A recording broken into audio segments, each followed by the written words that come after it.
Welcome, everyone, to Ascent London. This is the first major event for the Grand Archive TCG in the United Kingdom. I'm Main Deck Dan, and I'm joined by one of Europe's finest here, Garrett. Garrett, how are we doing today? Doing amazing. It's super exciting to finally be at another Ascent, even in Europe. I'm so happy to be part of the crew here. Yeah, we're happy to have you here. I believe this is your first Ascent that you're on the casting table for, right? Yeah, it is. Absolutely. Very excited. I see you got the Tristan pin in there too, which is really nice. I got the Tristan shirt. We got a lot to cover here today as we're getting you all ready for an exciting day of competition here at Ascent London. This is going to be a huge event because, of course, the European region has been waiting for an Ascent all the way since Ascent Utrecht last year. We are waiting desperately to play Grand Archive in a competitive sense outside of regionals that are already happening all over Europe. We even had, last week, we had a regional in Utrecht with 35 people. Not the biggest, but the most dedicated crowd I ever have seen, since most of the people over there played since the release in April 23. Right. Nearly 3 years now.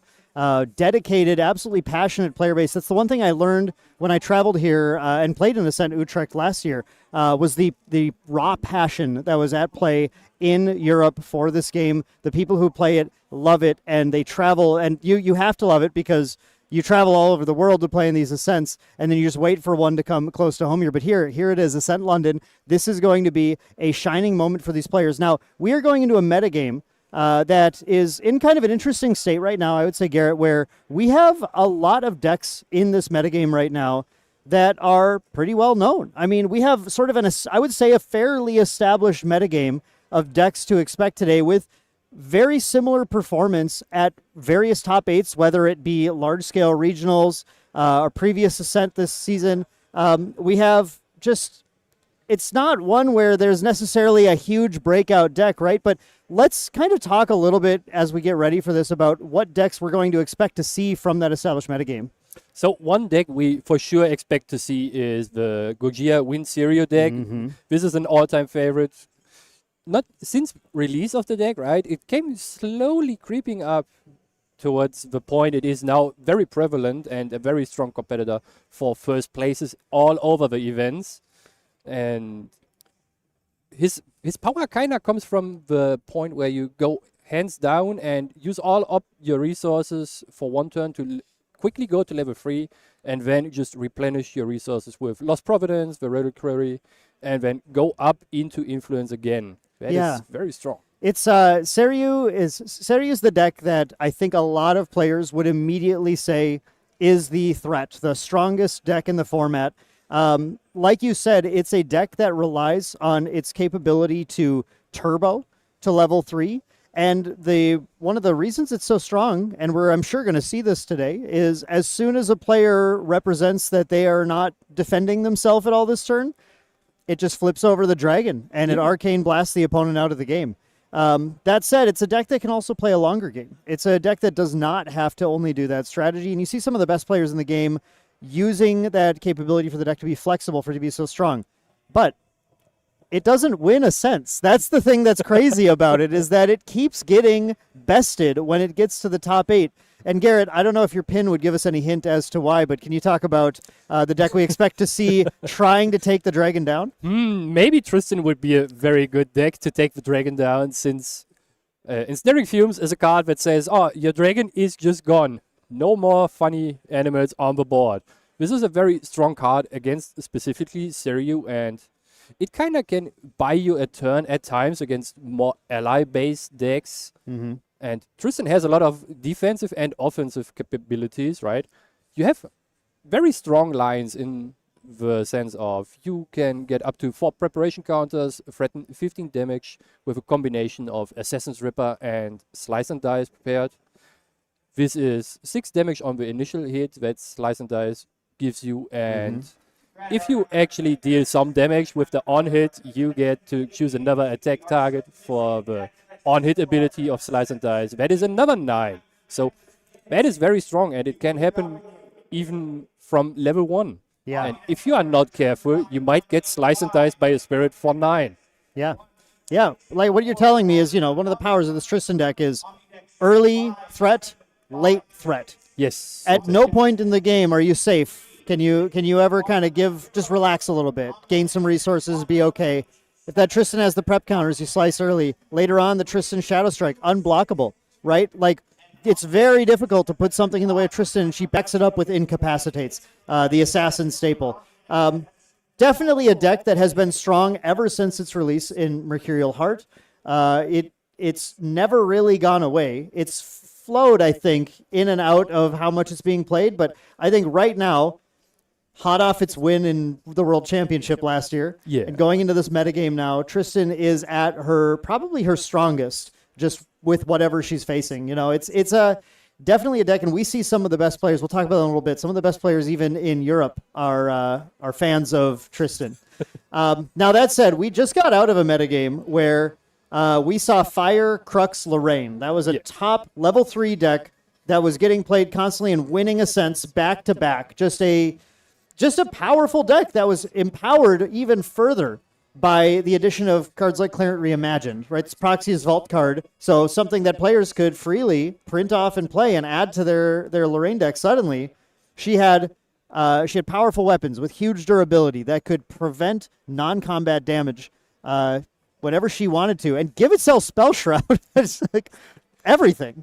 Exactly, and also the board clear possibilities, right? If you go up to Crux Knight, if you have a Flame Sweep, you can basically also clear all the tokens that Tristan produces to kind of combat the idea of an on-attack deck, right? Right. So no tokens anymore to redirect the attacks to for your Tristan player. That is always a very feels bad moment, since you are very afraid of all the big swings that even hit me on stream from Isaac in Niagara. That was, I didn't expect that one for 15. Yeah, you and I maybe had slightly different experiences playing against Crux Lorraine on stream in Niagara, actually. That went a little bit better for me. I took a gamble on a Shadow Strike and it hit, and we were good to go. But still, Fire Crux, Fire level 3 decks in general, they're having a real... not a resurgence, they're just still here, right? Yeah. Like, they're not going anywhere, whether it be Fire Crux Lorraine. Merlin just had some powerful new cards, Flared Iridescence. That's a massive card from Phantom Monarchs that now gives Merlin extra fireballs, basically. Yeah. If you ever give her any opportunity, she will just start blasting you with fire. Especially if you have 7 of them, right? Yeah, that's the problem. And Regal Inquisition, you mentioned that card earlier. That's a huge card in the metagame right now. It's a card that all these level 3 decks are using to try and say, okay, I got to level 3 first. Let me see your hand. I'm going to remove all of the things I'm going to struggle with. And the problem with Merlin, I think one of the reasons Merlin is seeing a little more success right now than Lorraine, is that you can go, all right, I'll Regal your Flared Iridescence. And she goes, cool, I'll Ephemerate it. Yeah. It comes right out of the graveyard. Speaking of Regal Inquisition, right? It is a very strong deck against one of the more popular decks in the beginning of Grand Archive, the Luxem Zender lists that are running around.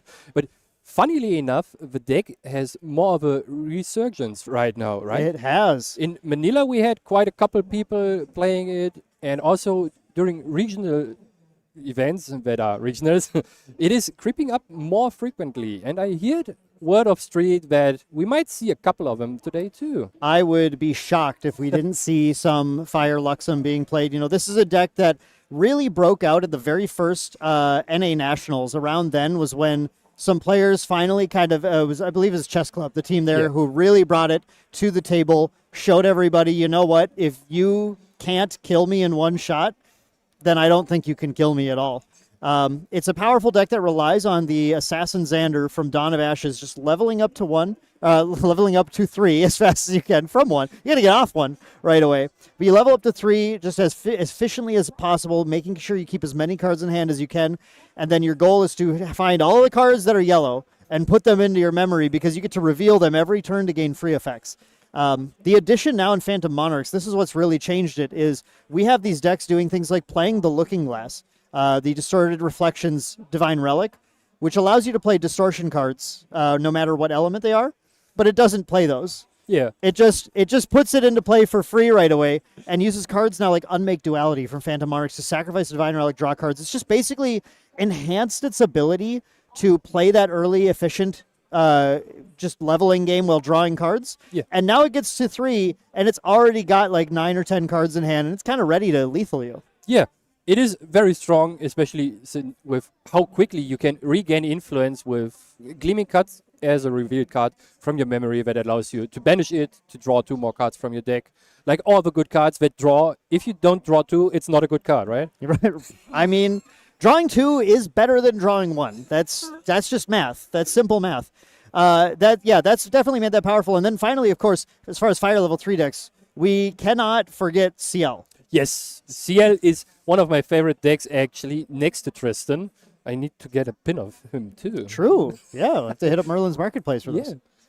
So, the CL deck has a lot of different builds that can actually be played. Not only Baleful Oblation that deals 15 damage with 1 activation of a spell card, if you set up your omens right, but also more of a combo-y, toolboxy deck with the... What is the coup called again? The full name? Beguiling Coup? Oh, yeah, Beguiling Coup, yeah. Love that card. That is a great card. It allows you, if you have 1 Beguiling Coup as one of your omens, and 1 as an attack card in the intent, to basically loop them around to generate multiple instances of CL's level 3 ability as 2 unpreventable damage. This is very strong, and it is scaling with your influence that you have currently. And we can't forget Fu Awakening, right? But right. One of the boogeyman cards that can be played in the deck. You want to negate my 1 card that says, I win the game, not on my watch. Yeah, Foe Awakening, a card, as soon as it was revealed, everybody started scratching their heads like, I think this is broken, but I'm not sure how yet. Yeah. And then people really started to realize the power of these Foe Awakening lines. It's a wild card that costs 0, cannot be responded to. It has a new interdiction keyword that says no players gain opportunity while it's on the stack. And then when it resolves, you actually pitch you discard your entire hand and memory. You don't get any more cards, but you get to omen 2 things, and then everything else can't be negated that turn. And when you omen things, you trigger CL and you deal the damage. And what people are doing is stacking this Foe Awakening on cards like Accursed Strength to be able to then pitch their hand and then draw a full new hand and then keep doing things. Then use the Armoire, swap more omens, and omen the Foe Awakening, and then replay the Foe Awakening. And there's just so many crazy things that these decks are doing now. CL's become a serious problem when he gets to level 3. You have to stop him before he gets there. And don't forget the HP threshold that you need to put damage counters on, right? Right. He is a Guardian, that means he has 30 life total, and most of the decks play a Syrian Spirit. That means you need to put 6 more on, because if you release the Syrian Spirit of Fire, you get to recover 6. And a very recent addition to all those Umbra decks in general is Abnegation. The card that says, we play 1 more round, whatever you do. Recover 8, plus the number of curses you have, and these decks are often playing Umbra Sites and everything. They're able to build up those curses, draw more cards, then just heal it all with Abnegation, keep themselves in the game. That's proven to be an extremely robust endgame package. But we've talked a lot about these level 3 decks. The thing is, they don't work if you don't get to level 3. That is correct. If you suddenly face a Fire Xander, for example, or one of the more recent decks is Fire Merlin, for example. Assassin Merlin, yeah. Yes, the Assassin one. You might be in for a ride, since those decks can close out the games very quickly. Yeah. Damage on damage on damage. It's not very rare that you get lethal on your opponent's second turn. It's very possible to do that, especially when players get so focused on drawing cards. They don't want to hold up defense. They don't want to hold up things to interact with your opponent. And it's we have those fire decks. We've seen also Fire Douchan's been really coming back. Players are really enjoying when I draw Fire Bloom Flourish. It's really hard to beat me. Yeah, it is, especially with the other Fantasia that says when you level up, your champion takes 2 damage. Yeah, yep. That is so nasty. During the online regional at TCG, we had a featured match on stream where the Fire Diaochan player opened 3 games with this, and it was kind of horrendous to see. It is the start of all starts. Yeah, it's the one you want to see, and that's the thing. When you play these fire aggro decks in particular, it's a little bit of a coin flip. You're going in, you're just like, is my deck going to cooperate with me? Am I going to win the die roll? Because, of course, going first for those aggro decks, very, very big advantage. But when it works out, Even CL with that massive Guardian health pool, with that Serene Spirit, you can get him to pop that Serene Spirit early on in the game, and suddenly Creative Shock shut down, Cremation Ritual shut down, and then most importantly, when you get later on Foe Awakening, shut down. Now suddenly that deck runs out of its ability. It has to level aggressively. It can't just gain cards, and it ends up going to level 3 with just a few cards in hand, and then it just succumbs. And very often you are on the back foot with no ability to even do anything, and you just face the raw amount of damage that those decks can put out, especially if you get a Firebloom Flourish that just replenishes your hand turn by turn by turn. It's basically draw 2. Yeah, it is a draw. It is a draw 2, and the more you have, the more obscene it can get. So yeah, Dao-Chan, super powerful. You did mention Fire Merlin and Xander. Our Fire Assassin aggro deck's very powerful. One thing I want to ask if you think we're going to see here, Garrett. Fire Diana, Aetherwing Diana.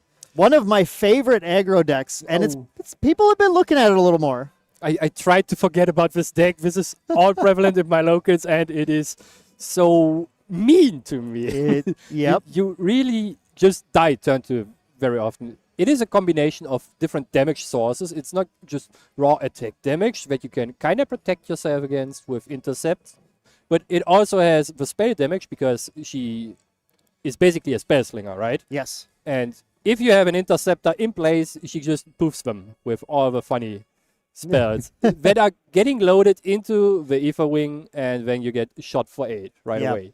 One of the coolest themes, I think, of a character in the game. You cast a spell, load it in as an arrow, and shoot it, but it has proven to be, in this Fire version, probably the most consistent turn 2 deck in the metagame.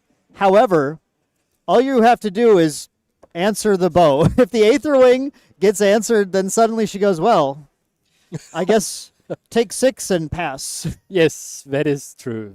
If you answer the Aetherwing, the Diana player will be very sad in his chair sitting there. Yep. Talk about coin flip decks, though, right? Like, that's just it's another variant of Fire aggro that you can play.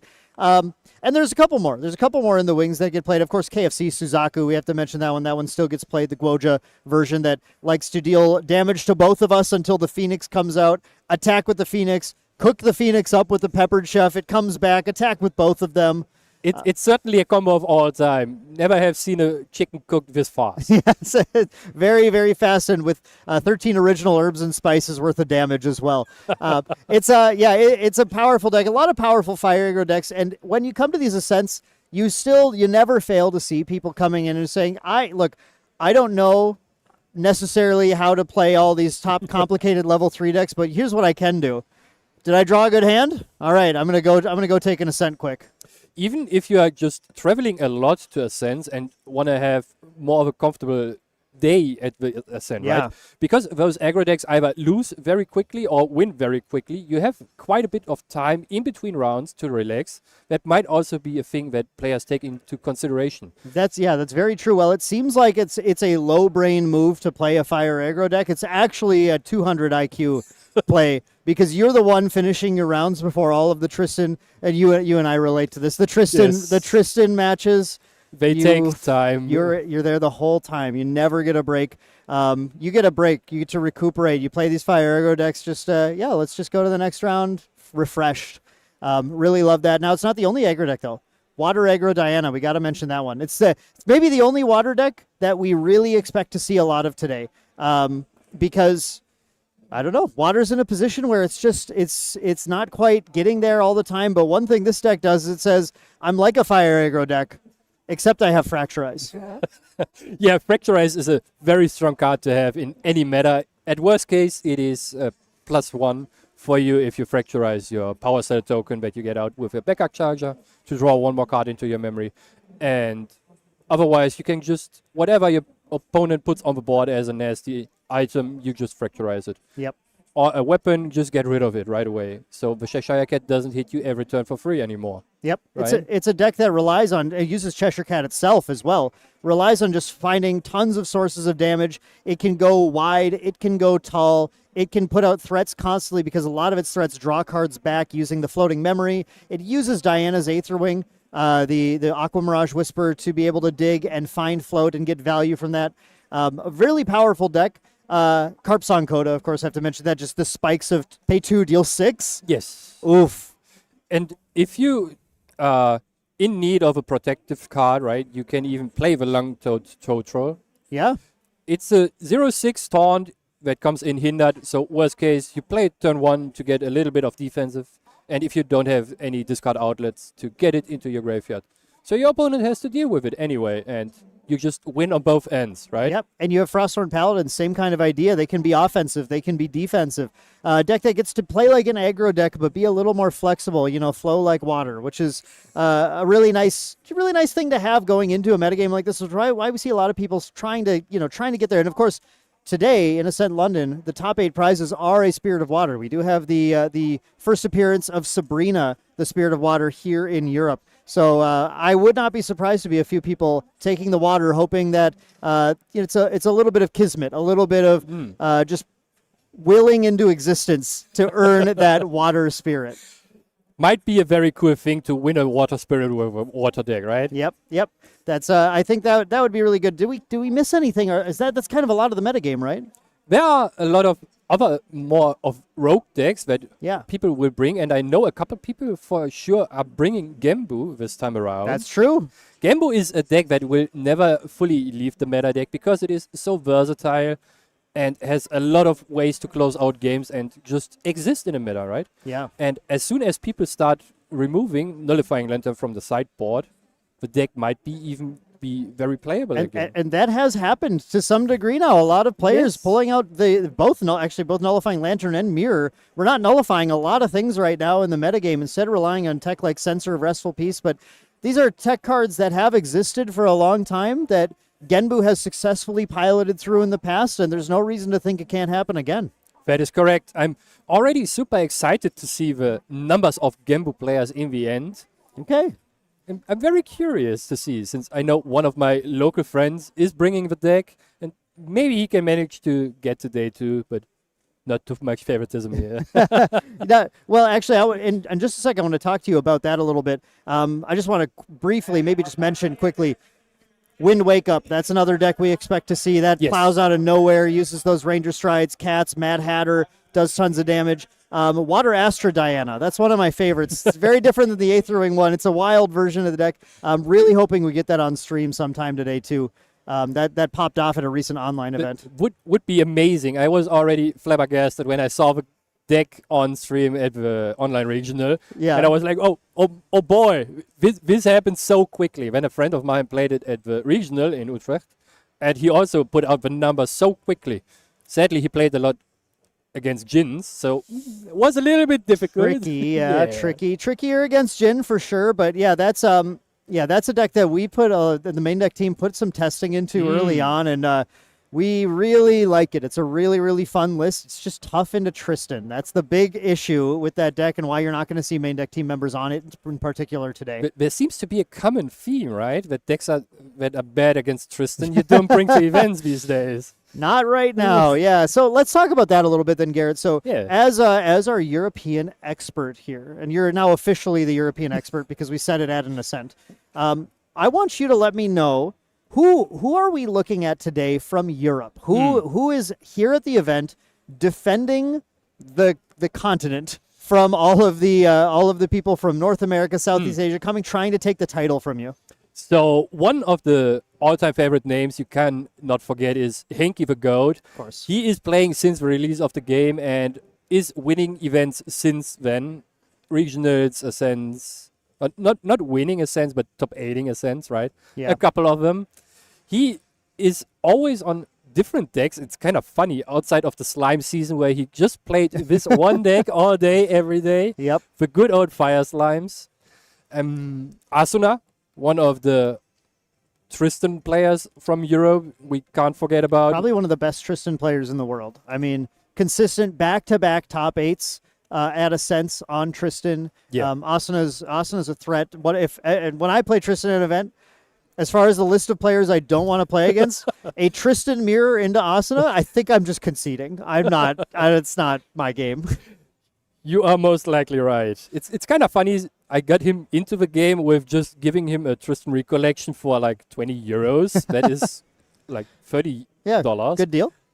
And I think this was the right move for me to get him into the game. Yeah. Another name we might see creeping up is Sungorio, one of the more seasoned players from Europe. He likes to play fire slimes.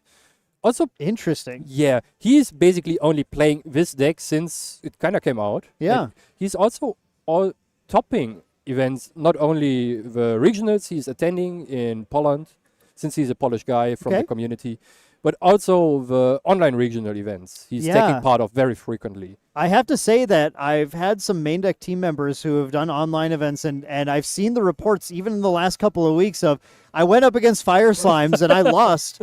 That very well might have been Sungorio they were playing against. I didn't double check that, but that, I mean, that's a cool rogue deck to look out for. You know, like Slimes, feels like Slimes is gone, but then these players come out and they really show us it's still, you still have to respect the Storm Slime. Storm Slime into Storm Slime is a thing that wins you the game on the spot, and worst case you have Ephira into Storm Slime to deal massive amounts of damage and threaten board.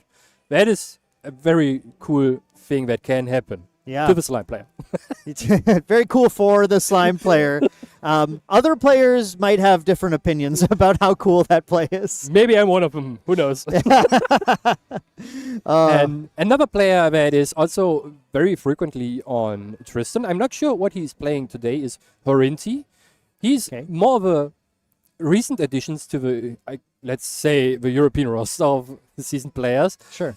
He plays a lot of Tristan into the online events and also likes to play water unique allies, if I'm not too wrong. Okay. It is a very interesting pick, and he played it also into the last online regional, I believe, and placed very well too. So Okay. That's, I mean, water unique allies, we didn't mention that in kind of the breakdown, but is a deck that does get played. You know, Feller caster Bonnie Rain has been on that deck for a long time as well. I know, actually, I think I'm thinking another caster, he's playing a Vanitas water, which has some of that stuff. It's doing the Snow White, except he's trying to do the expeditious retreats and stuff, I think, with it. But yeah, water unique allies. One thing about the meta right now, level 3 decks are everywhere. If you can get a Snow White down, it is a very sad day for the deck that wants to level up, right? Yeah. Especially with Freezing Hail, so you keep the lock on for a longer time. Yeah. And you have even the Hallucination Scout that has a class bonus. On enter, you get to rest a unit on your opponent's board. Yeah, Halocline Scout. Okay. Halocline I figured it out. Yeah, I figured. I got there. No, that's okay. That's okay. That's one of the fun things about being here in Europe. And there's so many people from different cultures and languages, and we always have to get on the same page about that. But yeah, Halocline Scout, another way to rest your opponent's units, creating extra damage sources. The fact that Snow White is a water human, allowing her to play into Zhuiying, Zhuiying, the horse. Suddenly I could not remember the horse's name either. Thank you. I got you. You got me on these.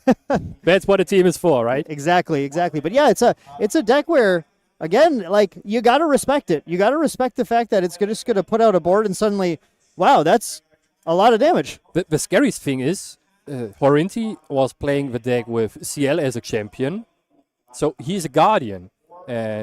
With a Manxiom Armoire, you get to recycle your heavy swings in a unique ally deck. So you put out 2 allies and then just swing 2 times at your opponent. Yeah. This is very scary. That can be very, very powerful. Well, we're sure to see these players performing. We're going to try and watch them throughout the day. Hopefully we can get them on stream. And a lot of decks that we talked about that you all get to look out for today. Now, what I want to do is bring up a little slide here, a little bit of information about our schedule for the day, the other things you can expect. Now, this for the Path of Steel today, which is, of course, the name of the main event, we do have 8 rounds of Swiss today on Saturday. And then moving on to day 2 after that. Day 2 on Sunday is going to have 4 rounds of Swiss, wherein after those, the final top 8 players will move on to the knockout bracket. And at that point, we will be in untimed rounds, and players will be doing everything they can to try and secure the placement. Because, of course, the prizes at top 8, you get the Sabrina Spirit of Water, plus you get plenty of cash. Here we have a full breakdown of the prizes here. Day 2 qualified players going to get that promo and playmat. 16th through 9th, still playing it out for the wonderful 200 pounds that they're going to get. And then here we have that breakdown, 8th through 5th, all of the cash that they get. That Sabrina Spirit of Water, it is numbered based on your placement, Garrett. That's one of the nicest things. All the way down to, of course, what's that special first place prize? So the special first place prize outside of the 2,200 British pound. And of course, the number one placement spirit is also a spot for the gauntlet. That is basically a last chance qualifier type of event for the Worlds. So you don't need to attend any nationals anymore to get to this event. And last year, the goodies only for attending the event were already pretty good, if I remember correctly, right? Yeah, the Gauntlet awards prizes based on your final standing on it, no matter what. But the top half of the Gauntlet are the ones that actually make it all the way into Worlds. Gauntlet last year was an 8-round event where you had to go 4x in order to make it in. So getting that Gauntlet, I think it's sort of, it is true. It's a last chance qualifier. I call it that as well. But that almost doesn't tell you the full story, because for these players who are able to take first in Ascent, able to get there, it really feels pretty easy. It's like, I just got to win half of my rounds in one day and then I'm in Worlds. It's I mean, not everyone gets in, but it's pretty forgiving. Yeah, you already have 1 foot at the Worlds, right? Yep. So you can already prepare a little bit of travel time and also mental space for figuring out a deck to play at Worlds in Singapore that is happening in August. Is it also August? It's going to be in August. Yep, in August we will have Worlds in Singapore this year. It's going to be a fantastic event. I can't wait to see people there, and especially huge for the SEA community.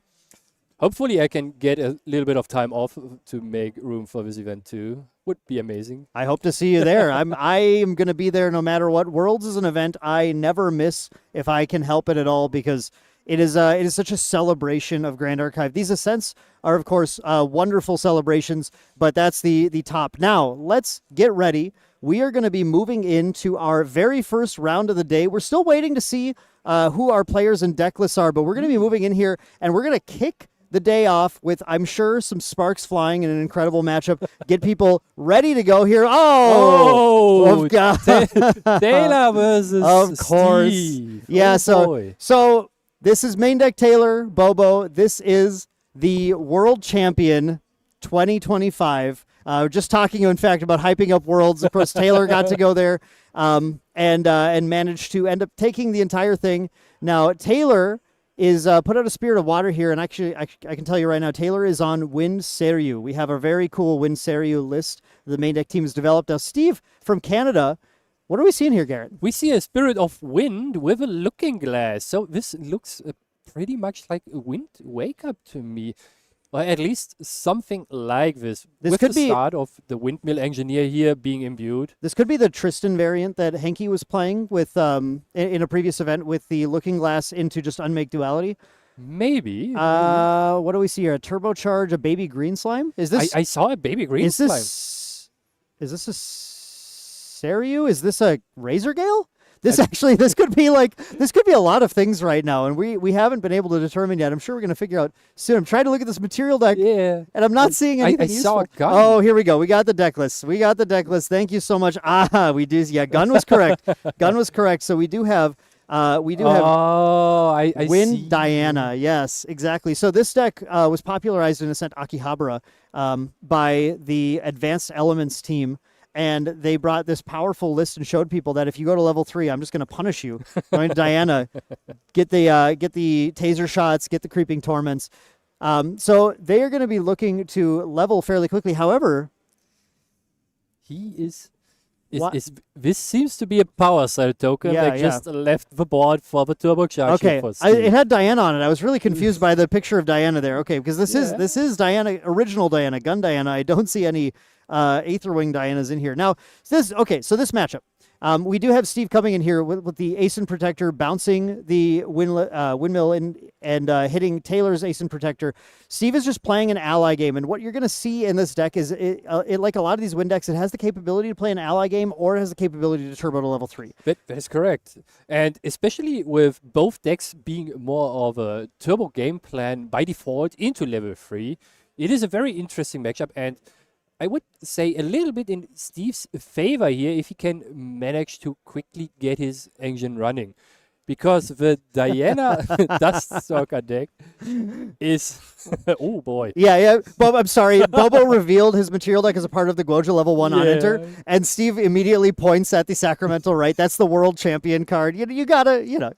It is a one of one that only gets awarded one time to the current world champion for this season, right? Yes. And we have now the one Taylor has and the Apotheosis right that Glenny has, right? Yep, Glenny has Apotheosis right, exactly. The Grand Crusader's ring for Glenny Boy. Taylor has a Quicksilver Grail, is what that is. So we do see Bobo taking this very fast level into Guoja level 1. Of course, you have to get there right away because you want to get your Fabled Azurite Fatestone online. Fabled Azurite Fatestone allow you to start collecting those quest counters, and then the really powerful effect at the end of every turn, you banish a card at random from memory and then get to draw a card. So it gives him a lot of sort of action economy. He's going to use this right now, going to get this Windmill Engineer down, draw a new card into memory, and then just start punching some extra damage in. Bobo, I think, not knowing necessarily what Steve is playing yet, just seeing win cards and trying to play kind of a traditional Seiryu game plan, deciding, if I just get to 3 first, I think I can just threaten him out of the game. But I'm sure Bobo still doesn't quite know what he's up against. Yeah, it is hard to tell from those few cards that you have seen, especially with them being very generic with the Looking Glass. It could be multiple decks, even like Tristan started to play the Looking Glass just to unmake duality, to draw those 2 more cards that always make a good influence gain out. And it is nothing out of the ordinary here that is very telling, especially with the Fairy Whispers reveal with another Ascent Protector. How do you actually like the line of Ascent Protector attacking, bouncing another Ascent Protector with it to get another one on board? I mean, it allows you to punch a lot of damage very quickly. And right now, Steve has just been trying to control Bobo's board, which is a pretty good decision because Guoja's board is actually quite a threatening thing if it gets a little out of control as well. One thing I'll tell you is that Bobo has done some testing with this deck as well. Bobo knows the Wind Diana deck, and we'll see if that knowledge comes up here. Currently, though, he still just doesn't quite know what he's up against here. But just an ally game plan being played from Steve, dropping another Windmill Engineer, using his Windmill Engineer to take out Bobo's Windmill Engineer, and then that Ascent Protector is going to potentially get ready to start actually pushing damage unless Steve feels the need to try and hold it back as a defense. You think Bobo might be thinking it is a Tamer type of deck because he has seen a baby green slime? Yeah, he might be thinking it's a Guoja deck that's using Looking Glass. We have seen people trying that as well. And he might be thinking, just how do I position myself against another Guoja deck to try and be in the lead? Now, Steve getting 2 Ascent Protectors down here, the second Ascent Protector bouncing the Windmill Engineer. This is the board you're probably most afraid of because you often have to devote an entire turn to getting rid of just 1 Ascent Protectors. 2 of them down is going to put Steve in the driver's seat as far as the pressure on the game. Yeah, the board state is very heavily in Steve's favor, and 2, 3, 4 allies on the board are a lot of pressure that needs to be dealt with very quickly. Otherwise, you get very far behind on the damage counters being put on the champions here. That said, Steve has not leveled yet. Steve is still sitting on the Spirit, only 10 life remaining here. Bobo doesn't decide to do any turbo lines, of course, because that Ascent Protector was kept up to defend. Bobo goes for the Portentous Tengu, just drawing a hand, and I think he's trying to find the cards he needs just to try and manage the board a little bit. If he can clear the board effectively, that's going to put him into a position where now Steve has to level and start actually playing the game and can't just kind of rest on his laurels of having 2 Ascent Protectors in play. And Bobo's just looking at his hand and trying to line this up. The level 2 might have been good to get the Brisk Windtrotter to be fully online here, but it looks like he's just going to go for this with this Trained Hawk instead. A little bit of the True Sight, which is going to be nice, not useful here, and that Vigor. But here he's still going to go for the Brisk Windtrotter, even on level 1, just to put a single buff counter on it. And at least with both allies, you get to remove one of the Ascent Protectors if Steve doesn't handle the Brisk Windtrotter. And oh, he played into it. Okay. We had the Stifling Trap coming down. Okay. Stifling Trap coming down on that bird. And then Bobo responds by displacing the Brisk Windtrotter. This is a huge blowout play. This is something that we love to do in this deck because this allows you to put that Brisk Windtrotter back and immediately put another buff counter onto the Hawk, and now the Hawk is not taking the 2 damage from Stifling Trap. It now is a 4 power ally as well, and it's going to be a problem for Steve to be able to deal with. That was very crucial handling of the on-enter triggers and the sequencing for Bo here. Otherwise, the Trained Hawk would have just died to the Stifling Trap that Steve activated, because the Trained Hawk has 2 health, and the Stifling Trap deals 2 damage to it. And with the Displace being on top of the stack, you generate another on-enter ability for the Brisk Wind Trotter, putting first 1 buff counter on the Trained Hawk, giving him 3 health in total, so he survives the trap. And here we have Steve not leveling, but actually putting out a sorry, not a Seeker's Aetherwing, the gun version. Yeah, Seeker's Rifle. I've been too Aetherwing pilled lately. The Seeker's Rifle coming out without the level. This is very fascinating. Steve just kind of setting up for something, but also sort of belaying that there's maybe not belaying, but betraying that this is a Diana deck of some kind, very likely, because that rifle in particular has only class bonuses on it. And here we see the attack with the Windmill Engineer into the Trained Hawk, just to clear it off, because 4/4 allies are very tough to deal with, and the Trained Hawk is not going without needing forcing more blood, with the Ascent Protector being gone too as a retaliation here. Yeah, the unfortunate thing is Bobo would have loved to save that Displace for this turn to be able to protect the Trained Hawk, but had to play it in order to even get that play off the ground. So Steve's still in a pretty solid position here. Now getting this gun into play, has the Thurible, has a bullet out as well. Is looking ready to start maybe trying to push the damage, but it's very easy now for Guoja to begin leveling. Here we do see Bobo doing exactly that, going to level 2. He's almost certainly taking a card off of Guoja's level 2 here to make up for the 2 that he's losing, and then getting set up to be able to level to 3 and flip Seryu. Even as soon as this turn off of a Dungeon Guide or Beseech the Winds, if he sees that there's an opportunity. Of course, Steve is not giving him one. Look at the number of cards in Steve's hand. Steve is playing very defensively, doesn't want to get caught off guard by anything. So we'll see if Bobo decides to aim for anything like that. Yeah, it's very fascinating that both players seem to be having more or less now a not very strong hand anymore. And here we huge. see the Reclaim. Talking about not a good hand, I guess I was very mistaken here. The Reclaim on the Windmill, that is so strong. It gives Steve a way to level up cost efficiently with the floating memory from it, right? If Bobo had any way to level his champion this turn, he can possibly just take the game with that Byaku's command in hand. I don't see it, though. I think he lost both the Beseech and he lost the Dungeon Guide early on. So Bobo doesn't have his way to level to 3, immediately flip Seryu and Byaku's command, unless I'm not seeing something here. But I don't believe so. I think he's just looking to continue to play an ally game plan. Very unfortunate, though. If he hadn't lost those cards earlier on the level, then he could have completely punished Steve for going for that Reclaim right now.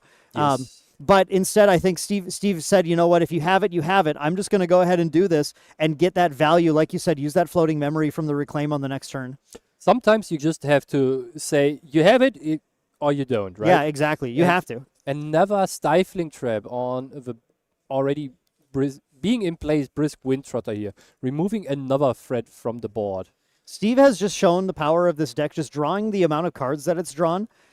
This is something that we heard the Advanced Elements guys talk about quite a bit, is just that you draw so many cards, you can just sit there, you can fill your hand up, and then you can play and play and play and try and play around everything your opponent is doing.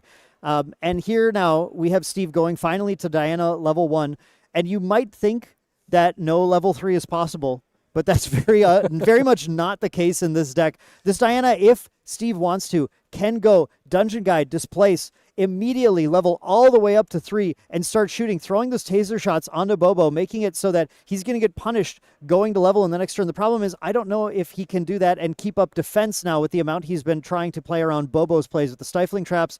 But we're going to start instead with just a simple Scout the Land. Look at the top 4. We will rearrange these and then draw a card. Oh, and he found the crucial Displace here. There it is. The top cards. Does Steve have a Dungeon Guide? He has a Dungeon Guide. Yep, there is a Dungeon Guide. This might be a very strong turn for Steve here. Going from level 1 straight to level 3 with having the most likely Twin Shadows out to put on all those curses to Bobo. Yeah, this is a position that's very, very scary for Bobo. If Steve goes to 3, even though he'd have to go completely hands down effectively to get that level, to get to 3, to start shooting, put those taser shot triggers on with the Shadows Twin, put those creeping torments on Bobo. Bobo has to then deal another 19 damage back in order to take him out. And now, can Seiryu do that? Absolutely. I'm not going to put it past that. Seiryu can absolutely do that. However, if Steve gets the creeping torments on Bobo here, that might make his turns very awkward, because one of the strong points for the Seiryu deck is that you get to draw 2 cards every turn, basically, with the Incandescent Reliquary. Yep. And if you draw 2 cards, you take a lot of damage. You take a lot of the damage. Creeping Torment. I mean, and when before you flip Seiryu, you draw an extra card at the end of turn as well, which is why this Creeping Torment is so powerful against the Guoja. But here we do see Steve instead just going for another card draw line, continuing to play a little defensive, not feeling necessarily the heat yet, going for the Unmake Duality now, sacrificing that Looking Glass, drawing 2 more cards. Steve is just getting more and more influence in hand, still sitting on a healthy hand. I couldn't count that very quickly. It was somewhere between 4 and 6 cards, though. Still a lot to play with going into Bobo's turn. Bobo really starting to feel pressure, though. Wants to get that level before those taser shots stick to try and have any sort of wiggle room on life total to be able to stay in the game here. And I don't think has seen a Seiryu's Command either. So with no Seiryu's Command, not quite looking at the fastest lines of the game. But we do see that fast activation of the Baby Green Slime coming down at the end of Steve's turn. Bobo's able to play that just to put 3 cards in memory effectively. Yeah, just to level up and going to the needed quest counters here to be able to get out Seiryu. This is a telling play to me, though, because Bobo will usually want to hold on to that Baby Green Slime to interact with the gun. That's one of the things that can actually stop Steve from hitting him, is being able to suppress the gun with the Baby Green Slimes on enter. But Bobo deciding to go for that, deciding right now leveling is the answer. I need to get up there, and I need to try and start threatening my opponent a little bit. The question is, he's got 3 cards in hand here. He's got the ability to Byaku's Command a Seiryu. Is he willing to risk his dragon in the name of a large amount of damage? Well, Diana's here at 19. What is he playing around? It's the same thing you were saying earlier, Garrett. Yeah. Is he just going to make him have it? I hope so. It would be very entertaining for the stream at the very least, just flipping the dragon and hitting 2 times. But it seems like he's just not passed. sure. I think he's passed at this point. And Steve is a Thurible and is, I think, maybe. Or did he put the Thurible out this turn? No, I think it was out already. The Thurible was out already. It got suppressed by the Baby Green Slime that Bobo played here. Okay, he's banishing to level. So we're banishing to level here. So going up to Diana 2. So Steve is ready to kind of fire back in here. And Bobo played the Baby Green Slime now, does not have a Baby Green Slime. The only thing he's going to be able to do is flip the Seiryu and taunt it, which is very good. And we see that Steve chose to put Taser Shot out instead of the Umbra Bullet that would allow him to maybe circumvent the taunt. Yes. And so that might play into Bobo being able to cling on here. But Steve, it's kind of the ball's in Steve's court right now as to whether or not Bobo is going to start feeling pressure. Yeah. If Steve would have gotten out the Punishing Cartridge, that would be very huge. But in order to do this, you need to sequence your cards a little bit differently. Because if you want to get out with the on-enter of Diana level 2, the Punishing Cartridge, you need to displace in response. Yeah. Yes, exactly. Yeah, so there are ways to do it. It's just very tricky here. So yeah, no Punishing Cartridge from that here. Steve does go for this Dungeon Guide, though. The Dungeon Guide going up, going to Duststalker, getting ready to start firing, and Bobo sitting on 3 cards. It could be a Baby Green Slime, and you do have to respect that. Is Steve going to respect that, or is he going to start firing off immediately? He is probably just firing off immediately, since he sees the chance of Bobo not having much to do here, right? Because otherwise, if he had any other means, for example, to level up, he would not have activated the Baby Green Slime, first of all. Yep, and look at it could mean he has a second Baby Green Slime in play. I do want to point that out. If I see someone do it, I'm going to assume they have a second one. But Steve has so many cards in hand, he's able to level and immediately go Regal Inquisition, see exactly what we're working with, and we are working with not a whole lot. Steve is very likely may even choose nothing here, just deciding to push in for lethal instead. Might choose the Byaku's Command. might choose to try and keep. Yeah, it looks like he's choosing a Byaku's command. Exactly. Keep Bobo off of that. Whatever he draws, as long as it's not a baby green slime, Steve's in a good place. But if Stevie had another stifling trap, he even could answer that too. So the number of cards Steve had really just gave him a ton of play here in this game, and it's giving him this opportunity now to go ahead and lineage release the Diana. Here it comes. Here comes the Shadows Twin. The Shadows Twin costs 1, going to come out, and this is going to allow, when it gets loaded up with a bullet, it's going to get +2, so it's going to have even more power. And then most importantly, any triggers that on hit when the Shadow Twin is fired are going to trigger an additional time, meaning double Creeping Torment, meaning that double Taser Shot, although that doesn't actually matter right now.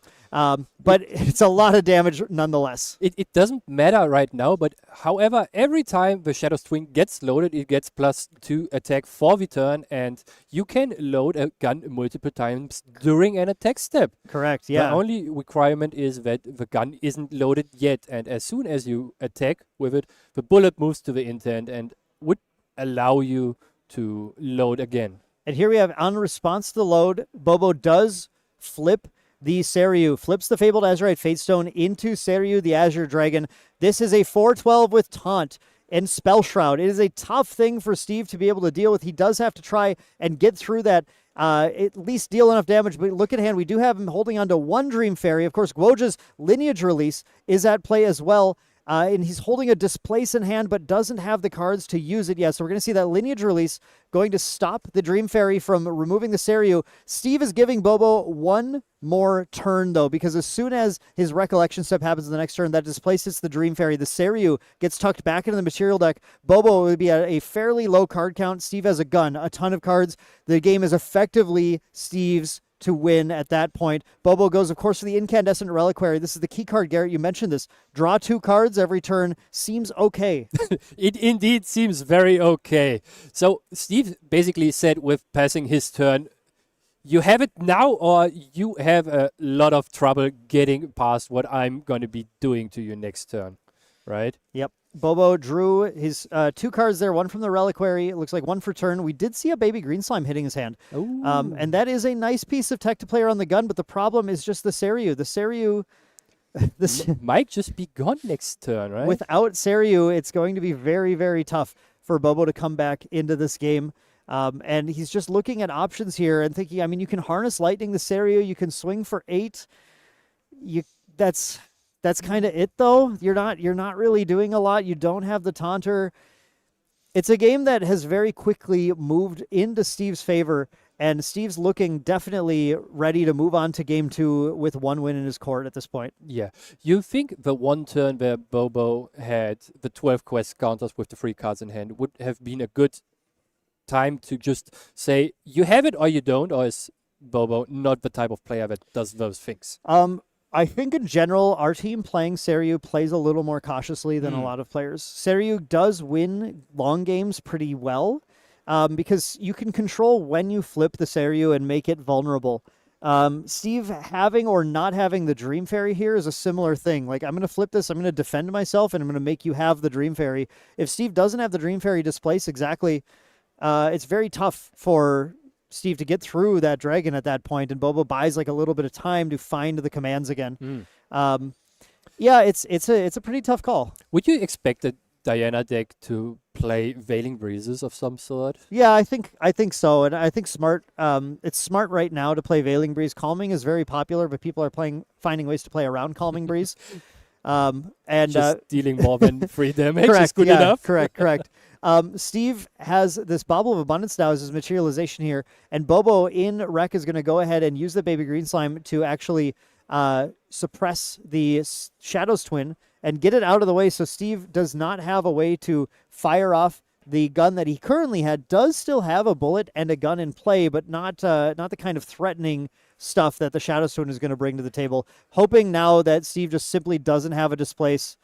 And we don't even see the attack with the Dream Fairy. No attack necessary. We're just going to displace the Dream Fairy right now.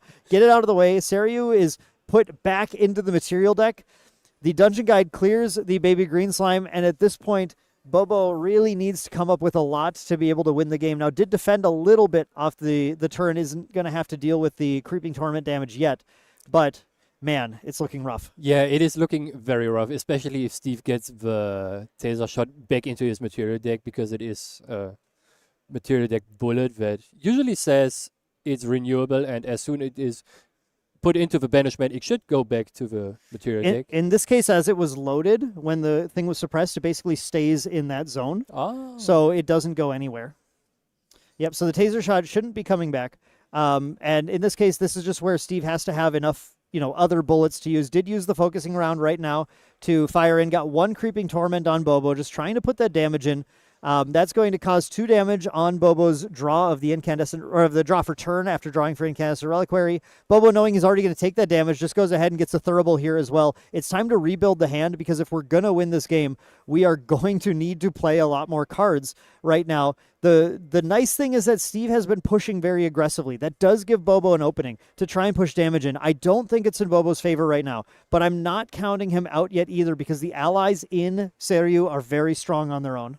If you can get enough allies, and we already see one of the Ascent Protectors in Bobo's hand, that is a very strong ally. If he finds, for example, another Brisk Wind Trotter to just buff anything with all the suppress or reclaim abilities of the deck that you are playing, that might be good enough here to run away with it.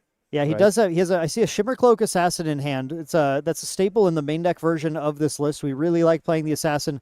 And he definitely can put that down, but then can't Ascent Protector it, so it's a little bit tricky. And now he's 1 Creeping Torment, so again, every time he draws a second card for the turn, that's going to be a chunk of 2 damage he's going to be taking. And Steve's getting poised, of course, with that Shadow Twin back in to continue to put more into play. Bobo just has to come up with a way to build a board right now and start to be threatening. I don't think this is a situation where you can effectively sit back and manage to pull the game out from the brink. Especially with those 2 Harness Lightnings in hand that basically do nothing right now. Right. That is very... If you could activate those on the Shimmer Cloak Assassin, that would be very devastating. That would. It's 10 damage right at you, and... That would be. Half of the damage counters left that need to be put on Steve here. We do have the Shimmer Cloak coming down, but Bobo just with no follow-ups here, just to displace, just to... Can't play the Harness Lightning, I believe. Yeah, it is a mistake that also happened to me a couple of times with playing the deck, right? At times you just forget that you have the requirement of needing the Shangju on board to activate those game cards, because usually it's just there. Usually it is there, yeah. And obviously you get into a situation like this. This is probably a somewhat novel scenario, with Wind Diana not being a very common deck. A great one to have in the first round here to show people, yeah, there are people bringing this. This deck is threatening. And it's taking one of the boogeyman decks of the format right now, played by the world champion, and really, really making it a struggle for him. It seems very tough to sit across for Bobo right now, especially with the Displace answer on the Dream Fairy. Already facing a Wind deck with Dream Fairies in the main board that are not that common to my knowledge for whatever reason, right? Yeah. People started to remove Dream Fairy and also Stifling Traps. I'm very confused about those choices at times. I mean, people like to win games, not play tech sometimes, and those are just pure tech cards. Yeah, I agree. It's interesting. They're very powerful. We have another Regal Inquisition coming in from Steve, looking at Bobo's hand in memory, deciding if anything goes, and he looks at it, and I think he goes, yep, that's fine. You can have those cards. I'm going to have you discard nothing.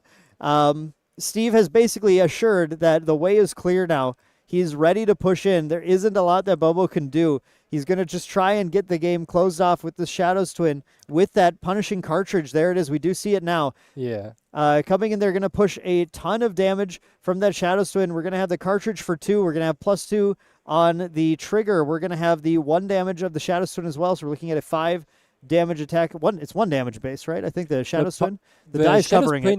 Yeah, it's 1. Is 1 damage base, gets 2 for being loaded with the punishing cartridge. It's 5 in total. 5 total, 2 Creeping Torments, and a lot of pain coming Bobo's way. Yeah, especially if we consider what Steve even has in his hand.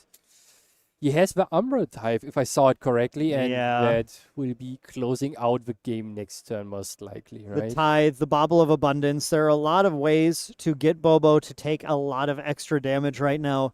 And Steve is going to make sure that Bobo's bad hand is the last hand that he sees this game. And one of the funny things about those generated cards is, as we saw Steve just picking up a stack of sleeved cards, you need to actually have the physical cards sleeved the same way as your main deck. You do, and there comes that's the Umbral Tithe. That is going to deal a huge chunk of damage to Bobo, finishing the game now. That is going to be game one, going into Steve's favor on the Wind Gun Diana, a deck that a lot of players have underrated going into this format, but it just showed its true power. Now players are going to go into game two, and Bobo has to figure out if he's got a sideboard that's prepared for this. I do have the benefit, as he's a teammate. I've seen there what we call the sacred texts. The secret text, okay. The sacred texts are what we prepare every event for team deck for who, what we're going to be sideboarding against who. I do not recall seeing Diana listed on the sacred text. So it is time for Bobo to show his world champion level flexibility in figuring out how to deal with this deck with the current version of the list that they've concocted. He may have certain cards that he wished he had access to that were not included in the sideboard now because they were not part of the plan, not part of the sacred texts, but we'll see what he has to work with. Maybe his mastermind already schemed something here. I like it. I like that. That's a good one. And for Steve, we for sure are going to be seeing the Dream Fairies coming into his main deck. And maybe the Enfeebling Orb to just delay the combo turn that Serio can put out with the free influence that the deck needs basically in recollection phase, right? Yeah, he might bring in the Enfeebling Orb over something like Taser Shot against decks that don't level. That might be kind of why that's positioned in there. It's one thing we found with Diana is it's a very, very tight material deck. It's very tough to fit things in. Yeah, with the amount of stuff you need, guns, bullets. Yeah, correct. With all those bullets clunking up your deck, you are not left with many choices to make for this one. Yeah, especially with the Looking Glass in there. One thing that I might expect to see is the Calming Breezes coming in. Calming Breeze is actually a pretty good card against Seiryu because it disables a lot of their ally strategy. Oh, interesting. That said, there is a tech card. I don't know if people spotted it when Taylor was looking at his material deck. There's a tech card that our team is running today that actually is played against Calming Breeze in particular, and that's Primal Whip. Primal Whip. Do you even know what that card is, Garrett? No, I have no clue. No shade. Nobody should know what that card is. Primal Whip is a 1-cost regalia that is a 1/3 weapon that on attack, class bonus, you can choose... maybe it's not class bonus, actually. It's just you choose 2 tamer allies, or 2 non-human allies, excuse me. That's the important part. And give them +1. So okay. It allows this deck to play some of its cards like Staggering Strike against Tristan and get over Calming Breeze because you stagger with the whip and now it does 4. And then you pump up your Shimmercloak Assassins, you pump up your, because those are non-humans, they're automatons. Yes. You pump up your horses, you pump up your hawks, you pump up your dragon. That is amazing. All these things to kind of push them over with a Forest Cake and a pump. You get even some of those 2 powers over Shimmercloak. It's over. Yeah, it's a cool piece of tech. We'll see if that comes up here, if Taylor expects to see any Calming Breezes here. Taylor's playing Quicksilver Grail to be able to put it under as well to surprise the opponent. But yeah, we do see a Shimmercloak Assassin from Bobo on the first turn, taking the first turn of the game. Steve starting strong with that Unmake Duality turn 1. Drawing 2 more cards turn 1 is the setup that you want to have, and more cards, more influence means more options, and you get to facilitate your game plan more easily, right? Yep. And here we have Bobo. And he has the whip in There's there. the whip. There's the whip. Oh boy. Of course. Yeah, he's got the whip. He's gonna go for an immediate level, of course, banishing a Serious Command, which is gonna set up that 1 arcane card. So he's going to be able to get a little bit of an extra empower. It's nice to be able to banish those when you can to set up that arcane blast line. He's on his turn now. Going to start with that Shimmercloak Assassin swinging in there. And he's just got to play something because he needs to trigger the Fabled Azurite Fatestone at the end of the turn. It could be as simple as the Fairy Whispers, and there it is. Yep. Fairy Whisper's always a good card to play down to check for the top cards of your deck, and also to basically choose what card you don't want to have in your hand anymore. Especially with the Azurite Fate Stone, you get to choose 2 cards that you draw of those Fairy Whispers, right? Yep, exactly. And he's going to grab a Windmill Engineer. He might actually go for a Windmill now. Nope, he's choosing to pass, go to end of turn. Going to go ahead and banish that Dream Fairy, draw a card, get the first quest counter onto Guoja, and passing turn onto Steve.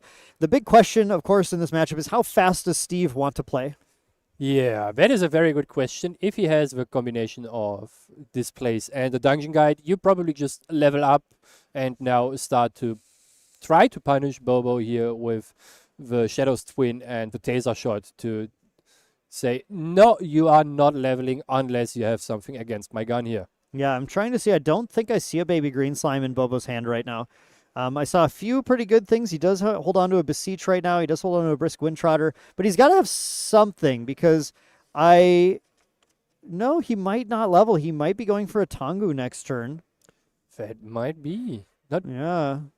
It looks more like a level 3 placed hand, right? With all those Regal Inquisitions and the other cards. There's the Enfeebling Orb. You're right, Garrett. The Enfeebling Orb to say, you not do what you want to do here. Enfeebling Orb is a very interesting card that is one of the additions to a lot of decks from Phantom Monarch onwards, because it says, I tax you for 2 influence for whatever reason I feel like.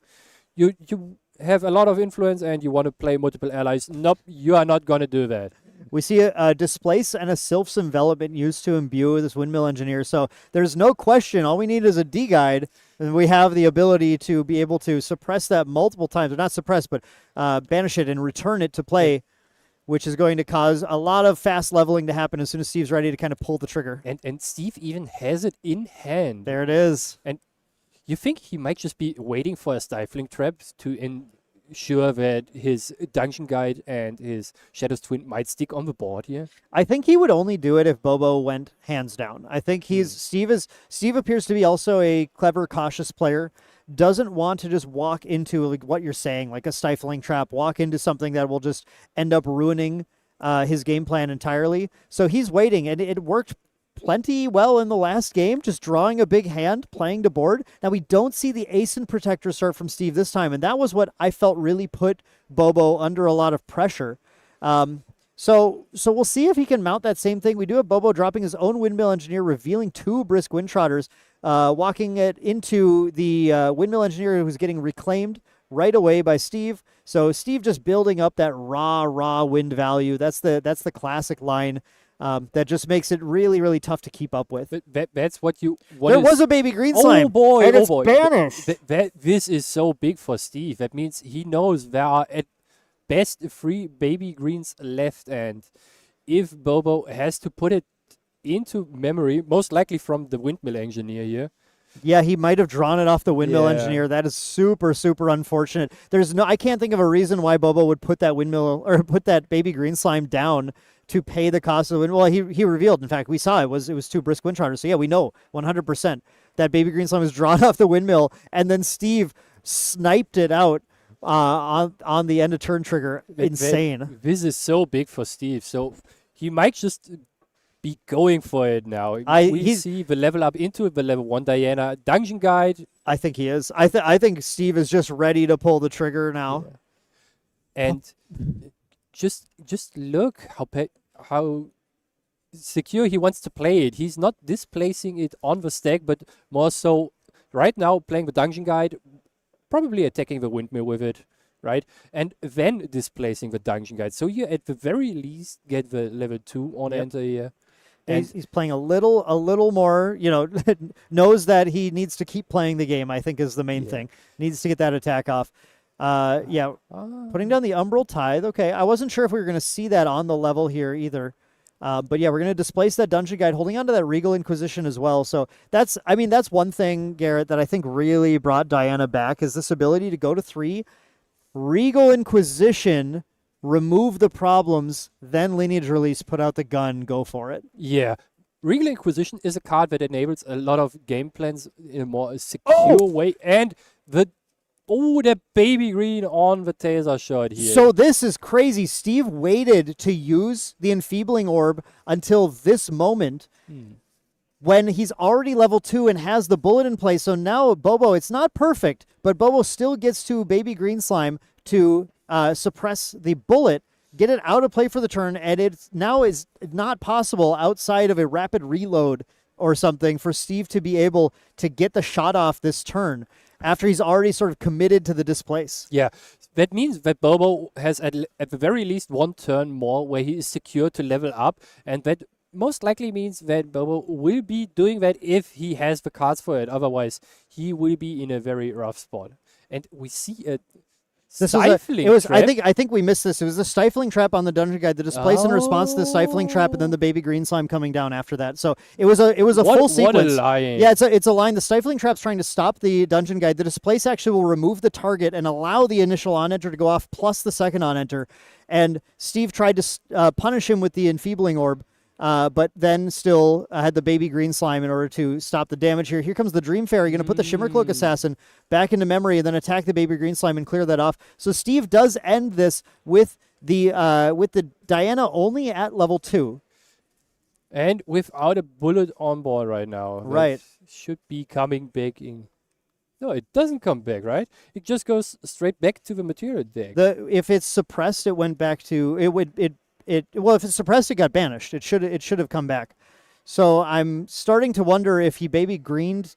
Though the bullet's gone. I'm not actually, Garrett. I'm not sure what happened here. I'm also not very sure, but I think the renewable keyword says as soon as it gets put into the banishment. Oh, it is banished. You're right. Renewable. Yeah. Thank you. That is why people get. It's when it goes to banish, not when it's. Yeah. You're right. I'm sorry. Yep. Oh, no worries. Absolutely. Just early morning here for us today. We gotta get our starting off with a gun Diana too. You have to remember all of your bullet rules. It's a little bit tricky right away, but yeah, you're right. So that banish did make it renewable. Did go back to the material deck. And especially since people like to just flip the card face down if it is suppressed. Yeah, exactly. While it actually goes rule-wise to the banishment. Correct, so yeah. At times those things matter. And Bobo leveled up into level 2 Gojira here, and he drew from the ability, did he? You usually draw with Goja level 2 because this you would take the quest counters if you were planning to try and get a free level 3 off of Goja level 3's ability. But since you're not, you're fine just using your dungeon guide to level to 3 or level to 3 raw, because that gives you enough quest counters off of the level 3's ability, so you don't need quest counters. So here we're going to see the Beseech going to level 3. Because Steve is hands down right now and only at level 2 with 22 life. So that was a pretty wild turn where the two were trying to play around each other quite a bit, which is going to end up in Bobo being able to go for this flipping Seiryu after the Beseech, able to swing in. He has, I believe, a Harness Lightning in play. He's going to get that. He's going to start by getting that Arcane Blast right now. He's not going to Harness Lightning because that is slow speed. So we're not getting a Harness Lightning on this. He doesn't have a Byaku's command either, though. Interestingly, Bobo chose to get rid of the Dungeon Guide here instead of going face. Oh, yeah, he didn't go face. You're right. He did try and get the Dungeon Guide. Wow. Okay. So I get it. I see. I love watching Taylor play. He'll come up with stuff that I don't think of. So he's hitting the dungeon guide, clearing it off the board. That means that Steve has to have a second dungeon guide to be able to level and still materialize a new bullet. Because again, he didn't have a bullet going to that because, like you said, it had renewable. So he chooses to materialize a bullet here instead. Now to level, he has to have another dungeon guide because the displaced target is gone. Remember, he showed a displace and a Sylph's Envelopment early. He did. So Taylor chose to put his dragon at risk to clear the dungeon guide to say, I'm going to make you have everything right now in order to shoot me again. And for Steve to be able to shoot the dragon, he needs to have more than everything. It is basically the Infinity Stones. Yeah, it is, yeah. And it looks like no Infinity Stones here are in Steve's gauntlet. Instead, he is holding on to a full grip of cards and simply passes the turn back to Bobo. That is a scary position to be in because Bobo has the ability now. He could put out Incandescent Reliquary and start drawing cards, but look at him continuing to try and respect what Steve is doing here. Oh, we're going to actually see the dragon attempted to remove. We're going to see the Sylph's Envelopment onto the Dream Fairy. Bobo, did he have a Stifling Trap? He does. Stifling Trap coming down on the Dream Fairy to try and answer it. Steve now With the second, there's the Displace. The Displace coming down. The Displace is going to banish the Dream Fairy and bring it back, but that does mean that the Sylph's Envelopment does not resolve. And so Taylor gets to banish the Guoja level 2 Lineage Release to protect from the only Dream Fairy hit that happened this turn. Steve's hand is now down. Taylor's is open. What's he going to be doing next? Oh my god, that was insane. it was, and this gives so much room for Taylor to just be comfortable in the game with the 17 minutes on the clock left for him, and he might just be on his way to victory here. Those Stifling Traps and Baby Green Slams are huge for him this game. Yeah. They are making and breaking the game for him. And would you be surprised if you just see a Brisk Wind Trotter buffing up the Serio here just to hit face? I think he's really thinking about going Brisk Wind Trotter this turn, Harness Lightning next turn to try and find a lethal line, counting on his Terrafring to keep Steve off of the required action in order to level, because Steve has to banish 3 cards in order to level. He's going to only have 3 cards in hand. That means all he'll be able to do is shoot his Taser Shot one time, and Bobo can potentially just finish the game next turn if he plays through the Terrafring like that. So Terrafring, very, very smart, powerful card to use right here, but Bobo just has to do his math and decide what line actually makes the most sense. The other option, of course, is keeping the Seiryu awake so that the taunt is active. You think there's a world where Bobo plays around having...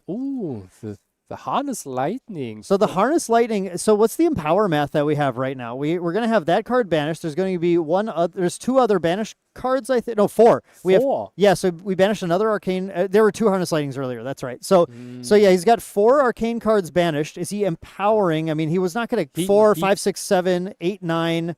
He's 1 card short of blasting. He's 1 card short of being able to empower and blast. Oh, not quite there. That would have been so cool.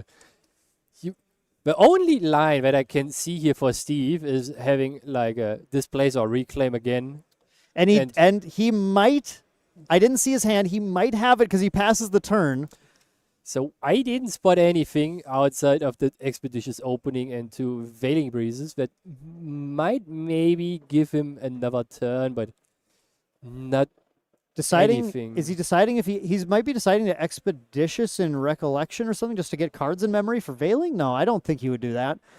No, he's just going to go. We have Bobo just going in for the Raw Swing. His Empower is ready. He put out the Incandescent Reliquary. He has drawn a lot of cards. He can swing. He can Empower 5, 7, and then he's able to go for the Arcane Blast here.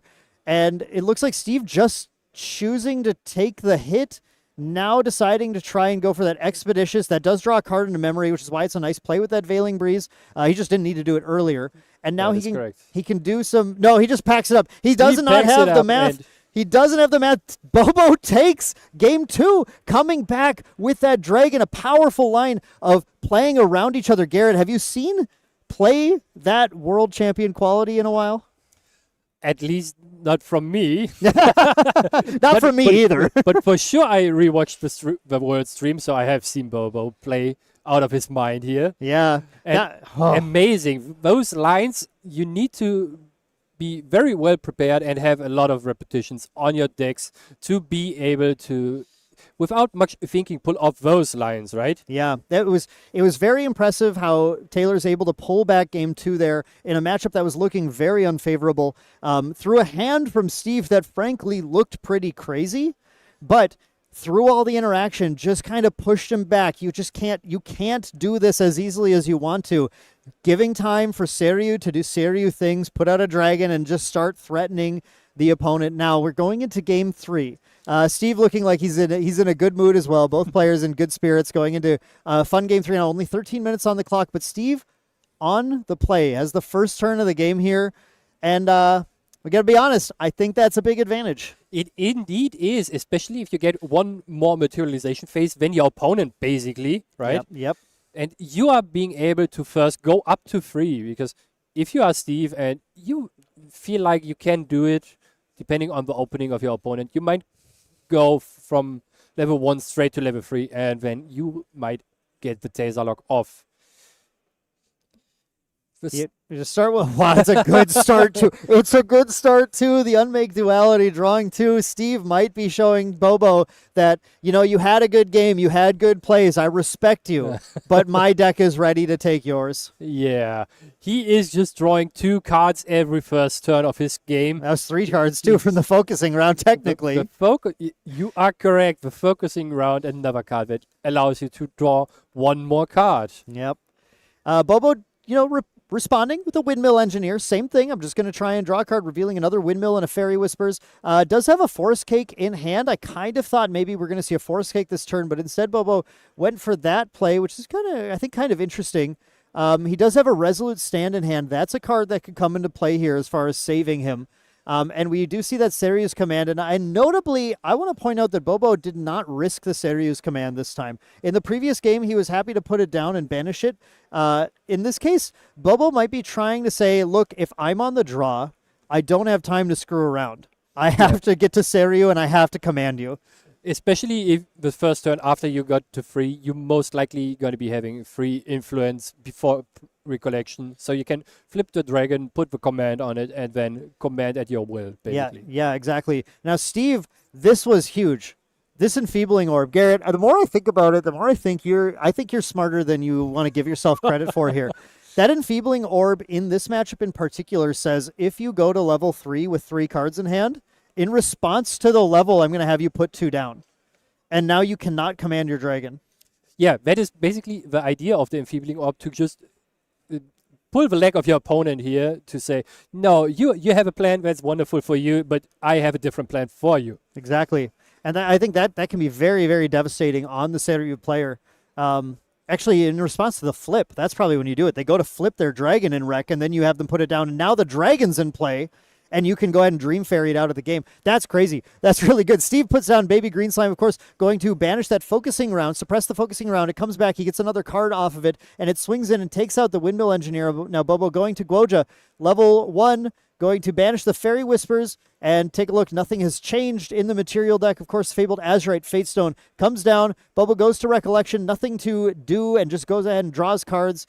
Now it's time, Bobo, to do some stuff here. We got to get some stuff in play because right now the odds are against us. We do have a Forest Cake coming down. Going to get to draw a card off of that. And now looking at his hand thinking, nope, nothing that I need to do right now. I think Bobo missing the Beseeches, missing the Dungeon Guides, just not having the line to go for the turbo. But is holding on to another Baby Green Slime in hand, can play defensively still. At the very least, you have the Baby Green Slime to suppress the weapon that the Diana player is going to be activating at some, materializing at some point here. And that gives you 1 more turn in every case. Yep. So. And another Scout the Land. Steve just digging and digging and trying to put together the cards. Of course, the Diana deck plays either like an ally deck or like a combo deck. And Yes. the Scout the Lands really help you find the thing you're looking for when you're looking for a particular thing. The issue is no way to shuffle the deck or anything if you don't like what's on top. That is correct, especially since Steve's hand looked quite purple to me. Yeah. With a lot of Umbra types here. Yeah, he's found a lot of Umbral Ties, does have a Dungeon Guide, does have a Baby Green Slime of his own. Is maybe just going to continue to Baby Green Slime the focusing round and dig through as he continues to scout the land. Maybe not finding what he needs, right? Maybe just saying, oh, fine, if I don't find what I need, here's the Baby Green Slime. We'll suppress the focusing round. We'll continue to draw cards until I get, if these aren't the ones I need are down farther. You think that Steve might be activating now the Ascent Protector he has in his hand just to get a little bit of board pressure going and still having the board for sure, right? I think absolutely. He's just deciding what he wants to risk because you're getting to the point, Ascent Protector does cost 4, and you get to the point where if you want to level next turn, some of these things, you're not going to get to keep them. And what's most important, I think everything we've seen in Steve's hand right now has been very crucial in this matchup at different points. Interesting. Steve chooses to not activate the Ascent Protector. I think he's preparing for a likely line of Dream Fairy into Lineage release of Goggia into Ascent Protector. So you get some way to deal with the Heavenly Dragon here. Sure, holding onto the Ascent just as a way to get a second Dream Fairy activation so you can finally get the dragon off. I think Bobo doesn't want to go into a position where he puts the dragon down and Steve has any chance to play a Dream Fairy though. So that's going to be that's Bobo's game to figure out a little bit. That was what was so powerful in the last game about using the Dream Fairy on the Shimmer Cloak, is it gave him a way to fast speed the Dream Fairy before Seiryu flipped. Bobo just happened to have his number on that one. But the Windmill Engineer coming down, revealing a Wind Trotter and a Reclaim. 2, 4, 6, 7.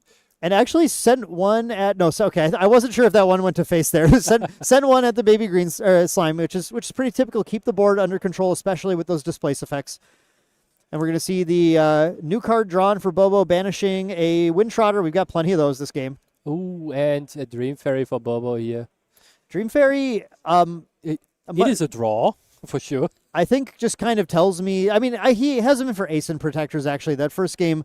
Those Ascent Protectors were pretty threatening. So if Steve had gone for the Ascent Protector there, if Bobo finds the Dream Fairy, then is able to just take it off the board and really, really start to put pressure back on. Ooh. Steve going for a Fairy Whispers. What are we finding? Oh, there's Displace. We found a Displace as the second card. That card is Rapid Reload, though. It is going to be reloading very rapidly for Steve here, if he gets to the point where it is activatable with a weapon on board, right? Rapid Reload is that was a key card in the Akihabara match we saw showing this deck off. That allows you to, after your bullet is answered, you just get to immediately get a new bullet in play. So it can really prevent Bobo from trying to respond the same way he did in Game 2 to Steve's pressure, Steve's gun threatening. And here we have Steve going for that Dungeon Guide now, already on Diana 2, went for the Diana 2 that turn. Dungeon Guide goes to 3. Bobo did not have any... it actually got rid of the Rapid Reload as well. Bobo did not have a Stifling Trap this time. To respond to this, we're just going straight to Diana level 3 now. He's counting on the Baby Green Slime. He's counting on the Shadow Twin, but Steve does have the Regal Inquisition in hand. All Steve has to do is lead with that Regal Inquisition, pitch the Baby Green, and hope Bobo doesn't draw a new one to replace it. It's looking like Steve is ready to posture to take down the world champ here in round 1 of Ascent London. Especially with those 2 bullets on the board, so there's no good target for Bobo to basically suppress, right? Yeah.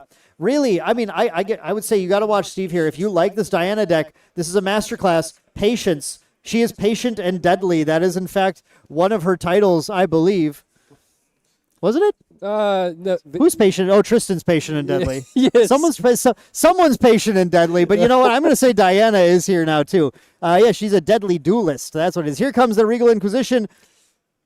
But look at this. But the Shadow Swing was already put out before the Regal Inquisition. Yes.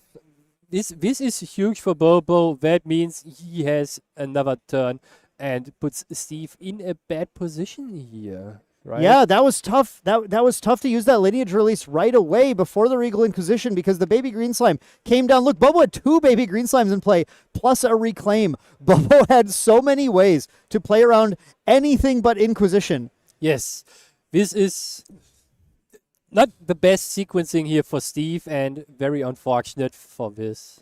Otherwise, he would be in a very, very good position, right? Yeah, I think that was just a miss of sequencing. It happens sometimes, of course. We're at the top level of gameplay. It can be very, very tricky. Grand Archive, one of the hardest TCGs to play on the market. And here we have Steve making an equally hard decision. Are we going to be getting rid of Baby Green Slime, Dungeon Guide, and anything else? Does the Seryus command? He leaves the Seryus command. He leaves the Resolute Stand. We see another Seryus command drawn by Bobo. That is a lot of attack triggers that level 3... that level 3 Guoja could put onto the Seiryu when it flips. Now, of course, without the Dungeon Guide, Bobo doesn't have a way to turbo there. Hasn't found another one quite yet. This is going to be a rough game now for Steve here. But mis-sequencings happen at times, right? Especially with you traveling international, because Steve is from Canada, as we all can see, and he is in the United Kingdom right now. That is a very big time difference, and jet lag, being tired, getting used to the time zone. Those are all things that play into those things, right? Yeah, absolutely. We do see this is really what you want to have happen to that second series command. It gets banished, so the Empower count is already up as Bobo used that Reclaim on the Baby Green Slime, put it back into hand, and then use the floating memory from the Reclaim to level, losing, honestly, the perfect card. I'm not sure exactly what's going on, but if Bobo feels like he's got a main protagonist buff right now, it does seem to be active because Steve messing up that sequencing really was not ideal. in this case, unless there's something. I always like to say, unless there's something we're missing, Garrett, because you and I, we are not to the same caliber as these players, and there's always a potential thing that you're trying to play around that you miss. So I don't want to put it entirely on him for that. But Bobo does have an opportunity here now. Did banish the perfect card on level up, just missing that way to level, but did go hard to level 2 with the baby green slimes to continue to hold off Diana's shots. It looks like Bobo is going to have the opportunity to get the dragon in play. The question is just, can he capitalize on it? Can he take Diana from 1 damage to 25 in 1 turn? This is going to be very difficult here, right? So we see the taser shot loaded in, and Bobo is very ready to go here. Once it loads, it's baby green slime coming down, going to go ahead and banish that Shadow's Twin. And the taser shot is now gone, unfortunately. Very important thing we might want to highlight here is that every time Bobo suppresses the Shadow's Twin, it is in response to the trigger of +2 attack.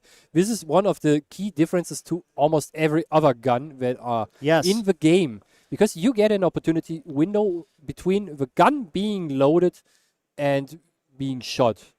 Yep, exactly. That is the drawback of Shadow's Twin. The one thing is where a lot of times you would be able to load the bullet, after it loads, fire it off immediately, and then the bullet enters intent. It leaves the gun. Exactly. But because that trigger stops you from attacking, you have to resolve the on-load trigger first. Then you have an opportunity to get rid of the gun, and then anything loaded in it just sort of vanishes into the ether. No renewable happens there.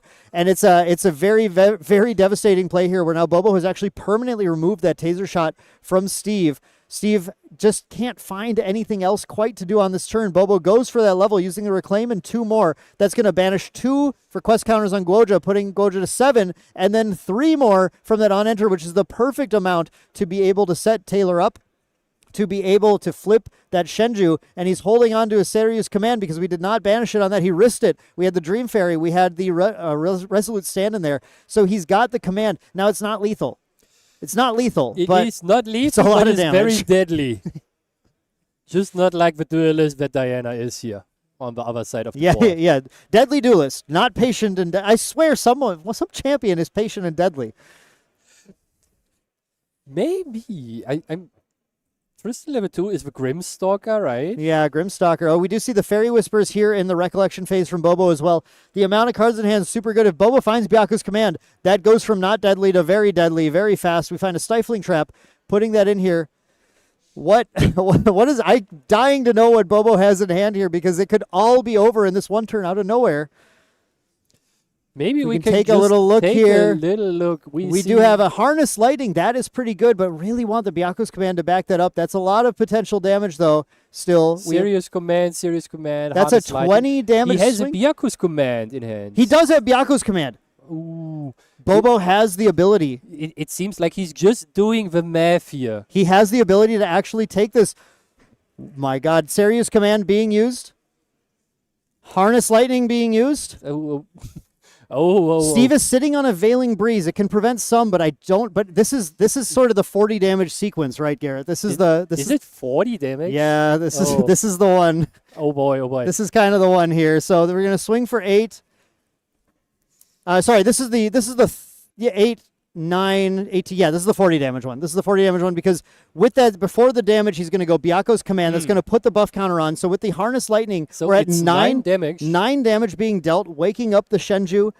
And then he's going to place an Arcane Blast into his banishment and then empower twice. And he's going to be able to Arcane Blast and then attack again with the Seiryu for the additional set of 9 damage and then do it a second time, Arcane Blast, empower. Oh boy, So Steve is now trying to map it out if he can do something about it, but it looks very rough here. I'm not sure the damage. I'm not sure where we are at in dealing the damage here. Yeah. I think Steve is maybe... Steve, we backed up. Steve is responding to the Byaku's Command. So I was making sure Taylor didn't mess up the sequencing here because you have to Arcane Blast before you do the second attack with the Shenju. So Steve going for a... Put 2 down. What does he have? His Veiling Breeze and Veiling Breeze, displace Dream Fairy. So what he's most likely trying to do is displacing his Dungeon Guide to get cards into memory to Veiling Breeze. But he only has 1 win card in hand anyway. He's focusing round Oh, to focusing. load into the gun, And now Veiling Breeze. and then Veiling Breeze. Okay. That's you do what you can in this scenario, right? So we're going to prevent 2 on everything. But unfortunately, that's going to leave the Shenju dealing 7 more damage to Steve. And now the Arcane Blast is in banishment. The Arcane Blast actually is moved from banishment, is used for, that's another 11 or 9 damage after the prevention. Another swing, another Arcane Blast.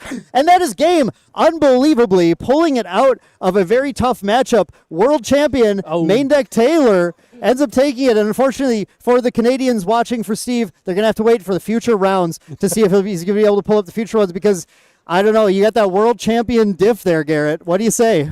It was amazing. And after the game, you even saw Steve being a little bit mad at himself for missequencing and realizing his mistake here. He probably realized very quickly after the baby green hit the board. Yeah. It's so challenging. I mean, I cannot stress how much that despite like missing something, you and I know this as worse players than these ones. Yes. You still get up there. You've played your deck a million times.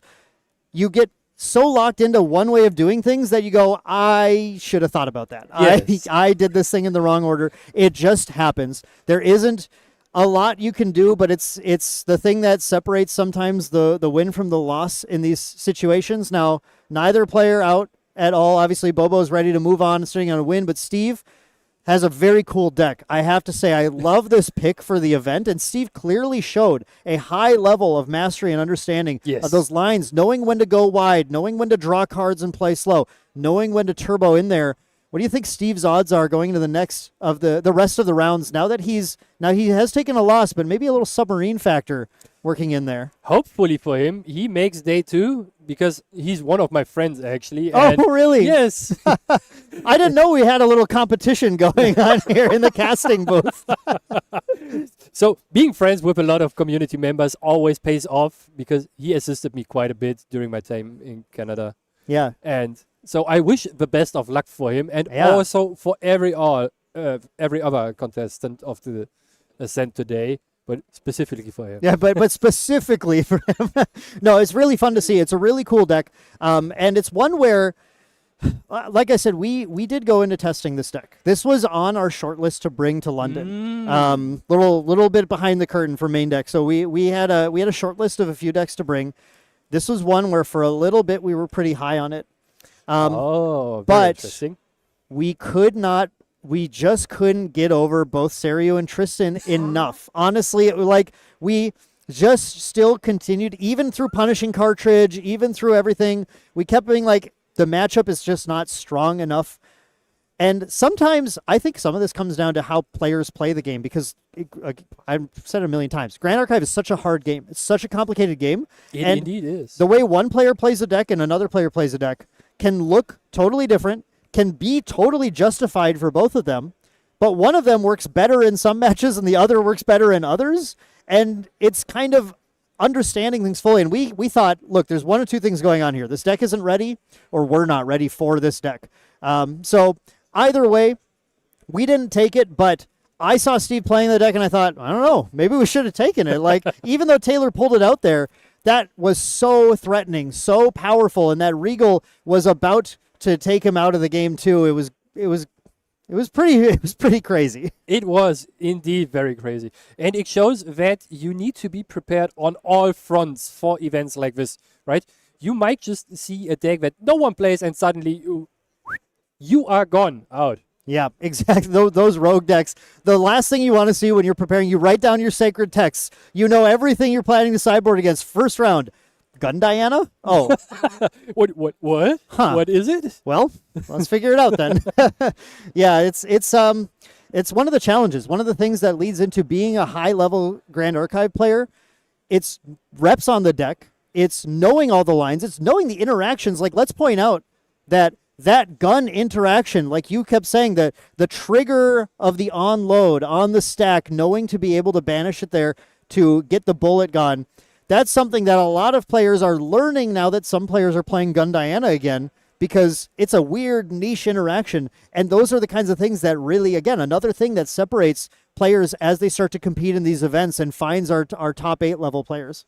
That is also an advantage that you get as a judge, right? Yeah. Because you know the rules and you know your windows where you can do things. So I highly encourage everyone to take the judge test to test yourself if you are seasoned enough for those type of events. And Ascent also always need more judges. More judges is always better to secure the rulings and answer the questions of the community, right? Absolutely. A strong judge staff is integral to a smooth running event.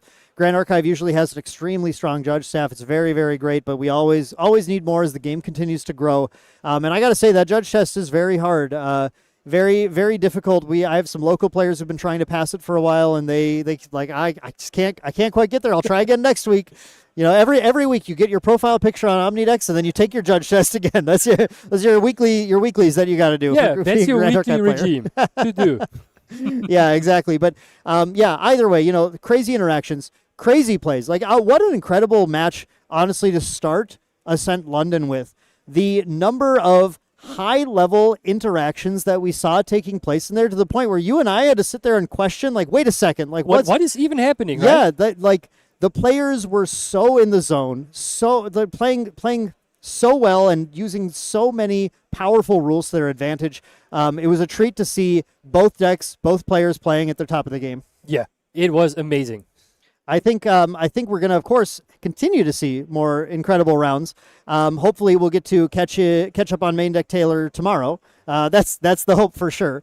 But also, hopefully, we catch up with Steve tomorrow too. Now, 2 win decks. That's the one thing I would say about round 1 is we did have 2 win decks. Now, very different win decks, which is cool. But what are you hoping we put on next round, Garrett? Maybe some fire. Fire would be very cool. Fire's fine. I really want to see an Astra Diana. Water Astra Diana is... I got to see if there's one in the room. I'm not even sure there is. Maybe we can get both, like a Fire CL into an Astra Diana. That's a fun match. Is it? That is a fun match because Okay. the Diana can push enough damage to put him off of the Serene Spirit pretty fast. But not always. So we'll have to see. We'll see what's coming up round 2. But before that, we're going to toss it over to an interview with our fellow caster Clem and the winner of round 1, main deck Taylor. Let's see what they have to say.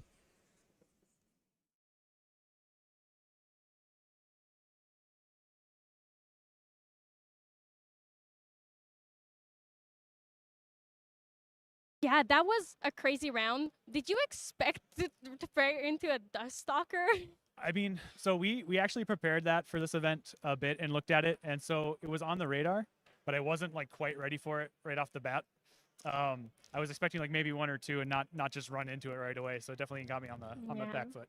Yeah, it was a surprising game 1. He ran away with it, but then you really brought it back game 2. Now, one very interesting thing about your deck list, we talked about it yesterday. You play Primal Whip. Yeah. Where did the idea come from? Like, why do you play this random card? So there's some really good Tristan players in EU, and Seryu's matchup, you can set it up so that it plays pretty well into Tristan. But I mean, sometimes they still just like high roll you, get all the preparation counters, and they go to level 3 and just kill you, and you can't do much about it. The answer to that is Staggering Strike. Yep. Which is great, but Staggering Strike is at 3 damage or 3 power base, and everybody's playing Calming Breeze now, which shuts off 3 or less damage. So Primal Whip lets Goja get that attack in for the extra 4 damage and get over like Calming Breeze, and so that doesn't stop Staggering Strike anymore. It's a lot safer. That's really, really smart. And the on attack also gives. Yes, yeah, it helps you be a bit more aggressive as well, because we're playing Shimmer Cloaks in our list too. So we have some extra non-humans to get buffed there, and you can get pretty aggressive and just kill people, you know, while you're at level 2 still, and not have to like worry about Seiryu even. Yeah, unbelievable. That's tech that I don't think many people would have ever even thought about. Yeah, I have to shout out main deck Alex, because we were like looking out for weapons for this just for Staggering Strike, and he's like, well, Primal Whip's perfect. And I was like, yes it is. Yeah. That's so good. We saw that he's a really, really good player in Toronto. So you have a good testing partner as well that is a Seiryu expert. Oh, he's so good. Yeah, we were leaning on him a lot for this event, so he's done great. Yeah. I hope he also did good round 1.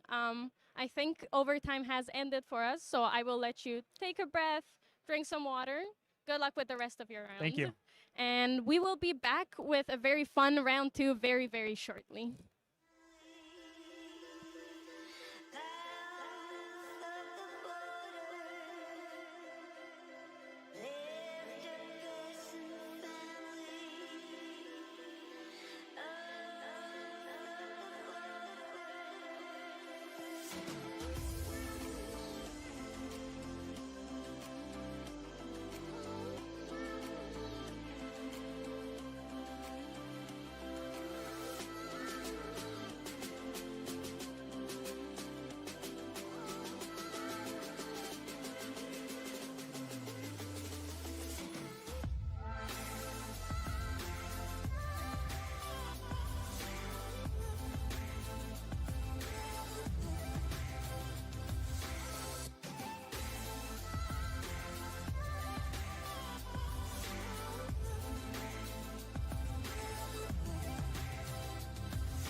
get my drink on tonight. I'ma get loose, get wild. If you're not in the mood right now, honey, don't kill my vibe. I will get my drink on tonight. I'ma get loose, get wild. If you're not in the mood right now, honey, don't kill my vibe.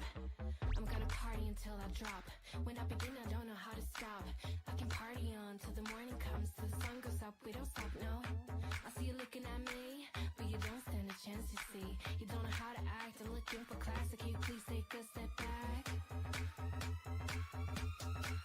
I will get my drink on tonight. I'ma get loose, get wild. If you're not in the mood right now, honey, don't kill my vibe. I will get my drink on tonight. I'ma get loose, get wild. If you're not in the mood right now, honey, don't kill my vibe. I'm gonna party until I drop. I'm not looking for love, I'm looking for fun. Just because I have on skin tight jeans doesn't mean I need a man to save me. I do it all for fun. Looking hot in my 501s. But you know I tease, I'm not here to please, but you're way too dumb to see. Hey stupid, you think I want you just because I am a woman. Hey stupid, I don't want you, I don't want you. Hey stupid, I do it all for fun. Looking hot in my 501s. Don't you know I tease, I'm not here to please, but you're way too dumb to see. I will get my drink on tonight. I'ma get loose, get wild. If you're not in the mood right now, honey, don't kill my vibe. I will get my drink on tonight. I'ma get loose, get wild. If you're not in the mood right now, honey, don't kill my vibe. I will get my drink on tonight. I'ma get loose, get wild. If you're not in the mood right now, honey, don't kill my vibe. I will get my drink on tonight. I'ma get loose, get wild. If you're not in the mood right now, honey, don't kill my vibe.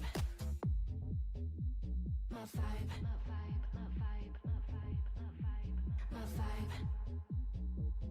Hey stupid, you think I want you just because I am a woman. Hey stupid, I don't want you, but you're way too dumb to see.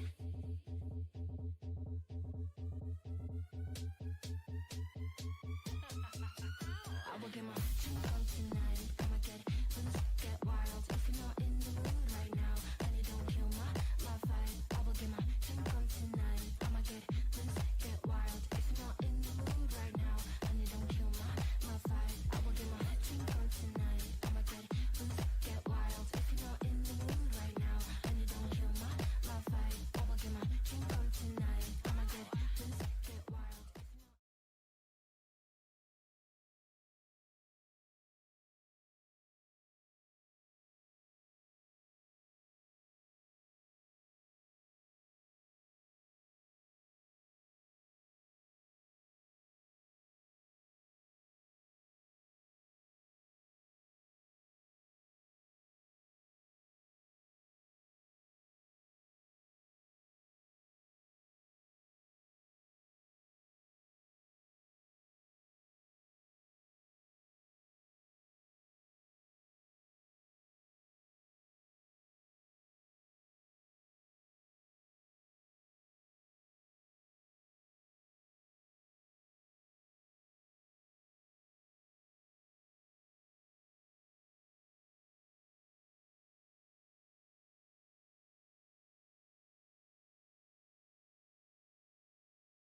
We're heading into round 2 now, and it's really easy to win out and get to the point where, oh look, it's day 2. Oh look, you're in top 8. So losing one round is not the end of the world. Actually, I've talked to some people during round 1, like after it finished, and a lot of people have the strategy of, okay, well, I'm submarining. I'm gonna lose one round, and then oh look, I'm suddenly in like contention for top 8 immediately going into day 2. So it's not a bad strategy. Definitely not a strategy I would employ because I'm very nervous. Like being there, I'm like, oh, I have to win this to make it in. That is terribly stressful to me. Indeed, it is very, very stressful. But luckily, you have 2 crosses that you can path. So 2 losses are good for you to make day 2 and technically even be able to top 8, right? Yeah, So yeah. It's not all is lost. nothing basically is lost. Exactly. You just get quote unquote easier opponents depending True. on who you face. True. Just because the math says that the opponents you are playing in round 1 are a little bit worse than in round 2 that were opponents that you played in possibly round 1. Yeah. Speaking of round 2, we have honestly an incredibly interesting matchup coming up. It's it's Merlin, but I think everyone, when you hear Merlin, just like you, thinks that it's Kingslayer. No, it's the new Merlin.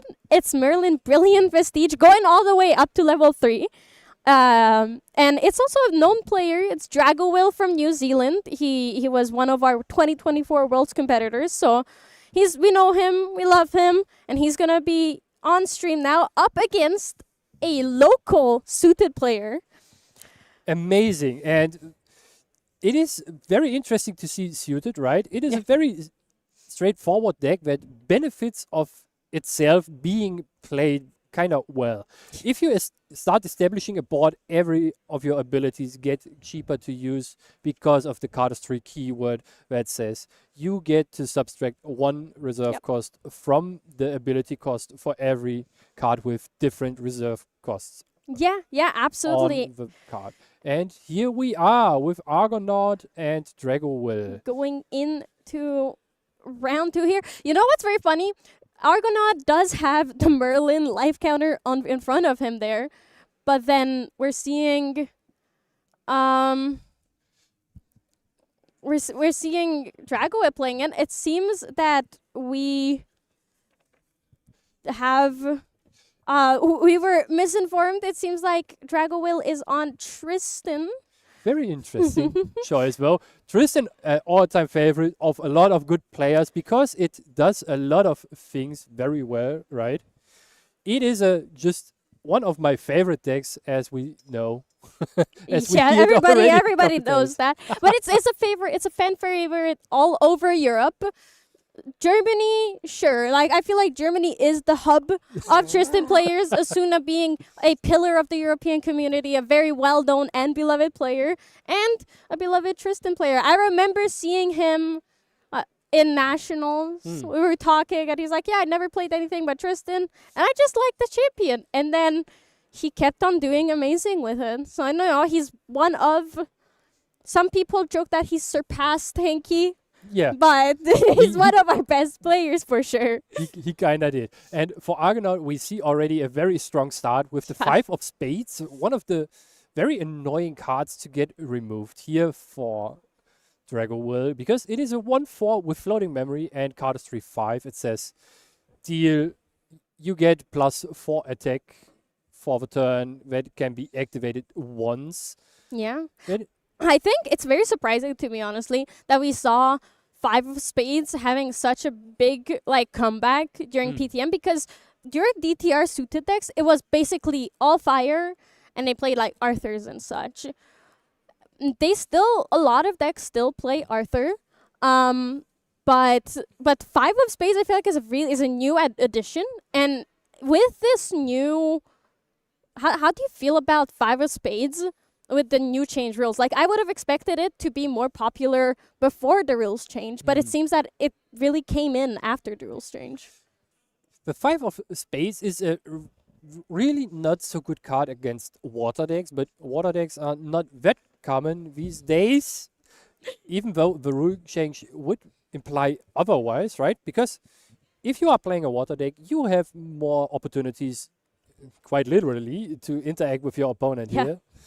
But 5 of spades being a card that is there, it is very strong just because it has a floating memory, or it is a very tough body to deal with. Either way, you are winning if you have it on board or in the graveyard, right? Yeah, it's definitely really good. It's such a big body as well. Even if you don't activate its ability and can't really do it, it's a 1/4.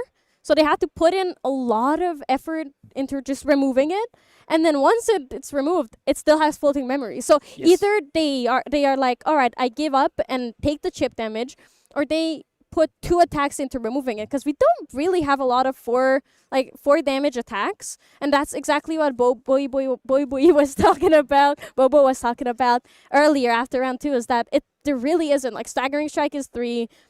You need a weapon to attack, and then you're still exchanging 1 durability and the attack card just to take care of this 1 ally, which is a lot. Yeah. It seems like to be that 4 is the new threshold that needs to be met these days instead of 3. Yeah. Because, 2-3 allies are very strong and very common, especially for guys like Henki, who likes his 2-3 allies for free. Yeah, it's absolutely.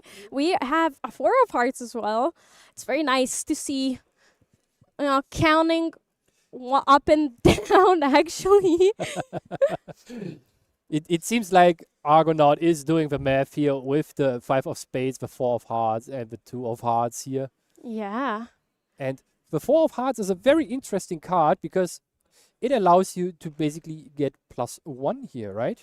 You activate the cardistry ability, draw a card into memory, and if you want to, most of the time you do, Yeah. you get to put another ally on the board with the ability. And then most of the time, the 2 of hearts, in this case, for example, can activate the cardistry ability for Immediately. 0. Yeah, even without that 5 of spades, you absolutely can still get it. It's really, really awesome to see. One very interesting thing that we didn't really have the chance to talk about is Argonaut is playing Wonderland's Reign, which is a card we don't really see. What do you think is the thought behind it? It's a really good card, but 10 reserve cost is such a high metric to hit. It's so hard. It is really a high metric, and most of the time you don't play the Wonderland's Reign because you want to activate your cardistry ability, but more so because you want to have the discount on your other cardistry abilities, because it counts towards the suited subtype here. Yeah, actually, it does have the suited subtype, and we don't have any other 0 cost suited cards, so it is really good. I think the other cool thing is Argonaut, I believe, doesn't play any non-suited allies. Like, there is no Arthur in here, definitely. So everything works together. I think this is what this deck is like meant to be. Yeah. No random stuff, no anything. Yeah. We you just are correct. have all suited. He is suited up for sure with cards like the Trump set, for example. That is a very strong defensive card here that allows your attack to be redirected and also buff up the suited ally.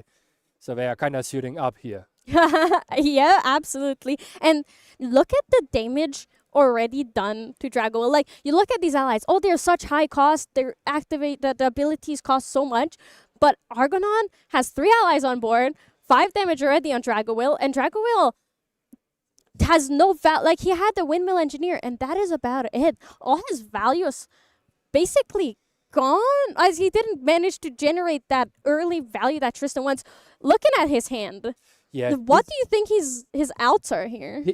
He is for sure desperately looking for a Sadie Blood Harvester here to get control of the board, because one of the huge downsides of Tristan is as soon as you lose board control, you not necessarily having a huge board, but controlling the board, you are in for a very tough ride. It's not going to be a fun thing here. And the Windblast Lookout helping a little bit here with removing the 2 of hearts, because she is a 1 health ally.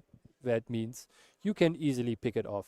Yeah, it's a good trade for Argonaut. Oh my god. He's a legend. Wind Resonance Bubble, we have not seen, like, they're the Revelfest promos for the past 2 seasons, but we still don't see very many people play them.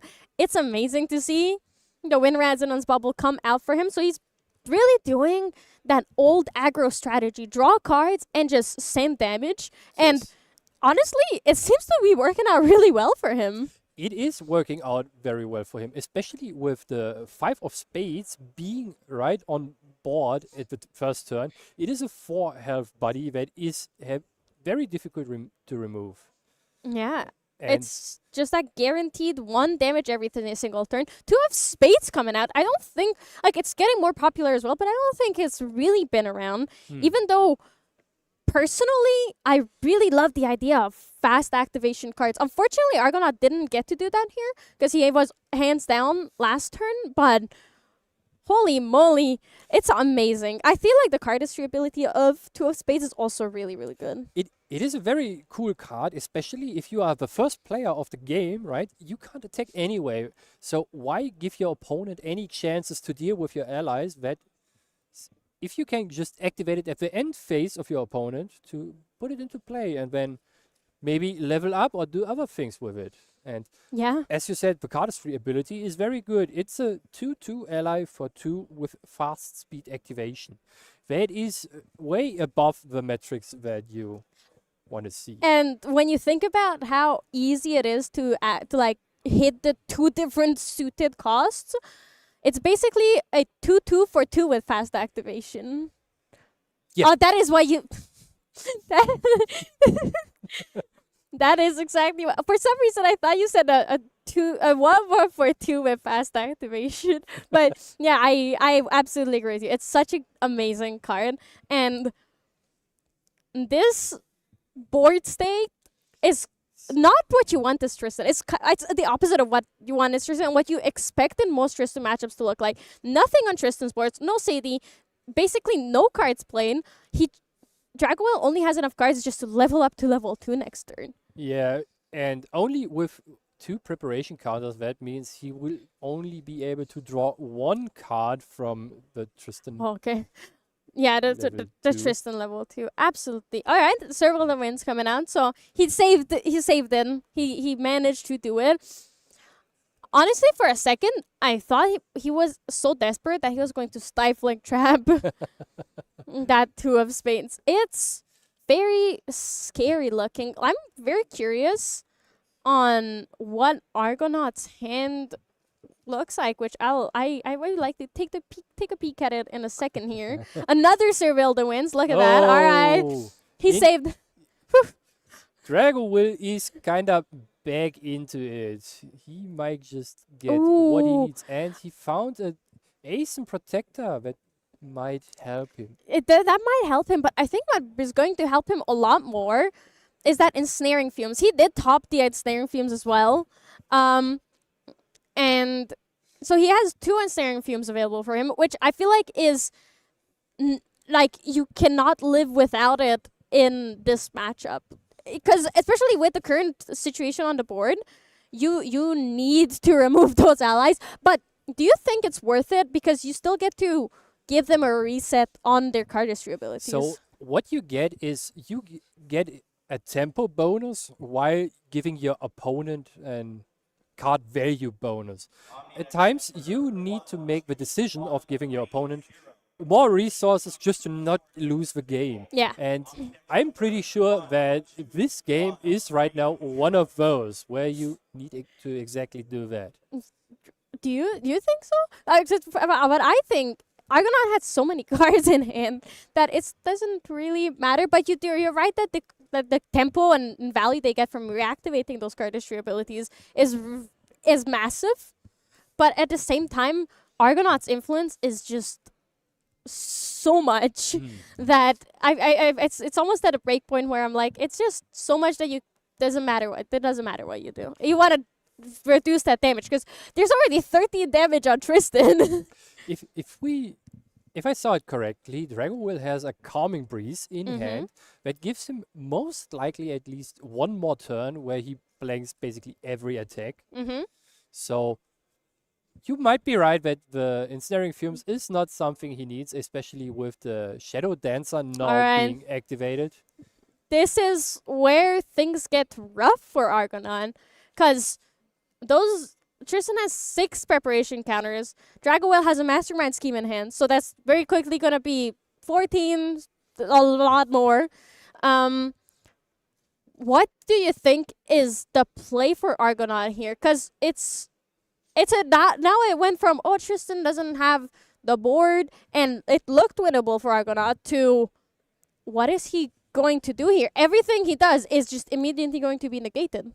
It kinda is, and that means he needs to threaten damage very quickly, very heavily.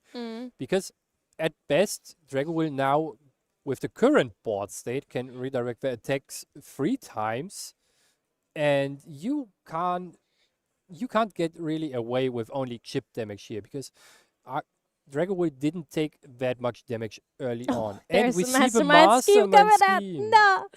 painful, really painful Argonaut. It could spell the end of it as well for him, though the Drago Will is hands down, so he could in theory have one turn, but he's still on Spirit. Being on Spirit it might be the detrimental here that is letting Drago will close out the game very quickly, because if you get to Shadow Dancer and you get out the Shadow's Claw, you have 2 turns where you deal basically 5 damage only with your champion, right? Yeah, sorry. Very interesting thing is that Drago Will chose to have agility instead of drawing an extra card. He did, because there is no Sadie on the board, right? There's no other way that for him to get agility. But it seems that So one way to get agility here is for the mastermind scheme, because as soon as true. You're right. if you double the preparation counters up to at least 8, you get agility. So you get to pick up a couple You're more right, cards. From and it your was memory. 12. Okay. So he did draw the extra card. I saw that. I was just so surprised that it was all of a sudden there. Like, everybody uses mastermind scheme, but it's so hard to notice with all the shenanigans that, there's a Sadie on board. There's a million different things happening on board that you just take agility for granted in a way of, there's definitely a reason to do it that's not mastermind scheme, or that's mastermind scheme and so many different things that it's easy to forget that, mastermind scheme is a really good card. At some point, the board gets quite cluttered with things on it, so you struggle to remember Yeah. what is actually happening. It happens to me all the time, right? Even forgetting to get up the Lost Providence while going up to the level 3 champion and passing your turn. It's a classic thing that happened more than once to me. Yeah, that's absolutely surprising. So, what quick thing? There was a judge call. Unfortunately, there was a card that was supposed to be in one of the players' sideboards that ended up in the main deck. It happens so often, and especially like in these situations where you're at your Ascent, maybe even your first Ascent, you're kind of nervous, and it just happens. It's a very normal thing. Yeah. Like, you shouldn't be ashamed if you do it. It's very unfortunate because most of the times it is a game loss, but one, it's not everything's lost. Two, it's like it's a very like the amount of times I've seen it happen. It happens It's a more often than you would expect Yeah. it, and it happens to everyone, right? Yes. I remember being at was it a store championship or a regional where I had to give Asuna a game Damn. loss See, for something even like this? even Asuna does it. At Oh. my first regional, that was not at my local shop. I also did it, and I was like, damn. I can't believe I would do this, the embarrassing thing was that I think I put the cards I took out of my sideboard back in and didn't take the cards that I needed to take out. So it was even worse than just not the sideboard. At times, things like this happen. Even Yeah. well-seasoned players make mistakes at times. If we think back, Hanky did a couple of them. And it's always good with him to talk about it and have a laugh about it, right? He's a good sport about Yeah. it, yeah. I've seen it. We've seen people lineage release and then play fire cards usually. So it's very common to make all of these mistakes. It happens, and if you're at home, ever done it or are afraid of doing it, the best way to do it is even before a round starts, double check your sideboard, right? You shouldn't just go into it and be like, all right, I did it, and shuffle up. Because looking at your sideboard, you can immediately tell, you should be able to immediately tell whether you're missing cards from it or not. So always de-sideboard right after the game and check your sideboards before the next game. Better to double check than get a game loss for something that is avoidable. But it still happens. Like, Indeed. we're all human. We're all tired. It's early in the morning. Best advice I can give is always after the game, make sure that your sideboard is complete, and that by default should mean your deck is also complete. Yep. So you only have to check at best 15 cards. That is the easiest and fastest way to make sure that your sideboard and main deck are correct. Yeah. Most likely. Yeah. Unless you dropped cards underneath the table, then you might have other issues anyway. Or unless somebody comes up to you, they see you don't have a playmat. This happened in Niagara Falls to a really good friend of mine. yes. He was playing the side event, the I scrubbed out of steel side event. He had his cards down. He was de-sideboarding. He had some of his cards down on the table. And Celadar came by. He was like, oh, I see you don't have a playmat. And that was when he was showing off the cool new Dreamweave playmats that we're getting in VIP packages. And he put the playmat down in front of my friend. And a card was under it. A card got stuck under the playmat. And then Was it? later he came back for the playmat. And then as he took it away, he saw the card there. And he called, he was like, what's that? And so he made my friend get, I believe it was was a a game? round. I think it was it was either a game or a round loss. Yeah. But he was going to win, and I believe that game was against Henki as well. So It was. it's even crazier. He rigged the game so that Henki could win the game because my friend was too powerful. It was indeed very entertaining. Luckily, we finished the judge call here, and it seems like Drago will got the game loss for the Game win. Drago Bell got the game win. Yeah, game win. I'm Argonaut sorry. unfortunately got the game loss, but now they're actually sideboarding. So honestly, I think this didn't change much looking at the board and the outcome of the last game. So it's just going to be a normal sideboarding. Let's look at Argonaut sideboard because I think I'm not quite sure what Drago Will sideboard looks like. Yeah, neither I am. But I'm for sure seeing that Argonaut is going a little bit more of a aggressive route here with the Rogue, Ace of Hearts, and the Noir. And a couple more Two of Hearts. That might be pretty good. Especially if he can stick the Noir with 2 buff counters early on. Being a stealth unit, if you have another suited ally, is very strong, especially against Tristan, who historically has no way to deal with stealth units outside of maybe a Stifling Trap or a Dream Fairy here.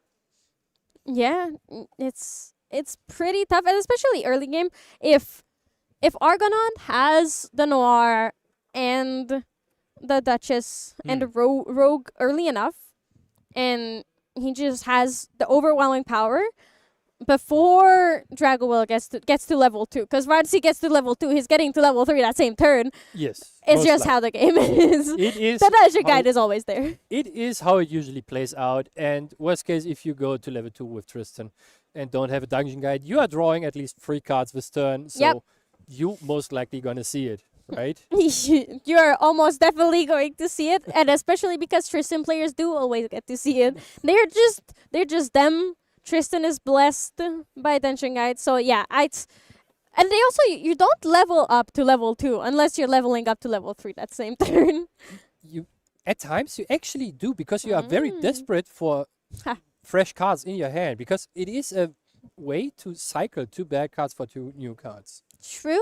You are easily cycling through those things there. Ooh, Oh, and that we is a finally really see nice the 3 of hearts. Yeah.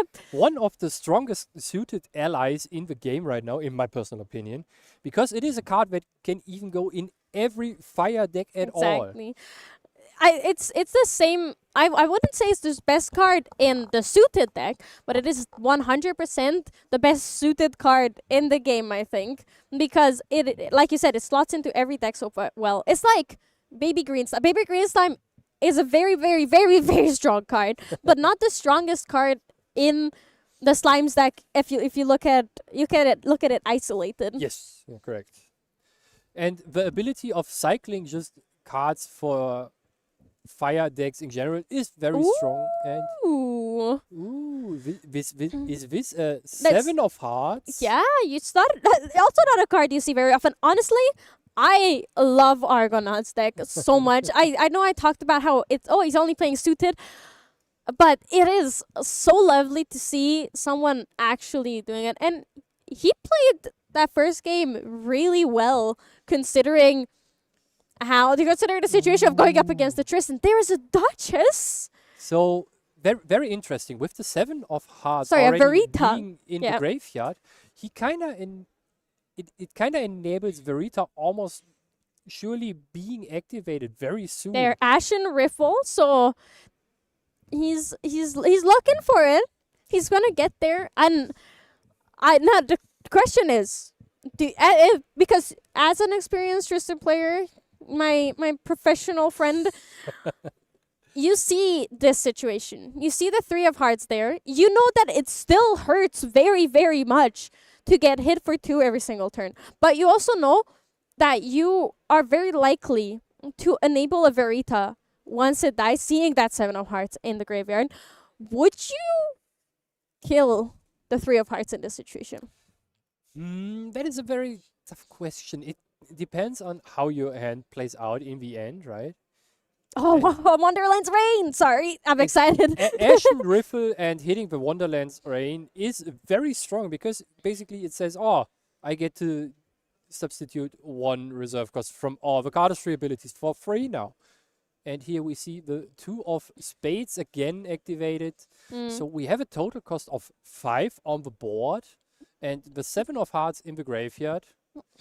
Yeah, that Verita, and sorry to interrupt you a bit. The other thing is that I feel like if you're a Drago wheel here, you expect a March Hare. You expect to run into Kindle. Is he looking to do more of a graveyard hate with that 7 of hearts, 3 of hearts on the board, and 2 fire cards in the graveyard already? Do you think he sees now with the Wonderlands Reign out that this is almost a fully suited deck, or do you think he's expecting more of a Kindle old school version of it? It is very telling that if you see Wonderland's Reign, you are not expecting to see many of the fire quote-unquote aggro cards here, right? Yeah. And this turn for Argonaut is very huge. He had the 3 of hearts already on the board, activated the 2 of spades here with a buff counter. So we are at the sum of 5, with the Noir being the ace of spades here. He is actually the ace as well in general, because you look at her, she's her. She's so powerful. She is indeed very powerful, especially with the 1 buff counter and being a stealth unit now, because there are other suited objects on the board as allies. She says allies. Yeah, it's suited. She said suited. Yeah, she has stealth because of the suited allies. The tough part with the Wonderland Reign is it doesn't count towards the reserve cost. As in, it doesn't count towards Noir's reserve cost because it's a 0 cost. But it's still such an incredibly powerful card that you don't hate to see it. It's just sad to see that if that Wonderland's Reign has just 1 cost, the Noir would have 2 buff counters on her already. Yeah, especially if you think about it, that as soon as the Noir and the 2 of spades get removed from the board, Argonaut is at the 10 reserve cost for Verita on the graveyard. Yeah. So it is kind of a lose-lose situation here, right? Yeah. Drago Will's looking at it like, what is this card? So I think he now that he definitely took a second to realize what this card is, understands that what you said, that this is not one of those aggro fire decks. This is a suited deck. This is one of those fabled 100% suited decks, and that's another Red Villager coming out from him. That's really, really nice to see, especially if you're on the others. Like, not especially if you're on the other side, but if you're a fan of the game, I feel like he would be very excited. And when you're winning, you're also probably excited to see that, this is a fully suited deck. For sure. Well fitted for him. It's kind of suits him, Yeah. one might say. And again, the Fire Resonance Bauble to draw another card into Argonaut's hand here. Wind Resonance Bubble. Fire Resonance Bubble doesn't do much in this game right now. Did I really say fire? Oh my god. It happens. So it's something that's not interesting, but if that 3 of hearts had 2 life, I think it still would still be on the board, because Drago took care of the 2 of spades.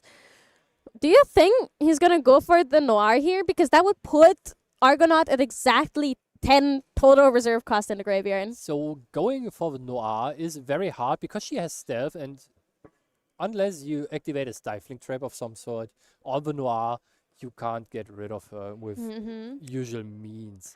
And Look at that board. That's so beautiful. Garrett, you cannot tell me you see this board and you don't go, this is amazing. he's kind of assembling a full deck on the field Yes. this time. Yes, right? it's 5 different costs already. It's 5 different costs. So that Wonderland's Reign would only be 5, which it doesn't only be 5 Oh yeah. because it sounds like a lot. But when you consider that it's a 0 cost main deck card, paying 5 to draw a card is not that bad. Yeah. And it's only gonna be better every single turn. Sorry. Oh, and here we have the straight flare for 5 damage to Drago will here. Look, it's beautiful. This is so. 5 different costs, Garrett. Yes. 5 different costs. 2 cost 5. It is actually 6 damage because straight flare deals 1 damage for every different reserve cost you have on the board for suited objects +1 as a fast activation here. This is This is beautiful. so big. This is beautiful. Oh my god. And did we miss a card activation here from Drago Will? I'm not super sure. No, I believe we didn't. I think it's more so looking at the math here, making sure that everything's right. Wonderland's Reign is kind of a confusing card because it is not an ally, but it is still a suited object, so it counts towards everything here. It should be at the very least. Yeah. Let's see what is happening because No, it's everything's perfectly fine. He's just passed the turn here. It's Drago Will's turn. He's not leveling up. He's risking it. Hands down, and he's going for it. Yeah, okay. He has the Unnerved Agility in his hand right there. You can see it. For you could see it for a second. I promise you. And here we have Oh, the first Sadie. Sadie on the board for Drago Will. Oh, Drago Will is doing the math and be like, all right, well, What can can I I remove? kill You- and what not, right? but it's at the point where anything he kills will enable Verita. So basically, it's at this point, it doesn't matter. He has to go for the biggest damage ally here. That is correct. And it is mostly going to be an ally with 2 attack here, so Yep. the 2 of spades, the 3 of hearts maybe. He has 2 windmills and the Sadie, so that means he can pick off at least 1 ally of choice here. Obviously, the 3 of hearts. So it's you take out the 3 of hearts out here because it's a 2/3. It's gonna be very annoying to deal with, and those windmill engineers can take care of a 2/2 ally pretty easily. So it's very comfy, and if you're at the point where no matter what you kill, you enable Verita, you probably just go for it. Now, we know that Drago Will has 1 more turn with the Unnerved Agility, but looking at his hand, what do you think? Like, obviously, like, it's on the top Yeah. here, so he's gonna play it. We can push a seed. What is gonna be coming up after he plays it, though? Hopefully, lethal line for him. Otherwise, he might be struggling a little bit into the ball that Argonaut is presenting here. Yeah. Oh, that's a beautiful hand for Argonaut, though. Ah, So if he attacks here, we're gonna be seeing just your regular, Unnerved Agility to save yourself. But doesn't that give a chance for Argonaut to build up his board? Because now he's like, all right, well, I can't really do much, and he's not gonna be an assassin, so he's gonna. Whoa, wait! Calming Breeze. No reason to activate the innovative True. agility if you have the calming breeze, right? I did not see the Calming Breeze in his hand earlier. I 100% missed it. So he has 2 turns now, At the very least. at the very least. However, Argonaut has a very interesting card in his hand right now. It's the Trump set. Yeah. Basically says you get to redirect an attack. So it is one of the few ways that you can interact with a big Shadow Strike, for example. Oh, it's basically a mini Tristan. Like, Chupset is the preparation counters on Tristan. This hurts Drago Will here, though, right? Because Calming Breeze doesn't give stealth to everything. So his allies, his Windman engineers are gone, and his Sadie is definitely not going to be enough to kill everything here. He probably thinks that, oh, like, the Two of Spades is still there, I still get my agility, but with the Trump set that we saw in Argonaut's hand, that Sadie is going to be useless next turn. So he got another turn, but he's also not going to get the value that he wants out of it. You are correct, especially if you can trap your opponent into attacking something he doesn't want to, right? Yeah. So Sadie wants to pick off a 2 ally here, for that matter, the 2 of spades, let's say, and you activate the trump set and redirect it to the 3 of hearts, the Yeah. 4 of hearts. That even gets buffed up, and then you can retaliate. Double mastermind scheme banish for the level up. All right. He for sure schemed something here. His scheming is, I just go to level 2. Oh, reclaiming the Sadie. Not reclaiming, but, essentially reclaiming the Sadie. This is a very common sequencing that you see from a lot of players onto their level 2 turn. Usually you have a Sadie on board at 2 prep counters, get her back to hand Yeah, in response to the on-enter, and then play a survey the wins. this is ridiculous, Garen. I was thinking, I didn't realize how many counters Drago will had. So, seeing like, all right, 5 influence, gonna be okay, 7 influence, and then he drew another card. All of a sudden, Tristan is so powerful. Especially with the Calming Breeze, that is also Yeah. a floating memory for level 1+. That is something that sometimes gets overlooked, right? Yeah, wait, it did get overlooked. Cause what do you think Drago will forgot about it, or No, no. did he level? Yeah, he was level 1. Maybe he choose to not do it for some reason. It's taping onto it. I trust him. I 100% trust Drago Wheel here. It's leveling up to level 3. Now, if you have... Do you think he's trying to bait an attack out from Argonaut? Because he's level 3. Okay, he can redirect them. He can redirect 2 attacks. And he still has the Innervate Agility in hand. But do you think he's trying to bait Argonaut into not attacking because he sees those very scary, ominous shadows out here? So he's probably like, oh, well, there's not much of a reason to attacking, and they kill everything I have. And I don't like that. I'm not sure if he's baiting anything at all. He's just playing his turn as smooth as he can and riding to his victory most likely very quickly. Because we saw he has a Shadow Strike in hand, Yep. right? And with the Lost Providence, his influence next turn is going to be skyrocketing up again. With the Windwalker boots that allow you to banish them to draw 1 more card. So, and here we see the Trump. The Trump set. So yeah, this is what we were talking about. It means that the Sadie is kind of useless here, but unfortunately for Argonaut, Drago had the dungeon guide. Even though he doesn't have the Innervate Agility, he has those prep counters, but that will also shut down the Shadow Strike, so it's not that scary at that point. And this absolutely ruins Drago Will's plans, right? Because he put those cards down. He played the Sadie to be like, all right, I get agility 100%. I'm so ready for this turn. He doesn't have Innervate anymore. He can only stop 2 attacks, but I don't think Argonaut has a way to deal 12 damage this next turn, which is very, very sad.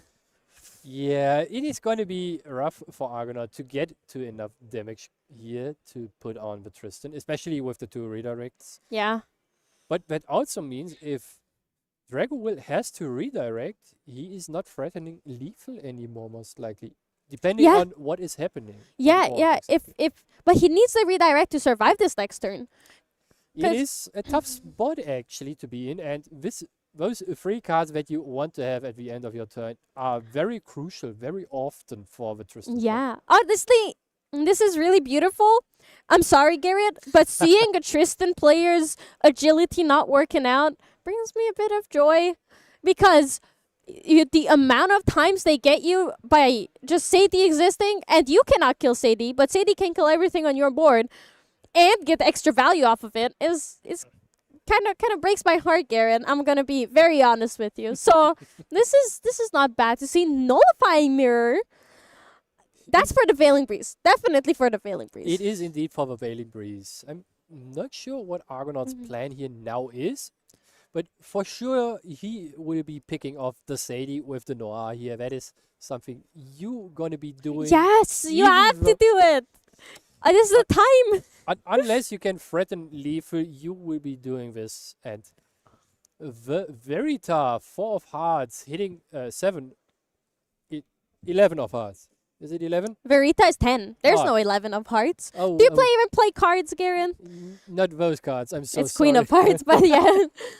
It's just Queen of Hearts. So it goes 10, Jack, Queen, King, Ace. Ace can be top or bottom of your deck. It can be your highest card or your lowest card. But usually it's your highest card because aces are incredibly powerful. And I think this game reflects it very well. Queen of Hearts is one of the strongest cards in the suited deck. So You're correct. Want to hear a very funny tech that you can do? Verita Queen of Hearts gives all your other suited allies immortality, right? true. And what do Wait, you think happens say- if you activate a trump heart on something? A trump set. Sorry. Nothing. It doesn't die. Yeah, that is correct. It just doesn't die. So It 100% survives. So exactly. that Sadie is kind of useless now, right? It's not going to be Yes. killing anything for sure. It's also dying. So it doesn't matter too much because it's a 2 life. You need those cards in your hand to be able to take it out. So it's looking not pretty tough because it's Tristan. Tristan for sure is a nightmare to sit across from, especially if you are a more attack-based deck, right? If you can't deal with the preparation counters or the tokens themselves, Yeah. it is hard to get by.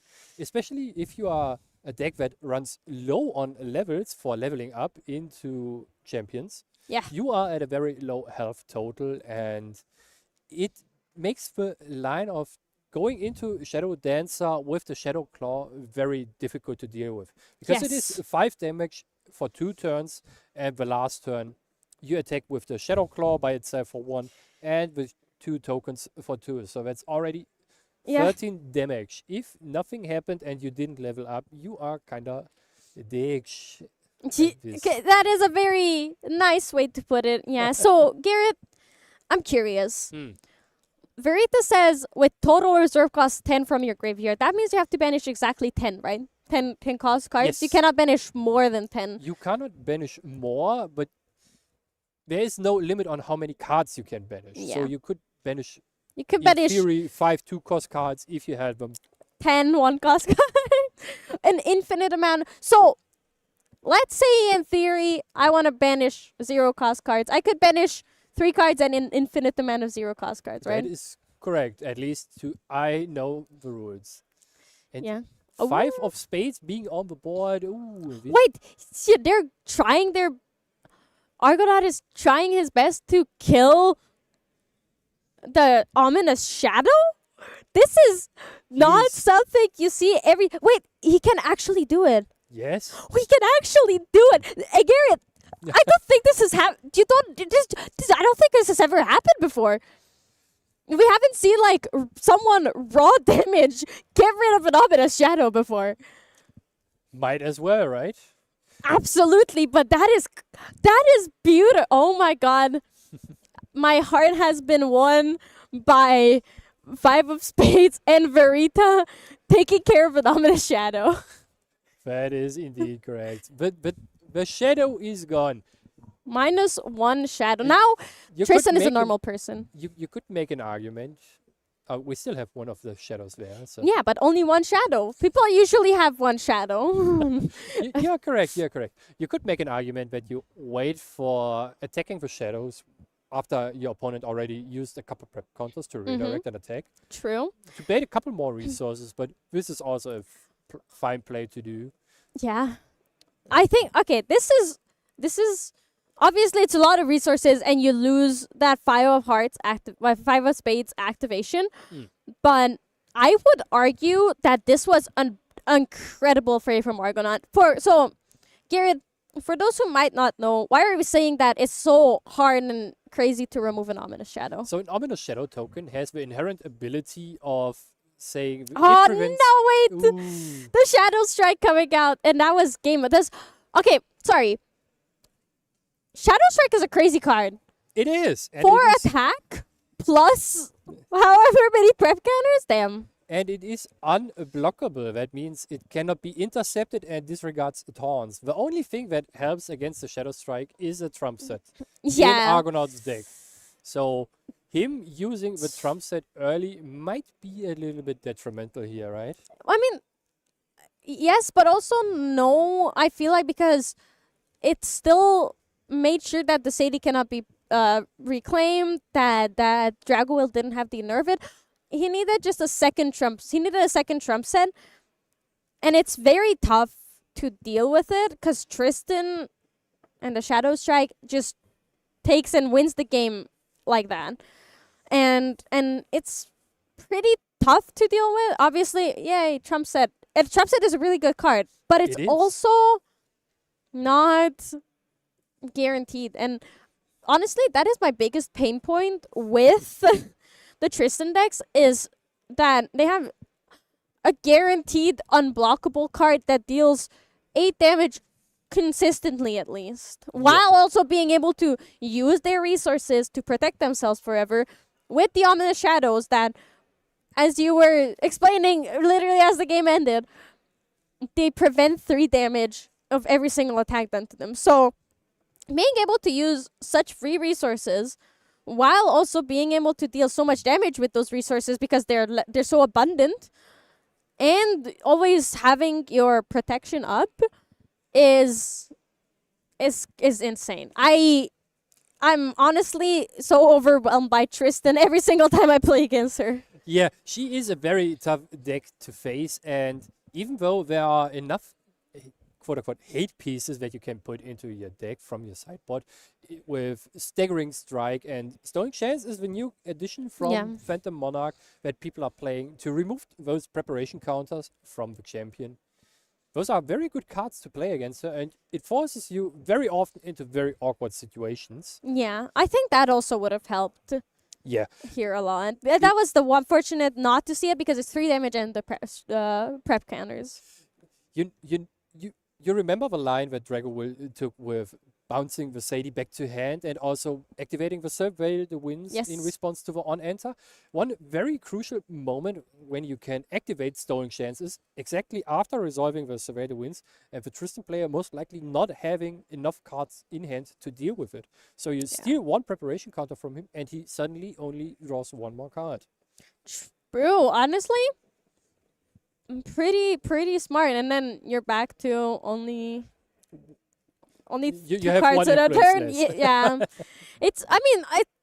It's not that insane, but at the same time, it's impactful. Like, it's impactful because you not only they lose the card. If it was just a 1 card draw, then it would be like, whatever, that's a lot of resources. But losing those 3 prep counters is really the crux of why it's so good. Yeah, and as a Tristan player myself, I can tell you, missing this 1 card can screw over your future plays for a long time. If you count towards it and needing it to enabling your whole turns, it is very meh. That's a way to put it for sure. It is very painful. It's very unfortunate. But yeah, it's very hard to deal with it. I still think that it was an incredible game. Suited was it was so close to It winning was. so fast, and I also feel like if it was a Tristan player that's a little less experienced, they might have been really, really scared and not been able to close out a game like Drago Will did.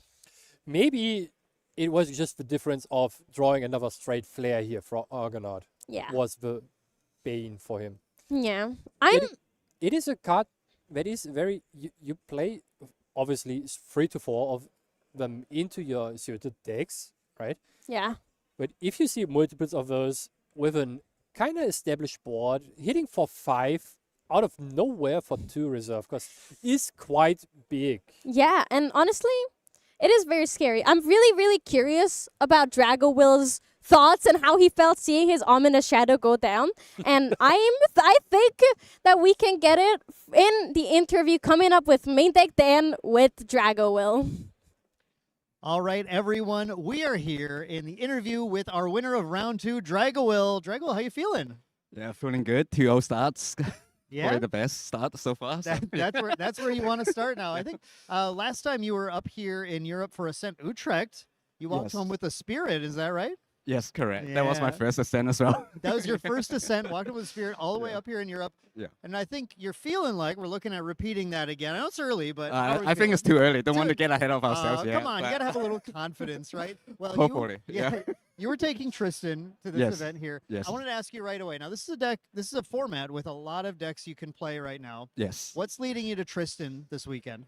I guess it's one of the 2 or 3 decks I'm comfortable with. I didn't really have much time to test for these events. Yeah, I just literally spent a holiday during Christmas and New Year. So when I go back in, I just start playing Tristan for a bit.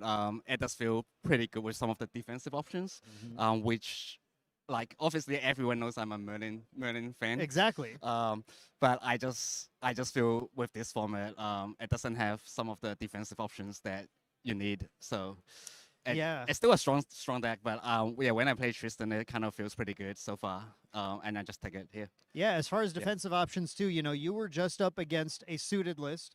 This suited is one of those aggro decks that out of nowhere builds a giant board, yeah. pretty scary, but you managed to navigate it just fine. You kind of had the tools you needed to get through. Do you have any advice for players going up against aggro decks like that, suited decks like that, that you maybe got to implement in that match or didn't implement in that match that you kind of you pay attention to, those defensive tools you're talking about? Yeah, I think both games, because I was trying to show my hand on stream as well, it was quite breaky, both game 1 and game 2. Yeah. If people see my hand, like game 2, I think game 1 I've non-playable and I just pass. Game 2, I have a windmill, but I have to put my defensive cards. That was because I was weighing. I was even got to that game 2. I was trying to, when I played the second windmill, I was just going to play it non-in-build just so that I keep a defensive card. Oh no. But I think that crystallized saved me as well. So I It was did. like, that's why I was like, if I can get through that turn, my hand was pretty defensive and safe from there. It's just about getting to that 4 prep, get to level 3, and yeah. Get to level 3, have the prep. Yeah, we Yeah. saw that straight flare come down, and Yeah. it was like, this is looking dicey, but the Yeah, crystallized destiny. crystallized, yeah. Yep. I mean, that's what you're saying, right? All these defensive tools in Tristan. She just gets to kind of play to the board, draw cards, find the Yeah. things she needs. One thing I think that's interesting about your list now, every Tristan list seems to have a different choice for a divine relic. You went for the new card from Phantom Monarchs, Lost Providence. Can you talk Yeah. about why you chose that one over Quicksilver, Grand Crusader's Ring, Looking Glass? What were you thinking? Yeah, so I think I saw Hanky play with the Looking Glass version Yep. in the last Ascent. I think that's pretty cool, but when I play it, I don't want to. Let's say if you draw 2 of the draw cards, then you have 1 dead card in your hand, and like it may not be relevant here. I may have made the wrong choice, but when I test at home, top C doesn't come up that much, so I literally cut top C to 1 copy. And because of that, like I don't need that much long cards that I need as well. So I was like, so I go Sure. for a safer play. Like every card I play, it feels like it has a purpose. You don't break with any cards in hand. I mean, I still break, right? But at least every card, every card does have its uses at some point. That's why, yeah. Right. Yeah, No, so I that, kind of opt for that. Yeah. that makes a lot of sense, and I agree with you on Topsy Decree. By the way, it's great, but Tristan, I tried. I like Yeah. right after the Manila, I tried the Henky version, Yeah. and like there were so many tops. Like this is like it felt kind of bricky to me. Yeah. So you like the diverse package, right? Yes, And yes. Lost Providence really helps you with that. So Yeah. that's awesome. Last question for you. Okay. You're going through the rest of the day. Uh, What match are you most afraid of today? What do you not want to face? Winari. Wind I think- Arisana. I yeah. think that's a Tristan killer. Yeah, Yeah. that's a If I tough can one. dodge it, I'm happy. All right, well, we'll have to see how you do throughout the rest of the day. Try and dodge all the Wind Arisanas coming all the way from New Zealand here, Yeah. ready to try and take home another Spirit here at Ascent London. Definitely a player to watch, Drago. Of course, play tests with the world champion from 2024 as well. Yes, great. So, Yeah. Glenny boy, yeah. I had to throw his mention in Yeah, there. have to. We have to. Yeah. We have to. But yeah, obviously another incredible player, another one to watch. So you guys are gonna have to stick around for the rest of Ascent London. We're gonna see how Drago and all the other competitors here do. We got round 3 coming up in a little bit, so just stay tuned. We'll have that soon. We'll see you there. Okay.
will get my drink on tonight. I'ma get loose, get wild. If you're not in the mood right now, honey, don't kill my vibe. I will get my drink on tonight. I'ma get loose, get wild. If you're not in the mood right now, honey, don't kill my vibe. I'm gonna party until I drop. When I begin, I don't know how to stop. I can party on till the morning comes, till the sun goes up. We don't stop, no. I see you looking at me, but you don't stand a chance, you see. You don't know how to act. I'm looking for class. Can you please take a step back? I will get my drink on tonight. I'ma get loose, get wild. If you're not in the mood right now, honey, don't kill my vibe. I will get my drink on tonight. I'ma get loose, get wild. If you're not in the mood right now, honey, don't kill my vibe. I'm gonna party until I drop. I'm not looking for love, I'm looking for fun. Just because I have on skin tight jeans doesn't mean I need a man to save me. I do it all for fun. Looking hot in my 501s.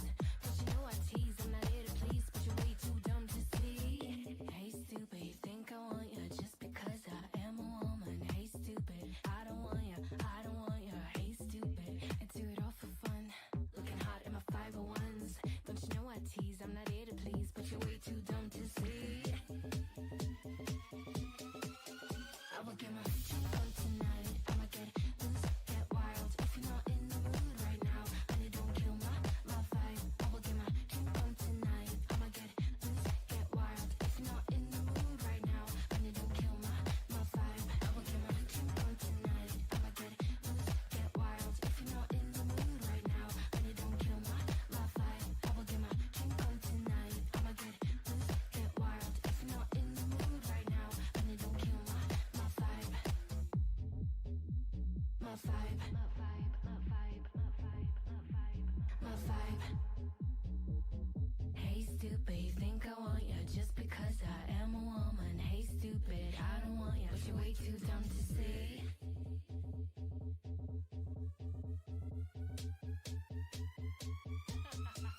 I will get my drink on tonight. I'ma get loose, get wild. If you're not in the mood right now, honey, don't kill my vibe. I will get my drink on tonight. I'ma get loose, get wild. If you're not in the mood right now, honey, don't kill my vibe. I will get my drink on tonight. I'ma get loose, get wild. If you're not in the mood right now, honey, don't kill my vibe. I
Hello, everybody, and welcome back to round 3 of Ascent London. My name is Clem, and I'm here with Dan. How you doing? I'm doing good. I got a little break. I got a little coffee, and I am energized and ready to go for some more exciting matches of Grand Archive today here in the United Kingdom. Yeah, me too, absolutely. And I'm really excited to see our players coming up. One of them is a friend of mine from Croatia, Lucas, is going to be playing a very fun deck that we haven't really seen recently. It was really popular for a really long time when the game came out, and then it kind of disappeared. He's playing Fire Lorraine, and it's not the Unsoul kind. It's actually just level 3 Fire Lorraine. Yeah, ever since DTR, ever since the addition of Clarent Reimagined, we've seen more of these Fire Lorraine decks coming into the metagame. And like you said, they've dropped in Soul. They're not trying to do any of that anymore. They get to level 3. They have swords out that have a lot of durability, and they siege you, is the way I like to say it. They just attack with a giant attack every single turn, using, in this case now, we moved sort of back to Spirit Ruler, and we're using Sword Saint's Vow to get those massive damage boosts. Beautiful, Dad. I love it. I love it so much. Back when Lorraine came out, I really loved it, and then she became really popular, and it was Fire Lorraine everywhere. I kind of was like, I don't like this anymore. And now we're back at a point where I feel comfortable. I like this deck with all the new additions that we're seeing in it. So I'm happy to see it back. Yeah, and it's been very effective. We've had it win Ascents recently as well. Ascent Akihabara famously taken down by this exact list, I believe, the Sword Saint's Vow version. Yeah. I mean, this is a really potent list because of that Sword Saint's Vow, the ability to not only do that go late, hit late, but the ability to just use Hone by Fires and push crazy Erling Rending Flames. If the opponent ever lets their defenses down, the deck can kind of take over. However, the deck we're facing... Same old. Okay, it's not the same old, but it's Tristan. It's a German player, Horinty. We've seen him. We know him. Horinty from Germany with the iconic German play of playing Tristan. Tristan is, I believe it's one of the more popular decks for the European region. It's every region kind of has their own specialties. If you go to the Southeast Asian region, you better be ready to face Arasana. She is everywhere there. Here in Europe, we know going in, these players love their Tristan, and for good reason. I'm a massive Tristan fan too. I wonder why. Well, I was a Tristan fan before the world champion, but that said, it's a deck that is so potent because, like we had in the interview with Drago a little bit ago, it's a deck that is just full of defensive tools, the ability to answer everything. And having played matchups like this a pretty decent amount myself, I consider the Tristan and Crux matchup about 50-50. Yeah.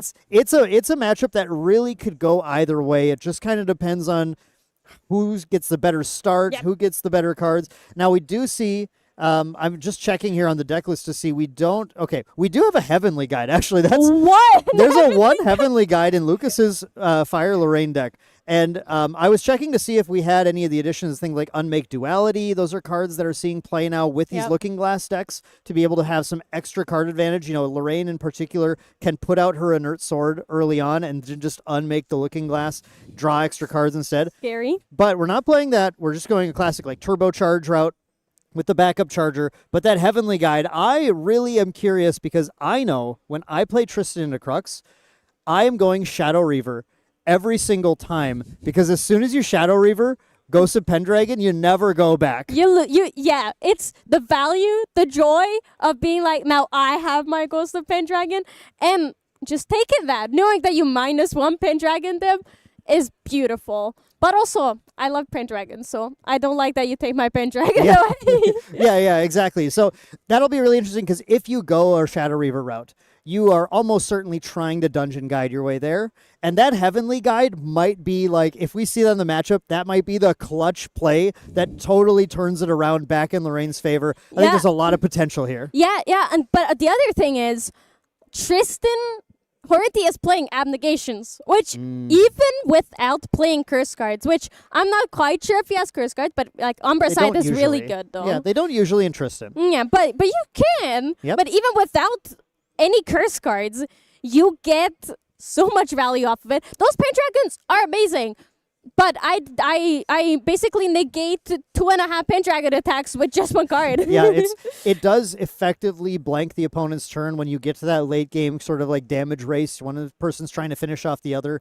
And the power of Tristan is when she's ready to dive, that dive is usually pretty much locked in because she's got the incapacitates to back it up. She just needs to buy the time to get there. So let's move into our matchup here with Harinti taking the first turn of the game on that Spirit of Wind. Yeah, and he is, both of these players have their spirits out there.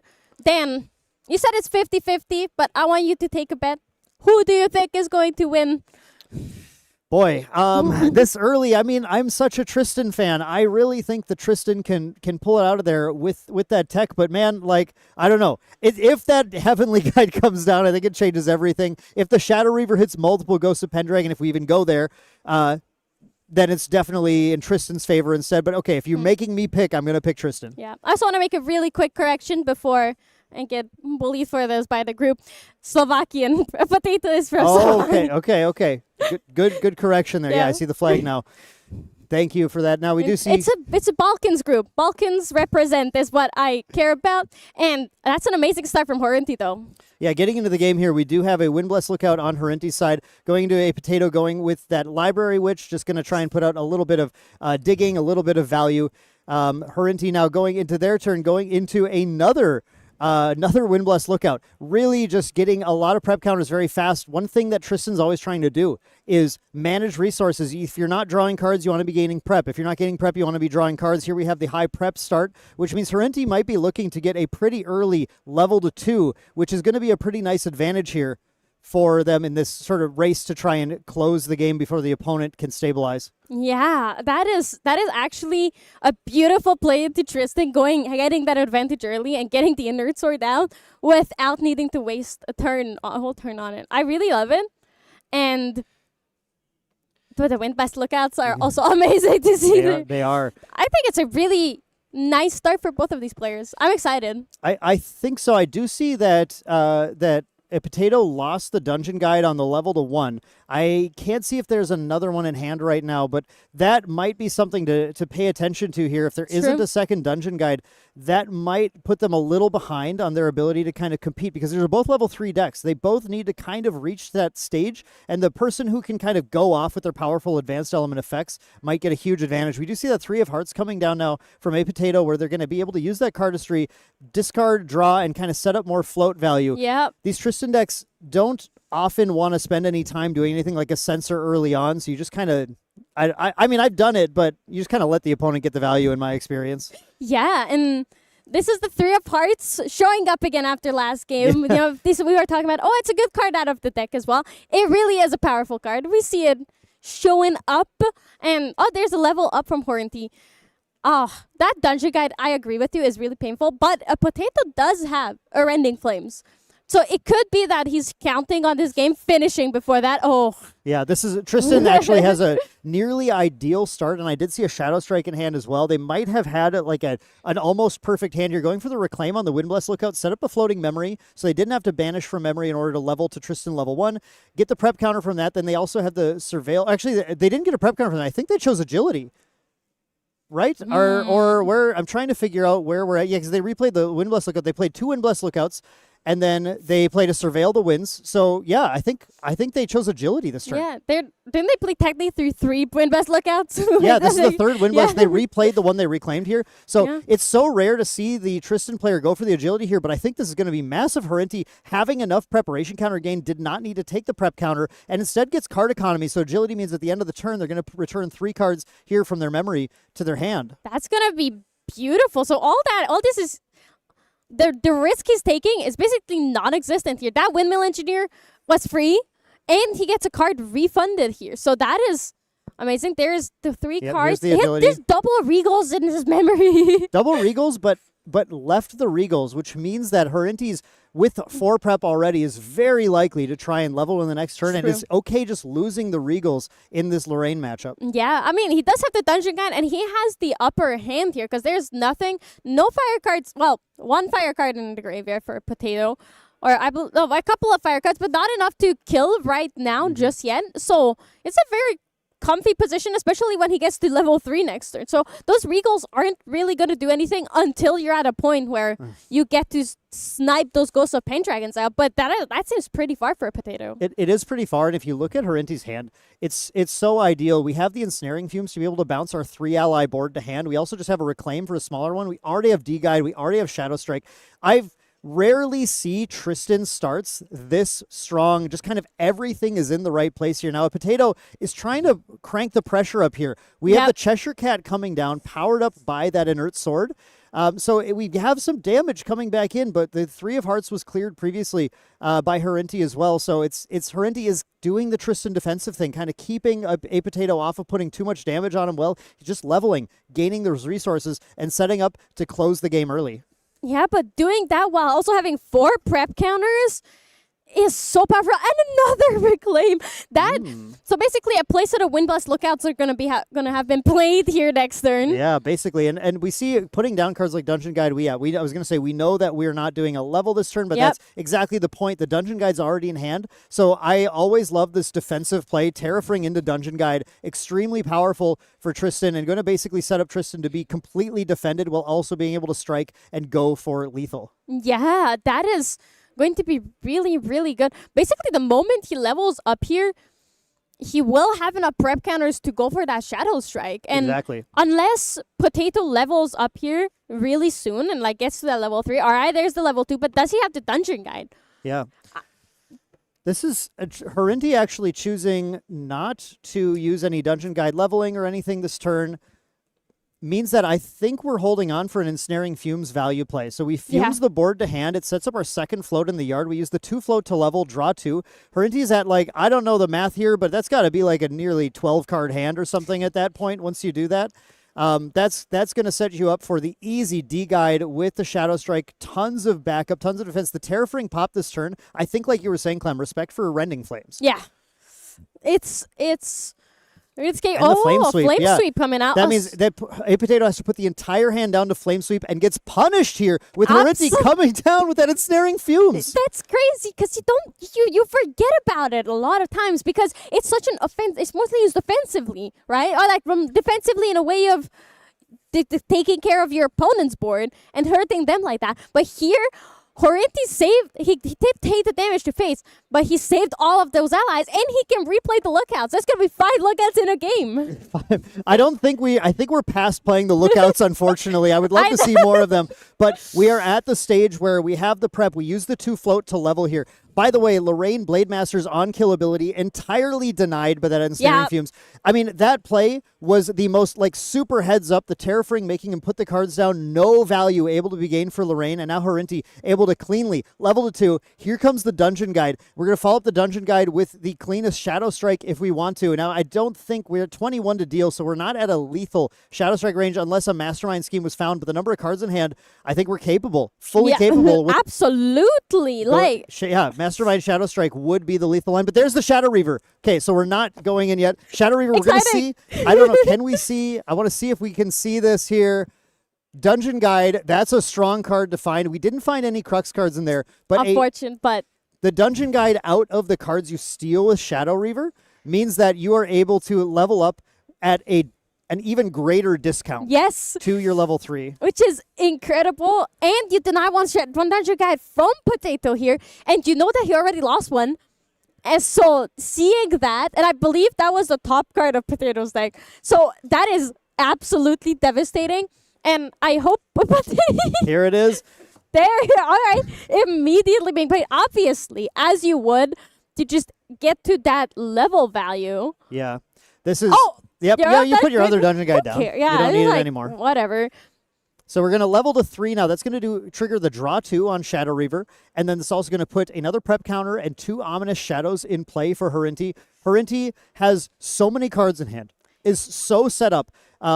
There's the Shadow's Claw. Now, the question is just, is there a Mastermind? We do have the Regals. We have the ability to go ahead and use that Regal Inquisition, potentially to get rid of any threats. Start with just attacking with the Dungeon Guides in, pushing that damage in. But man, I mean, the number of options Horinti has right now. What an ideal start into this insane double level to 3 turn Yeah. where the game is just really moving in Harinti's favor, and A Potato has to have, I think, basically has to have that Heavenly Guide Yes. in order to come back. Yeah. Which is really funny because we're like, oh, it's a one-off. It's like, sure, but it is imperative to this game now that he draws in because his dungeon guides are gone. Well, not two of them are gone, which is basically means that it's impossible with the amount of cards he has left in his deck to find one. Yeah, and having lost that card draw the last, I was wrong. You're I right, was- Clem. Place it. There's the lookout. Yep, still going to play the lookout because, of course, Harinti not ready to dive, right? With you only really want to use that Shadow Strike to dive when it's lethal. Unless you're really trying to just bait out actions, bait out things like Song of Frost or whatever. Obviously not something in this matchup that you're worried about. But instead, Harinti just going to say, okay, you know what? I have such control over this game right now. I have so many cards in hand. I'm just going to gain more prep, set up, push more damage on, and continue to be the threat, especially being that we've lost 2 flame sweeps, 1 to level up, 1 to play, and we're past the Blade Master turn. There's really no reason to not just have as many allies on board right now and sort of, again, siege the opponent, take the game. Yeah. Oh. I feel like this game is basically over at this point. Oh, sort of Shadows. Shadows is a pretty interesting thing to have. We do have the Cheshire Cat still in hand. It did get bounced, of course, when that Yeah. Ensnaring Fumes was played. But if Cheshire Cat takes half of a Potato's turn to play right now, basically, and if all you're doing is putting down a 4/3, wait. Horinti forgot his cards from the Dungeon Guide in the middle of the table here. I was curious about that, yeah, actually. I think that happened this turn. So it's really been it hasn't been long enough. There was no recollection there, so It was it's just in easy to memory. fix mistake. Yeah, it was just a memory. Just half of his memory moving up. It's fine. So Yeah. you're talking about Cheshire Cat here. Do you think that is the plan of Potato here? Because there's not much that you can do with a Cheshire Cat other than other Ensnaring Fumes, but that hurts your Ominous Shadows. So basically playing a Cheshire Cat here is pretty safe. Do you think that's why the Sword of Shadows came out? What I'm just not is sure the, really why. the other reason? Yeah, I'm not sure why else the Sword of Shadows does come out right now. There are other swords that Lorraine can play that have more impact on the game. Mm-hmm. The Sword of Shadows is effectively just a beat stick. It's a sword that does some damage. It adds it to Cheshire Cat. Now the A Potato does drop a Dungeon Guide, but Harinti has the Stifling Trap in hand. Again, that's the problem. Pain. When Tristan gets that influence, Tristan can just defensively answer everything. And in this Yeah. case, Harinti is basically locking the game down now. Even if that Dungeon Guide were the Heavenly Guide, it wasn't going to trigger. Yeah, that is that's so tough to see because if this was any other deck, I think a Potato would have had a pretty fair shot at this game because his hand was looking pretty nice.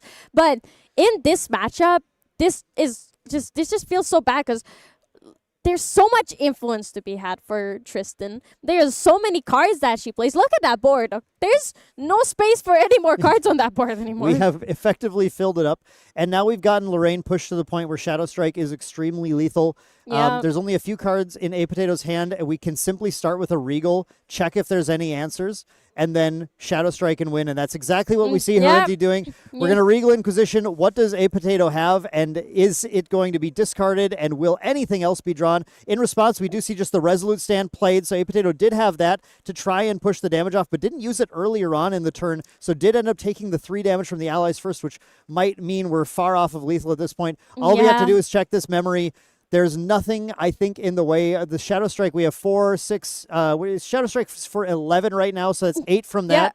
Yeah. Then I have a very important question for you. So here, well, Horinti has to. If Horinti cannot kill this turn, yeah, those Rending Flames get very scary if you discard them. Would you also have to discarded both of them and be like, all right, I gotta be sure that if for some reason I do not win this turn, those don't hurt me.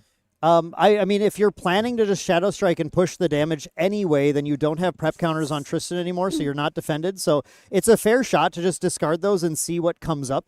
At least that's Lorraine's primary win con, to deal enough damage at this point. Now, we are still 2 damage off of lethal with that Resolute Stand in mind. Again, we're Yep. looking at an 11 damage Shadow Strike, 3 prevented, so 8 damage pushes you to 22. The Shadows, unfortunately, cannot hit for any more. So instead, Harinti looks like they just discard the Rending Flames so they can protect their prep prep counters, and then passes the turn. Yeah. I think it's a very reasonable line. Yeah, and also discarding any other fire card will just give that fuel for the Rending Flame. So you have to get rid of them if you want to get rid of anything else.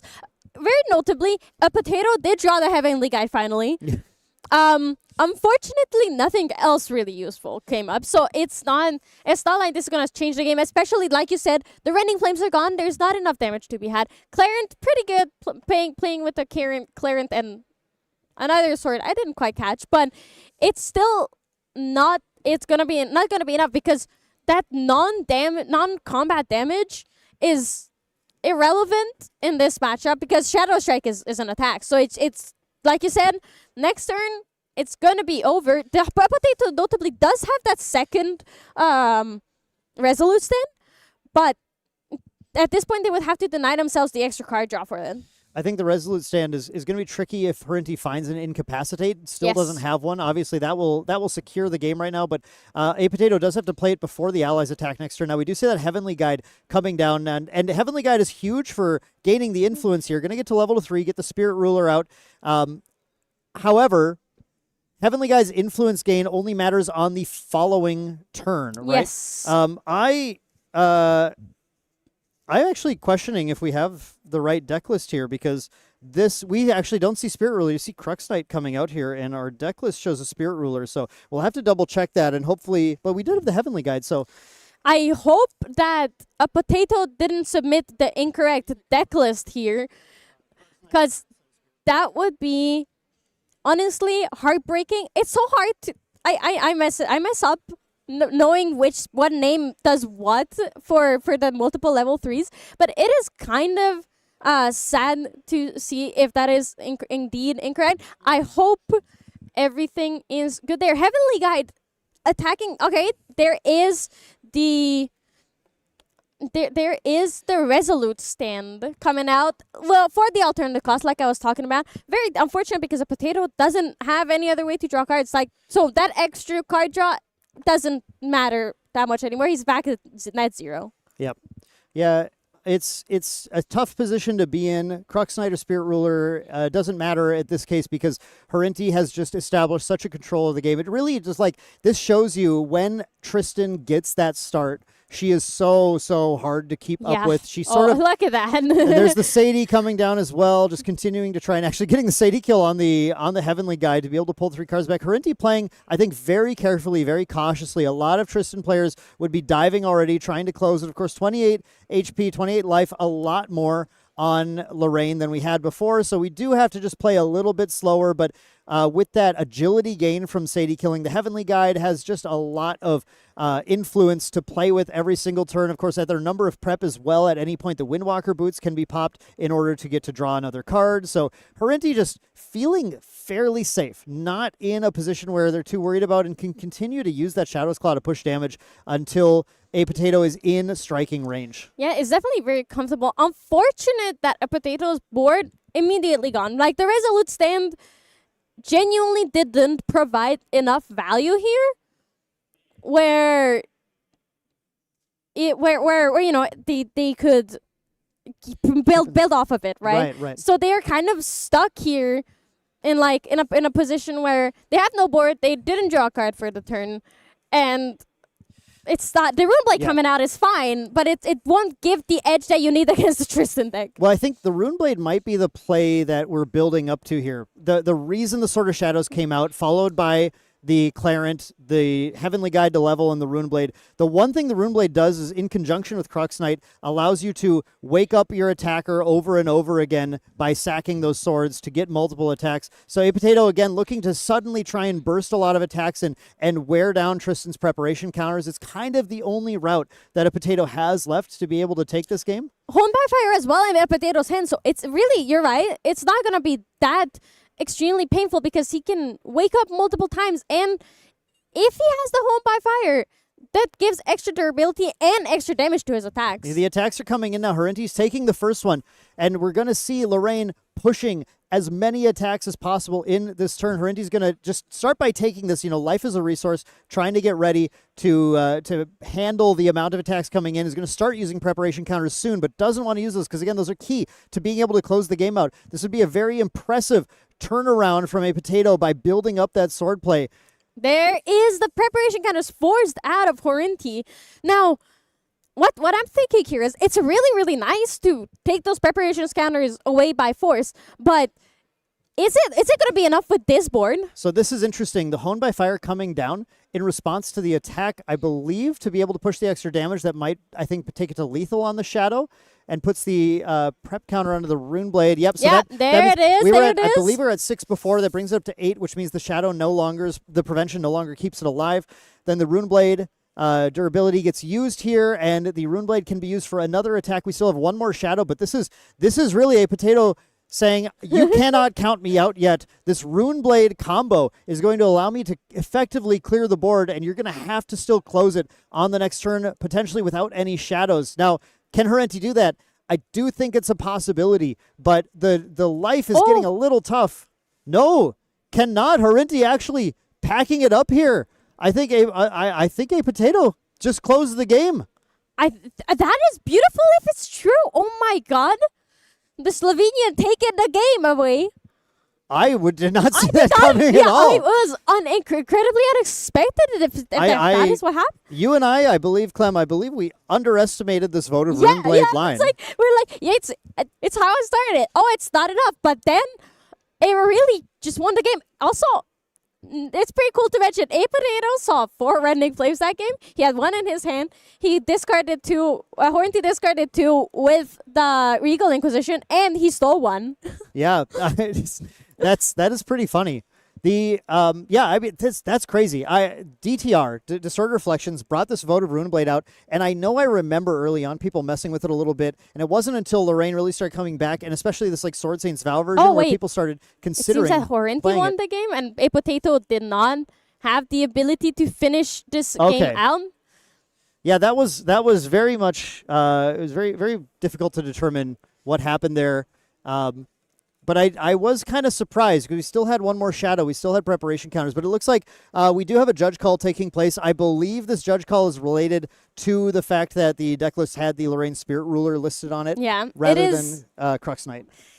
It's pretty tough because if we have the wrong deck list, it's crazy that there are 2 deck lists that have one Thank you. Heavenly Guide. Yeah. Yeah, it has to be. I think that has to be the right list. Now, we did have just a confirmation. Yes, Horenti did win that matchup, so it Okay. looked like the vote of Rune Blade was crazy. Like, it was coming out of nowhere, but it just couldn't quite get over the number of hurdles that Tristan's able to represent. You know, I think the next attack hits the shadows, and at that point, I think we're out of attacks. Yeah. Even if we kill the other shadow, and then the Shadow Strike gets to come down, and the Shadow Strike coming down, even without the shadows at that point, 15, 18, yeah. and we had the prep counters. Yeah, I think we were at lethal Yeah. at that point. was So tough. But A Potato really fought hard for even though everything seemed lost, he got really, really close to finishing that game out. it was a very surprising potential comeback. We'll have to see what happens with the judge ruling here. If this is a deck list error, unfortunately, a game loss option is on the table as well. Yeah. That's a pretty serious and an Ascent level event for Grand Archive. There's a lot that goes into making sure your deck list is properly submitted. And of course, a player who would be looking, not that I'm saying any player is looking to do this, but a player that would be looking to game the system could pretty easily swap in champions or something if they don't have the right one yes. listed. So we do have to take it pretty seriously. We'll see. Of course, we don't make any calls like that here. Yeah. That's up to the judges to determine how to implement a game loss, given that the game finished already when we're doing an investigation into it. So yeah, I'm and not totally sure what we're going to see. And I feel like in Lorraine specifically, and there's a lot of decks where the champions are absolutely not interchangeable. So writing the wrong one is like, and then looking at your deck list is like, obviously you meant this one. Unfortunately, Lorraine is one of those champions where it could really be either. Like I said going in, we've seen this list, especially the Sword Saints Vow version, Yes. playing Spirit Ruler very, very commonly because of what you'll do is you Clant Reimagine or Fluffy Shopkeep the Sword Saints Vow. Then you bring it back with Spirit Ruler, comes in with an extra 3 durability, and Sword Saints Vow gets higher power for its durability. Yes. So it's this combination that people use all the time. So Yeah. it's really difficult to determine the intent here. Yeah, and especially with Fluffy Shopkeeps in the list, Sword Yep. Saints Wow in the list, Yep. all of these extra durability counter givers, it's genuinely hard to tell. I Vote of 100 Runeblade too. Yeah, true. And I'm 100% sure that it's not intentional if it is a decklist error. Right. Because I know these better than to do that. It's just very unfortunate because genuinely this is one of the few decks where you cannot tell if Yeah, it's you just can't. You know, it's tough. Every player has their story at a major event of their decklist error. I mean, it happens to everybody. yeah. It's happened to me. It's happened to you. It's happened to Main Deck Taylor, Mitch, everybody on Yeah. our team who's even a competitive player has had the no, I messed that up. So Yep. it's something where it's like shouldn't happen, but it's gonna happen. It's human error, especially Yes. if you're like tuning your deck until the last moment, which Yeah. most people do. This like you're saying, they're so interchangeable. This could have been an 11th hour. Like, no, I'm gonna swap. Yep. But I forgot to put it on the list, or I Yes. forgot which one I submitted and thought I submitted the right one. Yeah. So, And, who knows? and oftentimes, at least when I'm brewing a deck, I make copies of my deck lists as like iterations to see Right. the evolution of it. And you grab the wrong Yes, one. yes. Yep. You copy the wrong one, post it in. So there's tons of ways this can happen. It's I never consider a reflection on the player at all. Yeah, just, no, absolutely Just not. an unfortunate situation. Now, if we do have the opportunity to go to another game here, Clem, I want to ask you. Being that we have assuming the rest of Lucas's list is correct, we have a few interesting cards in the sideboard. We have some Annul Spells, Crystallized Destinies, Peer Beyond, Regal Inquisition, and Topsy Decree. 2 of each of those, which is 10 cards. yeah. Or there might actually be another issue because or maybe it's our printout. Sideboard says 15. Yeah, and we it have could be. 10 It cards. could be that this is just cut off, but There could be an issue with our deck lists. Like, like, we'll have to now see. I'm doubting that maybe it's us. No, that- I'm not sure what's wrong here. Yeah. But okay, if we're just looking at these ones, is there anything you can bring in to shore this matchup up going into games 2 and 3? Really, Crystallized Destiny is the main thing, especially because most of the time you're gonna be dealt more than 7 damage because it's a lot of chip damage in Tristan, and then she just has one massive burst. Yeah. So Crystallized Destiny, it prevents a big attack and it taxes you as well if it's 7 or more damage. So that is gonna be really good. Regal Inquisition to take out of the Shadow I was going to Strikes say as that, well. yeah. The Regal is really great because if you can get to level 3 first and pull that Regal Inquisition off, Yep. depending on Tristan's hand, that can just be it sometimes. Sometimes you get those hands where you're like, I'm holding on to 2 or 3 Shadow Strikes and I'm actually trying to banish some as I level. But then if you get those Inquisitions, suddenly, okay, well, there's one more Shadow Strike in my deck. And there's I hope 50 I get to cards. it. Yeah, there's 40 cards left in my deck because Tristan draws a lot, so it's realistic that it's 40. But 1 in 40 is not a good chance. I've been there, and it's not a good chance. One thing that's interesting is this Peer Beyond. This is being seen a lot now in sideboards and even creeping into main boards for some players as well. This is a card that allows you to give True Sight to a unit and has Ephemerate, so you can do it out of the graveyard as well, which means it's Painful, Dan. Ephemerate, it hurts my soul. I love graveyard decks. And we Yeah. were talking about this earlier, like yesterday, when you guys were playing and testing. I love graveyard decks, but we've gotten to a point where it's just so scary and so sometimes even annoying because you play your nullifying lanterns, you play your sensors, Yep. you play your Norm Spirit to banish 2 cards. Purity Yeah. Rye. It's crazy. Purity Rai. You play your Thermals, Mhm. and it's still not enough. Yeah. I mean, graveyard shenanigans, graveyard-based decks have so much potential value to them Yeah. that the game needs a lot of cards, a lot of options to be able to rein them in, because otherwise you have, the water mill meta that we all experienced for a while. Painful. Or that deck you guys were testing where it just infinitely survives. Oh, the secret deck that the team did not bring. Yeah, there's It's so secret, you're keeping it for LA. hey, it's a back pocket deck. It might show up, but I think Peer Beyond is a card that is very heads up sometimes as well. We know Tristan decks do sometimes rely on some copies of Innervate Agility, especially because of the interaction with Shadow Reaver. Yeah. The ability to go to from Shadow Reaver to Dancer, level back down on an Innervate Agility, level back up, draw 2 more, put 2 more shadows in play, another prep. It's a really powerful level line. Or I've also done the Shadow Reaver down to 2, just so I can steal more cards, try and find more Crux, Ghost Knights, Ghosts of Pendragon. Oh my God, I Ghost cannot Knight? combine them. Yeah, Yes. it's so painful, but I understand. But man, is it painful to see that. We saw 2 shadows be naturally killed by damage. Yep. Just these past 2 rounds, which Yeah. is kind of crazy. It is crazy. That doesn't happen all the time. That happens never. Yeah. But I to be fair, if everybody around you plays Tristan, then you're more likely to be like, I will just put my one big attack into that. And if you play Tristan, which is what I was talking to last round, after the round, I was like, why did you attack with your 5 of spades into him? They were like, yeah, I play Tristan, and I know that hurts my soul when a shadow dies. And I'm like, honestly, that is a very fair point. Sure. Yeah, I mean, getting rid of the shadows can be a pretty strong play, because if you can pull together the lethal damage on the next turn, you just get rid of the defensive options that Tristan is relying on. Yeah. So I got news, unfortunately, Okay. the deck list was incorrect. So that is going to be a game loss for Potato here. We're not going to be seeing a game 3, Okay. which is very rough. So yeah, that's unfortunate. The deck list error, we tried to catch it as soon as we could, but it does end up with the judges keeping the game 1 score in the books Yeah. and then giving a game loss to a Potato, unfortunately, for game 2, which does mean that the match is going to go to Harinti winning it 2-0 with win Shadowstrike Tristan. Same old. We've seen it. It's a tale as old as time. Tristan coming out and winning tournaments. Like even Well. Taylor. Look, okay. Wait, that's round 3. We're not winning a tournament yet. Yet. But also, looking at the statistics here, Tristan is 15% of the room right now. Yeah.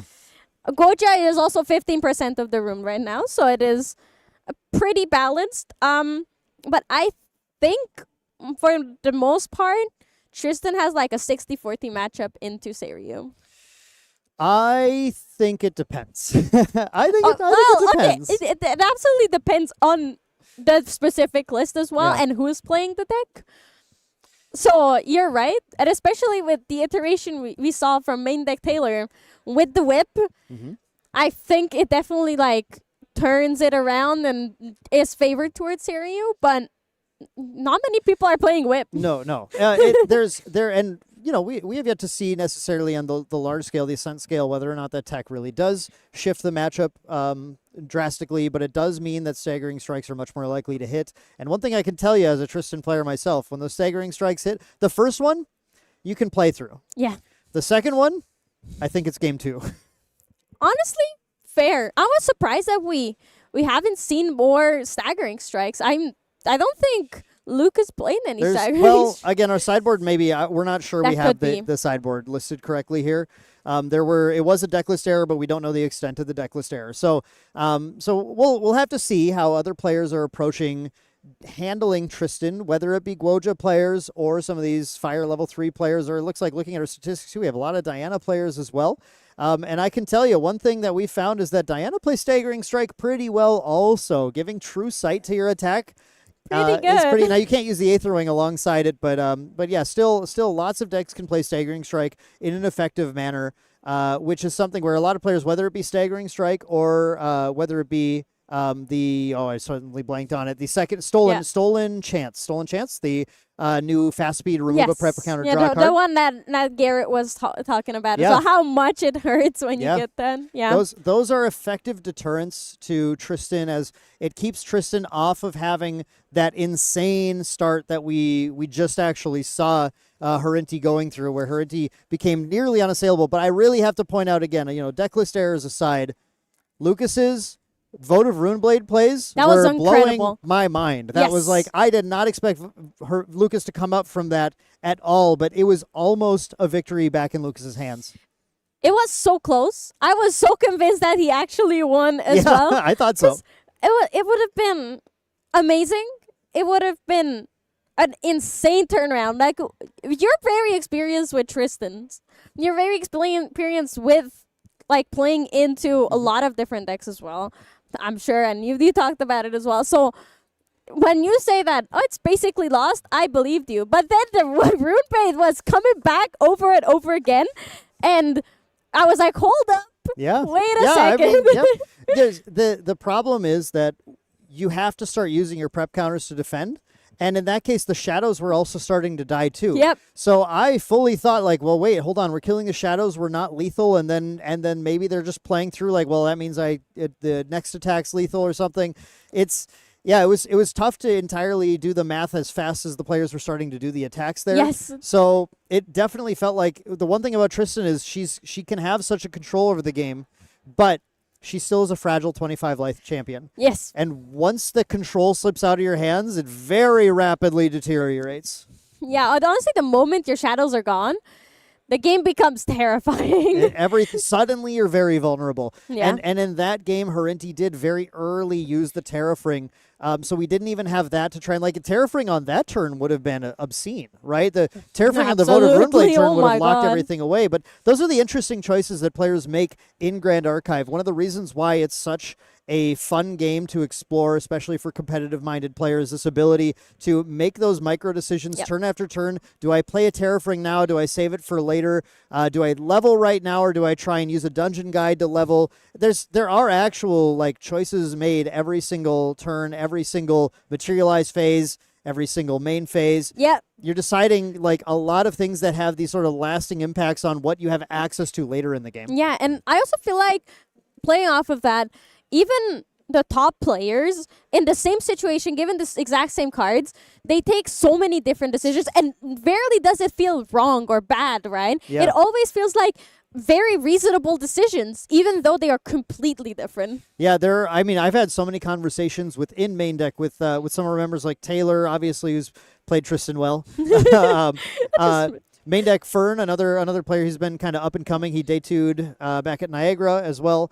He's been a Tristan main. He's like our computer. He's our analysis. He runs the stats on everything, and we've talked to him and Taylor about the different lines that Tristan players take, materialized lines from turn 1 through like turn 3 or 4. There's certain regions that will do, we always start with backup charger, or we always go to level 1, or we always do Windwalker boots. Yep. There's some regions that do Windwalker boots on level 0 to set it up to start gaining prep on level 1. Never thought about that. I mean, the routes are very different, region to region, player to player, and I think there are pros and cons to a lot of the different routes that you take. Yeah, I absolutely agree with you. And like, I think that's why I love Grand Archive more than anything. Even though I don't like analyzing and speaking it out loud, I do really like doing the math and trying to make sure everything is fine and works out well, and like calculating the possibilities in my head and being like, well, okay, but this is this, but then I have to do this, and then I have to draw this card. And doing all of that mid-game is why Grand Archive is like so fun to me, at least, and I think a lot of people as well. Just thinking while playing a card game, but it's not like, it's not stressful math, because it's hard to mess it up really bad. I find it easy to mess it up really badly, actually. It depends. It is one of the games where when you find the line, when you find that, like, wait, hang on, if I do this, then even if they do this, I do this. Yes. When you find that sequence and execute it, I don't know if anything feels better in card gaming. It's like, True. that's the one, it's like, True. I do this, and they're like, and they go, Stifling Trap, displace. Oh, I think, yeah, I win now. Like, Wait, I had the answer. It's that, stuff we were seeing even in the first round with Taylor against Steve. It was like, those lines were just so fun, so satisfying to watch the players play through. It's gotcha moments, and I adore that. Yeah, it's also, that's why I feel like it's really fun to watch as an outsider. Like, even when I'm not at an Ascent, I love watching them, because there's just so many things to be had, and watching all the different regions play all these decks so differently. Like you said, someone plays their Windwalker boots turn 0, or like they're immediately as they can. Or someone plays it on level 2, and I'm like, that is insane. And they both win, and they were both like, they have a lot of value, and they show that they are very knowledgeable. But seeing all the different lines and being like, I never thought about that specific thing. That is so smart. Is just amazing. There's so much to learn from other people here. Yeah, strategic decisions, like long-term plan decisions, Yeah. also tactical decisions. Just like, yeah, there's so many very important decisions to make in this game. Now, what we're going to be doing here is we are, given the state of that game, unfortunately, there's going to not be any player interview or anything. Instead, though, we're just going to start prepping because we are going to move on to round 4 in the near future. As far as strategic and tactical decisions, there's going to be a lot more to see for all you folks out there watching here at Ascent London. Again, the United Kingdom's first major tournament. We featured a lot of European players today, Clem. Yep, I'm glad. Yeah, which is really great. We're going to hope to see some more performances Yes. from them going forward. I want you all to stay tuned for round 4 coming up real soon. Until then, we'll see you, and we'll have a lot more fun for you in store.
shade.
Welcome back, everyone, to Ascent London here. We are heading into round 4 of the day, and it's already been a wild day of some heartbreaking losses and some crazy plays. Garrett, how are we feeling? How's the EU community feeling about the event today?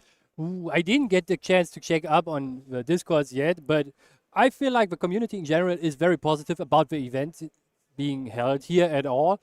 And some mishaps happen here and there, right? It happens everywhere. Yeah. So Yep. it's not that big of an issue. It's just usual things. Sometimes you just forget to adjust your deck list or the sideboard. It just happens. Yeah, but still, we've seen a lot of European players taking some W's today, having a pretty good run, and it's exciting to see as the day goes on which of these players are going to make it all the way into day 2 and then the coveted top 8 afterwards. We've seen a good variety of decks so far. A couple Tristans, you're going to see the Tristans here. You're going to see them. But a nice variety of some other decks. We saw some Suited. We saw some Lorraine. We saw Seryu, who, of course, you also expect to see. And we're trying to queue up another really fun match for you all in round 4 here. I want to say right now, Garrett, I want you to go on the record and tell me which deck list, you don't have to pick a player, which one's going to be the undefeated or the highest seed going into the day 2. I'm going to be going with Wind Wake Up. Let's go with that Wind one. Wake Up. Oh, why is that? Do you think a particular GOAT is going to be taking this today? Not directly the GOAT, but the deck is very straight and it just gets you very quickly, right? You just get out the strides and basically leave for your opponent on your second turn into the game. Yeah, I mean, we were just looking at all the players. I did see Henki the GOAT is on that list today. He did his usual misdirection on social media and went and said he was going to play Wind Luxem Xander or something, then ended up on, I saw the Spirit of Wind picture, like, okay, he's on a 0, no level 1, just level 0 Wind Wake Up. So yeah, hopefully we'll be able to get him on later on. We can save the GOAT because usually he'll make it pretty far in the event. We'll catch up with him later. But yeah, Wind Wake Up, quite a call. I mean, I'm gonna say it's a Seryu deck personally. Makes sense. I feel like Seryu would checking with the main deck team right now. Main deck Girthos is I think our 3-0. Everyone's live, but he's our sole 3-0 right now. Taylor's 201 had a crazy draw at one point where it was a draw in game 1 from a retaliation. Oh. Yep. Was it maybe with a Mortal Ambition in place? No, it was a flame sweep went into Taylor's board and Taylor retaliated with everything and both players died at the same time. That is a very rare case that this even happens. Yeah. And usually it happens either if your opponent activates suddenly a Mortal Ambition where all your allies get steadfast and get to retaliate right away. Yep, I believe into the sweeps. I believe in this case it was I either go for the draw or I lose, and the draw is better than a loss in that case. So It indeed is. It indeed is. yeah, so lots of crazy stuff happening in the room here. Lots of potentials. Obviously, still only round 3. Tons of 3-0 players. So we'll see who ends up making it here. I think really briefly soon we're going to go through just a reminder of the schedule for the day. So yeah, let's take a look at that right now. Our event schedule, we're looking at 8 rounds of Swiss once again today. So after round 4 here, we are going to have a short break for lunch, and then we will be moving on to round 5 and then all the way to round 8 where we're going to determine who makes it onto day 2. Day 2 on Sunday, Garrett, 4 rounds of Swiss. Yeah, 4 rounds of Swiss followed up by a top cut to 8 with the 8 most pointed players that are battling it out for the placement of 1 to 8, with the biggest pricing on the pool being about £2,200 here, and the first place Spirit, and in addition to that, we also have the invite to the Gauntlet, right? Yeah, let's look at the pricing again as well. So we have for all of our day 2 qualified players, they're going to get that coveted Shadow Strike promo right now and a playmat for it. All the way to 16th place, we do have a payout as well, but then that top 8, the payment goes up and up and up, exactly like you said, Garrett, £2,200, the Sabrina first place, the trophy, the booster boxes, and then that invite to the Gauntlet at Singapore Worlds this year in August. The Gauntlet, do you want to tell people again what that Gauntlet means? Sure. The Gauntlet is more or less a last chance qualifier for everyone who didn't make it through the nationals to the Worlds right away. And it is an event where you have to play against all the players that qualified through the gauntlet, through the nationals and all the ascents. And I believe the top half of the players get into the worlds through the gauntlet. That means you kind of need to win 4 rounds of Swiss, basically, if I remember correctly. At least it was last year, right? Yep. I think it's the same, but we'll see. Of course, any changes might come up before that event. But we'll have a lot of players qualified directly to Worlds from Nationals. But if you do win an Ascent, you don't necessarily have to worry about the Nationals bracket. You don't have to be trying to attend multiple Nationals to try and get your chance in. You are already locked in to the gauntlet there. And that's, of course, a very, very coveted thing for players to be able to get in and battle for. A lot on the line here in London with our European player base finding their one chance closer to home to be able to lock in that gauntlet before we go to EU Nationals in May this year, which is going to be in Prague in the Czech Republic. It will be. I'm already super excited to go there, either as a player or as maybe event staff. Who knows? Whatever opportunity arises. Are you coming then? I actually already have my plane tickets. I am coming. I'm coming to amazing. Prague. Yeah, I'm really excited. And I'll tell you right now, I have no idea what I'm doing there either. I'm just going to be there. Being there is already the first step to either qualifying, right? And for the EU nationals, you need 8 national qualifier points that you can acquire either through all the invite cards that are given out through the various events like Ascents, Regionals, Store Championships, or you just get enough Omnidex points for the national qualifier. Right. And you think a lot of the time, especially players who attend a lot of these events are playing pretty well. It's not too hard to acquire all those qualifier points. Or one advantage we see is players who play on teams are often able to share those points with each other because, of course, the way it works in Grand Archive is the qualifying points are at either there's some, like you said, attached to your Omnidex ID, but the rest are on the cards.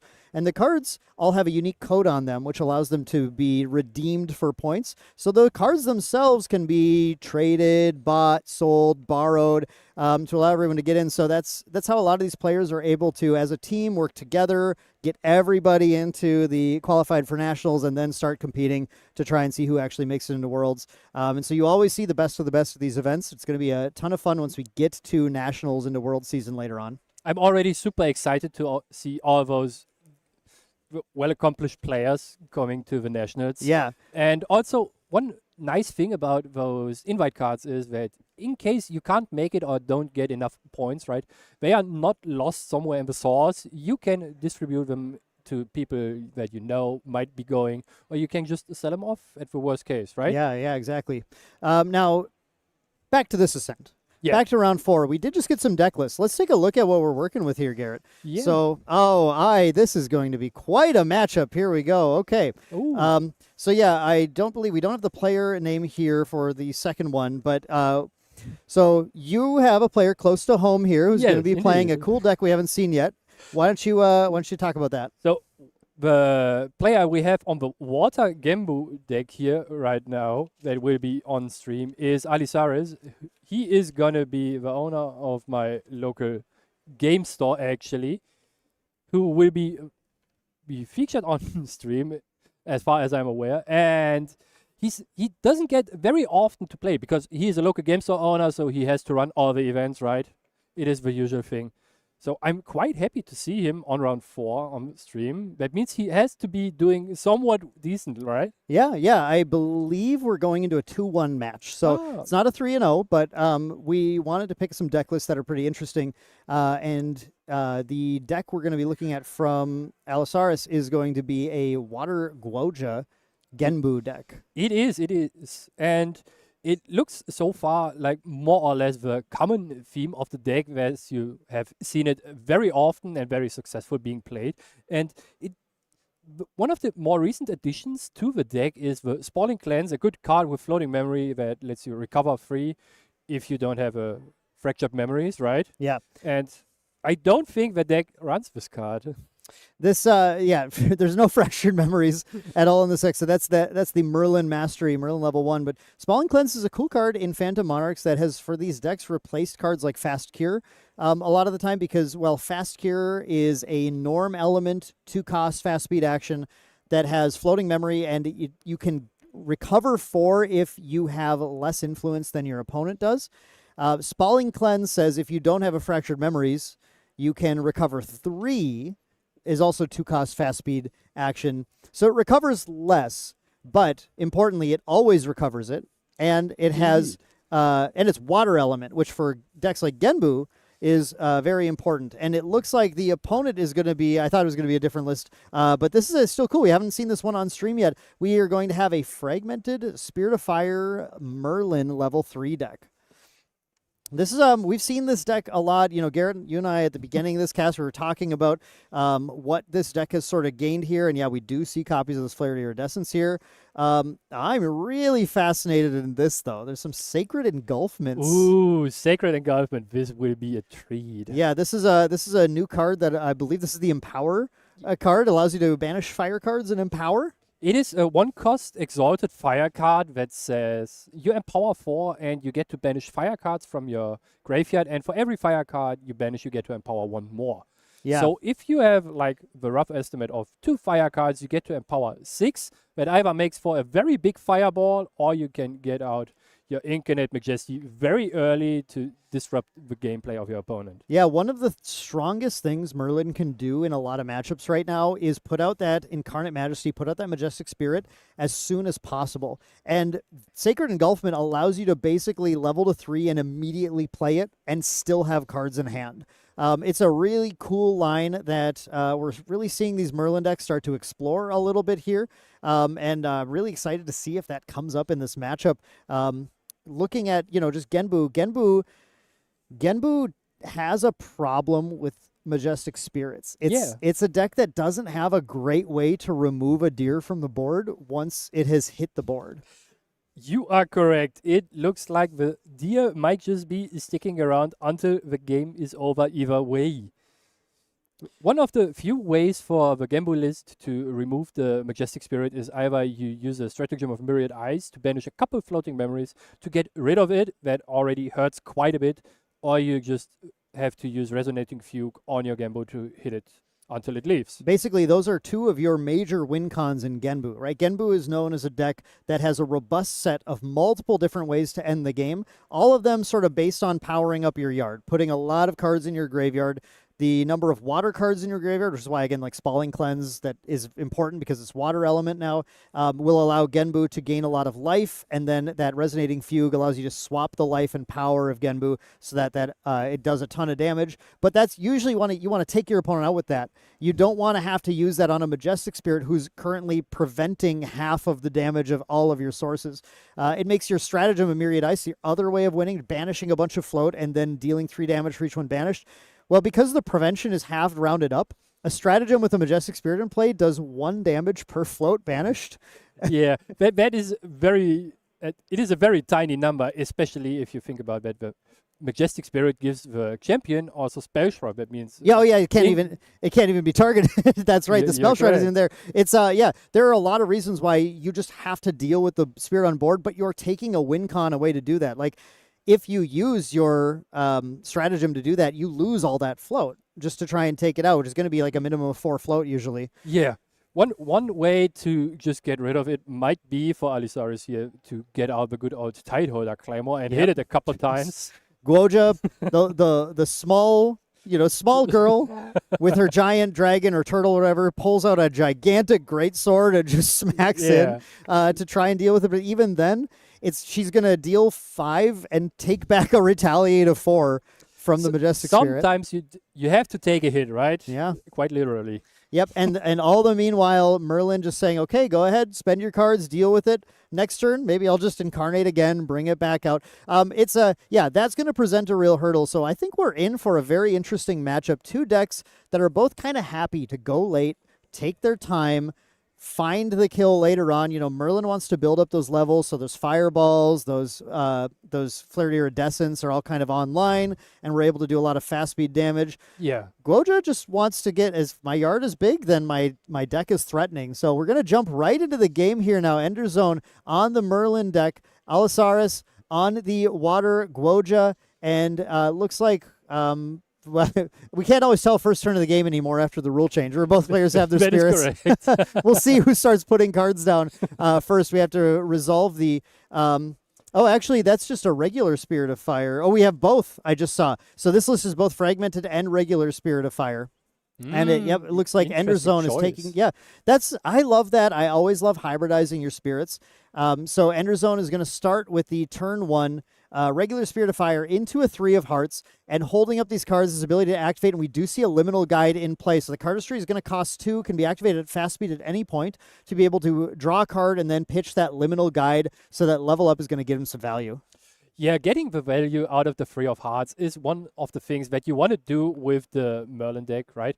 Because discarding cards is so valuable for you, and getting to use those abilities is really the key here to making up for a good start. And Alisaris seemed to start with a Thronekeeper Bullfrog just to protect his life a little bit here, and also getting a possible float into the graveyard. Yeah, we do have that Bullfrog who's just going to kind of hold down some of those early threats. One thing that these Firecrux decks can do is just start to put pressure on early, and 3 of Hearts is a great source of that. It's one that definitely will be, it'll chunk away enough damage to make those fireballs have less work that they have to do to close the game, and Bullfrog is just going to make that not a real thing, and once it dies, it gives a float to Alisaris as well. Yeah, getting the early chip damage in for the Merlin is quite variable, especially, as you said, decreasing the amount of damage that a fireball needs to do, or the flare incineration.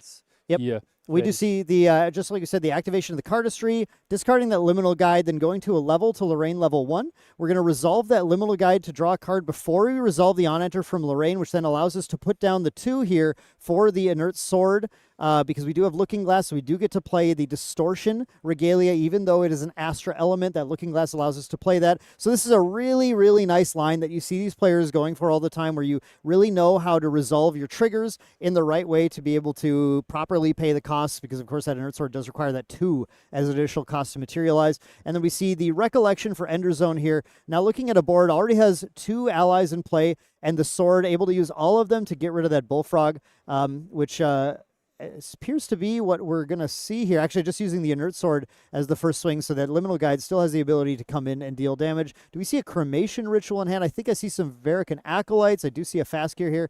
Yep, no, we're just going to go ahead and punch in. Now, sometimes these decks run, I should double check here, but sometimes these decks will run the Spectre support to be able to put a little +1 on here, but instead it looks like for our float we're running reprograms instead. So no. The reprogram is a very interesting tech in those Merlin decks recently, because Merlin Kingslayer is a double class champion on level 3, right? She is a warrior and also a mage. One of the key cards to the recent there it is, yeah. Metagame is the Nimue Cursed Torch. With the reprogram, you can get rid of the opponent's Shengjus quite easily. You just activate the reprogram. Yep. Because it is a skill, you can target the Shengju that is out. Those usually have Spell Shroud, and then it just poofs, because it is a replacement ability that gets rid of the Shengju. It says as soon as the target gets declared, it replaces itself and says, destroy that ally. Yeah, it's a trigger that can't even be responded to. It's not something that the Guoja can actually negate. Even if she can negate the targeting, it doesn't matter. The trigger has happened. So that's something we might see coming into Game 2, just to be able to pull that Genbu off the board super easily. This isn't a Merlin list that's running like Prismatic Edge or anything, which is a way that sometimes the Guoja, the Genbu can be dealt with, as that swapping of life does leave it with just 3 life remaining. And again, it's not a spell when you use that. But still, I think that's some potential to see in Game 2. Right now, we just have Ender going and pushing in the damage here. Alisaris does go to Guoja level 1, reveals the memory, and puts that Fabled Sapphire Fatestone in play. Now following this up with that Bullfrog and the Spalling Cleanse in the yard, we have a couple of float options. So we're going to play a Frosthorn Paladin, go ahead and banish one of those, get to draw a card, get a buff counter on, and now likely using this to clear the 3 of Hearts, get the 3 of Hearts out of play, because otherwise you're just going to go ahead and get attacked right back and lose your Frosthorn Paladin. So you need to make your opponent work for it. You need to make your opponent have to commit cards to control your board, and that's how these decks try and get the game to go longer. Yeah, going longer for the game for the Water Genbu is the go for you because the longer the game goes, the more cards you accumulate in your graveyard, and the more options you will get inevitably. Now right? here we see a Tidestone Bovine, an incredible Tidestone Bovine, to be honest. This is a key card in these Genbu decks to be able to get value from. On attack, you get to mill 2 cards. And in this case, we hit both a Seaside Ringleader and a Fractal of Rain. Now, the Fractal of Rain, not a great hit, but the Seaside Ringleader, one of Guoja's super powerful cards that it doesn't have floating memory, but it does allow Allosaurus to be able to pay 2, to be able to banish it, to draw a card into memory, and then get buff counters on the future animals or beasts played that turn.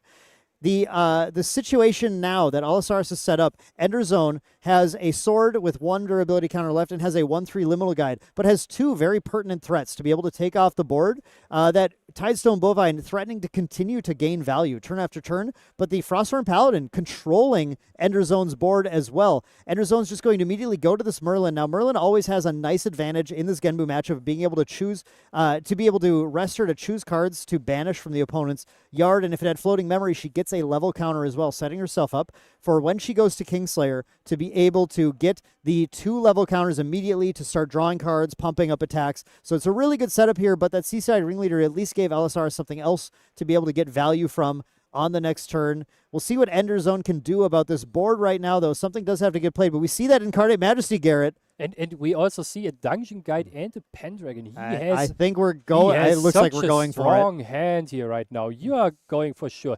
Dungeon Guide into Kingslayer here, and then slamming down the Pendragon. So the question is now, what Regalia item would you put back into your material deck? The Looking Glass or the Sword?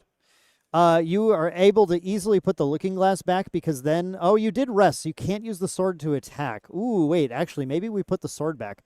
If we hadn't rested, then we would be able to attack and clear the Frosthorn Paladin this turn, but instead, it looks like once we start using Ghosts of Pendragon, we're going to be able to choose to potentially just put that sword back. If we want to kind of refresh its durability, we aren't playing any copies of Spirit Blade Ascension or anything, so there's not like a great reason to have the sword in play other than we are going to have that +2 on the next turn. So I could see once we start seeing Ghosts actually just doing the Looking Glass and being able to punch in with the sword, but it depends entirely on what gets drawn here. Instead, we do clear that Tidestone Bovine, which at least has floating memory, right? So it still has an advantage in the yard here. We're going to see Allosaurus go for a Grand Crusader's Ring card. A lot of people are playing Lost Providence now instead, but right now, really helping Allosaurus be able to kind of dig in and find more cards. Guoja, Genbu, importantly, not a Guoja list that needs to go to 3 at any point, so she's happier to play the ring. The level 3 of the Genbu deck is more of a, so I can use the Lineage release of the level 2 or just recover 3 if I need to, and maybe enable some of the Luxem cards if we you have are seen even that playing them. We've seen cheeky Luxem things like Trisket being played in the past in these lists. So I have seen a couple serial lists actually playing Luxem, Light Weaver's Assaults in the deck. We've talked about that. That is crazy addition to all of those Genbu decks at all, right? Yeah, it is. Allosaurus here using that Frosthorn Paladin, clearing that Liminal Guide off the board because of Ephemeral. It does get banished as well. Again, it's very important to keep your opponent's board under control to protect your own board here. Now we see a key card being dropped, Fractal of Polar Depths. This is the card you fear getting played. When the opponent has 2 or 3 copies of this, it becomes truly a very hard game to win at that point, because at any point, these can be sacrificed to make an opponent make a player mill X. That's very important. Where X is the amount of water element cards in your graveyard, you're able to use this to mill yourself with 1 and then pop 2 more to mill your opponent for a ton of cards. Usually, it's when you get to that 3 with about 10 cards in yard, it becomes a very easy mill 40 on the opponent to take them out of the game, and almost nothing can interact with this. Yeah, and depending on the board state, you might be able to mill yourself out when a tabula, get the tabula out, put like 5 cards on the bottom of your deck in an order that you want them to see them, and then just draw enough fractals of Polar Depths and mill out your opponent right away without much that he can do about it. The Tabula or setting up the Stratagem or something. Once your entire deck is in your yard, then you have a lot of options to be able to set up the Tabula to be able to go Polar Depth, Stratagem, whatever you want to win with. Now we do see Ender Zone going in and starting to put damage onto the Frosthorn Paladin, I believe. We saw, and going for the clear with the Merlin as well. So Merlin has gone ahead and taken out, using that sort of keeping multiple swords in play, taken out that Frosthorn Paladin. Now it's just a Polar Depths and a Guoja in play here. really not looking too threatening yet. And Ender Zone gets that Ghost of Pendragon. Let's see which one we were right about. So, did you see that Ender Zone has 2 Pendragons in hand? I didn't see the second one. This is going to be a rough one for Alisaris here. Wow, those draws were very incredible. Ender Zone Yeah. getting totally ready, and then does put Oh, the Sword of Seeking Did that he he just used. get the third one? If I- that was the third one, I'm so afraid. To this look is at going to be very, very. That's the third Ghost of Pendragon. We do see these Ascent prize Ghosts of Pendragons coming in here. Now it's going to be very easy to do a Ghost and a Ghost, but he's just going to actually go for one right now, I think, wanting to keep out that Looking Glass still to be able to replay the Inert Sword. I assume the Inert Sword's going back in now. The Tidal Lock coming down, though, from Alisaris there. That's huge. Tidal Lock going to make that spell negated unless he pays 2, and because of the number of water cards, it only costs 1. Very easy to play, and that negating that Ghost of Pendragon is going to be very big for just maintaining his ability to not get sort of pressured out of the Yeah. game. He basically is allowed to keep playing the game right now with the title lock being activated in response to the Ghost of Pendragon here. Yeah, I have to say it would be really tough once multiple ghosts start hitting play. The amount of cards Ender Zone gets to draw, it becomes very, very tough to keep up with the game. But this is a game that still could go any way because, again, we have a Polar Depths set up. We have a Genbu we got 3 quest counters on so far. We're going to get another one on the next turn, another one for the Tengu. 9 is the magic number to be able to flip that Fabled Sapphire Fatestone out. And with a yard that's slowly building and a Polar Depths in play, I think you got to remember with this Genbu player, you can't count them out because at any point that Polar Depths can be popped, targeting themselves to be able to mill double whatever number of cards is in their yard effectively, which can suddenly turn on kills out of nowhere. It indeed can turn on kills out of nowhere, especially if you are running into the unfortunate setup of you are attacking as a Merlin with like a sudden steal into a non-flipped Gembu that suddenly flips, and then all his abilities activate on retaliation, and then you suddenly fall over. Exactly. Now we see a defense coming up as well. The Throne Keeper Keeper Bullfrog. I was going to say Tide Holder Bullfrog, but I don't think he knows how to wield a great sword yet. Yeah, Throne Keeper Bullfrog coming down is 0-4 taunt again, just going to stave off some more of that damage as the Genbu player is slowly just trying to quest. Guoja going on her search to figure out how to unlock the power within the Fabled Sapphire Fatestone. She's getting closer and closer every single round, and at some point that Polar Depths also will trigger a quest counter gain from the Sapphire Fatestone, able to bring that Genbu out at any point, and if Ender Zone doesn't have a proper defense set up, then Alisaris might be able to suddenly steal it with a Resonating Fugue. Yeah, especially as Ender Zone, you have to be aware of all the possibility. Oh my! There it is. The Engulfment, that card that no one expects. Just Yeah, like let the me read Spanish it. Inquisition.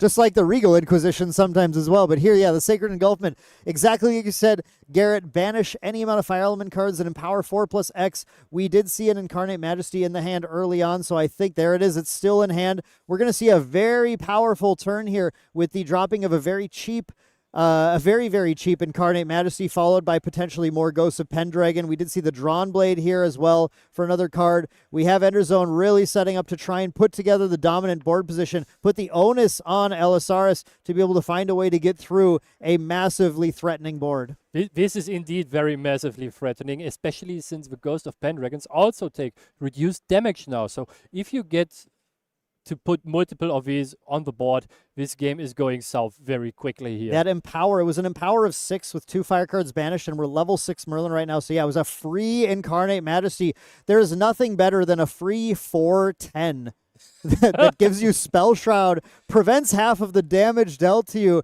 has Vigor, has Intercept. This thing is just absolutely insane. It does everything you want and even more, right? Protecting your champion, enabling your board, and giving you so much value.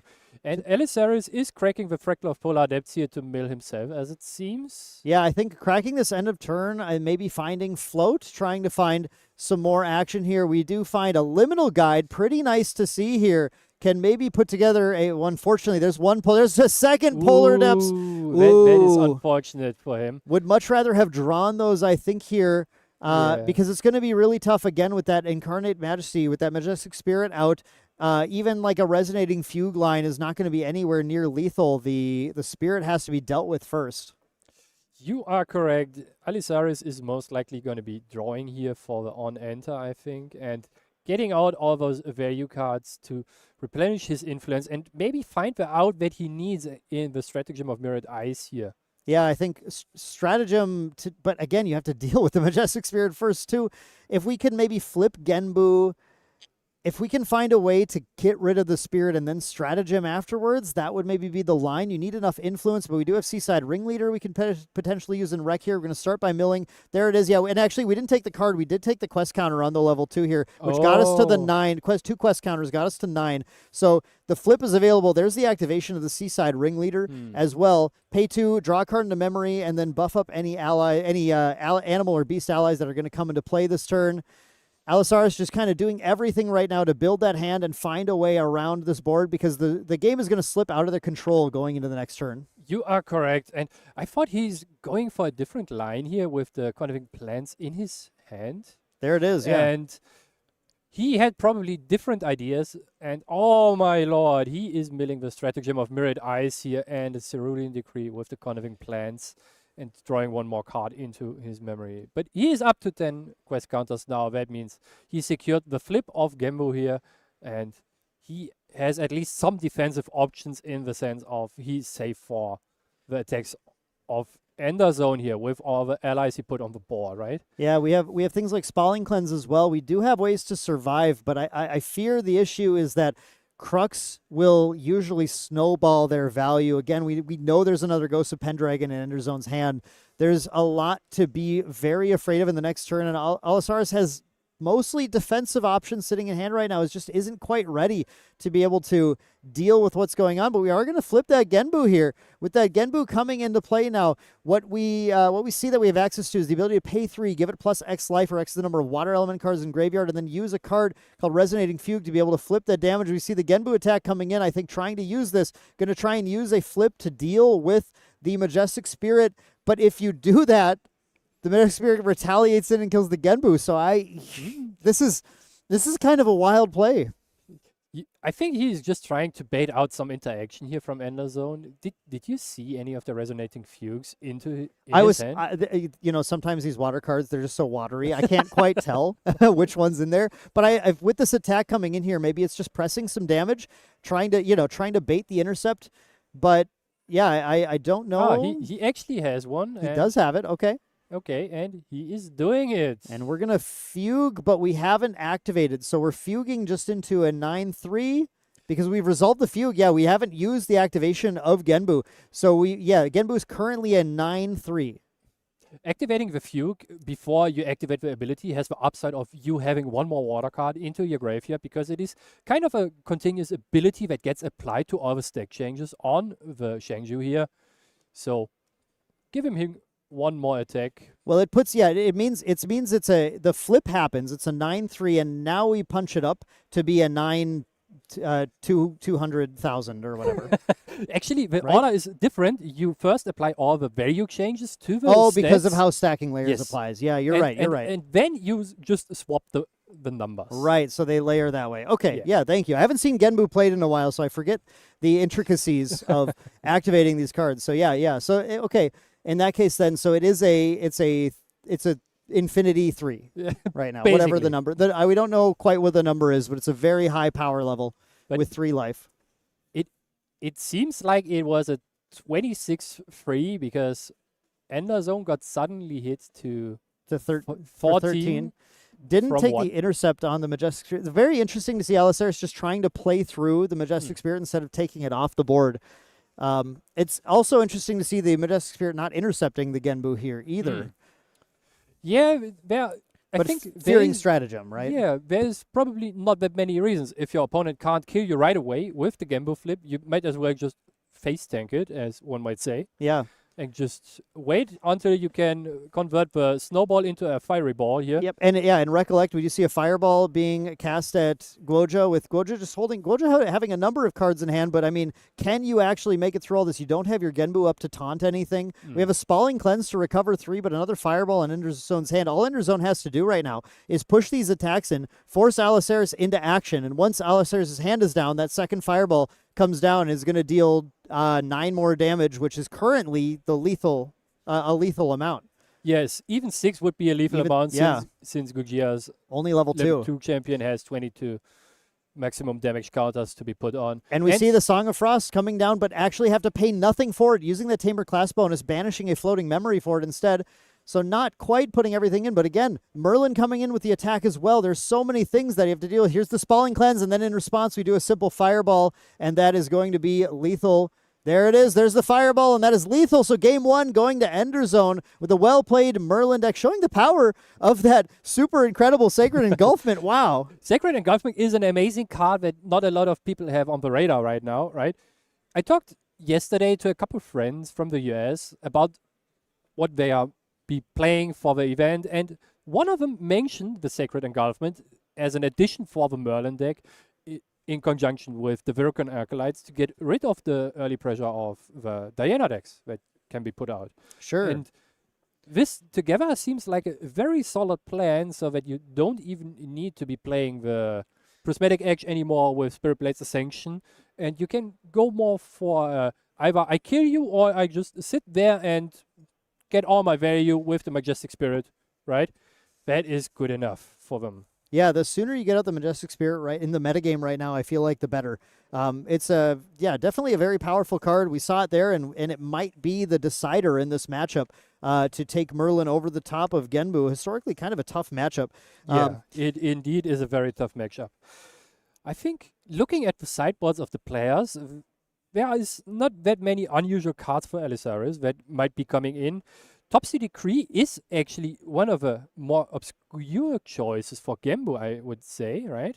For Genbu especially, because it's not a card that you can imbue. I mean, there's very few scenarios where this is going to be imbuable, and if it's imbuable, your hand is really bad. It indeed is very bad, but it might be good enough to protect you for the fireboards that Enderzone might not be expecting. The Spell Shroud suddenly coming out of nowhere, giving you the fork that you need. It does two things that are very important in this matchup. The Spell Shroud for the fireballs, and then also early banishing cards like Liminal Guide and Floating Memory to try and keep Merlin off of the card advantage to be able to do things like get that Majestic Spirit out quickly. I think Sacred Engulfment is a really good answer to not needing to have all that value, but still it's something I think you play and you just try and make your opponent, have to play around whatever you're doing. So I definitely think that can come in. The Safeguard Amulet is very good, I think, against the Stratagem. That's a card that might make it into the list. And Crystallized Destiny, yeah, I think Crystallized Destiny is one that is pretty effective against the Genbu flip attacks as well, to be able to prevent a lot of damage there. Certainly some good options. Looking at Merlin's list, though, I think we mentioned the Nimue Curse Touch coming in as a way to just ace that Genbu out of nowhere. Yeah, this card will be Alisaris' nightmare here. As soon as it is on the board, it basically has Taunt by default, because if it sticks around, you are very sad and you can't flip your Genbu. And always have to be afraid of all those reprograms that might come your way. One thing I like here actually potentially is the Protector at all costs out of the sideboard as well. This is a new Merlin card that allows you to redirect an attack to a Burnished Obelisk token that it creates. And if you go for a Genbu attack, even to try and take out the Majestic Spirit or something, it doesn't matter who it's targeting. You can redirect the attack to the Burnished Obelisk and save it. It is an amazing card. I'm surprised we are not seeing this in more Merlin lists. Yeah. Because if you are Merlin, the card costs by default 5 reserve, right? And if you, as a Merlin bonus, you get 2 cost reduction on the card activation, and you basically get a 2/3 ally at fast speed that can redirect an attack to itself. Yeah. So it does a lot of things. It protects your Pendragons, your life total, your hasty messengers, depending on the deck, whatever you are playing. And worst case, it is a fast activation ally you can play down to level up and just have a 2/3 body on board. It's a very powerful card because specifically we've had other redirection effects in the past, like Cry for Help, that will target an ally and redirect the attack to it. And if the opponent has a fast speed answer to that ally, it'll fizzle the entire attack. Protector at all costs puts the ally into play, and while it's still resolving with no opportunity pass, redirects the attack to it. So it means even if the opponent has something in hand, a fast speed action to deal damage to that ally, there's nothing they can do. Once Protector at all costs is resolved, the attack has been redirected, and even if the ally leaves play, it's just fizzled. Yeah, and you can also retaliate with the Oak token if Yeah. you want to, and deal 2 more damage. So it is basically for free a 2 damage spell, right? Yeah, yeah. I mean, there's a lot of it's a powerful card in these Merlin lists, so I'm happy to see it in here. I think the question is just whether or not it's worth taking other cards out to put it in this matchup, and we'll just have to see. Now we see the power of the hybridization here from Enderzone going now with this fragmented Spirit of Fire, as Enderzone is going to be taking the second turn of the game this time. Elisaris still going with the Spirit of Water, drawing 7. We'll see how fast the start is now. Notably in that game, we saw no Fractal of Rains on that first turn, so the Genbu took a little bit to come out there. Hey, there it is, the Protector at all costs in Enderzone's hand. It is amazing, and Enderzone having a pretty good opening hand here for his late game with protective cards and just drawing more late game.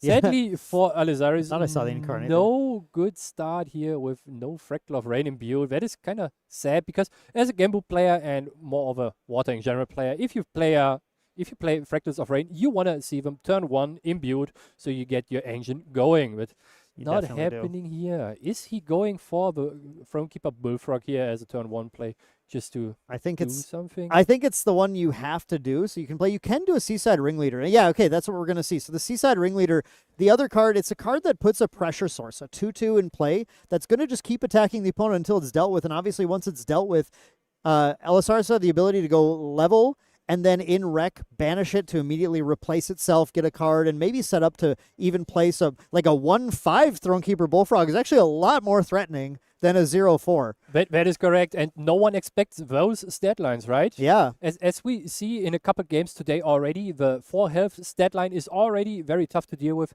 and if you climb one number higher, it's even more difficult. Yep. That means you need usually not 2 attacks, but actually 3 Yep. for most decks. So Exactly.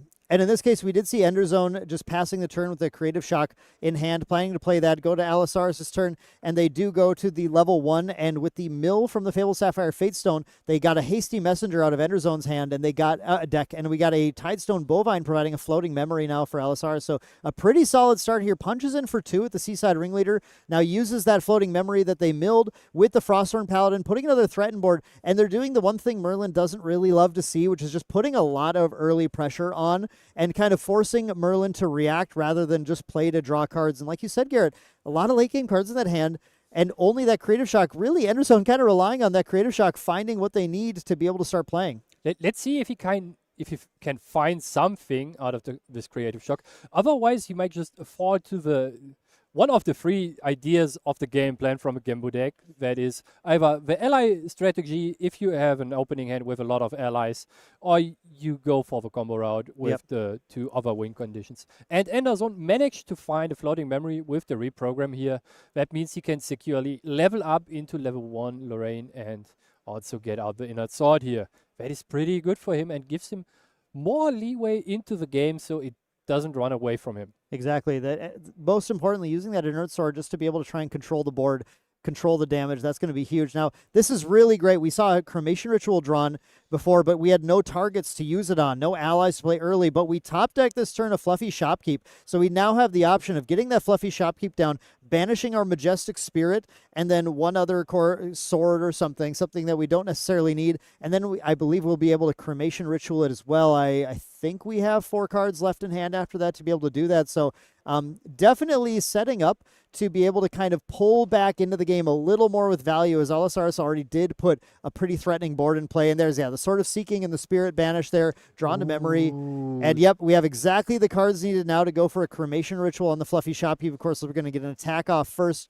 We're going to use this Inert Sword to deal with the Seaside Ringleader because Fluffy doesn't provide enough to be able to close out the Frosthorn Paladin kill, get an attack with Frosthorn, and then I believe we're going to see a Cremation on it as well. Did you catch what Enderzone got into memory? No, I from didn't see the what it Fluffy was. Shopkeep? It was a dungeon guide. Oh, wow. That's That's pretty pretty solid. good setup. So Oh, no Cremation, actually. We're going to keep the Fluffy Shopkeep up to use that intercept. Enderzone is going to be very respectful for the amount of damage Alisaris is dealing. Doesn't want to take 3 more, go to 8, and start getting into a very threatening range with Genbu. I see Merlin players being a lot more aggressive with their card draw than that. So I can see a world where Enderzone is just preparing his next turn to go into a plusing materialization just to not lose the dungeon guide into his memory right now.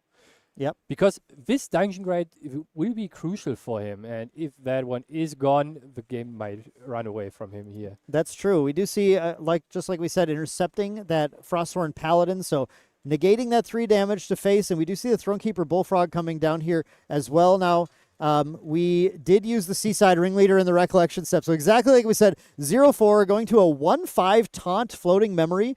Now, here's the problem with the board for Ender Zone. There is a Frosthorn Paladin, and the longer this Frosthorn Paladin sticks in play, the more raw advantage Allosaurus is gaining just by pressuring the opponent. But in order to get rid of it, you have to deal 4 damage for the Frosthorn Paladin after you've dealt 5 damage to the Thronekeeper Bullfrog if attacking is your only route to deal with it. That is too tall of an ask for a lot of board states. Yeah, this is going to be a very rough one for Anderson unless he manages to get rid of the Frosthorn Paladin. He might just be hoping to find another fireball that he can throw at the Paladin as soon as he level to Merlin, level 2 and 8, a floating memory here, right? To be fair, though, Ender Zone has drawn a lot of cards, has that dungeon guide, like you said, Garrett, that he's protecting. We saw the protection here, going for a backup charger that turn instead, because we love, in Merlin decks, we love going dungeon guide to 2 to be able to kind of banish float, get leveled up, and start getting ready to accrue advantage with Merlin level 3. But there's no float in any yards right now, and Ender Zone actually just passes turn, going to Allosaurus, doing a Portentous Tongu, continuing to tick up this Genbu. Now, we milled on both sides. Incarnate, that's actually a pretty big mill. But a Fractal of Rain, on the other hand, not really what we want to see. I think Enderzone is setting up here for a Protector at all costs to not take too much damage, to select specifically the cards that he want to get rid of for the level up, and then leveling into 3 into the engulfment again into Incarnate Majesty. It's because a pretty good he setup. has it in hand already. Yeah. And the Fragmented Spirit Shard gives him 1 additional reserve, basically. It is, if you are level 3 plus, you get to sacrifice it to draw 1 more card.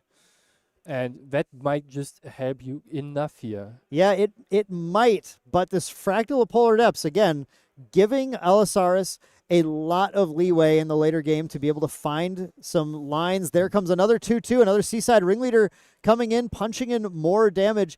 We have just a lot of damage being marked. The Frosthorn Paladin and now the Seaside Ringleader, we're just pushing very aggressively at Ender Zone, trying to get the pressure on the board to allow him to not run away with the game when we do get to that level 3. The question is just going to be if the Crux deck is going to pop off too much. And yeah, I mean, like you said, Garrett, the Sacred Engulfment, I think it's just a huge, huge card in this matchup. Yeah, it will be very crucial depending on how it plays out. Sadly, it's a slow speed card, so you can't activate it during the recollection phase. Okay. I thought it was fast speed. I did not remember that. Yeah. Yeah, you're right, though. It's a slow speed card. It is sadly a slow speed card. I mean, that's maybe fair. It feels kind of unfair right now. The card seems really good. It indeed would be very unfair for this situation here. And as I thought, Enderzone is setting up for the level 2 here, and Yeah, you've got this nailed exactly, Garrett. You know what's going on here. Close. He activated the Creative Shock instead of a Protector at all costs. Probably wants to preserve it to protect him for the flip attack from Genbu that might be coming in, right? Yeah, I think so. Here comes the Dungeon Guide, just deciding what we're okay risking. After the Dungeon Guide, it looks like we're kind of set up for the Sacred Engulfment into a potential Majestic Spirit. But we have, let's see, 4 quest counters on Genbu so far. We can easily go up to 6. It's going to be tough to get a flip on the next turn still. Yeah. So, and we still are sitting behind the Bullfrog Taunter. There's a, yeah, this is the both. I feel like both decks have positioned pretty well going into this game, and it's really tough to tell which direction it's going to go. We did lose a Ghost of Pendragon to the Dungeon Guy. You just have to start choosing some of your endgame cards. Sacrifices have to be made here, right? Yeah. And especially with Elizaris having only 3 cards in his hand accessible, that means that Enderzone is safe for the title lock. And here we see the engulfment. Let's see what Elizaris responds with, if at all. Merlin's only level 3, but here's the funny thing. This excuse me. This Sapphire Fatestone has been milling cards from both players the whole time and has given Enderzone a few extra fire cards to banish. So we see 5 cards being banished, which means we're going to empower 9 with the level 3. Again, that's a free Incarnate Majesty coming down the Majestic Spirit, immediately entering play and changing the course of this game, still with Enderzone having a ton of cards in his hand to be able to interact with his opponent. Now, a huge board from Genbu, but it's going to be threatened by this deer. This deer is going to start clearing. We have the deer in the dungeon guide coming in to deal with the bullfrog. The bullfrog is going to be out of the way. Now, Merlin can also swing 2, take out the Seaside Ringleader after that. But Allosaurus does have a play. What are we seeing to try and interact with this Majestic Spirit? We have a refracting missile, potentially a refracting missile on the dungeon guide. Still only does 2. We only have 2. That is not enough damage to not get enough. rid of the attacker. There was and you can make an argument that you maybe want a Primordial Ritual, your Thronekeeper Bullfrog here, to get more quest counters on your Ritual, quest, the right? bullfrog sets up you of the quest counter, potentially it does give you more float in your yard. I think doing math, I think the Ritual's got to be what you're doing, though. I don't think the refracting missile's getting enough damage here. Yeah, we're going to go Ritual the bullfrog. Exactly right, Garrett. Well, worst case, you can, with this setup, draw the 1 card that you used in for the ritual. Double Seaside Ringleader. Oh boy. Unfortunately, Allosaurus' hand is down. If he had a hand going into this recollection phase, it would be a ton of all 3 more additional Seaside Ringleaders being found, because, of course, we kind of have to swing at that Seaside Ringleader with what we're playing. No, we don't, because the Ghost of Pendragon coming down, giving us another 3/4. We can take out the Frostward. No, we're going to take out the Ringleader. Hold on to this inert sword for when we get 2 level counters onto Merlin to get an even bigger swing with it. The game suddenly shifts the momentum into Enderzone's favor here. 18 damage still to deal, but that Polar Depths and a huge yard of water cards. Where are we going to see Allosaurus try and take this to win? This is the power of the late game cards in the Merlin deck, right? As we see, the Engulfment was the key, especially with all those fire cards moved from the graveyard, banished from the graveyard for Enderzone here. Empowering 9 for Incarnate Majesty is so powerful. It allows you to activate Incarnate Majesty for 0 reserve and puts your opponent in such a rough spot. Here's the really rough spot. In Enderzone's hand, a Resolute Stand. If your opponent tries to string attacks together to take the deer off the board, you can Resolute Stand the deer, and there's nothing they can do to deal with it at that point. Oh yeah, it is a very rough situation to be in.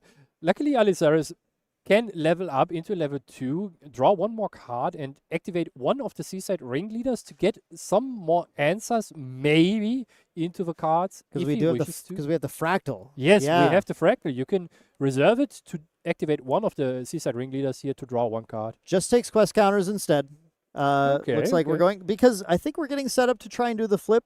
Again, if you go Frostsworn, flip Genbu, take out the Majestic Spirit, we've already milled another Incarnate Majesty early on. You maybe think that things are potentially going to turn around here. I don't know. It does feel like Allosaurus is kind of struggling, is on the back foot, needs to find an answer to this. But a second Polar Depths. Might this be enough here? We're not at a lethal mill yet. We're looking to try and hit around 10 to start worrying about whether or not we're milling. But 2 stratagems. 2, 4, but 6. no. I mean, is there even a float in yard right now? I don't think so. A Fractal of Rain, 3 Seasides, yet. and a Liminal. Yeah, I mean, this is you can put a second Polar Depths into play and get close to a stratagem double Polar Depths, but as long as that Majestic Spirit's in play, you're not dealing significant damage. 3 for another one. So we have 2 Fractal of Polar Depths here now. Then, what do you think about the line of activating 2 Seaside Ringleaders and putting down the Thronekeeper Bullfrog? just to be safe. A 2/6 Thronekeeper Bullfrog at least will prevent a lot of damage to you, and Guoja still has no damage counters. She's still at a full life, 22 life right now. With a liminal guide, you can do a flip Genbu level for free with the Bullfrog kind of protecting the Genbu. You know, because that allows you to flip the Genbu too. I don't hate that line at all, Garrett. I think that there's a pretty solid line there, but I think there's a lot of lines to consider right now. And Allosaurus looking to just go ahead and pass the turn and kind of kind of prepare to maybe get those Seaside Ringleaders used in the next Recollection phase, feeling pretty safe right now still, but I don't know. Merlin can kill out of nowhere. Yeah, she can kill out of nowhere. Suddenly, the fireball is not being very small if you hit another engulfment, right? I think the big thing right now is we do have this Resolute Stand on the... Are we going to... No, we're not going to Resolute Stand the... I thought maybe we'd Resolute Stand the Frostthorn Paladin here and just intercept everything, but just goes ahead and takes the Resolute Stand, or takes the hit on the Frostthorn Paladin from Majestic Spirit, and now all these allies are coming in. Ghost of Pendragon, we see the Dungeon Guy coming as well, so we've got 4 damage marked, and we're holding on to a hand of some pretty solid cards here, but not our other endgame cards that we really need. We're going to Cremation Ritual the Dungeon Guy and try and dig and find some more of those here. We're looking for more Ghosts of Pendragon. We are starting to see one of the problems with the Crux deck, which is just when you don't have the endgame cards, you draw a bunch of early game cards that are not as impactful in the late game. Looking at this hand, really the only card that I love being in hand right now is the Protector at all costs. Otherwise, the Topsy Decree is okay. Topsy Decree is actually a pretty good card, right? If you look at Alisaris's graveyard right now, there is not a lot of floating in there.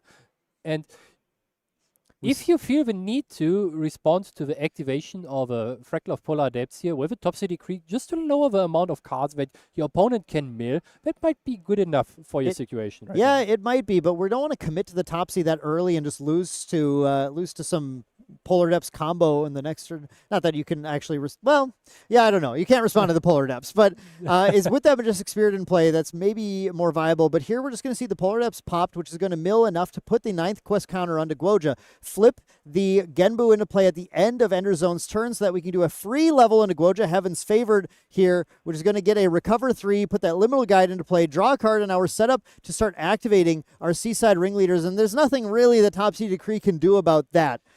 So we're going to get Alisar suddenly drawing an absolute ton of cards into their hand here, like the triple activation of the Seaside Ringleaders. We know exactly what we're doing. Draw, draw. I think they're talking about whether or not a Topsy can respond here, but it certainly can't. Draw the 3 into memory, and now any of our animals or beasts that are played this turn are actually coming in with 3 buff counters on them. That's crazy. That makes for a huge bullfrog here with a 3/7. Oh boy. Yeah, that'd be a gigantic bullfrog. And of course, Alisar's digging because finding, for example, 2 more Polar Depths is an uninteractable win for Alisaris at that point.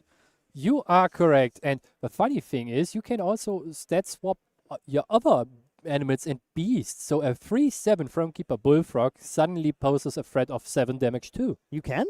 I It's think not just so. Genbu? I thought it was just Gen. Oh, with Fugue. Sorry, Genbu's activation is Genbu. Yeah, you absolutely can. Sorry, Fugue. Yeah, Fugue can definitely target those. And a 3/7 Bullfrog does represent a lot of damage. And here it comes. Here comes the 3/7 Bullfrog. I did notice in Alisar's hand another Polar Depths as well. So the second Polar Depths can drop. We are at the 3 Polar Depths at that point where we might have Alisar's ask for a deck count very soon. Yeah, the deck count is the magical moment where you know, oh, it is about to go down very quickly here. And what do we see? We see 2 Cerulean Decrees for Alisaris, a Resolute Stand, 3 Refracting... 4 Refracting Missiles. Oh boy, it is 4. Yeah, we've got all of them, and they do not a lot of damage. They're not the greatest card to have in hand right now. We see Bovines that can come down as 4/5s. That's 4/5 Bovines, that is very annoying if you think about it, right? Yeah. You can just clear the spirit. You play 2, attack the spirit, mill yourself. Yeah, the Resolute Stand is what will save the spirit if it's still in Ender Zone's hand right now. I believe it is. But yeah, this is a... Reading the card. Yeah, wait, what does that do? Yes, it's every animal and beast that's played that turn gets the buff counters. It's an incredibly powerful line. Absolutely crazy to see all 4 of the Seaside Ringleaders this game. But here we have, the Bovine coming in. And we are attacking the Spirit because it can't even retaliate and kill the Bovine back. I think we have Ender Zone considering the Resolute Stand on the Spirit right now. It moved to the front of the hand. The only thing is, do you pay the 3 or do you do it for free? Ender Zone going with the free Resolute Stand, so it means he's not going to draw a card on his next turn, but does get to completely protect this Majestic Spirit. Well, not completely, but very, very strongly protect that Majestic Spirit, where the Bovine's only going to deal 1 damage to it now. It's very difficult to string enough damage together to take them Spirit out. Yeah, getting the spirit from board right now would be the key for Alisaris to stay in the game right now, but The Resolute stand does make it very difficult, especially since he had no negate or other things.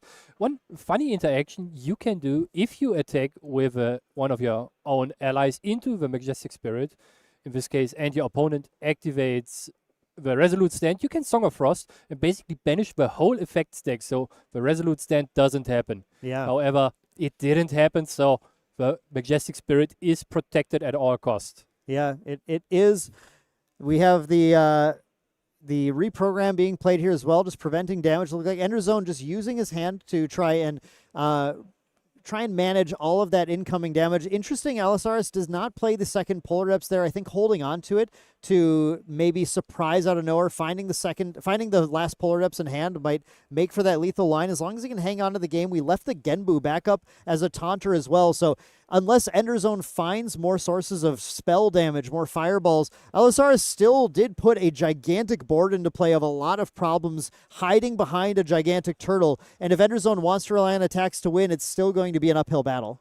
It is going to be indeed an uphill battle, especially with the ability of Genbu that allows you to activate it, and Genbu gets as much defense as you have water cards in your graveyard. It is basically an impenetrable wall at this point, especially since the Xiangjus have Spell Shroud. So that means every normal attack that you want to connect to your opponent's life total is not going to go through.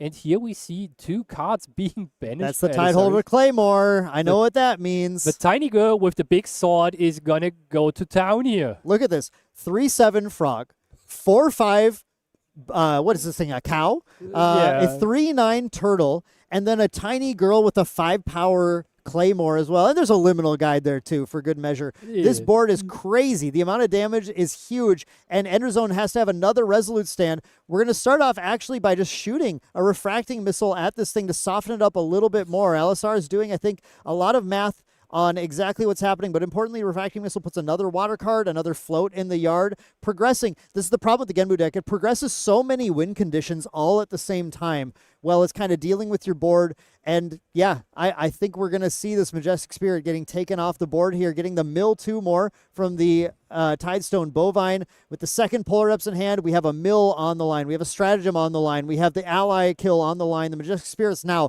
off the line. There is a lot suddenly going in Allosaurus' favor because Enderzone's draws just clunked up. Yeah, if you don't draw anything with the Fire Melon deck, you are most likely just stranded with a lot of cards that help you progress the early stages of the game with protecting or just getting some leeway into it, but not anything meaningful in the end game. We have the 2 engulfments and 1 more Incarnate Majesty in Enderzone's hand here. So that will give him a little bit more time. However, with the Majestic Spirit now being gone, there are a lot of ways for Allosaurus to close out the game if he feels like it. We have a lot of cards going down right now. That means a stratagem of Myriad Ice is going to come out with 5 being put in reserve here, just deciding. You have to be very careful. I know this from experience, deciding which cards to put down when you're activating this so you can properly respond to whatever is still in your opponent's hand here. But we have rested the Fractal plus putting 5 down, so the stratagem is going to come down, and in response to the stratagem, we are going to sacrifice the Fractal of Polar Depths, targeting Allosaurus to almost double the number of cards in the graveyard here. I think there's a Crystallized Destiny in here that's going to pull us back just a little bit.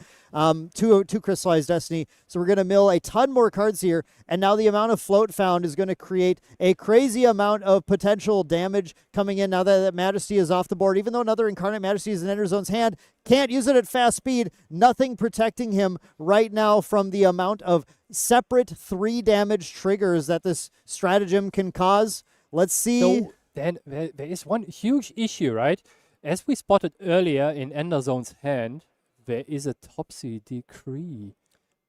Topsy Decree giving Spell Shroud is the one thing that you have to be worried about. Yeah, exactly. With the stratagem, yeah, you're right. This came up too. We talked about this coming up potentially in the sideboard. So if that Topsy Decree comes down, it's going to be up to Allosaurus to be able to Cerulean Decree to stop it. I think that's the big thing. Cerulean Decree, Tidal Lock. There's a couple of ways to try and negate that, but Enderzone did keep the full hand up, so it's going to be tough. That said, It is going to be tough. Even if the stratagem is answered, though, the board is still in play. Like, what I don't know. I like this. I like you just go for it. If you find the last Polar Depths, then you Polar Depths your opponent out of the game. Instead, here we have the Imbued Topsy Decree coming down here for the Spell Shroud, and then it's either going to be discard or banish from the yard, depending on what you think makes more sense. I think we have enough cards to do a Cerulean Decree, but that's not enough. Yeah, Cerulean Decree would be kind of nice here if you do that, but I'm not sure. You most likely just discard.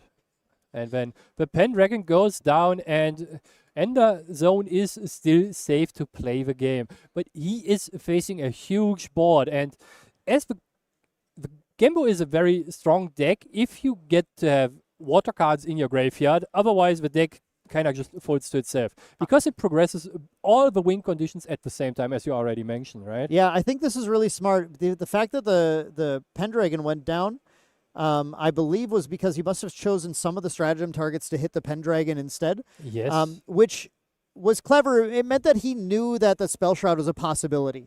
He didn't just go all in and try and take him out. And because that Spell Shroud came down, he played through it, but he got rid of the Pendragon and just started attacking, putting a ton of damage into Merlin. Again, onus is still on Merlin, right, to come back. Now, that Incarnate Majesty is certainly going to come down this turn because you got to do something to try and prevent it. But what can it actually even deal with on the board? The Liminal Guide? That's not enough.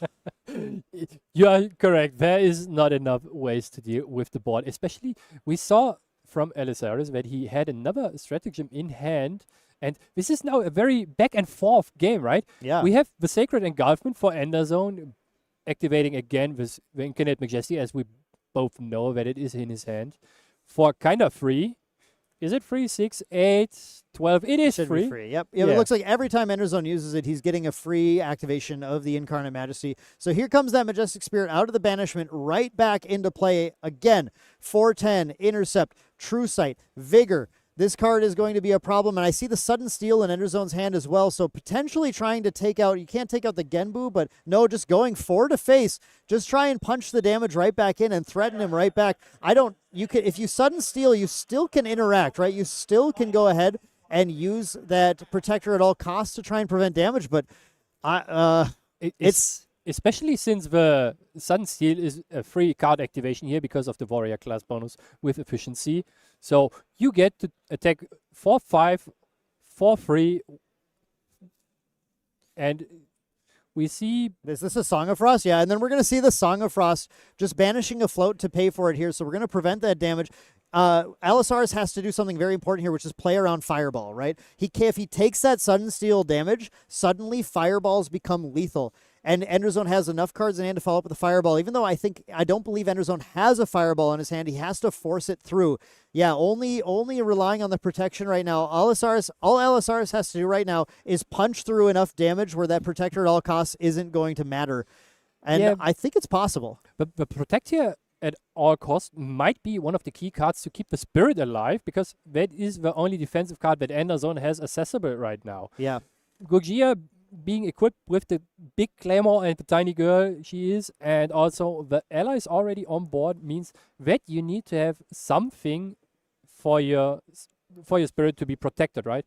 The Terraforming might not be enough because Alisarius has 2, 4, 6, 7 influence, 8 for turn, and players are... We have a recollection into Enderzone seems to be scooping it up. I don't know if we saw what was being used here, because through the Terraforming, it's very tough to get rid of that Majestic Spirit. A stratagem can't target.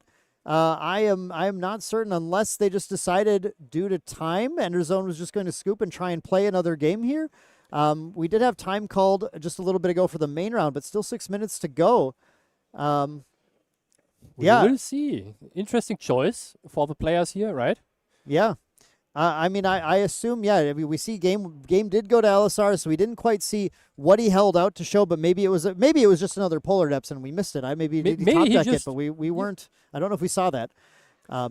Worst case, if you are Enderzone, you need to find a win condition. Otherwise, Alisarius will just win by default if he mills himself enough with the Tidestone Bovine, because you get out the Tabula and just get the cards that you want to see. It very much could have just been a heads up, like, look, I need 5 minutes. I need to try and get a fast win here. Otherwise, if this game continues, all Enderzone doing is holding on, but can't hold on, I think, for another 5 minutes plus overtime in this round. So might as well just go to the next game and try and play fast if they can. As we suspected, Enderzone scooped the game here up, actually, and we just got confirmation on that one. So both players want to get a clean win out for more points and not just a 1-1 and a draw, meaning 1 point. Yep. It's a tough matchup, though. It's a slow grind for both of these decks. Genbu doesn't make it very fast very often, really. Yeah. And both players have extremely defensive end games that they're playing, putting out a giant turtle, putting out a giant deer, just relying on these animals to shield them from damage as they're trying to string together whatever combo win that they have.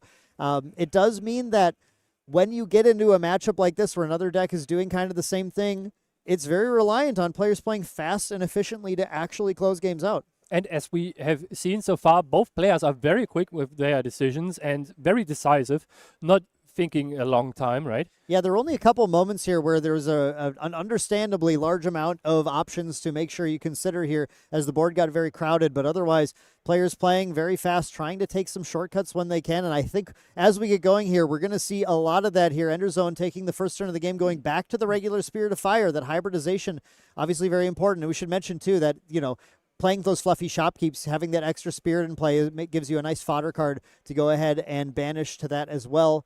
Enderzone, looking at this opening hand here, we see a 3 of hearts. Already pretty decent opening. We're with just a 3 of passing. hearts. Just passing, actually. So there must be a creative Okay. shock or something in there. Interesting. And we see one of the sideboard cards for there is. Alisaris here. He has a frozen dismissal. That means that as soon as Enderzone wants to activate one of his dungeon guides, where he actually has one in hand already. Frozen Dismissal is incredible against 2 things in Merlin. Dungeon Guide, it's great to hit, but the other one is that Ghost of Pendragon is usually pretty greedy, and that Frozen Dismissal will usually punish it extremely hard. So Yeah. I love that. It is also a card that not everyone plays around. Yep. Because it is so rarely seen. We have the creative shot coming down, draw 2, but having to pitch a sudden steal, not ideal. Enderzone maybe not finding the cards they need. Alisaris doing what we saw in the last game, going to Seaside Ringleader right away, but getting an attack in because he's taking the second turn of the game here, really forcing Enderzone to try and start dealing with the allies right away. And Enderzone putting down the fluffy shopkeep into his memory for the creative shock. Interesting. Wow, okay. But I don't know, honestly. I am not experienced at trying to play this Merlin deck in a 10-minute game, so I don't know what your route is that you take, but I know one of the things you need to do is level as quickly as you can if you're going to win. This Frozen Dismissal coming down on the Dungeon Guide on that the Dungeon Enderzone is Guide. trying to use. That alone might clinch the game in favor of Alisaris, at least in the from the idea that Enderzone is probably not going to be able to level fast enough to be able to clear the game in 10 minutes here. Alisaris is instead going to level up to Guojo level 1. You're showing the material deck. We don't have time to look at it right now, though. We're going to put the Fabled Sapphire Fatestone into play and then immediately recollect and draw. That Frozen Dismissal was crazy, Garrett. yeah, that Frozen Dismissal is one of the key cards that you want to see. And do we see a Tidestone Bovine here? We have, we thought about it for a sec. Wait. Are we doing the Bovine? You know what would be a very greedy line, but something I would try to do most likely, activating the Seaside Ringleader and then the Bovine. Just doing Seaside Ringleader main into Bovine. I wonder if that's what Alisaris is considering right now. Hopefully, because I think Yeah, there it is. You taught him that. Garrett the mentor, Garrett the coach, telling Alisaris exactly what to do. It's all he doesn't have an earpiece in or something, does he? Maybe. Bovine. I should check. No, we should check. I don't want you cheating with him. Tidestone Bovine now coming down as a 2/3, a lot more threatening, harder to get rid of, pushing more damage, milling a liminal guide. That was pretty big too, and there we do see that Topsy Decree as well. Yeah, and he basically just gained influence here this turn with the Liminal Guide being milled and the Ringleader being activated. So Yeah. it evens out for him and forces Enderzone to deal with his board here. And we have to banish 2 to level now. Going to 2. Likely, I don't believe we have another Dungeon Guide in play. Obviously, that would be kind of the clincher to change things here. But we do have that Merlin, which is going to get a nice banish. Take that Liminal Guide out. kind of avoid the problem with that. Is that do we have a float in yard as well? I don't know what that fourth card is. We have that a a frozen spalling? dismissal, Oh, that's the stratagem dismissal. of Mirrored Eyes, Yep, the that's top the city queen, dismissal. and the liminal guide.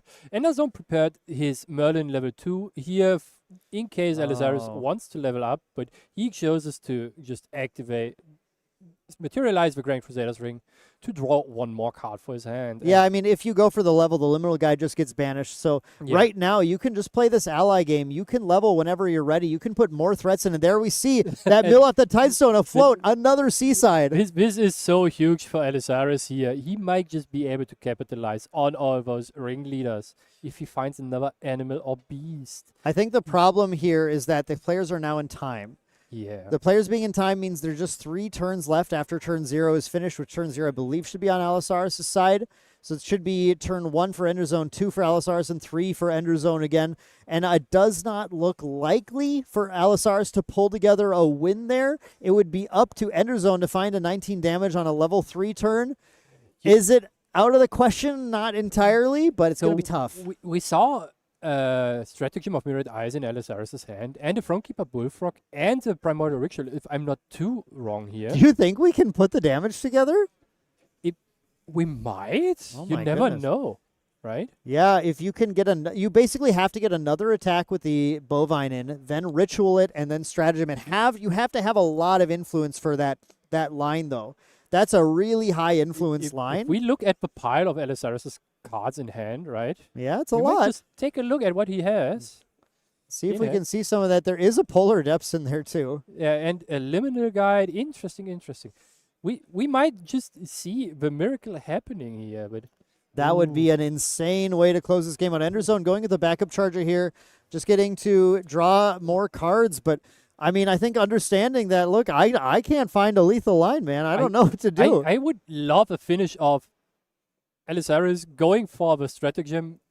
Here we have the banishing 2 float. Okay. And in response, the Merlin activation to banish the liminal guide. So we're going to go to Guoja. We're definitely taking the counters on this, though, because Alisaris is going to potentially get the quest counters needed here. We're going to go to 7 off of the 7, Sapphire Fatestone. It'll be 8 off of the bovine. Ooh, with and then 9 with the Primordial we can Ritual. ritual it with the 9 to get the Genbu out there. Can the damage be found? It might actually be. This is insane. This is so tough. This is crazy. Yeah, we're going to go to 6 damage off of the bovine swing. We have to do a lot of math here because I think what we have to do is instead of doing the ritual, I think we have to do the polar depths to get enough Yeah. cards to be able to resonating fugue flip because we only have 3 water cards in the yard right now. We have to kind of hit 2 water on the bovine, hit 5, 6 polar depths, 6 more, 12, 9. That's it. That'll get there potentially. The number crunch. We're going to Oh. fireball to avoid this. This is a fireball before the attack can happen here. Must be in a recollection phase. We've recollected, though. What is the other action being taken to fireball before the attack goes off? I'm not sure, actually. Maybe it's on the... Okay. Yeah, I'm not sure. Yeah, that was recollection. Oh, okay, Recollection okay. phase fireball on the Tidestone bovine. Alisar says, okay, without that, I do not have lethal. And that means the players are going to accept, yes, we are going to a draw here, unfortunately, so no player takes the win, but Alisar is showing, here's the line I was playing for. He had the fugue, had the polar depths, but needed to get that bovine swing, to get to the damage required to hit it. All options were there for him, but he needed more time, at least 2 more turns. I think would have made it. I think 1 more made it into the realm of possibility. 2 more might have secured it, but yeah, the players just unfortunately a slow match, unable to take it all the way, but both players playing really well, really tight, seeing some really fun plays from both decks. It's always nice to see Genbu again. And Garrett, I mean, obviously, Yeah. you're the coach man here, right?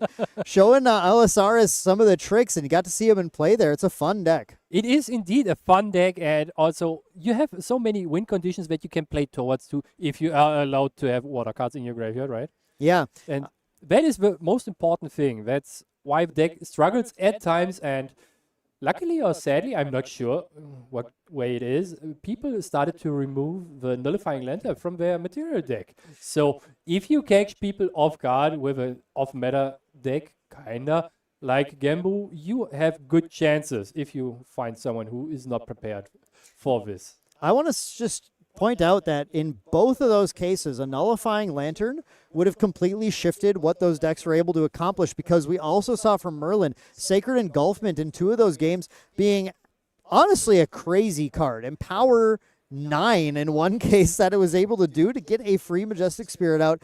That was a fairly absurd play that totally changed the course of that game. If you can't drop that Majestic Spirit as early, I think Genbu can gain a little too much advantage and take control of the game. So I love seeing that. I love seeing 2 older decks. Genbu not a little newer than Merlin. Merlin's been around for a long time, but still finding new tricks, new plays, lots of really powerful lines. One of the great things about Grand Archive is just we have decks going all the way back to set 1. They're still playable. Yeah, indeed. It is one of the amazing things of Grand Archive. Decks have a very long longevity, right? And if you are invested once in the game, you most likely can keep playing your favorite deck for a long time. Yeah, they shifted it out of the metagame a little bit, but I love seeing the standbys too, just continuing to play like we got several Fire Slimes players that are rocking it in the event today, saying, you know what, Slimes isn't dead. Baby Silver Slime still works. Yeah, I mean, just get good with your deck, right? Get the reps in, and then you can compete even at these Ascent levels, even as metas shift. Sometimes you just need to be greedy enough to play, for example, a Fire Slime deck that only sacrifices all his allies to draw a couple cards, right? Yeah. That is good enough at times. Yeah, but brilliant play, I think, from both players, right? Seeing lots of really fun, really cool heads-up lines. I think we all learned things watching that matchup as well. So that's really cool. Hope we get to see some more water decks coming on. Now, we made sure to find a Guoja deck because we got to get that Genbu out there just in case things don't go Alisaris' way for the rest of it. It was nice to get Merlin on the cast as well. So hopefully we'll get to see, I know there's a number of Diana players in the event today as well. We're going to try and find a few more interesting matchups as we continue. But very shortly here, we are going to be going to the lunch break, Garrett. And this lunch break going to be a bit of a hefty break for players to, get a chance. I know personally, I really could use a little bit of food in my system. I'm starting to sweat it out. Food sounds amazing. It is a 90-minute break, if I'm not too wrong, right? What's that? Is it a 90-minute break? I'm not too sure. I think a 60-minute. 60 minutes is I don't better. think 90, yeah. So you just don't need to take a nap after all the food. Yeah, no time to nap here. But yeah, we're going to be heading to the lunch break here. So make sure you all stick around again for Ascent London. We have a lot more exciting matchups to come, more tricks, more things to learn, more fun interactions to see from Phantom Monarchs after players have had a chance to recuperate, build up their strength a little bit. We got round 5 coming up after our lunch break. So stick around and we'll have more fun for you here at Ascent London, the first Ascent in the UK. We'll see you there. Thank you. Welcome to the Grand Archive's most exhilarating event, Pantheon. For generations, champions from the Grand Archive have fought for the gods' favor in this arena. With boons from gods, each champion fights not only for their own victory, but for the glory of their benevolent patron. You'll be surprised to see how much a boon can completely change a champion's fighting style. I don't doubt many of these fighters will gain new fans, and even rivals as they compete. As the rules for Pantheon are quite different, don't forget to double-check the Pantheon-specific ban list before entering the fray. Worry not, they have also supplemented champions with unique skills and treasures for use only in this arena as well. So rest assured that your favorite hero will still shine brightly upon the field of battle. Let's walk through a typical match. Pantheon is a multiplayer format consisting of 3 to 4 players, where the last player standing is the victor. Just the same as a normal game of Grand Archive, main decks consist of a minimum of 60 cards and a maximum of 12 in the material deck. However, in Pantheon, you cannot have more than 1 copy of each card in the main deck. Players will also start with 1 lesser boon and 1 greater boon card face down in their Pantheon zone. With the battlefield properly set up, we're ready to start the battle. All players will place their level 0 spirits onto the field at the same time. Then, each on-enter effect is resolved in turn order. This will be clockwise around the board. A free-for-all fight might be too much for some of our less athletically inclined champions, so the gods have also granted their wards with a barrier token that absorbs the first 6 damage to them and their allies each game.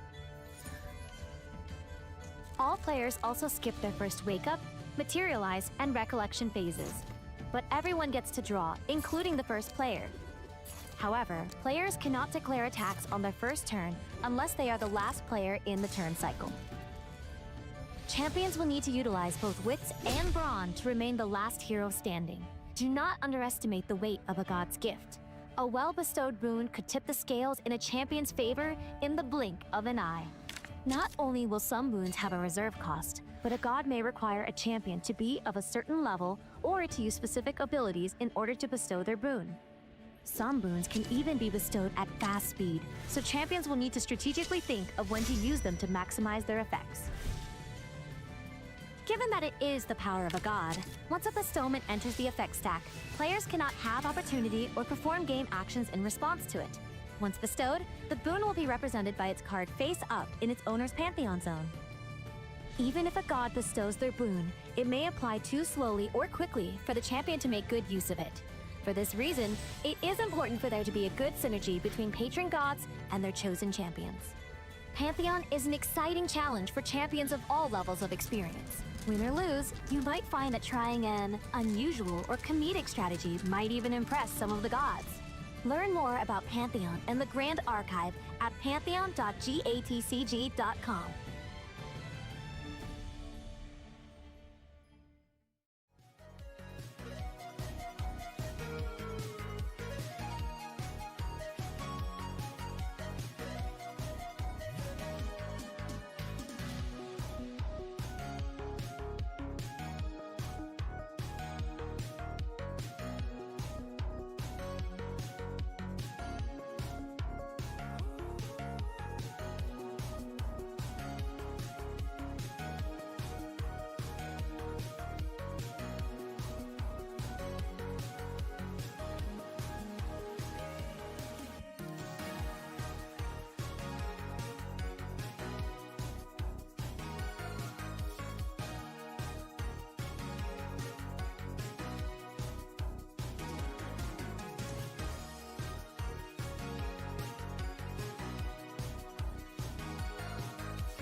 Yeah, no, I'm strut like I'm touchdown. I can do my dance like a touchdown. Young, like I'm touchdown. I can do my dance like a touchdown. Yeah, no, I'm strut like I'm touchdown. I can do my dance like a touchdown. Young, like I'm touchdown.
will get my drink on tonight. I'ma get loose, get wild. If you're not in the mood right now, honey, don't kill my vibe. I will get my drink on tonight. I'ma get loose, get wild. If you're not in the mood right now, honey, don't kill my vibe.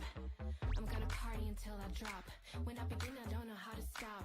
I can party on till the morning comes, till the sun goes up. We don't stop, no. I see you looking at me, but you don't stand a chance, you see. You don't know how to act. I'm looking for class. Can you please take a step back?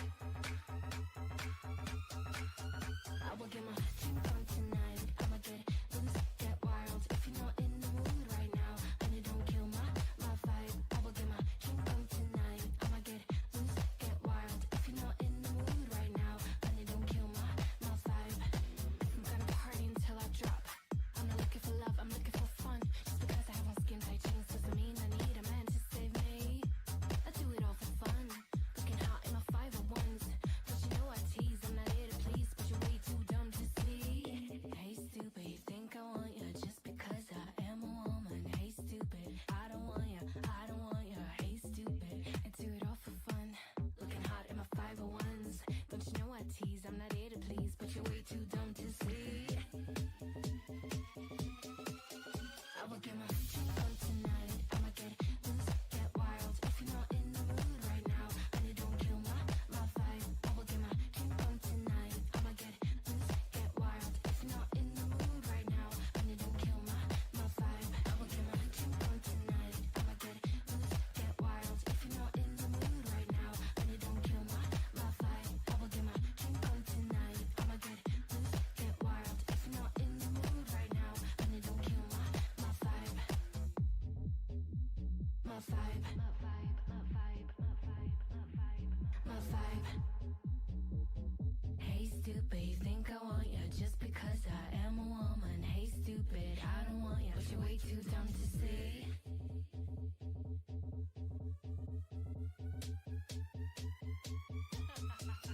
I will get my drink on tonight. I'ma get loose, get wild. If you're not in the mood right now, honey, don't kill my vibe. I will get my drink on tonight. I'ma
sees me, I'm losing every battle.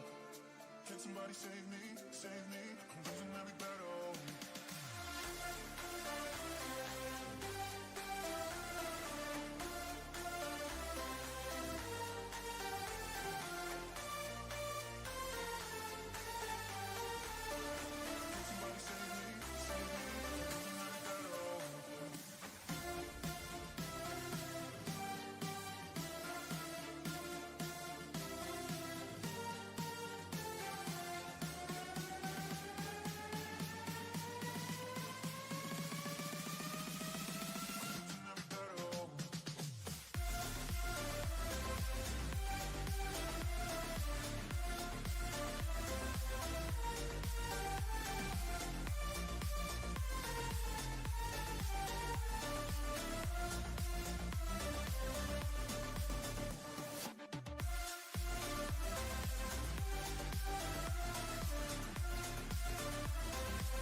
Hello and welcome back to the 5th round of the Ascent London. I'm here with Clem. How are you feeling so far about the event? I'm doing great. I'm feeling great about the event. We're just past lunch break, which was quite refreshing and very nice. Unfortunate that the round before lunch break ended in a tie, though. Yeah, it is very unfortunate, but I think at least one of the decks will be shown again. And let's quickly recapitalize on the event schedule. For today, we are playing 8 rounds of Swiss, with the players advancing to tomorrow's Swiss rounds of 4 rounds into top 8, who achieve 16 points in total during all the rounds. That means you are free to get 2 losses today, and that's it.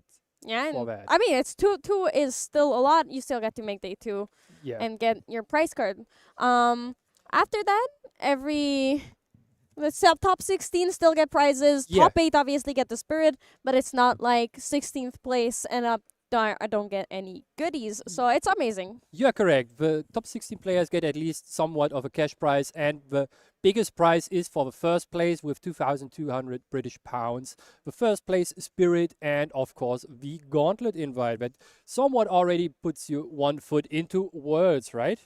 Yes, sir. So it's a lot in the line, but even if you don't win, it's still, it's a good experience, and you don't walk away with nothing.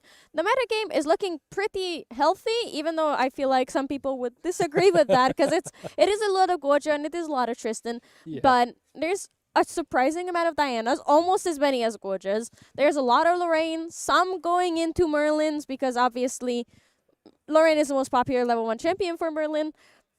The elements are looking very Yeah. classic. It is indeed very classic. A lot of wind that makes sense for all the deck champions that you see in top of the meta, with Light and Dark, Luxem and Umbra being the top representatives. Yeah, but I wouldn't call Goja really a Luxem deck. It's more of a win deck, and it plays more arcane cards to win the game than anything. So, it do not let Luxem being very represented fool you, because it is just because Goja's level 3 is Luxem, but because all the cards that are not Luxem and Goja allow you to play it as long as you're a Goja and control a Shenju, yeah, you can still play them. So it's not necessarily a Luxem meta.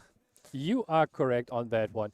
Especially with all those different flavors that Diana can bring to the table with water, fire, and wind. We have everything up for her.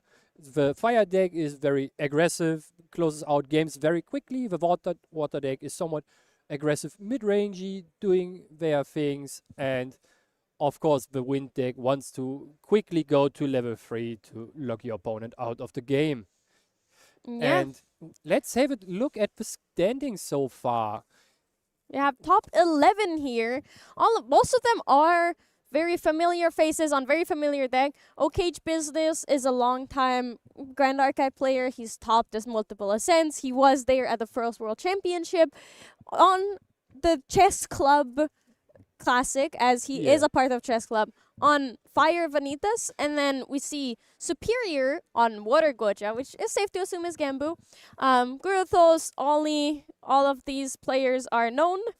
And then KLVR is the interesting one, if this top 11 here on Fire CL. It indeed is interesting, and especially if you look at the elements so far represented in the top 11, there is not that much variety as you would expect. It's very windy out there with a little bit of a fiery breeze, right? Yes, absolutely. It's a lot of wind. I feel like this is mostly what we expected. Oli, though, on the Wind Xander is very fun, but let's go.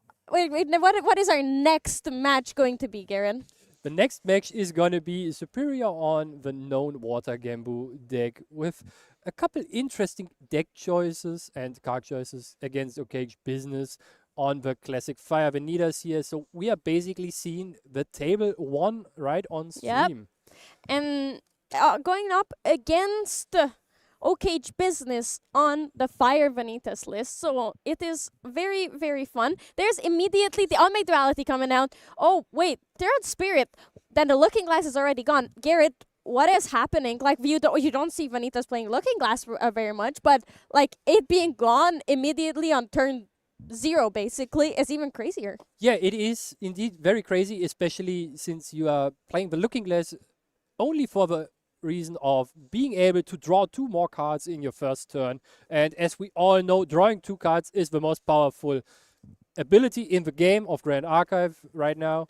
And here we see from Superior 2 Fractal of Rains imbued. He is watering down his graveyard here. Oh Look, my lord. He might as well be playing Fractals at this point. Look at that. Okay, it's This what is, am this I is looking super at? cool. So before the game even started, I was looking at Superior's deck list and was like, Gentle Respite, interesting card choice. And now I see why it makes sense. So you get 2 Fractals of Rains imbued with a lot of visibility for your opponent, what you are having to deal with. And then the Gentle Respite is a card that allows you to draw 1 card into your memory and having floating memory if you have less influence than your opponent. With playing 2 Fractals down, you most likely have less influence, especially if your opponent made the duality up. Yeah, and like even in general, I feel like because you play your Fractals, you get to play so many more cards in a turn because they are mostly reservable. So you can play the game in a very low influence because basically you have these rocks that will just give you a reserve. Yeah, you're correct. I'm curious to see how the game will play out with Oakage Business already being at level 1 Vanitas. And already being Dungeon level Guide. 2. That's in a second here. So I love this deck. Horse and Taxes is amazing. But it's still crazy to me how they make Dungeon Guide into Dungeon Guide work, Dungeon Guiding to level 2 work so well. There's the Dilu, there's the Searing Rebuke in his hand. He's doing really well, even though it may not seem like it, because look, all of his cards are gone. He has exactly what he wants. He is setting up very quickly, very good here, and Superior being hands down, removing the biggest threat of the Horse and Texas deck here for Oakage Business, because the one thing you are super afraid of is being frostbinded on the card activation of Vanitas level 3 Dominus Rex. Yeah, but look, you don't care about it if they're hands down, like you said, and Superior's plan is like uprooted immediately, because when you see a Fire Element Spirit, you don't necessarily know what you're playing against, right? You might know Chess Club, sure, but they also haven't been playing Horse and Taxes consistently, right? So it could be any fire deck. It could indeed be any fire deck. It might even be Fire Diaochan, even though Yes. you would not expect it from them. Yeah, I mean, I've seen some of them play Fire the Outchan, so it's not that far-fetched, but then you get hit with the, oh wait, this is their spice, and frankly, you're cooked. You're like a fish out of water, even though you have so much water everywhere. It's what are you gonna do? Yeah, you're kind of stranded on the strand here, especially with having to pay 2 memory cost for basically every activation of your deck that Yep. is meaningful in some way. And you need it because you're Goja. You need to. Arguably, it kind of helps Goja here because you have to pay 1 extra, but not in this Goja, right? Because it's Gembu. So it's so sad. You are correct, and this puts already so much pressure on Superior here. He needs to deal with the Dilu and with the Vanitas Dominus Rex here with the on-hit ability that taxes all his materializations. And so far, it seems like that Superior doesn't have any good ways to deal with it. Outside of a couple of Seaside Ringleaders he has in his hand, there is not much. And until he gets to the needed amount of quest counters, there is nothing that he can put into Yeah, the way. look at that. It's not a good hand for this matchup. It would be a fine hand overall, but looking at the opposing board, that you will be taking 3 damage every single turn, and it's not an ally that you can remove. You cannot do much about it other than just completely prevent the damage. It's really not looking bad. And the sensor coming out, oh, painful. This is indeed very painful, and that makes the Cerulean? Cerulean on the attack, so no taxes being applied. 1, 2. Seaside Ringleader. Spalling Cleanse, and what else are we showing? What is it gonna be? Dialogue, or maybe it is the Resonating Fugue. So, and drawing one more card into memory. Yeah, but still taking 4 damage from that Dilu and the Dungeon Guide. It's at least you're not taxed, but it's painful. But that means you need to make this turn count for you. Yes. Otherwise, all what you did was for kind of nothing, right? Oh, absolutely. It's really, really tough here because he doesn't have the Dungeon Guide yet. So sure, he doesn't really have to rush to that level 3 in this deck, but if he doesn't get to level 3, he probably won't have enough life to live long enough to flip the Yeah. Gambu. You are correct. I think one thing that helps a lot for Superior here right now is that he got the 2 Fractal of Rains imbued, so that means he pushes up his quest count very quickly, and as soon as he can flip Gambu, there might be a way for him to just stay in the game, since Gambu can basically just face tank all the attacks. Even though the sensor is being put out, the 3/9 ally that just scales with the water cards in your graveyard might assist you.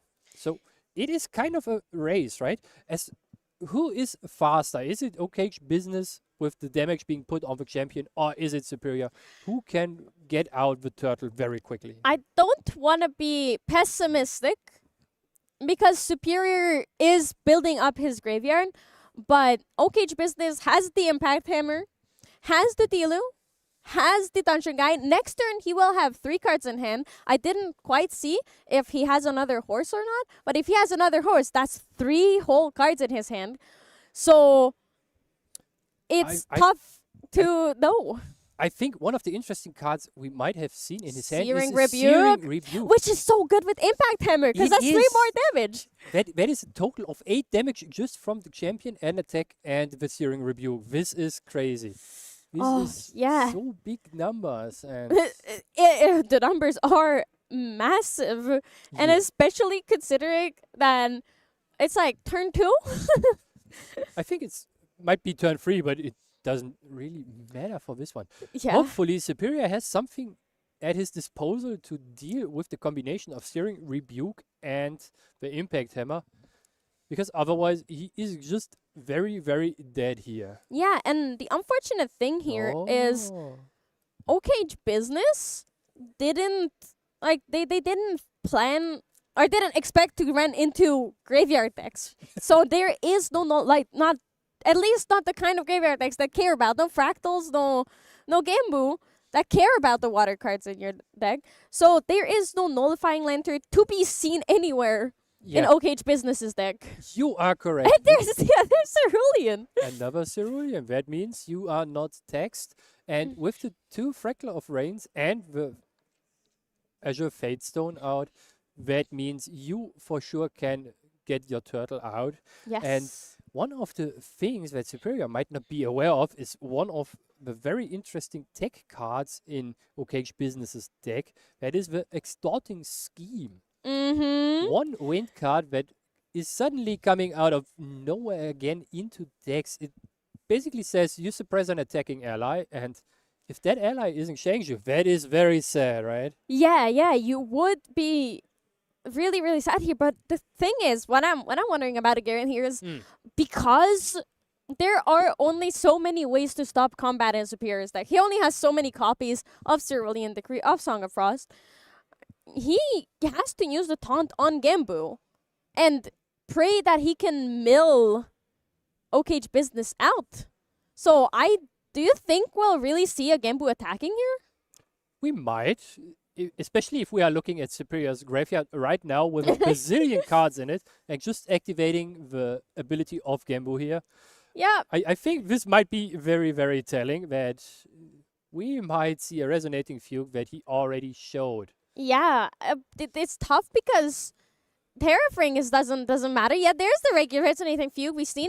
I don't think Oakage Business has a way to protect themselves. This is the one drawback of Vanitas that we saw just now, is that it doesn't have a way to deal with these big attacks. Yeah, as soon as you have to take an attack this big, you might just be done for. Yeah. especially if you can't be fast enough in the sense of putting enough pressure on Superior here. Yeah, my worry is that Oakage Business had the dream opening hand. I was pretty sure, honestly, I also really like Horse and Taxes, but I was pretty sure that he would have the game in a control. But then Superior just won based off of having cards in his graveyard. So what I'm worried about is even though he had the perfect dream opening, he managed to go immediately up to level 3 and had a Dilu. The deck just might not be equipped to deal with Gambu. What do you think about that, Garrett? Even after your sideboards, which we can look So, at why the players do it. I think the deck just needs to be fast enough, and there was a point where Oakage Business had the opportunity to just say you have it or you don't, because Yeah. he had the opportunity to get out the Impact Hammer, and in combination with the Searing Rebuke would be 3, 5, 8 damage already with Yeah. a Dungeon Guide on board that would have threatened lethal. And if Superior doesn't have interaction to mitigate this, it wins him the game on the spot. Yeah. If you are afraid on the backswing, and it seems like Oakage Business was not anticipating this much mill out Okay. of nowhere for Superior, right? Yeah, absolutely. And the other unfortunate part about that was, which I didn't immediately catch, that the Tariff Ring was there on Superior's side. So he didn't really have a way to protect himself. Yeah. Oh. His best way of protecting himself was that Tariff Ring. And he wanted to, it's unlikely that Superior will have the second Cerulean Decree. So the gamble was worth it there, I feel like. Because it didn't depend on that 3 damage that the Searing Rebuke would have prevented. You are correct for sure.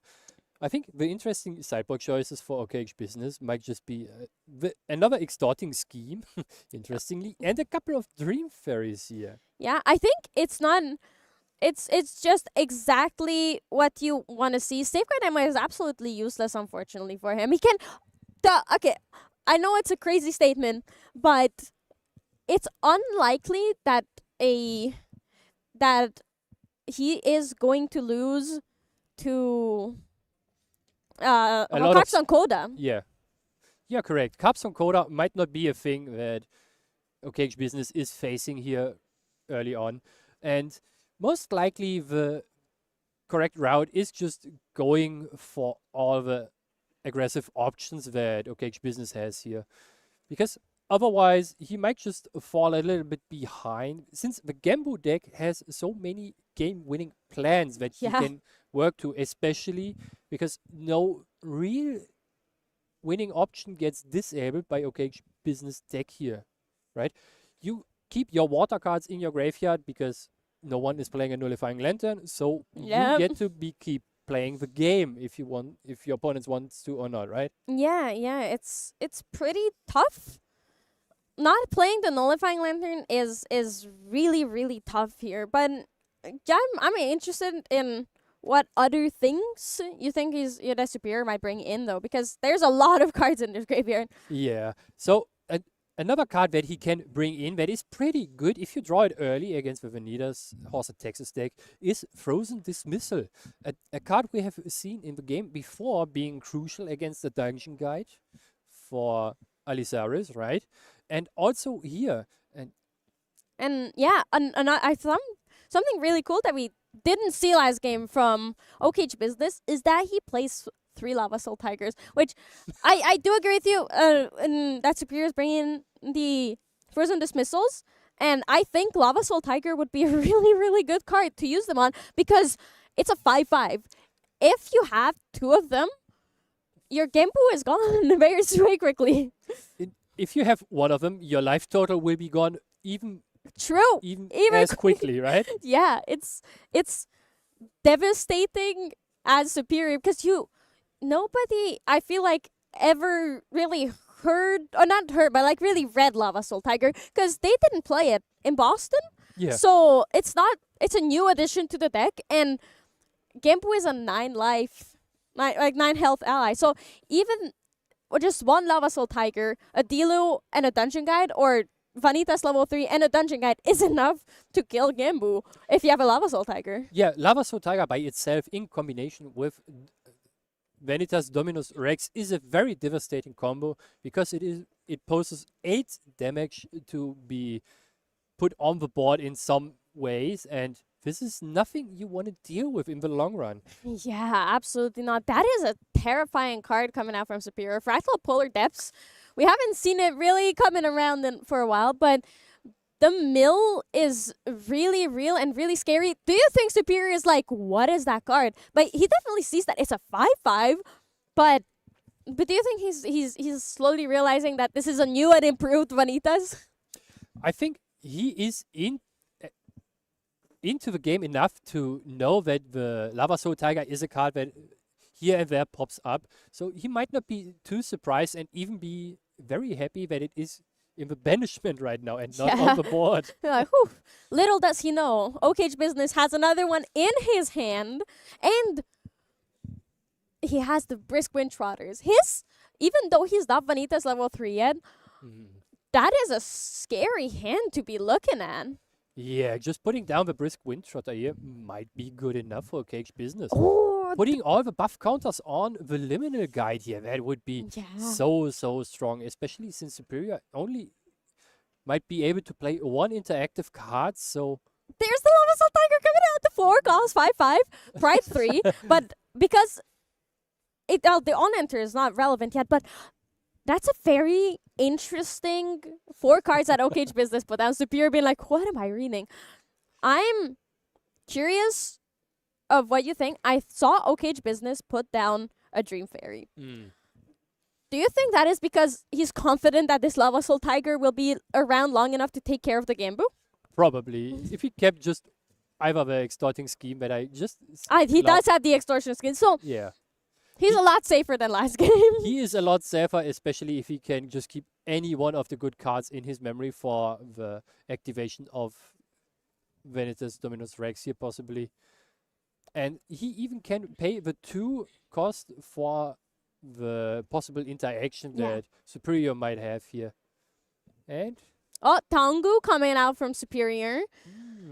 It's just, honestly, it's very funny looking at these 2 boards because the Cleric is playing with all the animals, and then the Tabor has all the fractals and rocks all around her. So it's kind of flipped the other way around. It indeed is very interesting. But Superior being at 5 quest counters is already very strong. So it gives him quite a strong position, right? Yes. He has kind of the ability to flip at will next turn if he just gets there. Yeah. Because the Fractal of Rain gives you 1 quest counter for the milled card from the top of your deck. The Fate Stone gives you 1 card. And you can either just level up for 2 more quest counters, or you crack the Fractal of Polar Depths and maybe just play the second one that you have in hand already. Yeah, but I think Superior is probably gonna keep it as like a backup plan. It's like more likely that is his main plan right now, to mill Oakage Business out so that he doesn't have to deal with all of the damage and all of the allies on board, because it is scary looking at that board. Yeah. So he has a couple options in his hand. He has a Frostform Paladin, Thronekeeper. Bullfrog Primordial Ritual is really, really good to do what you were talking about, to have those cards in the graveyard. Unfortunate that the Seaside Ringleader is in hand, though you can always Primordial Ritual in. Yeah, Primordial Ritual is a very versatile card, Yes. especially in Gembu. It gives you all the good things that you want to have. It has floating memory, it is a water card, and it gives you more water cards into the graveyard, right? Yeah. Oh, the Dream Fairy gone. The hope. Well, it's not lost at all. But that Thronekeeper Bullfrog is definitely going to be a problem as well with the taunt. It is a 0/4, however. So that Lava Soul Tiger does take care of him. You know what is a very interesting choice here for Oakage Business? That he chooses to materialize Vanitas Dominus Rex. Yes. So he can be taxed on the materialization. One of the very cool things about Vanitas Dominus Rex is that you can also activate the card. That also means you can do this during your main phase. Yeah. And it can be negated by Astrasiel, Frostbind, Cerulean I Decree. think that is exactly why he went for the materialization instead of activating it. Because that's what you were talking about as well, is that if he goes like all hands down, then it's so easy to frostbind. It's so easy to negate the card that you really don't want to risk it when it's imperative for your deck. Like, this deck cannot function without a level 3 champion. So if you get that negated, it's game over. Yeah, you are correct. And now we see the Lava Soul Tiger being in action. Look and at that! He is going to town with Superior here. I believe that is 5 damage only, right? Yeah, it is 5 damage Because that only. liminal guide was going into the into the frog? Keeper Bullfrog that got Primordial Primordial Ritual. Ritual. Yeah, that is. So now he's 100% set for the Gambu next turn. However, Oakage Business does have the Extortion Scheme in hand. So there are not going to be any crazy shenanigans, even if he the Fractal of Polar Depths himself. Yeah, you are correct. This is now a very mathematical question. Do you have enough influence and reserve cost available for you to A, flip Gambu, B, pay for the ability activation of Gambu, also have enough for the activation of a resonating feud that you might not even have, Yeah. and possible interaction for whatever Oakage Business might have. So now that we're seeing this and we're in a much more comfy situation for Superior, he has this quest counter, he has everything. And like I said, it's very difficult to say what he's going to do because he doesn't have as high of an influence as he would want. But do you think we're going to be seeing a Fractal of Myriad Eyes is really good. Stratagem of Myriad Eyes is really good, but I don't believe he has enough floating memory to kill just yet. So do you think that he's gonna play more defensive and not be as proactive just yet? So what you can do in Superior's position right now is that you might just wait for a moment where you want to flip Gambu just as a defensive tool to soak up enough damage to use the Stratagem of Mirrored Eyes at some point. Yes.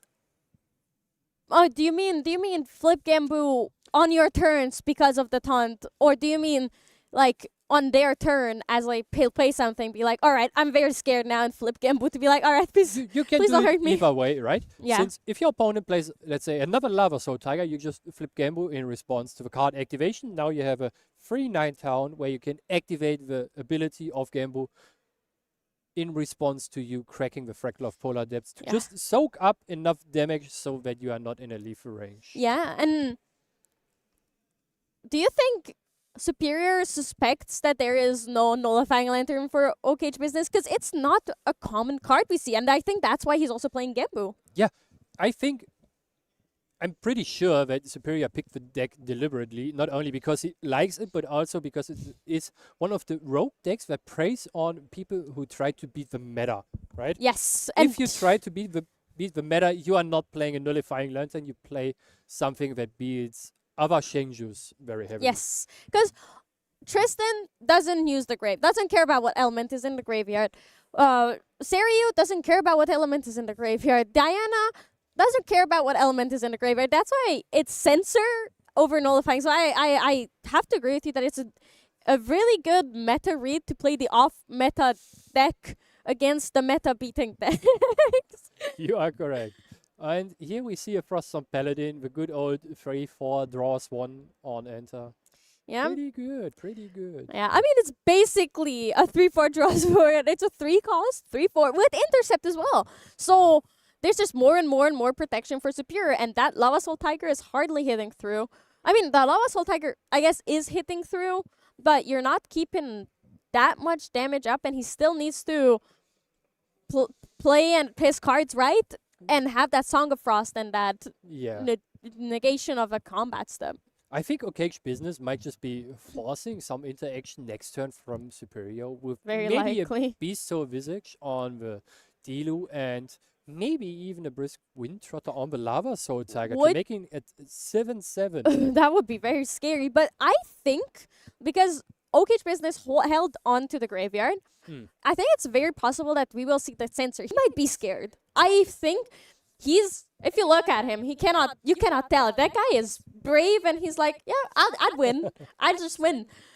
But I think he's kind of scared right now, especially after last game when the Gambu just went, Oh, actually, you're on 0 damage, but now you're on 25. He's oh wait, that's even Ooh, the better. So would you have gone Thermal over Sensor here as well? Because you have to pay so much for Thermal. The thermal is pretty good here because depending on when you activate it, you can actually decrease the amount of water cards in your opponent's graveyard, and that forces Superior here to activate the Fractal of Polar Depths in response to get the maximum value out of it. Yeah, and there's so many floating memory cards in his graveyard now. So now that Oakage Business played Thermal instead of Sensor, that stratagem is really scary and looks really juicy in Superior's hand. His graveyard, absolutely massive. He doesn't have the Sensor out, so that stratagem is just going to be enough. But he only has 4 cards in hand. He only has Influence of 4, which is barely makes a dent in Superior's. Yeah, if you look at the pile Grave. he has still in hand, and he's most likely now counting the graveyard just to know how much floating he has accessible, and Oakage Business is probably smelling the fire here already, and Yeah. it is not the one from the Lava Soul Tiger. It's not what you want to see in this situation, Garrett. Do you think he has? Do you think he even has any outs other than just getting Sensor instead of Thermal? I think it is just the question of who is faster, and I think in this game again, Superior is just faster with advancing his win condition in Gembu, and that should. Does this work? The extorting scheme? Yeah, because it's just opponent controls. It's not that doesn't have to be attacking. It's 2 cost suppress up to 1 ally and opponent controls, but that's irrelevant because Superior has this. Unfortunately, Superior has the stratagem. Do you think Oakage Business knows that Superior has a stratagem? He doesn't. I'm not sure we have seen it being revealed, so he's not aware of he actually having it, but he has to play around it somewhat. And this is the Brisk Wind Trotter puts 2 more damage on the board. That's 7 from. So we have 4 from Dilu, 1 4 from from Brisk Trotter. That's 5, 6, 7, 12, 15. That's 21 total. No, damage. wait, no, wait. Is it actually 21? That is a Eight- lot. And Wait, 18?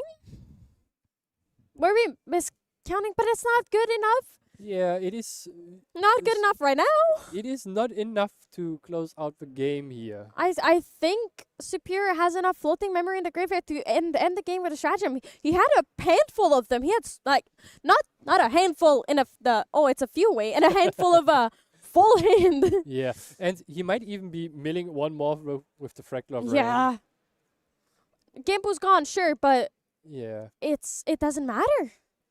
Let's see how the turn plays out. It's First of all, wait, the Gimpu's not gone, yeah. yeah, the Fate Stone comes back to the board, and now you suddenly get 2 minutes more. And So that's 2 more chances at floating memory, which means possible 6 more damage from that stratagem. And you are correct. Oakage Business just has no way of protecting himself. You are for sure correct. And I think Superior is already doing the math, what he has to Wait, materialize what? and to do if he has more ways to get floating memory into his graveyard. Yeah.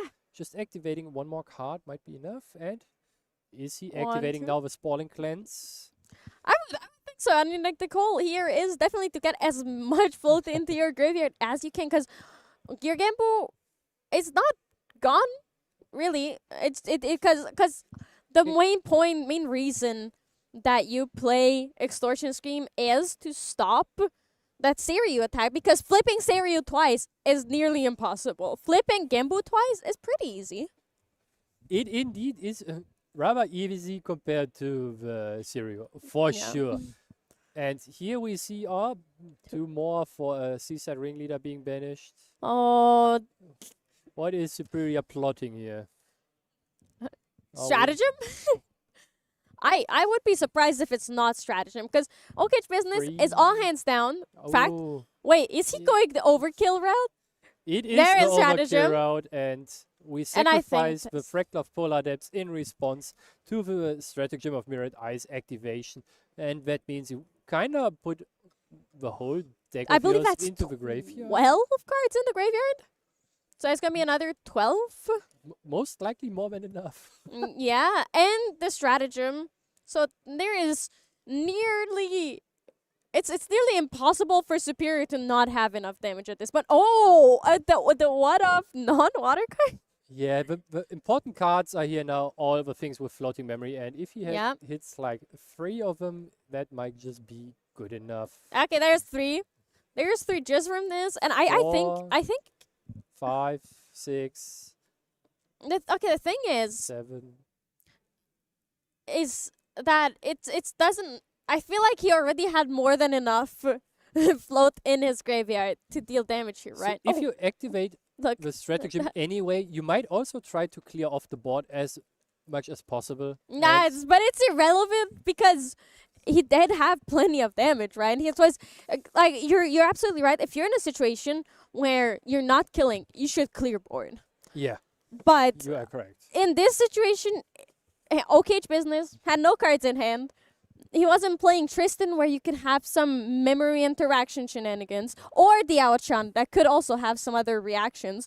You're playing against a Vanitas that all it does is go hands down, send everything away, and be like, I have 1 card in hand and 1 horse, and I hope you die because I deal 6 damage to you every single turn 100%. Vanitas is an all-in deck that is kind of an aggro deck in disguise, right? Is it disguised? Yeah, it kind of. I feel Usually the aggro decks don't go up to level 3, right? true, but usually you cannot activate your level 3. That is also very, very true. And Vanitas is very strong if you are very dependent on your materializations, especially for leveling up. That forces you to have the dungeon guide on your level 2 turn, Yeah. where you already needed to pay 3 memory cost for going up to level 2. Yeah. And Gembu is a deck that is preying on, at some point I get out a free 9 turtle that protects my life total, and if you are attack based, you might have a very bad day if you are not having the lantern with you Yeah, to light the way. but the thing is, it wasn't even the Gembu that was the problem, right? Because he had ways to take care of the Gembu, and it literally wasn't a stone or obstacle in his way. He could just walk around the Gembu.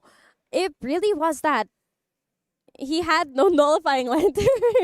Because both of these, well, that sensor would have 100%. I feel like that sensor would have saved him there, but it's also such a hard decision, especially if you're not sure. Because stratagem is not a common play anymore. So if you're not sure if they're playing stratagem or not, Thurble is what you play because it allows you to draw a card. You still get rid of that floating memory. And it looked like a really solid board for Oakage business. Like, he was basically set.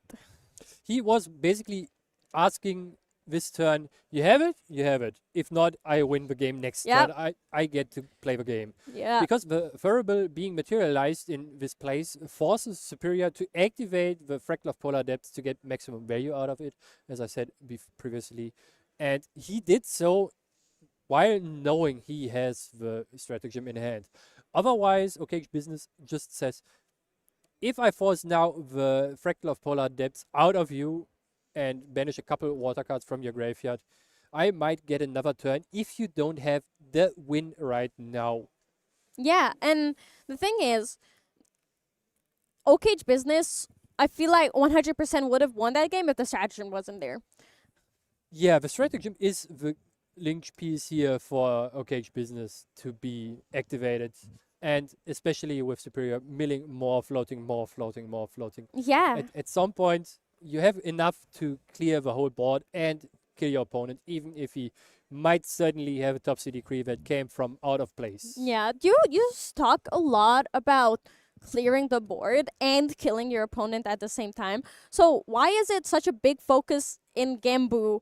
Or like, why are you bringing such a big focus to clearing the board with stratagem here as well? Because otherwise, you might just lose to the board if your opponent has an answer to your kill card, right? Because as we saw in the previous round, round 4, where one player activated a Topsy decree in response to the stratagem of Yep. Mirror Eyes being targeted on the player all along. That negated basically all the banishment of floating memory, and you want to make Yeah. sure that you get to keep to play the game, even though your one card kill spell gets kind of blanked on. Yeah, absolutely. I 100% agree with you. The card that would have stopped it is a Nerve with Agility, which I'm kind of surprised that Oakage Business is not playing because it's such a good card in Vanitas, I feel like. Because you can just activate it again. But I'm also curious as to why Superior didn't stratagem earlier. I'm pretty sure he had the kill, but he didn't stratagem. And I want to hear from him about that. So let's head into an interview with him and Main Deck Dan. All right, everyone. We are here with the winner of round 5. He's the superior player. Superior, how you doing, I'm man? doing fantastic. Thank you for asking. Excellent. It's good to have you here again. Of course, you're a storied player from Canada. You've performed well for your country, I would say. We had you at 7th place at Ascent Niagara just recently. You were 6th place at NA Nationals last year. Got to play in Worlds representing the country. How you feeling coming all the way to the UK playing now? It's actually my first time in Europe, so I'm very excited. A lot of strong players here.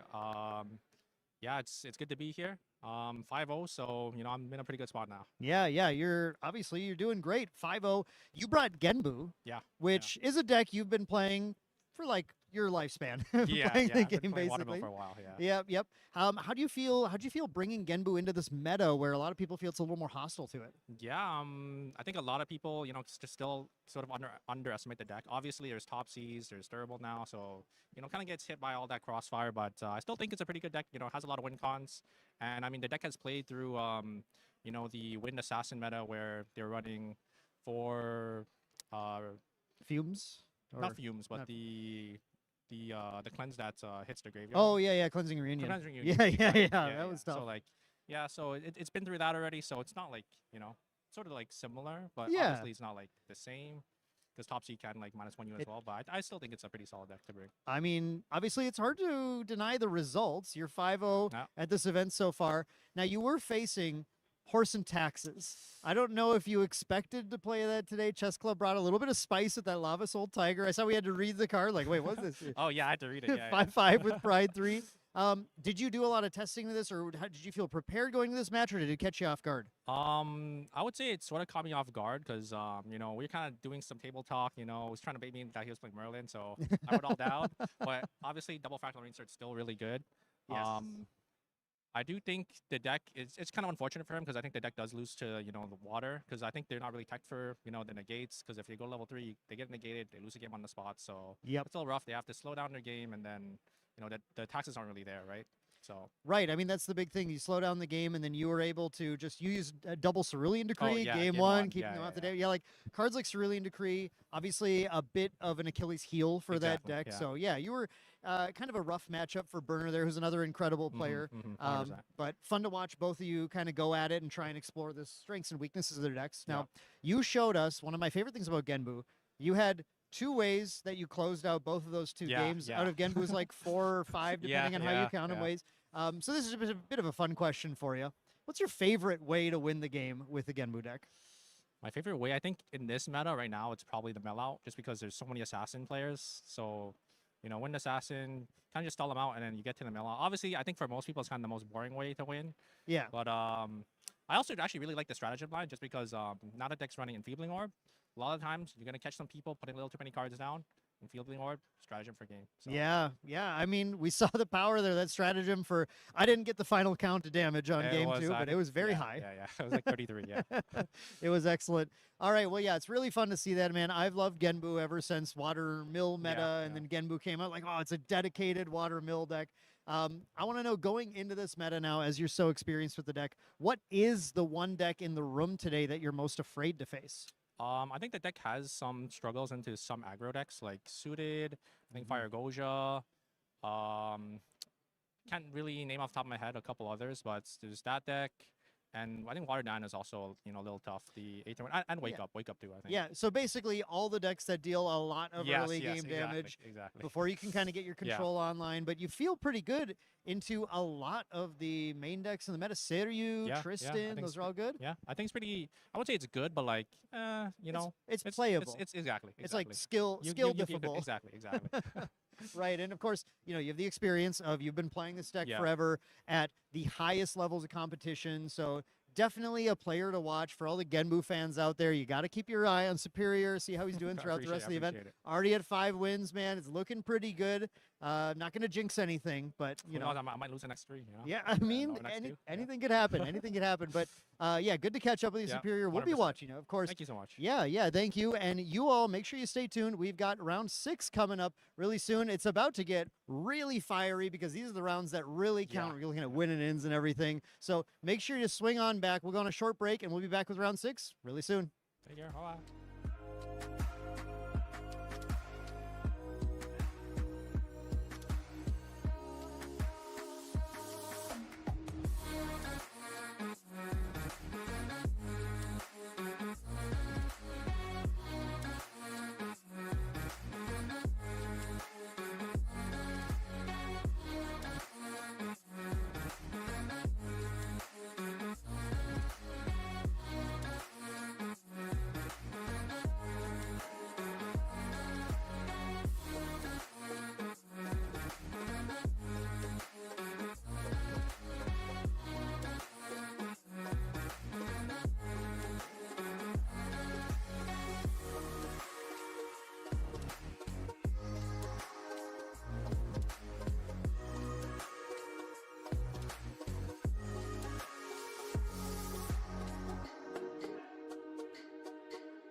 ever sees me, I'm losing every battle. No one ever sees me, I'm losing every battle. No one ever sees me, I'm losing every battle. Can somebody save me, I'm losing every battle.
No one ever sees me, I'm losing every battle.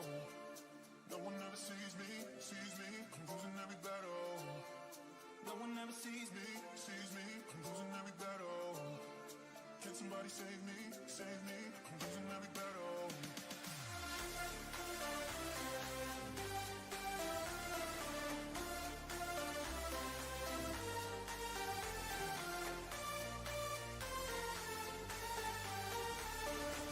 Somebody save me, I'm losing every battle.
push all the limits with you right now. Gotta get it right now. Yeah, push all the limits with you right now. Gotta get it right now. Yeah, push all the limits with you right now. Gotta get it right now. Yeah, push all the limits with you right now. Right now, right now. Get it right now. Right now, right now. Get it right now. Right now, right now.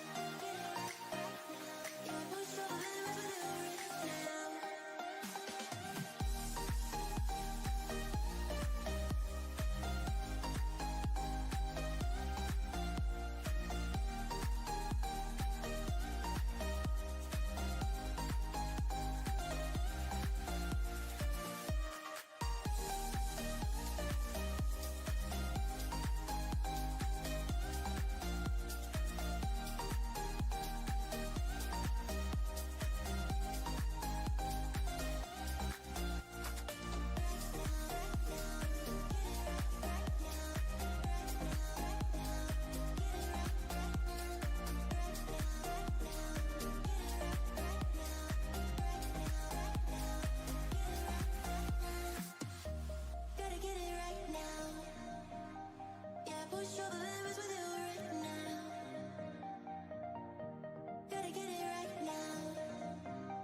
Yeah, push all the limits with you right now. Gotta get it right now. Yeah, push all the limits with you right now. Gotta get it right now. Yeah, push all the limits with you right now. Gotta get it right now. Yeah, push all the limits with you right now.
Hello, everybody, and welcome back to round 6 of Ascent London. My name's Clem, and I'm back with Dan. How are you doing, Dan?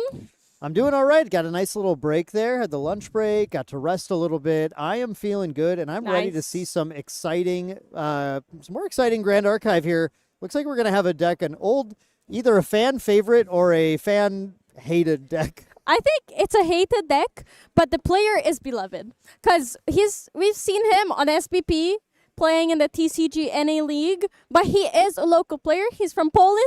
It's Sangorio. You know him. You love him.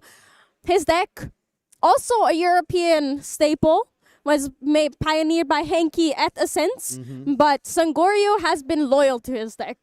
Fire Slimes. Unlike Henki, who has been absolutely disloyal to his deck. Yeah, but Henki's doing well, so that's what really matters. True. And I want to push back. I do not hate this deck at all. I love slimes.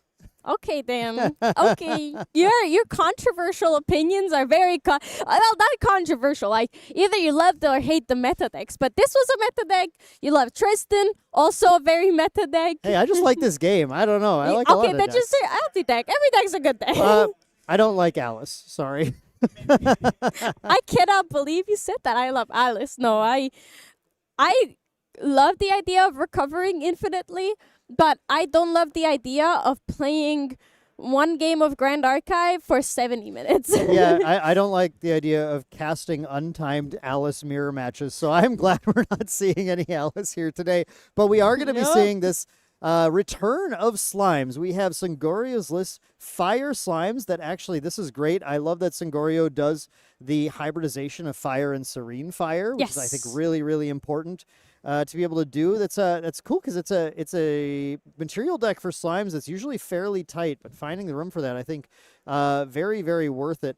Yes. I mean, there's not going to be a ton to say. It's slimes with fluffy shopkeeps now, an undeniable truth. I guess that's a new little trick too. Yeah. Yeah. But yeah, it's slimes has slime cards in it. Believe it or It's not. unbelievable. Unbelievable. Look, my favorite card in this deck, and back when I started playing Grand Archive, I started with Water Sylvie. And this was my favorite card back then as when Gaia's Songbird it's a little 1/1 bird, but it chirps so loud that, oh look, suddenly it's a Slime King. Oh look, suddenly it's a Storm Slime, and it's game over. Yeah, that card is incredible. Was always in the slime meta. Was always the reason why I never got on board with the people playing bears and things and slimes. Yeah, I agree with I you. don't want anything that isn't a beast slime in my beast slots in my deck that my Gaia Songbird might accidentally call. So Can't believe you wouldn't play Vertus or Arima, the iconic tamer ally. I have to tell you that back in Dawn of Ashes, I was definitely playing Arima. I was Good, trying good. to make Sylvie work so hard. But yeah, then once we got the slimes, then she started to really pop off here. So yeah, this will be a lot of fun now. We have a against... less fun deck, I feel like I would argue. Oh, this deck's fun. It's a tamer showdown with slimes versus Seryu. Yeah, but one of them is I guess it's really fun because one of them is the current scary demon in Grand Archive, and the other is a past demon coming back and hurting everybody's soul by just existing. There's so much hatred for slimes going on here, but I love slimes. I love slimes. I played nothing but slimes. Everybody called me a slimes player even after slimes died, so I'm loyal. But I can see the faults that the deck has of, oh my god, it's slimes. You know, I understand everybody that says, oh my god, it's slimes, because if you are a slimes player going up against slimes, it's also like, oh my god, it's slimes, you know? It is, and a lot of the time, this is also, oh my god, it's Seryu here. Yes. It's from the other side. Somehow we managed to have two tamer decks that a lot of people hate in this Yes. game's lifespan. Both the And tamers. Two tamer decks that whose win cons are arcane, and they don't play arcane champion. Very true, very true. We have the Storm Slime on the slime front. We have the Seryu himself, Seryu's command, Harness Lightning. We're going to see a lot of pretty typical stuff here. An interesting thing about this Guoja list, though, is that our Divine Relic choice is not Lost Providence, not Quicksilver Grail, which we saw earlier from Main Deck Taylor, the Looking Glass. We're actually doing Yeah. a Looking Glass Unmake Duality Seryu here. Yeah, it's actually only for the Looking Glass. There is no like sword shenanigans. We're not giving a sword to Goja. We're not doing Cheshire Cat either. Even though it's a cat, you know, it's an animal. Yes, yeah. It could work. Yeah, Bauble of Scarcity, something that I see Yeah. some lists trying to use as well to, again, just try and control the opponent's ability to deal with what you're doing or pitch. So this deck wouldn't care about pitching liminal guides or anything, but we see that sometimes too. But yeah, none of that. It is purely there to be able to enable the unmake dualities, to be able to draw cards and get this deck kind of the cards it needs. It looks to me like a very turbo-focused list. Does play some Ace and Protectors, but we're not seeing some of the other allies that you expect to see, the Trained Hawks, Yeah. Shimmer Cloaks, Assassins, things like that will allow you to do a little bit more kind of like board fighting, even Windbrisk Trotter, not here at all either. So this is our version of Seryu that is very focused on, hey, there's one broken thing I do 40 damage to you in one turn, And that's it. and Yeah. I want to do it. I'm interested in seeing which of these tamer girls is gonna tame their beasts better. Which arcane element beast is going to win here? What's your bet then? Well, I love Seryu, but I'm going to put my bet on Sylvie here. I think we're going to head into the game here shortly, and we're going to take a look at exactly what is going on. Here we go. So we have the players bumping fists. Sano and Sangorio, both of them starting and ending with an O, starting with an S, ending with an O as well. So it's just really a similar match. You know, Excellent point. Excellent point, Clem. Both players 4-1, though, going into this round, looking to pick up a couple more wins to be able to secure that day 2. Now, we do have Songorio dropping that baby silver slime. Going to go ahead and immediately get that cremation ritual on that as well.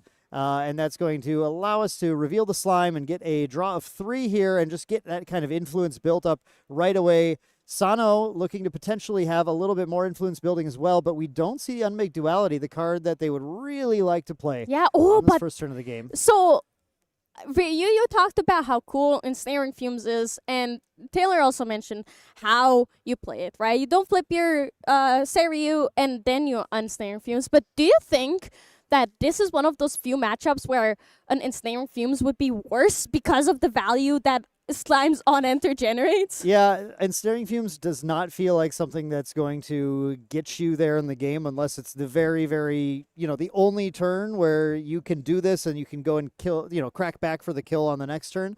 But you do give them cards in hand to work with again, so it's tricky. You could maybe get through like a Lustrous Slime Wall. Like I could see a scenario where that comes up. But Sano with the 2 Ensnaring Fumes in the main, right? That's something that a lot of Seiryu lists aren't even playing Ensnaring Fumes at all. But Sano's here to try and not lose mirror matches, which I think is very clever. So going into Sano's Sangorio's next turn, we're gonna go for the Reclaim here. Looks like onto the windmill Oh, but engineer. Slime Eruption! Oh my god, that Slime Eruption banishing 1 baby slaver slime. I love slimes. Yeah. I hate slimes, but I love slimes because of shenanigans like this. That 1 damage might look irrelevant and be like, that's a wasted card, but it really isn't. You banish your slimes, so you get your slime kind up, and that windmill engineer is useless. I'm very interested in the fact that Sangorio did just kind of pass turn and go for the eruption. It looked like, I see things like Limitless Slime in hand, but I think just playing a patient game here, not something I tend to have the patience for in slimes. I want to put the slimes down and I want to attack. So, yeah, definitely like a player with mastery over this deck showing me that I do not necessarily know what I'm doing when I start throwing the slimes down. But Sano does go to Guoja level 1, puts out that Fabled Azurite Fate Stone, and now just considering how to approach this turn. Finally did find the Unmake Duality. That looks like the obvious play. You want to get this down before the turns get a little more important. Yep. Sacrifice that Looking Glass, draw 2, get a kind of handful of cards, and now start kind of plotting out how we're going to get to that level 3 and start going for game. Yeah, there is I believe it's a one-off turbocharge as well. So he has a lot of ways to gain influence, and the Ensnaring Fume's gone as well. So has a very comfortable hand. Like you said, his influence building is amazing. He has more cards than he can really know. He even knows what to do with at this moment. Meanwhile, Sangorio is playing the long game for sure. Yeah, and look, a lot of slimes is controlling. Exactly. Whoa. But this is I feel like you don't see this often. Would you rather negate the card that looks for cards and digs for cards, or would you rather negate the card that wins the game itself? In Grand Archive, a lot of the time you want to hit the creative shock effects. You want to hit those because they're plussing your opponent a little too much, giving them too much to work with, and that extra card advantage tends to snowball into stronger advantage for you here. Like this would have been a creative shock pitching one of these, for example, Limitless Slimes, putting another slime float in the graveyard.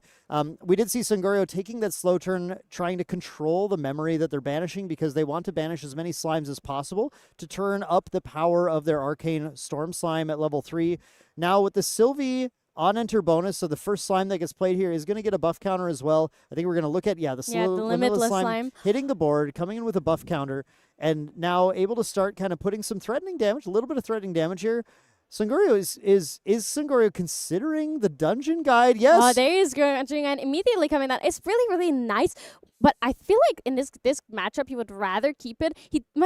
Because he had the Songbird, he doesn't have it anymore, but because he had the Songbird, he had the really nice level 3 play here, but you also do want to have your life up as quickly as possible, so that Seiryu cannot just flip and immediately kill you just from hitting you once. Yeah, it is something to be aware of for sure, and also just considering your clock, right? You need to beat Seiryu before the 40 damage turn hits, and being able to get to level 3 and start dropping Storm Slimes, definitely a huge advantage. Also, making sure you get that Sylvie on enter to draw a card Yeah. before the opponent has gone and just found a way to attack your Limitless Slime and take it off the board. So Sangario kind of ensured all of those things were going to happen. We'll see if they take a slow turn or an aggressive level. I would imagine a slow turn is in their future.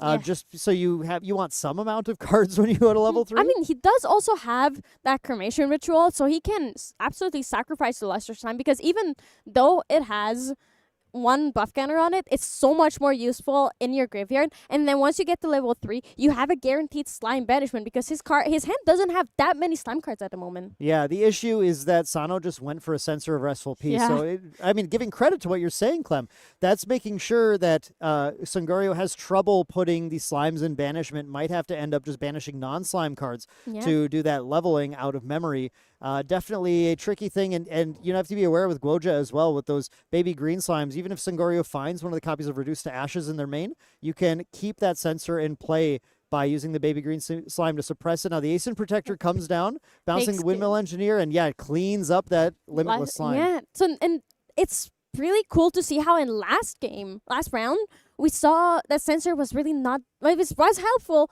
but was less needed, less amazing than a Nullifying Lantern would have been in that case. Yeah. But in this matchup, you really need that Censor, because now that Slimer option and that Limitless Slime are both kind of useless in the graveyard. Yep, and here we have the Quicksilver Grail coming down. Card put underneath it we saw was the Terra card Sword of Beast, or Horn of Beast Calling, not a sword, Horn of Beast Calling, which is I think kind of interesting here, because Sangorio then just attacked with Dungeon Guide and pass turn. Now, this Quicksilver Grail is trying to set up for once Sangorio is level 3. Sano has an option here to use the baby green slime to suppress the Quicksilver Grail, which will get rid of that Horn of Beast Calling entirely, because there's no way for Sangorio to actually materialize it before they hit Terra. Yeah, and I think this was a really common strategy as well back in the day, of like forcing the banishment of the Quicksilver Grail before you are at that point, because like you said, they lose the card, absolutely. But I think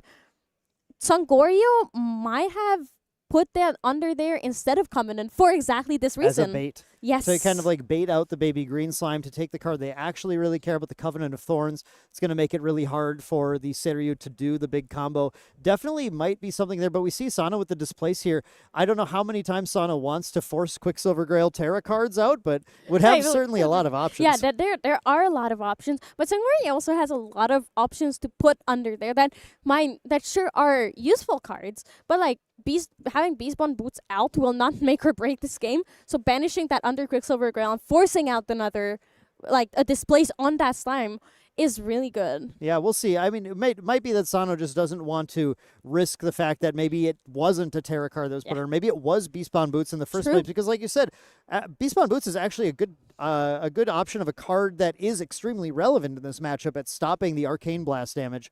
And it could be that Sangorio just set that up and kind of hoped he played into a baby green slime on it. Here we do see now at the end of turn banishing that Harness Lightning. That's going to start setting up that Empower a little more for that Seiryu. And just overall getting those quest counters up already. So it's really, really nice. There is a serious command in Sano's hand as well.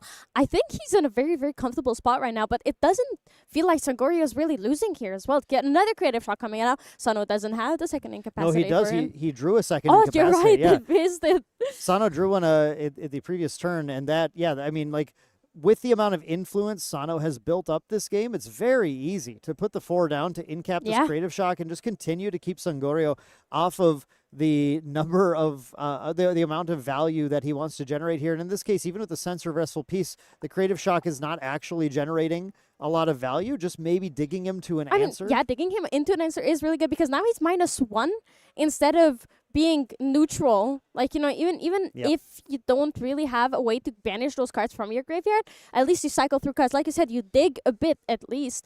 But you don't. Oh, the Beastborn Boots coming out. So he is telling that he doesn't have the Beastborn Boots under there, which will make Sano a lot more comfortable, possibly using that baby green, like you said, onto the Quicksilver Grail. Yeah, we're going Beastborn Boots probably into Dungeon Guide right now, or no, we're going to Cremation. No, there it is. Yeah. I did also think that it was like a cremation ritual. I was like, oh, what? I assume once you put out the Beastborn Boots and you're not Sylvie level 3 yet, you're trying to put up a defense while using the Dungeon Guide to level. So you you have an equal measure defense offense here. Yeah, but isn't Sangorio's only card? Well, I guess in this matchup, because isn't it the only slime in his hand, the Luxem slime? Yes. So, but in this is one of the few matchups where that's a really, really good card to have in hand. However, he doesn't have any slimes in his memory from what I saw. Yeah, I don't think so. I think our Storm Slime is going to be fairly weak when this does happen. We do have Sano going for a Scout the Land in response, trying to find a Stifling Trap. I think, yeah, if we find a Stifling did Trap, not we... find the Stifling Trap at all here. Yeah, we have a Cake, we have a Reclaim, I think an Ace. I'm actually not totally sure what the middle cards are.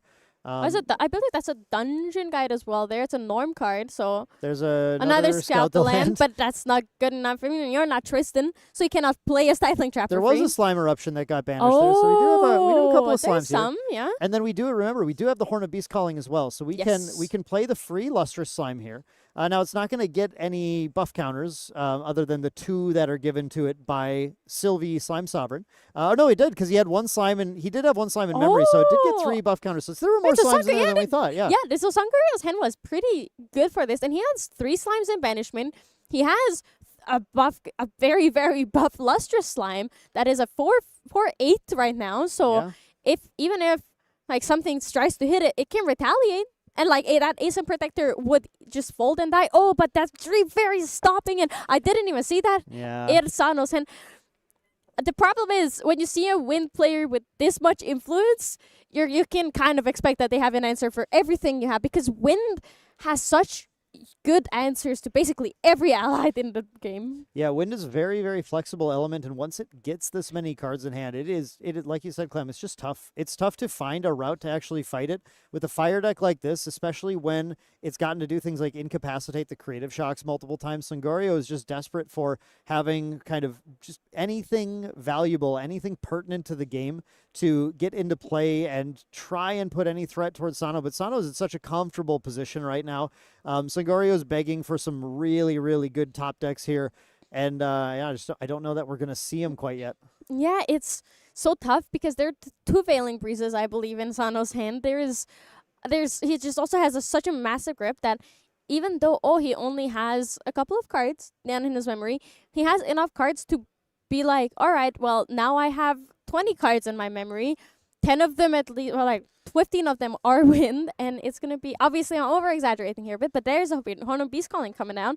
So Sangorio is cycling through some cards, luckily banishing that Limitless Slime here. So he does have 1 more slime, but there is no Storm Slime in sight, and he cannot play that Creative Shock or the Cremation Ritual because they're both 3 cost. Yeah, the only thing that can be played right now is the Lustrous Slime. I mean, the Horn of Beast Calling will draw cards, so it's possible to play one of those and try and find something else. Okay, there is the Creative Shock. The unfortunate thing here is that the Lustrous Slime cannot be played because of that Dream Fair still being there. And Sangorio doesn't have a way to take care of it right now because he would need a Storm Slime or an Ethereal Slime to take. The Creative Shock him. finding any slime that can be played off of that Horn of Beast Calling. And any advanced element slime can be played off the Horn of Beast Calling because we have a lingering cost reduction from that Horn of Beast Calling on the next beast that's played. But unfortunately, it's not an advanced. Sangorio does find a slime, but it's not advanced element, so it's not good enough. Yeah, nothing here is looking particularly effective. We have a Beast Spawn Boots in play, but we don't even have an animal or beast to be able to activate it. And Sangorio here with the whole hand down, nothing to play. Basically passing turn completely defenseless. Yeah, and so it seems that Sano asked a question about Horn of Beast Calling, which I'm not quite sure about. Like I was paying attention to what Sangorio was doing, and I feels like everything was in order. However, obviously these players are in the game and they're playing even closer attention, especially when you have so many answers in your hand. You need to know exactly what your opponent is doing. Yeah, if we can pull the Horn of Beast Calling up here and we can just take a look and examine this, I think that it's the next Beast ally card you activate costs 3 less. So that's just a lingering effect that'll happen the next time. So it doesn't matter that the Creative Shock was played first or anything. It just means that if there's a Beast card activated this turn, the next one costs 3 less. The only thing you have to watch with this card is stacking with your Sylvie, cheaper activation of those beasts. But here we do see Sangorio packing it up here. That's going to be game 1 going to Sano on the Seiryu deck. Sangorio just realizing he had been entirely influenced out of the game. Just unable to really compete at that point with Sano's massive hand size. Didn't really get the kind of aggressive, fast start, putting the pressure back onto Sano that he needed to. Instead, Sano just comfortably drawing cards and then using that influence, exerting that influence on the game to make sure that Sangorio just couldn't ever claw back in at any point. Yeah, that's a very, very tough because slimes are very similar to Vanitas. Horse and Taxes in that way where you really want to push level 3 and then have one ally that can hit for a lot. And if you don't find that ally or if that ally is taken care of, it's kind of lost. Yeah. Yeah, I think that's a really interesting point. I haven't considered that the two decks do feel a little bit similar in the way they operate and the way they just dump their influence with full disregard for anything afterwards. I'm the problem, and if you got the answer, okay, but a lot of the time you don't.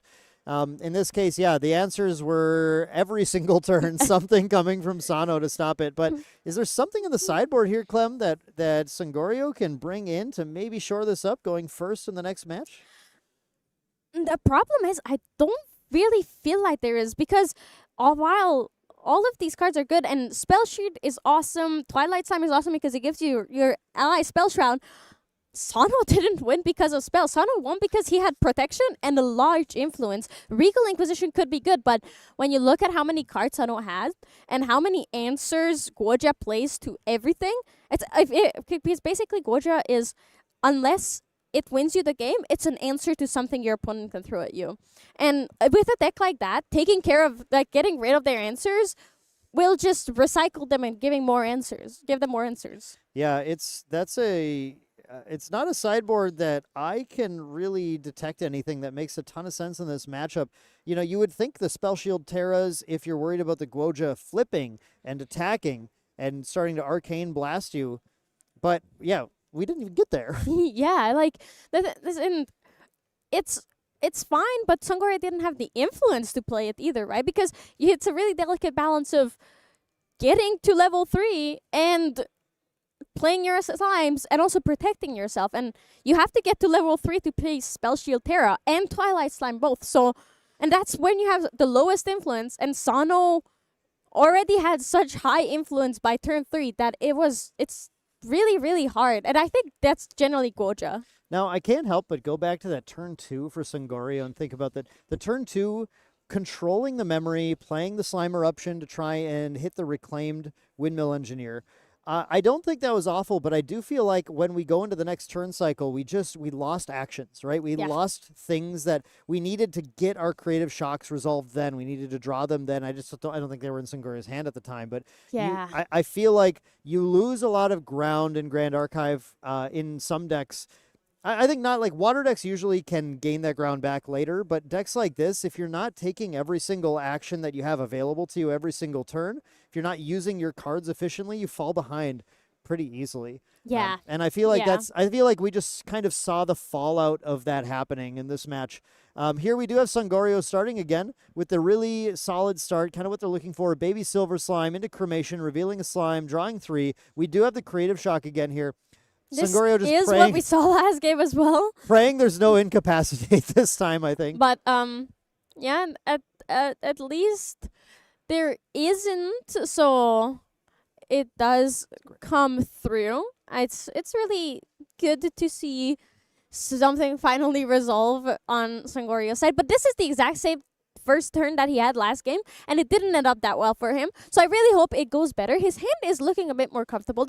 He's able to Tango. He's able to draw a card because Sano hasn't put out any threats, really. There is the Creative Shock. 2 Creative Shocks, actually. We did draw one off of the Cremation Ritual as well. So we have 2 Creative Shocks. We have Storm Slimes in hand. Finally. We have Float that we can pitch as well.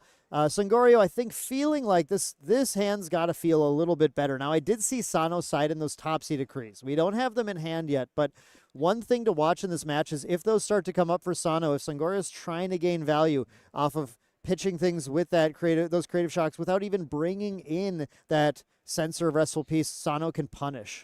Yeah, absolutely. And the thing is that Sangorio might have a better looking hand than last game, but Sano's hand is also really, really good. He has the Byaku's command, he has the displays, he has the Forest Gate. We saw 2 Serious command off of that Scout the Land. He has has everything. Yeah, he does have everything. I feel like it was maybe I missed it. Maybe you saw it better than me. I thought it was Saryu's and a It was harness. It was two serious Two commands. Saryus. Yeah. Okay, is that a harness in hand though? Because the thing we're looking for the 40 damage turn is the harness command, right? That's the 40 damage Yes, line. but also you don't need that much damage. Yeah, really. but it's fun to deal that much Yeah. damage. I don't need it, you know? And I feel like because this is round 6, probably Sunwo is looking for the quickly ending the game instead of Well, having fun, you know? That's less fun. I don't. You know what? It's still a game. I want to see the 40 damage line. This is so interesting. I've been thinking about this in this matchup. Thurible coming out is good because float, but you get them slimes usually. Right. Thurible does banish. It will banish a number of cards, but it will banish slimes. And those slimes will then power up the storm slimes later. But I think the big thing here, Sano plays Thurible, does not activate it during Recollection, which is something that a lot of players typically do. But instead, holding this hand size up, importantly, didn't go to Goja level 1. Yeah. And is just ready to, no matter how many cards Sangorio puts in this graveyard, Sano's going to put the hand down and banish them to deny the float. Yeah. That's an very interesting pitch. But Yeah. I want to get back to what you said about Thurible. I think he didn't. Well, I feel like it's even more interesting that he didn't go to Goja level 1 because Sangoria he only had 2 cards in his graveyard when Thurible was activated. Yeah. So going Thurible over Goja here is a really, really interesting because you're missing out on a whole turn of counters. What is it like a protective just in case Sangoria puts something terrifying into that graveyard? I think the thing Sano's trying to do is just win the influence game again, and as much as he can deny Sangorio's influence, the better I think for his prospects in the matchup. Saryu can win at very low influence. Goja can too, but in this case, Sangorio has built up a pretty large yard, not enough to fight through the Thurible, but if Sano wants to, he can put the entire hand down and banish that before we go on to being able to use any floating memory. But there's really no rush right now because Sangorio did choose to level just using memory instead. And they did not hit a slime. we do have the baby red slime coming down here with the buff counter, and this is obviously another really big card for Sangorio. It's going to be able to get that on attack trigger, discard more slimes with float, ideally draw card and a memory. And if it's even a fire slime, it gets even stronger and pushes some damage. But I just can't help but think, we're going to pitch the baby red. We're gonna buff the damage. Sano is going to potentially use this Thurible now in Rec to banish, I think, Sangorio's entire yard. But like you said, Clem, that's going to hit, I think, 1 float. And then otherwise, a lot of slimes. Yeah, especially now, it's 2 slimes. I mean, obviously, I feel like Sano's more likely to take out the non-slime cards, but I think there's like 3 or 4 one-slime cards at most. It's Sangorio's choice is the thing. True. Thurible Sangorio's choice. Sangorio will banish as many slimes as he wants And to. he will not banish his float because he has more cards in his graveyard and Sano hasn't the influence for. I was surprised after the cremation ritual we didn't, or I guess there was no trigger to be able to do it, or no window to be able to do it with the cremation ritual because you have to sack the slime as a cost. So this is very tricky here. Something that's kind of just tough to manipulate exactly. But Sano going into this Rec just to decide, are we going to just put the whole thing down, or are we going to? No, I think we're just going to go with it. Baby green slime, very classic, very very classic wind tamer play. Yeah, baby green slime, gonna get that forest cake. Gonna be able to draw a card with it at the end of the turn, and then still just kind of holding up that Thurible. Yeah. Oh, but that is quite unfortunate for Sano because he did draw his second unmake duality, so it's kind of useless now. We saw that on the Scout the Land. He knew it was coming. It wasn't a surprise to him at all. In this case now, though, with that baby green slime, I think that baby green slime was putting an ally on board, so the Ascent Protector is online. It looks like he's aiming at. Yeah. Ascent Protector now can bring this back up, get some damage in, end of turn. We get to draw a card when the Forest Cake returns, and Sano's just trying to, again, exerting influence. I think Sano really feels like that's the route to victory in this game. Do you think there's a chance that Sano might have been like, just the Thurible was an instinct play? Like, you play that so often because it's an important card. If it's important to banish your opponent's cards, and it's rarely cards that they care about, that they go, like, it's rarely care about cards in banishment. So, do you think if there is a chance that it was more of like an instinct play of like, okay, well, it's really good to banish cards from their banishment? I Banish cards might believe get red. what I believe is that I don't know a line that's very, very powerful that Sano's considering by holding this Thurible back. Maybe to deny Slime King when we get to that stage or something. I'm just But not that's sure. so far. It is far away. It is far away. To do that on liminal Spirit? guides, like look, maybe afraid of liminal guides dropping. But here we do have going to Sylvie level 2, followed by the dungeon guide coming down to try to level. No. But we have Stifling Trap. Do we No, have? I don't see a stifling Yeah, trap no in that s- hand, so we, there's definitely we have a scout though, so we might go for a scout. We might go for a scout Yeah. trying to dig up a Stifling Trap here. okay. And if we find the Stifling Trap, we can deny it. Otherwise, Sangorio is getting poised to do an awful lot of damage with some Storm Slimes coming into play. We'll Yeah, go to there still level 1. is the scout the land obviously happening, and what? Why did? Oh. Yeah, we sacrificed. So we have. So this is okay. So let's Okay. talk about. Let's Yes. talk about this. It is.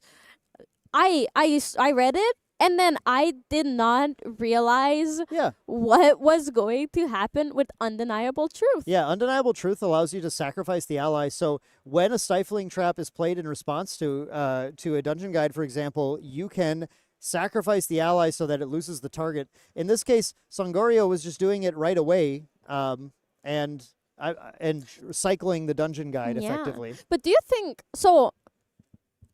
Personally, I would have waited a bit longer, but I think Sangorio just has enough reps into Tristan's and all these win decks where he's like, yeah, I'm not gonna risk it.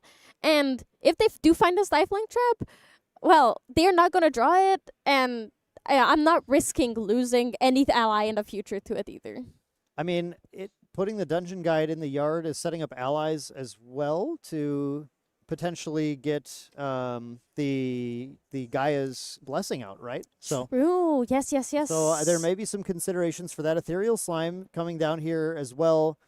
So this is our free slime we get to play. It's the Slime King. The Slime King is totally set up with all these slimes banished. Of course, Sangorio did set that up with the Storm Slime. Still no activation of the Thurible here because there's just too many cards in yard. This is absolutely crazy, though. The Slime King, not something that you often saw in slimes even in the past. Sometimes a one of here. It's a more critical part of Sangorio's long-term plan here, though, with that Ethereal Slime coming in for 5. Now the Slime King is a 4/5. It's a Pride 4, so it's not going to be swinging quite yet because we don't have any levels on it, but it is going to be taunting. And it means that if at any point Sano has to get rid of the Slime King when it leaves play, it's going to put Did all you 3 see slimes banished under it. This seems Sangorio into has play. another Storm Slime in hand. Like he kept the other Storm He- Slime in hand, right? So that he can play his Storm Slime, and those 3 slimes will count towards the Storm Slime damage as well. So it's going to be Exactly. really, really good because it protects him from the scary Seiryu attacks. It gives him more slimes in banishment, and now the Thurible is really just useless.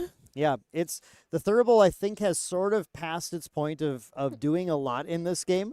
And now we're at the point where Sangorio is in a lot of control over what's happening because there's really no way to get through the Slime King other than a Smoke Bombs, which I don't think is in the list. Yeah, there's no Smoke Bombs in the Guoja list at all. So the only way to really get through that Slime King is to get it off the field. Yeah. Once it leaves the field, the Storm Slime comes in, the Baby Silver comes in, the Baby Red comes in, and suddenly it's a lot more threats. It's a lot more card value. It's a lot of babies, but those babies draw so much. Like, they're not scary as a body, but they're going to be really, really scary. Left for the card value, and because also surprising, Sangorio didn't go down to that low of an influence. So Really didn't. he has a lot of cards in hand. He's almost rivaling Sano's influence, and once that Baby Red and Baby Gray are back, he is definitely going to be rivaling Sano's influence here.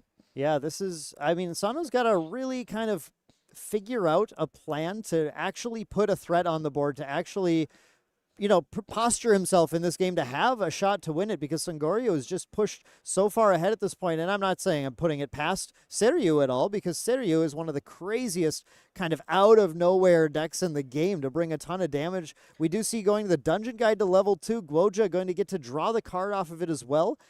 is set up to get, after the end of this turn trigger, to be set up to Dungeon Guide to 3 and flip Serio on the next turn.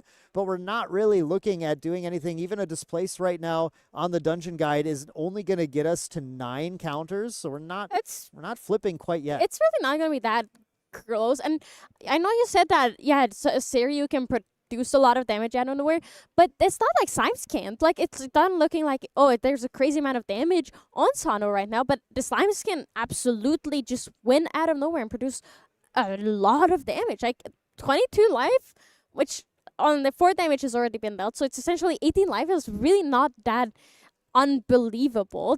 Especially with this creative shot after recollection.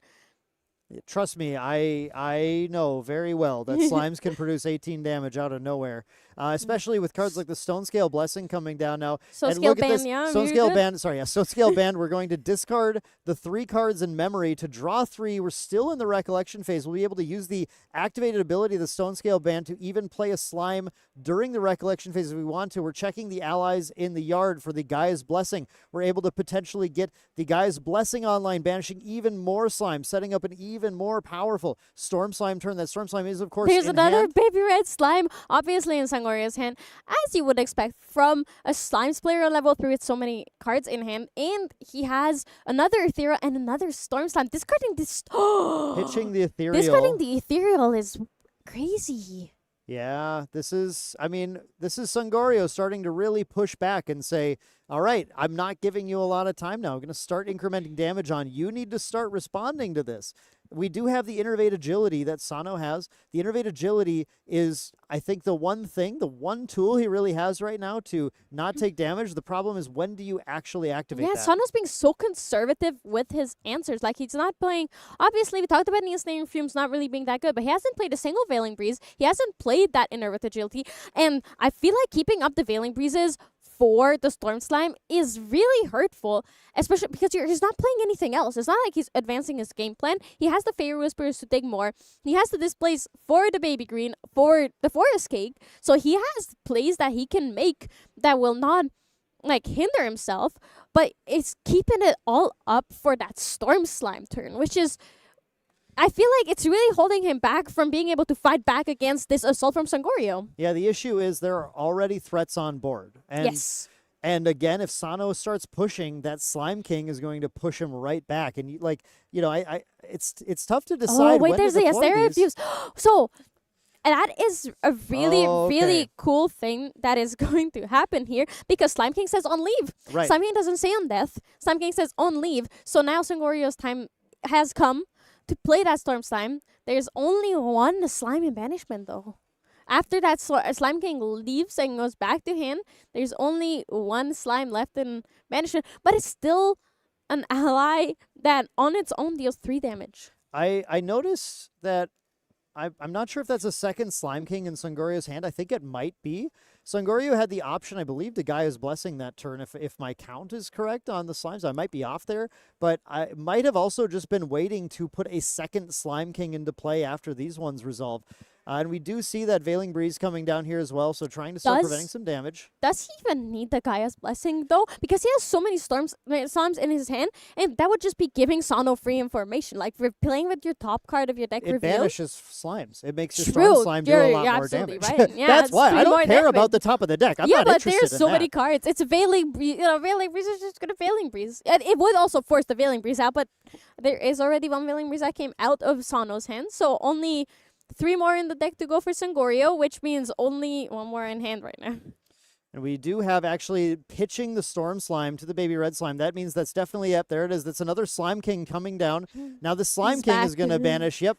The Storm Slime, the Ethereal Slime, and the Luster Slime. Now, you said there were a couple of babies in the last one, Clem. These Not are anymore. all adult slimes. These are all scary slimes that have to be reckoned with. They are older than adult because they're advanced element. But the dangerous thing here is for that Lustrous Slime to really be able to recover and generate value, you need to have slimes in your memory, which Sangoria has been doing a really, really good job of doing that. He has so many slimes in hand and everywhere. This is really the power of the slimes that we haven't seen in a bit. Except from Sangorio, he's really, really good at making slimes shine. Yeah, this is really great to see this deck perform in this meta again. It's been a while since we've seen it, and I think a lot of players definitely write it off, but it's hard to write it off after watching how it's been kind of put in a commanding position in this game turn after turn. Yeah, and everyone's like, "Oh yeah, Serio is an unbeatable deck," and honestly, understandably complaining about it. But at the same time, it's obvious it's not a deck that can so obviously win if the hand is bad and if you're presenting so much of a threat. Sano has to keep cards up permanently to protect himself. He cannot just flip the Serio and just go attacking, because he might lose the game if he just starts putting his hand down and like being like, all right, time to generate value. Not to mention, the Slime deck can probably just kill the Serio if it Yeah. flips. If it's not lethal, the Slime deck can put enough allies on board that it can just deal 12 and get it off. Yeah, it's really not that crazy. There's 7 damage on board. If Sangorio can get just one more level, there's gonna be 11 damage already, which is really one more baby slime off of lethal for the Serio. I don't believe we're playing any leveling sources. The Slime King is entirely just it's true. entirely just a taunter. We're not going to find that extra level, unfortunately. But yeah, I mean, I think it's doing an appreciable job anyway here, because again, Sano, like you're saying, Clem, has to hold cards back to interact, but also can't win the game by not doing anything. Yes, and he cannot really attack with the Serio either because of that Slime King. He, like you said, he's doing a lot of heavy lifting here, because if that Slime King is gone because of the Serio attack, there is still the Luster Slime immediately after going to be coming out. So it's going to be 2 large hills to get over, which is 2 turns of, sure, you're attacking, but you need a lot more than just those 2 Arcane Blasts in your graveyard, in your banishment. I mean, I would be afraid of the Arcane Blast right now. Sangorio still doesn't have the Beastbound Boots out at True. play. The Beastbound Boots would really help quite a bit. We do have, it looks like Sano just ripping the Band-Aid off. We have the Dungeon Guide swinging into the Slime King. Sangorio baiting the retaliate, but Sangorio decides not to retaliate, of course. Sano's then going to, now that his Goja level 3, has all the quest counters, able to flip out that Seiryu, and Seiryu's going to have to just, I think, swing in, again, rip the Band-Aid off, swinging into the Slime King. And now we're going to see Slime King no retaliate. It looks like that's not too important, but we're going to just on leave after it dies, put into play all 3 of these slimes, and we have a few triggers that we have to resolve. The Storm Slime, the Ethereal Slime, and the Luster Slime all have on-enter triggers. Yeah, is there even anything for that Ethereal Slime to banish that wouldn't really hurt Sangorio anymore? I feel like there definitely is. We do see Twilight Slime, it looks like, was Yeah. revealed here. So Twilight Slime was brought in as well for that Spell Shroud. I mean, it does help.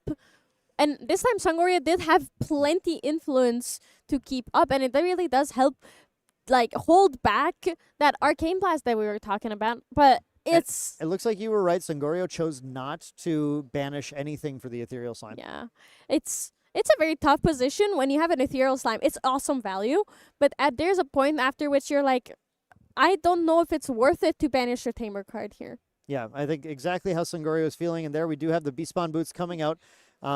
Just preparing for Sano, basically saying there's going to be a turn where your Arcane Blasts are not going to affect anything unless you can clear my entire board of allies first, which doesn't seem particularly likely in this deck, especially now Sangorio is just going to start bringing in those attacks. I think Sano's still holding on to that Innervate Agility. I think it looks like another Veiling Breeze as well. Yeah. So Sano and Sangorio both having options to kind of put the win off for another turn for their opponent, just not ever really giving them the quarter that they need. One thing I think is really interesting to keep in mind is this Stone Scale Band still in play underneath the Beastbound Boots there. That will mean at any point if Sano goes for any sort of Veiling Breeze prevention, it's possible to fast speed a Storm Slime in after that when the hand sets up correctly. It's something that may come up. It could be a deciding factor in this match. Yeah, it absolutely could be, but Sangorio really needs those slimes in his banishment. I feel like he's also kind of been relying on the Thurible here, and nothing has come off the Thurible. That is a dead Regalia at this point. It's never going to be banished. It could draw a card. Yeah, but that one card, looking at Sano's influence, is not going to change that much. He has the Serious Command. He has the Harness Lightning. He has the Veiling Breezes. There is the Inert Agility as well coming out. Finally, he will be able to recover now. So it's really not that bad. Okay, here we finally see the Gaia's Blessing coming out. So now we have plenty of slimes. We had 4 slimes Finally. banished to that one. Lots of slimes. So the Storm Slime's starting to actually The get powerful. Twilight slime on top. Twilight It's Slime her. on top as well. It's exactly what you want to see. So Sangoria is in a very comfortable position when it comes to Arcane Blast now. We do have, remember, the taunt Oh. on the Lustrous Slime as well is going to Yeah. protect this entire board of slimes. That is a crazy board. This feels like slimes. This feels like the good old reliable slimes. That board is super wide. There's Taunt, there's Spell Shroud, there's a Beast Bomb Boots for extra Spell Shroud. So Sano has to clear everything else. Yeah, and we have the Ethereal Slime coming down as well. Another one. I mean, this feels like the good old slime board, except in the old days, you already won the game here. There's just more interaction. Oh, I was hoping that Sangoria is like, I'm so confident that I'm gonna banish that Covenant. Because he was looking at No it. He was shot. thinking about it. No He was shot. thinking You about banish it. that He covenant was thinking here. about it. I promise you.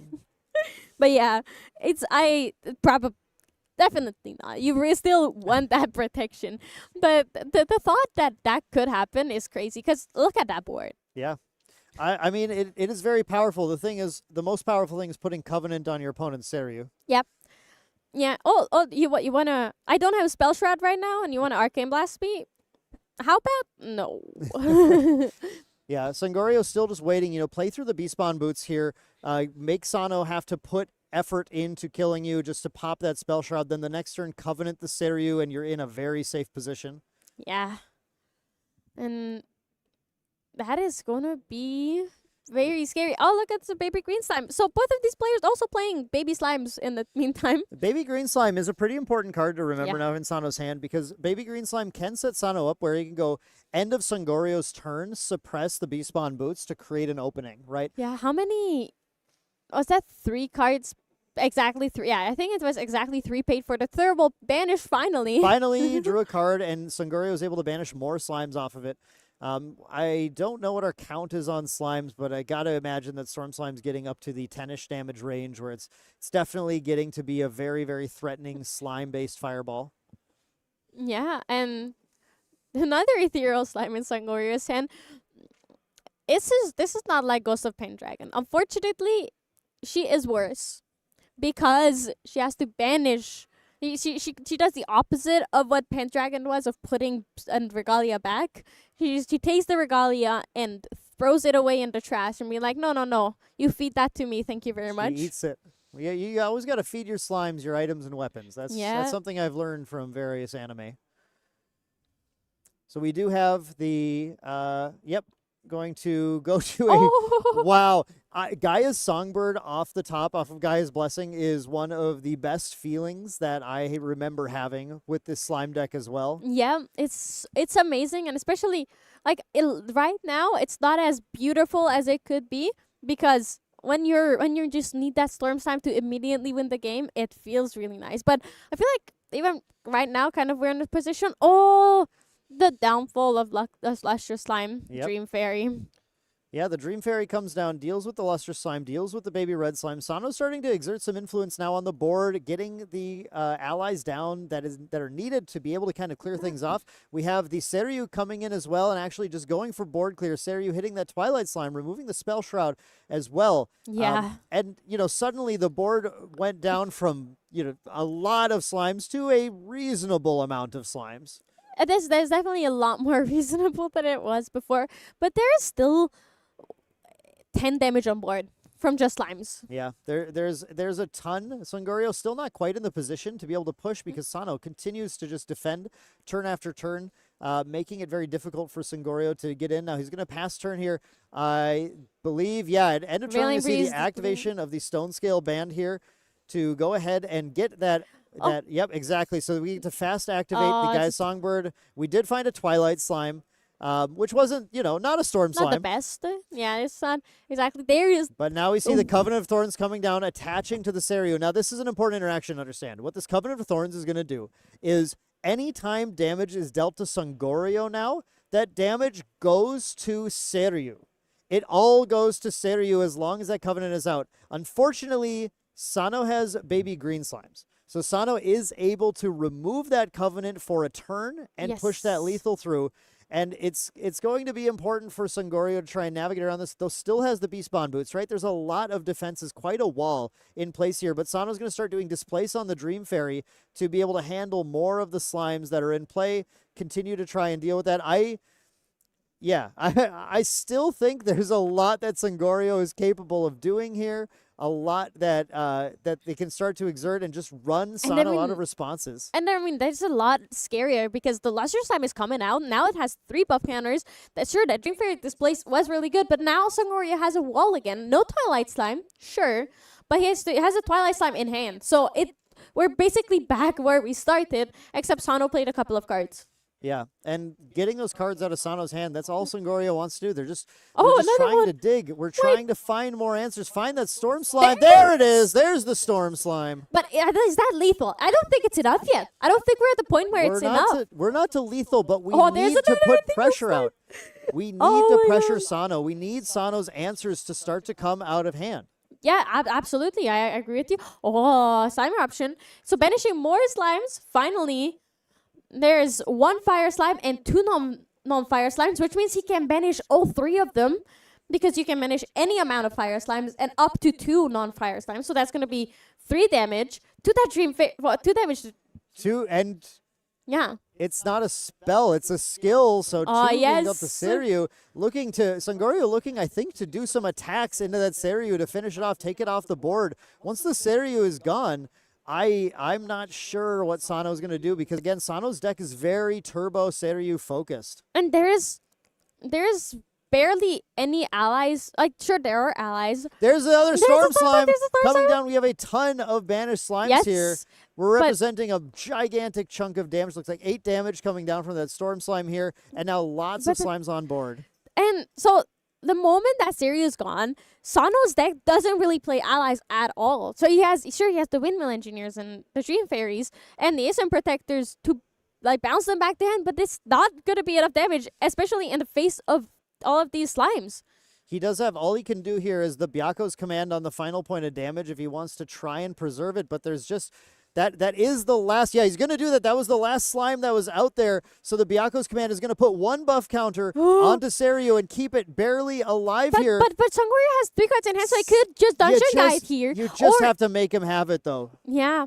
We're just going to wait. play the Ethereal off the Ethereal top. slime. I The forgot. amount- I'm already there. I forgot that Dream Fairy was gone. And Sano immediately being like, all right, you take care of my Seiryu. I cannot do anything about that anymore. The amount of value that the Gaia's Blessing gained Songorio this game was absolutely ridiculous. With the Yes. Seiryu gone, Sano is going to scoop it up. That means game 2 is going to Songorio on the Fire Slimes. The Slimes fans across the world, they are cheering right now. Yeah, I absolutely agree with you. And that is this. Yeah, it's a, Sano's, the moment that Songorio played that ethereal slime, Sano was like, all right, and grabbed his graveyard and said, next game. Because there's only 12 minutes left on the clock, 13. 12 minutes, essentially, after they sideboard again and look through their deck. So, is this going to be a very interesting game 3? Do you think that Slimes has a chance of taking away game 3 here? Because it is a slower deck compared to Seiryu, but it also just generates so much value that Sano has to have answers for. I think both players have the ability to go fast. Yeah. If they want to go fast, they can go fast. It's usually running into the opponent and praying they don't have answers. But at this point, it's either drag this out into a draw or try and take the win. And I don't want to say that Slimes is the slow deck here. Both players were playing slow influence games. Yes. And both players were trying to posture and move and manipulate the board state in their favor around certain interaction pieces and playing defensive materializations. And I think at this point, both players need to throw a bit of the caution to the wind and just push in and find their victory as fast as possible. I absolutely agree with you. And the other important thing I feel like is Sano can survive for a very, very, very, very long time. And even if Songorio is doing his best to push damage, as I feel like especially if Songorio is doing his best to push damage, Sano has answers to everything, and then Sano can just easily push back at a weak moment of Songorio. When he's going all hands down and being very aggressive, it is easy for Sano to flip it around. There's the Thurible again. There's the Thurible again. Yeah, I'm fascinated to see the Thurible again on the first turn. In this case, I don't know if Sangorio has as many ways to move cards into the graveyard as they had the last time. And we might see Sano just pop that Thurible a little more aggressively here if the graveyard looks like it's ripe for it. Yeah, I'm not sure if you saw, but Sangorio was staring Sano in the eye as he put the slime eruption down, be like, I'm doing this, and then put them into the graveyard. Kind of a power move here to be like, all right, Yep. see, I'm doing this. Here we have the 3 coming down now for that Thurible. Going to get rid of the Slime Eruption. It's not even, its floating memory is Are not there even 3 active cards? right now. Are there 3 cards in Sangoria's graveyard? No, it doesn't matter. You can always put down 3. You can put down, you can pay anything for X. Yeah, It you're doesn't right, matter. you're right. It's just banish up to X cards, or banish X cards if X was 3 or more, because I see, it's basically a variable for like really programming. Exactly. So Sangorio then goes for that baby silver slime, did draw the cremation ritual, so going to be able to cremate this right away. Having got that Thurible off the board, losing just a class bonus float, not the worst thing in the world. Draw 3 cards after revealing a slime from hand. Does have a limitless slime, so another slime float found, has another baby silver slime in hand, but just going to pass the turn. Take it a little bit easy here, I suppose. I really am curious to see how aggressive Sangorio needs to be to close the game in time. Yeah, because this is the similar play to what we saw from him in game 1, where he took it slower and then he ended up losing the game because he just didn't have anything. Once again, he doesn't have that many cards in hand. At least he has the Storm Slime, though. Yeah, he does have the Storm Slime. It's important to find those, obviously, and at some point we'll just need to push Sano and make Sano have answers. That's exactly how Sangorio was able to take game 2. We just can't let it go as long as that did, or it's going to be an easy draw for these players. Yeah, and it's very scary because Sano does have the double Veiling Breeze. He has the Fairy Whispers, he has the Reclaim. He has a lot of ways to just draw this game out and could be like, all right, well, here's a threat. Are you going to attack it? If you attack it, I reclaim it, and then I can play it again. We have the Fairy Whispers digging in and finding. There's a Dream Fairy. That was a pretty clutch card here. Looks like he's going to hide that one, reveal the Scout the Land, and then maybe go immediately for that Scout the Land here. No, I mean, it's more cards if you play the Forest Cave first, because you draw the card that you already know, which is the turbocharge here. And then now he gets to see 3 new cards instead of 2 new cards. Yep, yeah. I didn't see the Forest Cake in hand. That is definitely a much better line.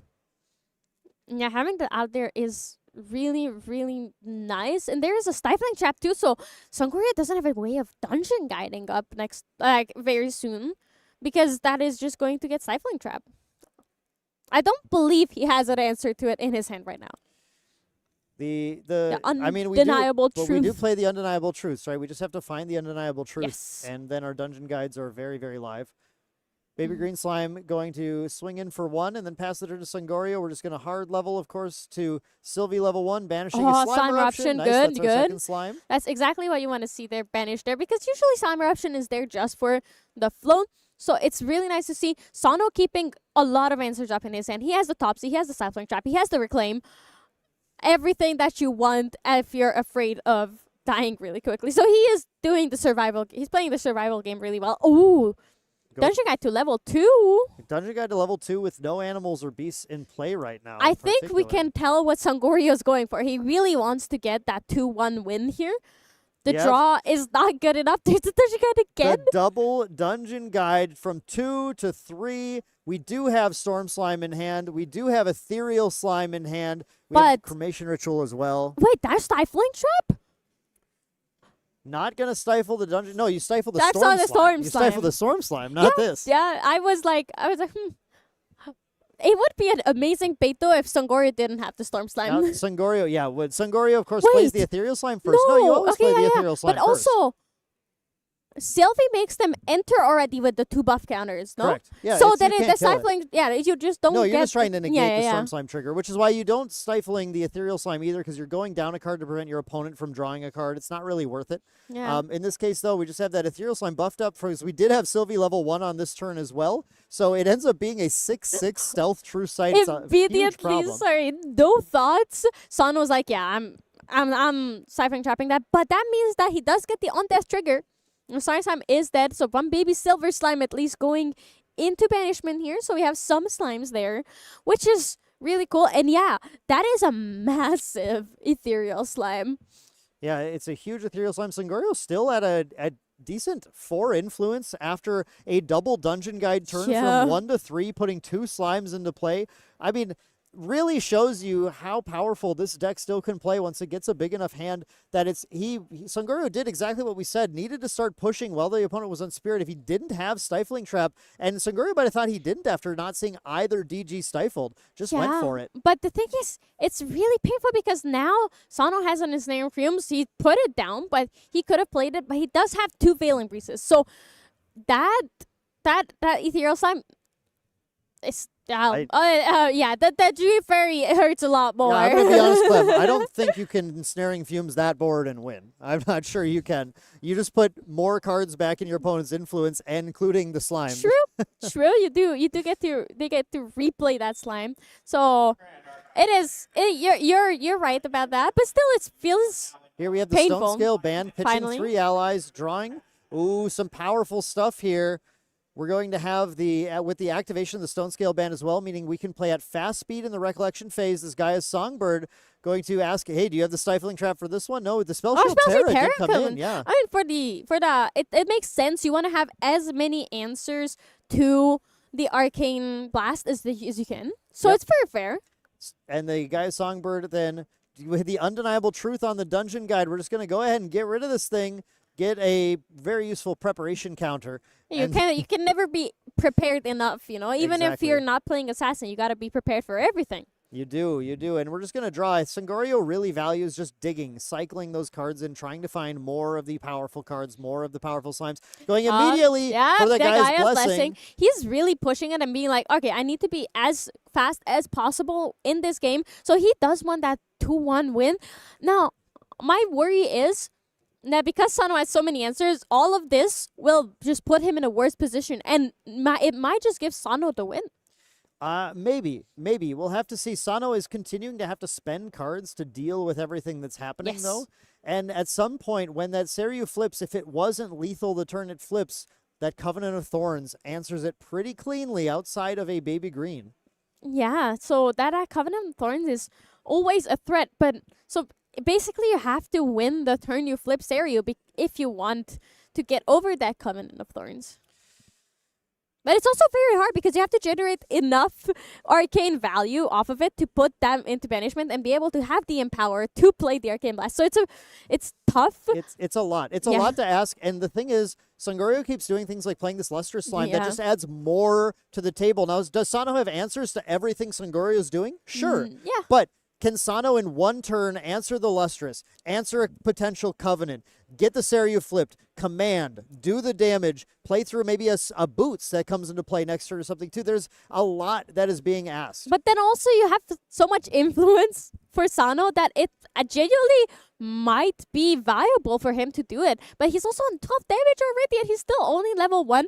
And that Lustrous Slime is really stopping everything because that Dream Fairy is gone. You can displace the Dream Fairy, which really can work, but then you're wasting it on the Lustrous Slime. And the Ethereal Slime can easily come back and end the game for you. We're going to see the Dungeon 2 quest counters from the Dungeon Guide going to level 2. Chooses to take the quest counters as well. I was curious about that. You have to take the quest counters to be able to flip Goja this turn, flip Seiryu this turn. So if we see the displace on the Dungeon Guide, or if we see a second, there's no second Dungeon Guide. I think we have a displace in here, though. Maybe not, actually. Oh, that's very tough. Yeah, this is just the baby green slime, which is not what you want to see in this turn. So that Lustrous is going to provide a wall. Now, Scout the Land is really good here, but it's not looking that bad for Sano still because he has the 2 Veiling Breezes in hand and he has cards to play at fast speed. He has the Scout the Land. So what we're seeing here is you're going to watch again this Gaia's Blessing just continue to effectively plus Sangorio turn after turn. Exactly. And it helps you dig and find the Storm Slime. So now, again, yes, Clem, is there an answer? Yes. But you have to play it. You have to keep playing these things out. But the thing is, now Sano does have an answer because he had the Topsy Decree in hand. So that will give Spell Shroud. And he has the Veiling Beast for all the attacks. So it's not like he can genuinely stop everything. He can, but he can't do it forever. Yes. And as Sangorio, what Sangorio is doing is just pressuring, is just exerting. I actually, the term I like to use for this kind of gameplay is bullying. Yes. Sangorio is bullying. I mean, Absolutely. it's a very valid turn. Sangorio is bullying Sano into playing a certain way, needing to continue answering. So Sano never has a breath. Sano never has a chance to try and Yes. swing back and push the game into his favor. Yeah, or do anything. That innervate agility is there. That's most likely what he's going to draw, which will once again help him recover a bit, give him answers to whichever way Sangorio is gonna try and flip this game, and still have enough for the Veiling Breeze after. But it also feels pretty bad. I feel like if you have to Veiling Breeze and use another way to protect yourself in the same turn. Yeah, that's obviously an ideal scenario for Sangorio. But even when Sano continues to play these cards, if Why? you, I think you're veiling here. I don't know that you Yes. innervate, because innervate brings you down to 1. That lets you go to 2 and put your Seiryu out, but then you don't have any lineage release or anything if you need that. Yes. Oh, ensnaring fumes. No. Are we No. are we gonna ensnaring fumes? No. Ensnaring fumes? No.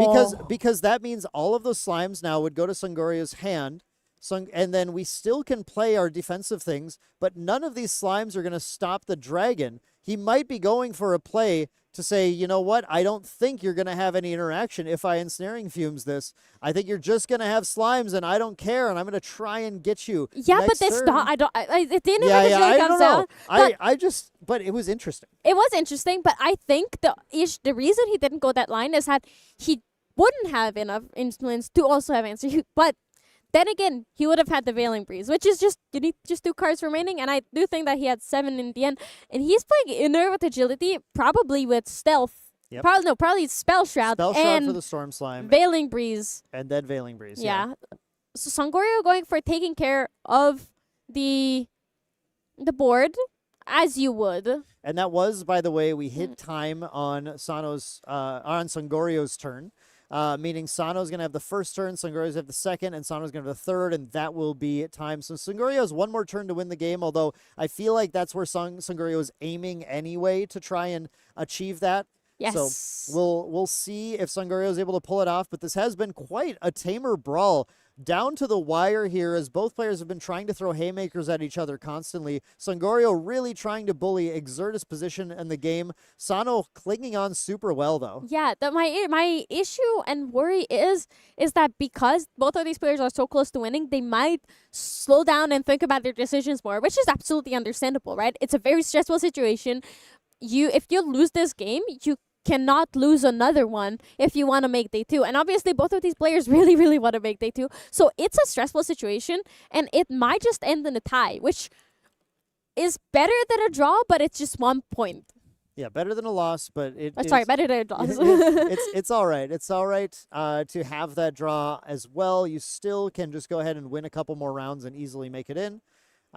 So Sano here, I think just, with 2 turns left, how do you get the damage on board through the Beastpawn boots? The boots can be stopped from being activated with the ensnaring fumes. I think that's one of the major things to think about Yes. here. Because you need to have an animal or beast in play to be able to activate those, and that would not totally shut Sangorio down, actually, because of the Stone Scale Band. Yes. It doesn't work at all. It doesn't. The It Stone Scale doesn't Band help. counters that very cleanly. We do have the Dream Fairy coming down, though, and getting rid of the Taunter. That's step number 1.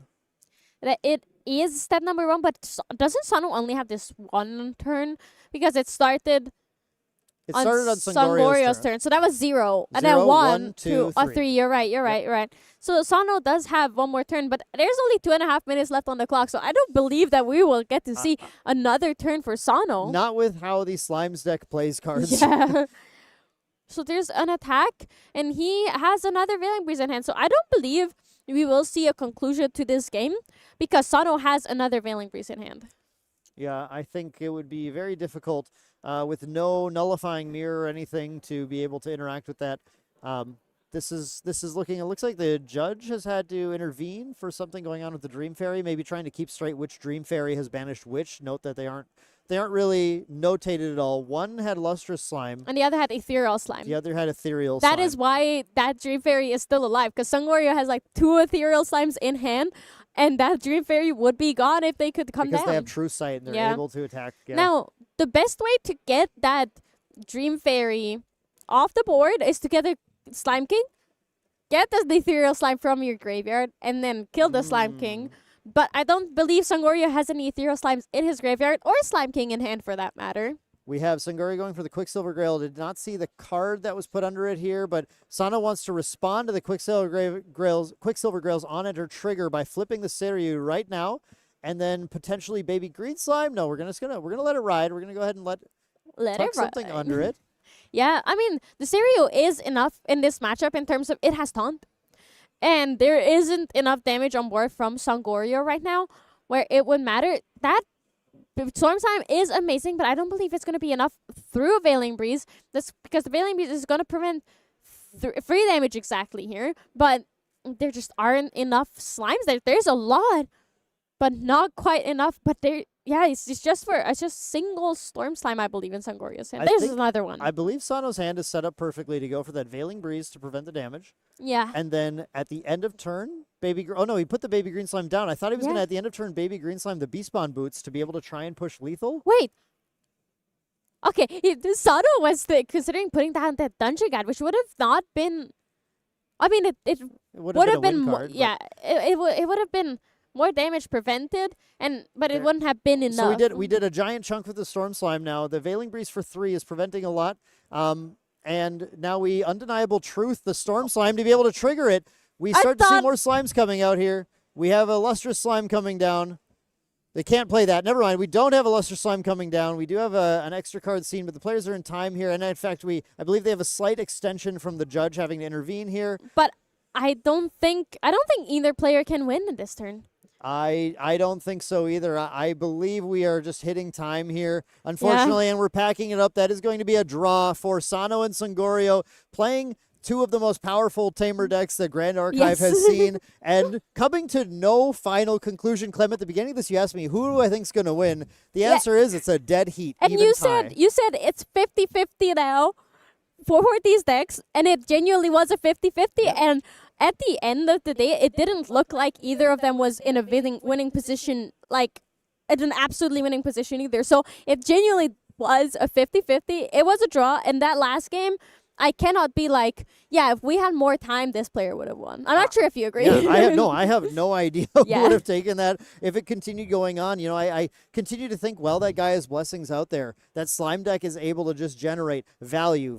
Just continue to put threats on the board. But Seiryu can also generate value at into value any to value. point, exactly. Seiryu can flip. Seiryu can swing, and if the Baby Green Slimes have sort of removed all of the problems, then the Slime deck runs out of ways to deal with it. Yeah, exactly. And I feel like if we had more time, Sano wouldn't have flipped the Seiryu either. So it genuinely would have been a infinite value, and he just keeps on banishing cards and looking for more stuff. There wasn't a immediate threat to his life at that point. It was at the time was the threat to his life, really. Yeah, that was a tough match, but a really fun one to watch, especially I think if you're a Slime fan who has felt like Slimes have been out of the meta for far too long. I think Sangorio's got a masterclass in how to play that Slime deck, how to take it slow, how to take it fast, how to just manipulate the board to your advantage, bully the opponent, and really just prove the power of this deck, that it still can hang with all of the decks in the current metagame. Yeah, absolutely. And both of these players were amazing on their respective decks. Sangorio really showed that if you stick to a deck for long enough, you become a master of it, and you can do anything. He played that beautifully. I think he played that better than most people could have, especially into such an annoying deck as Seiryu. Like, there is a reason people complain about it. Absolutely valid. It is a very annoying deck to play against because of all the answers it has and the way to hurt you, even though it's just answering everything. But it was very well fun. It was, and Sano still had so many answers, showed a lot of patience, a lot of control over the game, despite the overwhelming odds. Fantastic match, but it does look like we're going to be heading to a short break here before we come back for round 7. We're getting close to the end of the day here, but things are really going to be heating up now, so you're not going to want to miss that. We'll see you back here in a little bit.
Yeah, no, I'm straight like I'm touchdown.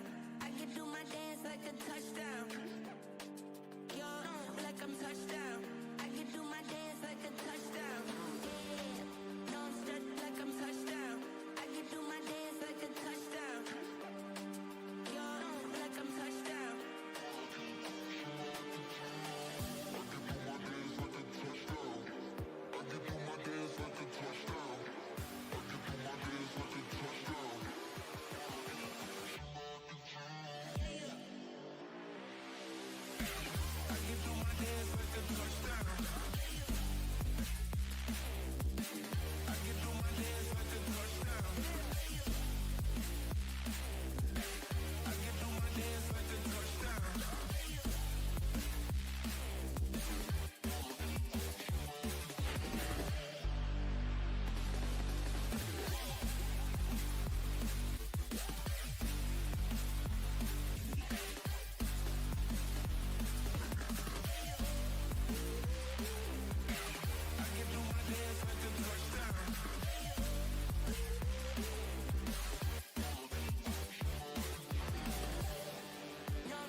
Welcome back, everyone, to Grand Archive Ascent London. We are heading into round 7. I'm Main Deck Dan, joined by Garrett once again. Garrett, what a show in that last match. It was indeed a show. It was a slimy show. It was all over the place. Yeah. I'm super happy to have seen another friend of mine on stream. It seems to be a theme, right? All my friends are here. Well, we are here in Europe, so I mean, I guess that makes sense. You're friends with everyone here. Yeah, and it's so unfortunate that no of those players could score the win for themselves, right? Yeah, it was tough. Like you said, there's slime everywhere. Lots of slimes filling up the board and just mucking everything up. And it became quite a slog. Unfortunately, the players couldn't quite get to the finish there. But just a draw taken. No losses for either one. So they still have a little bit of room to try and manipulate their scores, try and get that ultimate victory here and make it into day 2. So we'll have to catch up with them later. Now we're going to be heading into a matchup here shortly for round 7. And if you thought the last match was heated, well, there's a lot more fire to watch in this one. What are we going to see, Garrett? We are going to be seeing a Crux Knight Lorraine Fire base against a Fire Diaoxan. This is going to be hot in here. Do you think that Fire Diaoxan might get the correct start as in the last online? The correct start. See Firebloom Flourish, you mean? Oh, yeah, and Ravenous Pyre maybe. And Ravenous Pyre, yeah. See some of those. Hey, you see some of those, I think it's going to be a pretty fast game. If you don't see them, well, it's going to be a bit of a fight. It is going to be indeed a bit of a fight, especially with one of the signature weapons that Firecracker and Lorraine will be playing for sure in the deck. That is the Claren Reimagined, one of the proxy award cards that every player is able to print at home. It is going to be amazing. And the card gives you so much leeway into those aggro decks, right? Yeah, it's going to be a combination of Lorraine having the ability to play the Clarent Reimagine of the material deck, protective cards like they often are running, cards like Resolute Stand, things in the main to try and prevent some of the Dao-Chan doesn't do as much attacking, but it does do attacking still to try and secure the game. And then still being able just to go ahead and throw out haymakers to close the door when Dao-Chan is going to be sitting at 19 life the entire time. Very, very vulnerable. Yeah, it is a very small number compared to the amount of damage that Lorraine Crux Knight can be doing with one single attack. I very vividly remember getting hit for 15 in Ascent Niagara by Isaac from True Champion Gaming. It is very unfortunate, and the numbers get very, very big very quickly. Yeah, it'll be really when we see these aggro versus level 3 deck matchups, it comes down to the speed of the fire deck, the speed of the aggro deck. In the case of Dao-Chan, like you said, whether or not they saw their key Fantasias to start the game. And really, you're looking for Lorraine to sort of turn the corner, right? Find that moment where, okay, I've stabilized, I am under control, and I am going to make sure that I'm not taking any more damage, and I'm just going to put the pressure on to close the door. We do have the deck list coming in here right now, and we're just going to take a quick peek and see kind of what we're dealing with. Looks like I have the Dao-Chan deck list, and it's... Yeah, I'm not seeing anything too crazy here. Honestly, it's a lot of the things you expect. These cards, they deal damage. That's it. Yeah, for a certain amount of influence, you need to be dealing a certain amount of damage, and usually free damage for free influence is what you want to be going for. Yep. And here we have our matchup being started with both fire decks being present. On the left side, we have Crux Knight versus Diaoxan on the right side. And can you guess who is the first player? That's always a little bit difficult to tell. We do have the Hanabi Spirit of Fire coming down from Rexaren, and then Dinky Dane with the blank Spirit of Fire from the supporter pack here. So Rexaren is at least winning the style points right now.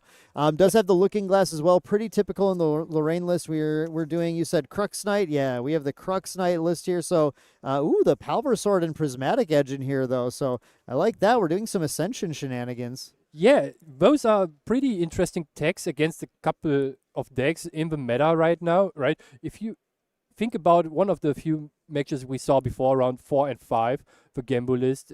Spirit Blade Ascension into Pulver Sword, just banishing all the graveyard, and suddenly no more mills for the Fractal of Polar Depths. Very, very disruptive. Now, Dinky Dane did get the first turn. It looks like we had that figured out and dropped. That's it. The Firebloom Flourish came down and is going to start giving Dinky Dane extra damage, as well as when they're Dao-Chan, being able to draw extra cards back at the end of turn, get those Glimmer counters. It's so much resource efficiency. And we have Dinky Dane going into the Dao-Chan level 1 as well here.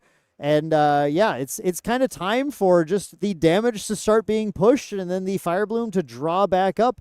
There's a Stalwart Shieldmate in the play on Lorraine's side, on Rexared's side, but I don't know if that's going to matter too much right now. Yeah, for sure. The Shieldmate is not the card that you want to see early on against a Fire Diao-Chan deck. If you know what you're up against, right, you want to cremate her as soon as possible and get her into the graveyard to use the floating memory on the Stalwart Shipmate here to level up, get a bigger HP threshold, and even get out a couple weapons. This would be putting you in a very good position, but there is not that much happening right now. Dinky Dane thinking about what card to activate from all his damage sources here he has in hand. What do we actually see here? Let's take a look. I think this is a recollection phase activation. I think we're just doing math on that and deciding to not activate anything in rec instead, and just drawing in. We do have a Fiery Interference. We have a Spark, a Light. We have there's a Demolition in hand, I believe, as well. There's just a good amount of damage. Rebuke. Yeah, the Rebuke is a pretty strong combo piece that Dao-Chan uses to do a lot of damage here. We're gonna have that Sparklight come right down and actually get rid of the Stalwart Shieldmate. So Dinky Dane actually choosing to send some of that spell damage there just so they can bring out.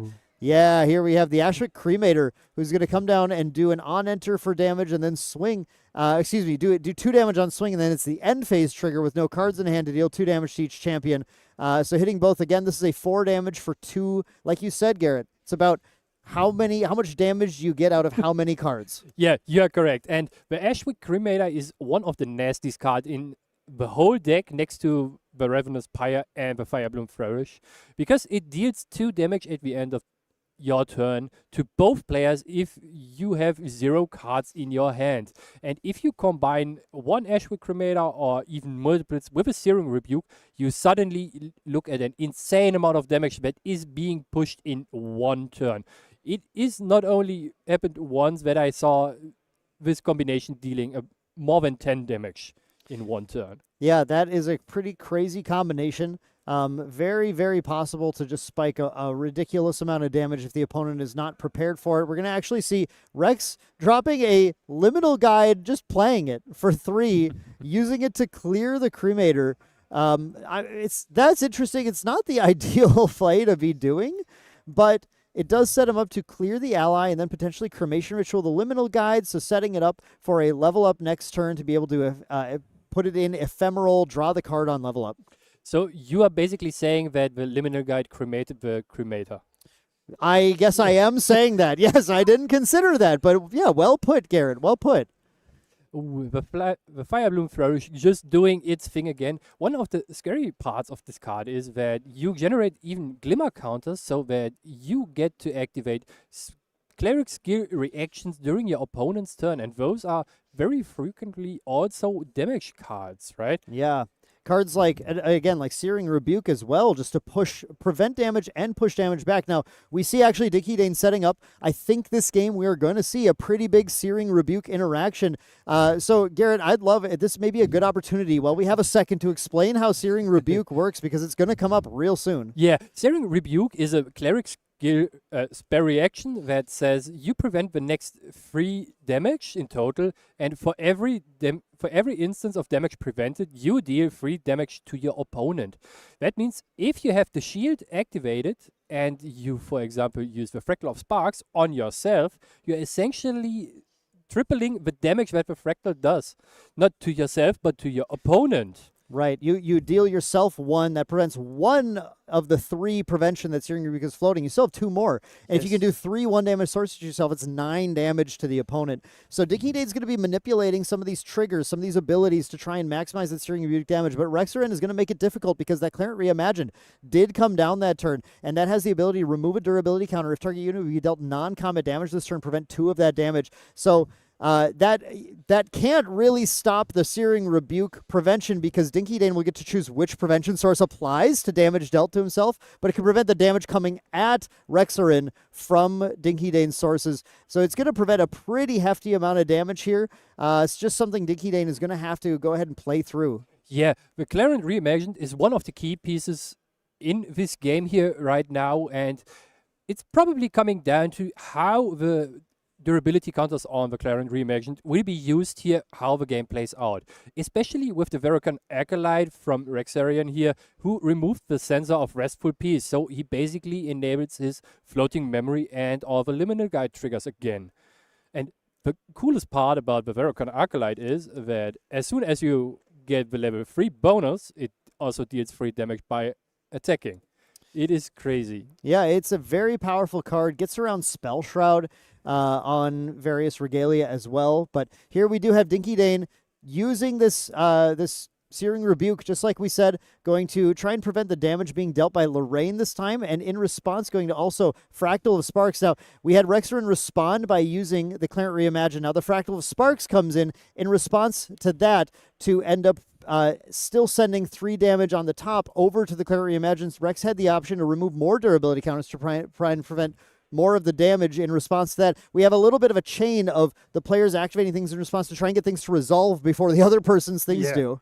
The chain, how you sequence all those triggers is very important in this matchup because the Fire Diauchan does a lot of small increments of damage where you need to prevent some unspecific amount of those to not fall over very quickly, especially with the Everflame staff now being materialized that says every time a fire elemental source, if I'm not too wrong, deals damage to a player, you put 1 refinement counter on it, and as soon as you reach the 3 refinement counters, you can just poof it up and deal 4 damage to any unit on the board.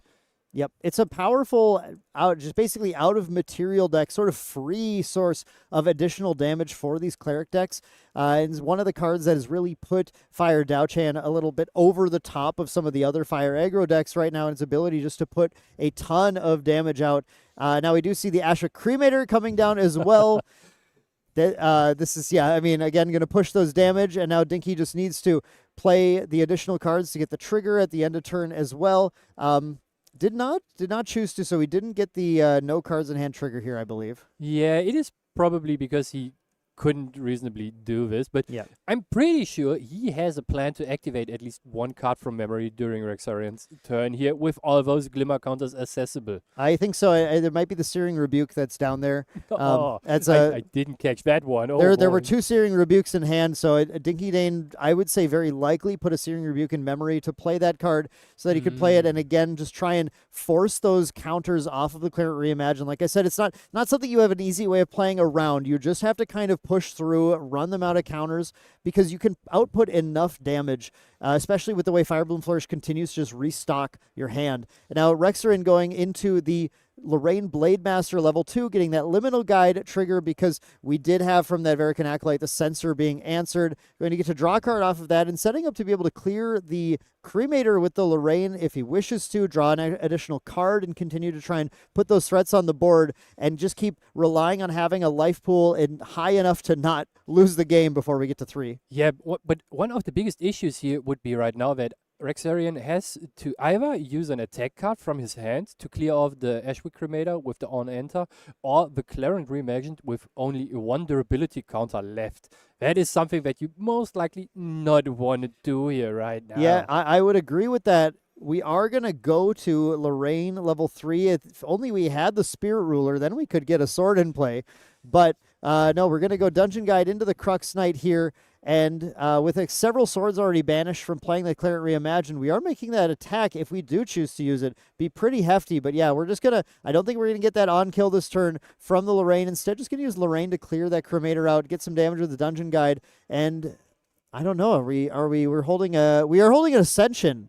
We are holding an Ascension and also a Ghost of Pendragon. So there are multiple ways for Rexarian to give himself basically a bigger buffer of life total here, right? You can use the last counter from Cleric Reimagined, just Spirit Blade Ascension, and then you should be getting back a sword from your material deck. Well, you can Ascension the Cleric Reimagined to bring the Cleric Reimagined back to reset its durability, and then you're able to activate it an additional two more times. Two more times, because if you use the last durability, it's gone. Yeah. So you get a couple more activations out of it than you would have right now. And here we see the activation of the Searing Rebuke with 2 damage prevention left on it. Yep, I'm going to activate that. It looks like end of turn using the Glimmer counters on Dao Chan, or is this out of hand? No, this is out of hand. This is out of hand because the Dao Chan is not rested. So I think we had the cards in hand to be able to rebuke that, then using the Fractal of Sparks to do the first prevention, to be able to push 3 damage, and Rexarin has to decide if it's time to go ahead and pull the trigger on the Searing Rebuke, or excuse me, on the Spirit Blade Ascension, on the Cleric Reimagined, but decides to just take the 3 here. Let's see what he is going for, because if he does he have enough fire cards in graveyard to just end the game here with the Rending Flames? Okay. Yeah. Just going. We're still in main phase. We're going Ghost of Pendragon here. The Rebuke prevented another source of 2 damage from the Ghost of or from the Swing from. It is most likely the Swing, if I'm seeing this correct here. And Rexarian has 3 swords banished. You could activate the Clarent here just to lose the durability counter. Or you can just go for a Rending Flames with your Clarent. With the swords banished there, that's going to be 4, 5, 6, 7, 14 damage. That's exactly lethal with the Rending Flames having pushed through the Searing Rebuke. Do we have an activation of Dao Chan that changes things? That's the question. No, we don't.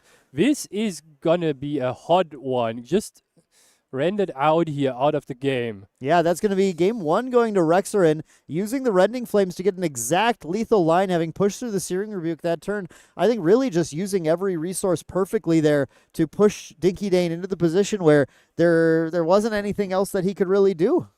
Yeah, you are correct, Dan. I think looking at the sideboards here, there is a couple cards that Rexarian might be throwing in, but not a lot of these. He is running a null spell. That is a pretty good one against Dinky Dane's deck here, right? Negating all those pesky spells that he might be activating, especially from memory, right? Because if you get forced to pay more for those cards activated from the memory through the Glimmer counters, you are not able to, because you need to use more Glimmer counters, right? Not in the case of a spell like this. It's not an additional cost. So if the cost were to increase of the activation, absolutely. But in the case of a card like a null spell, it's a new effect that says negate this card unless they pay X. It doesn't matter that they use Glimmer counters to activate the spell. They still resolve pay X out of hand at that point. You know what I mistaken this for? For the Jian Yu. Fantasia that says, you need to pay more to... I knew what you mistook this for. We played a lot of that metagame with the fractals. Jian Yu was definitely very powerful against Dao Chan. In this case, though, the annul spell honestly still powerful, because as we see, what Dinky Dane's trying to do is have no cards in hand at the end of every turn. Yeah. It's not really easy to pay things when you don't have cards in hand. You are correct. Another funny card that Rexarian might just throw in is Crystallized Destiny, the good old protection against all the funny spells that your opponent is throwing at you, right? Yeah, I mean, I think with Crystallized Destiny, you're just looking to have as many ways to prevent damage as possible. Like, cards like Flame Sweep don't really do a lot in this matchup. You have a little bit of room. I would, in fact, I don't know exactly what he's doing, but my first thought is you pull out the 3 Flame Sweeps, you put in the Annul and the Crystallize, and it feels a lot better. That sounds very reasonable and pretty good. Let's see what Dinky Dane has to offer here for that meta. Yeah, so Dinky Dane looks like Safeguard doesn't matter. Viridian doesn't matter. Water Resonance Bubble doesn't matter. Very concerned, actually, about water decks, which is kind of interesting. Crystallized Destiny could potentially keep him alive versus a Rending Flames like that. I don't know how often you want to play to that late in the game with this deck, though, and try and say, well, maybe an early Rending Flames, you try and stop with it. But again, Dinky Dane just, I feel like, needs to just play aggressively, needs to get a faster start. Nothing here deals with Clarent Reimagined, and that was really the problem. Yeah, it is most likely going to be the problem for the next few games that Dinky is playing here for sure. And it just came down to what I said earlier in the beginning. How you use the Clarent Reimagined gives you the health pool that you need to just not die very early on, right? Yeah, exactly. And, these players both at 4-2 going to this match. There's a lot on the line. There's a lot that they're worried about here, both looking to get really, really good starts. Of course, if Rexarin gets kind of a clunky start and Dinky Dane doesn't, that's the power of the aggro deck. It just says, did you stumble? Okay, well, game 3? Yeah, and here I'm pulling your leg now. Yep, exactly. You're not getting up once you start stumbling against it. So, we'll have to see. These players look like they're still in good spirits despite the pressure on the line here. Of course, great community here for Grand Archive. Players are often having a ton of fun with each other. We've seen that, I think, throughout the stream here, even in kind of tense matches like this, as a lot is on the line. Yeah, especially both. I know both people very well, and Dinky Dane is one of the more frequent visitors of the regionals in my personal region because he's from Belgium, and Belgium is close to Germany and to the Netherlands. So we see us kind of often, and he's also taking part in the remote league that are hosted on the Cake TCG server very often. That's great. So, yeah, and Rexarin is one of my friends from the US I'm talking to very regularly. Garrett, you have friends everywhere. Every single match you say, yeah, both of these players, I'm really good friends with them. it kind of seems like that, right? Yeah, they gave me all their clothes when I moved over to Canada for a while, and yeah, it's you clearly have a way with people. Dinky Dane, I have to say I don't recall if I played him, but I did enjoy playing the Belgium regional last year as well. I met a lot of really great players. It was a lot of fun. And okay, we got to talk about the start though. We got Dinky Dane going first. Ignis Deus to immediately go to Daochan level 1, followed by the Firebloom Flourish dropping as well, with immediately having both the class bonus and the Daochan bonus online here. Now we still had a card in hand. It wasn't perfect. We didn't get the Daochan bonus, but this was the fast start that Daochan loves to have. This is indeed a fast start that Daochan wants to have. And what do you think his next materialization might be? I could kind of see the Everflame step just coming out to pressure very heavily early on, just to be very annoying. I was going to say, I think Everflame Staff is a good option. I do think, depending on what is in the rest of Dinky Dane's hand, maybe a Fire Resonance Bauble to allow, if he's got a line for like a perfect play with the would be up to a 7-card hand after draw. Yeah. Because again, your goal is to get down to 0 cards in hand. It depends on kind of what you need to do to get there. The Infernal Vessel was going down. What recovery does Fire Lorraine have? Fast cures? I didn't see any. No, that's all. Interesting. I'm not sure. It is the Everflame staff coming down just to get the first refinement counter with the recollection trigger from the Firebloom Flourish here. That is already putting 1 damage on Rexarian here, who is still on a Spirit with an Interceptor on board. And we might see the numbers on his champion rising up very quickly. Ooh. Yeah, I'm looking at this hand here, trying to figure out we should have a 6-card hand, 7-card hand, 6-card hand. We should have a 6-card hand here, so it's 2 cost plays. We see a Vermilion Decree in there. That looks like a little awkward at the current hand. But it looks like we're going to, I just have to like kind of perfectly math this out here. If we can get to 0, then 0 with 4 influence is going to be kind of like the key trigger here. Yeah, Fractal of Sparks, pretty good one. And now we have 3 cards left in hand. That means we could just activate the Sparklight is, Yes. Sparklight's kind of the option here. Just going to go ahead and deal 2 unpreventable damage, get another trigger on the Everflame Staff with this Fractal of Sparks set up as well to be able to ping, and we go to the end of turn, going to get that Fire Bloom Flourish trigger as well, so we're back up to 5 influence, and there we have, that's actually pretty big. The Searing Rebuke ended up being drawn into memory along with the Glimmer counters to be able to use it in a Fractal of Sparks in play. If that Fluffy Shopkeep starts to rumble, Rexarin might find himself suddenly taking a lot of extra damage this turn. Especially since the Everflame Staff will also start collecting more refinement counters from all those triggers. It would because be it at is a least spell 2 sword. triggers. Yes, 2 triggers. It is big because you can use the Fractal of Sparks on yourself to trigger another 3 damage. Lorraine having 20 maximum damage counters to be put on is quite a bit. It's 1 more than the average champion in the game right now. But it is a number that is not that big compared to the amount of damage that the Yao-Chan deck can put out very quickly here. Exactly, yeah. I mean, if you're looking at 2 Searing Rebuke triggers, you're looking at Everflame Staff, that's 10 damage. Right there, that would bring Lorraine to 7 left to not die. And 7, that's pretty easy to find on your next turn for Dinky Dane. We're going to see the 3 of Hearts coming down from Rexarin, just putting a 2-3 on board. Nothing to clear, just send 2 into face and have a Cardistry active.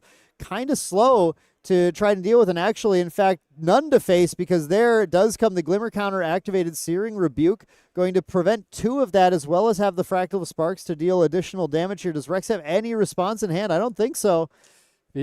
And what do we see for Rexarian? We see We see Guides and a Flame Sweep is what I'm seeing so far. And a Ghost of And a Pendragon. Ghost. Honestly, none of the things that you need right now to survive this turn. Still 1 prevention available on the Searing Rebuke from Dinky Dane, and who's going to, of course, go ahead and use it on the Fractal of Sparks, trigger that last 3 damage source, put an additional counter onto the Everflame Staff as well. We should put that on, I believe.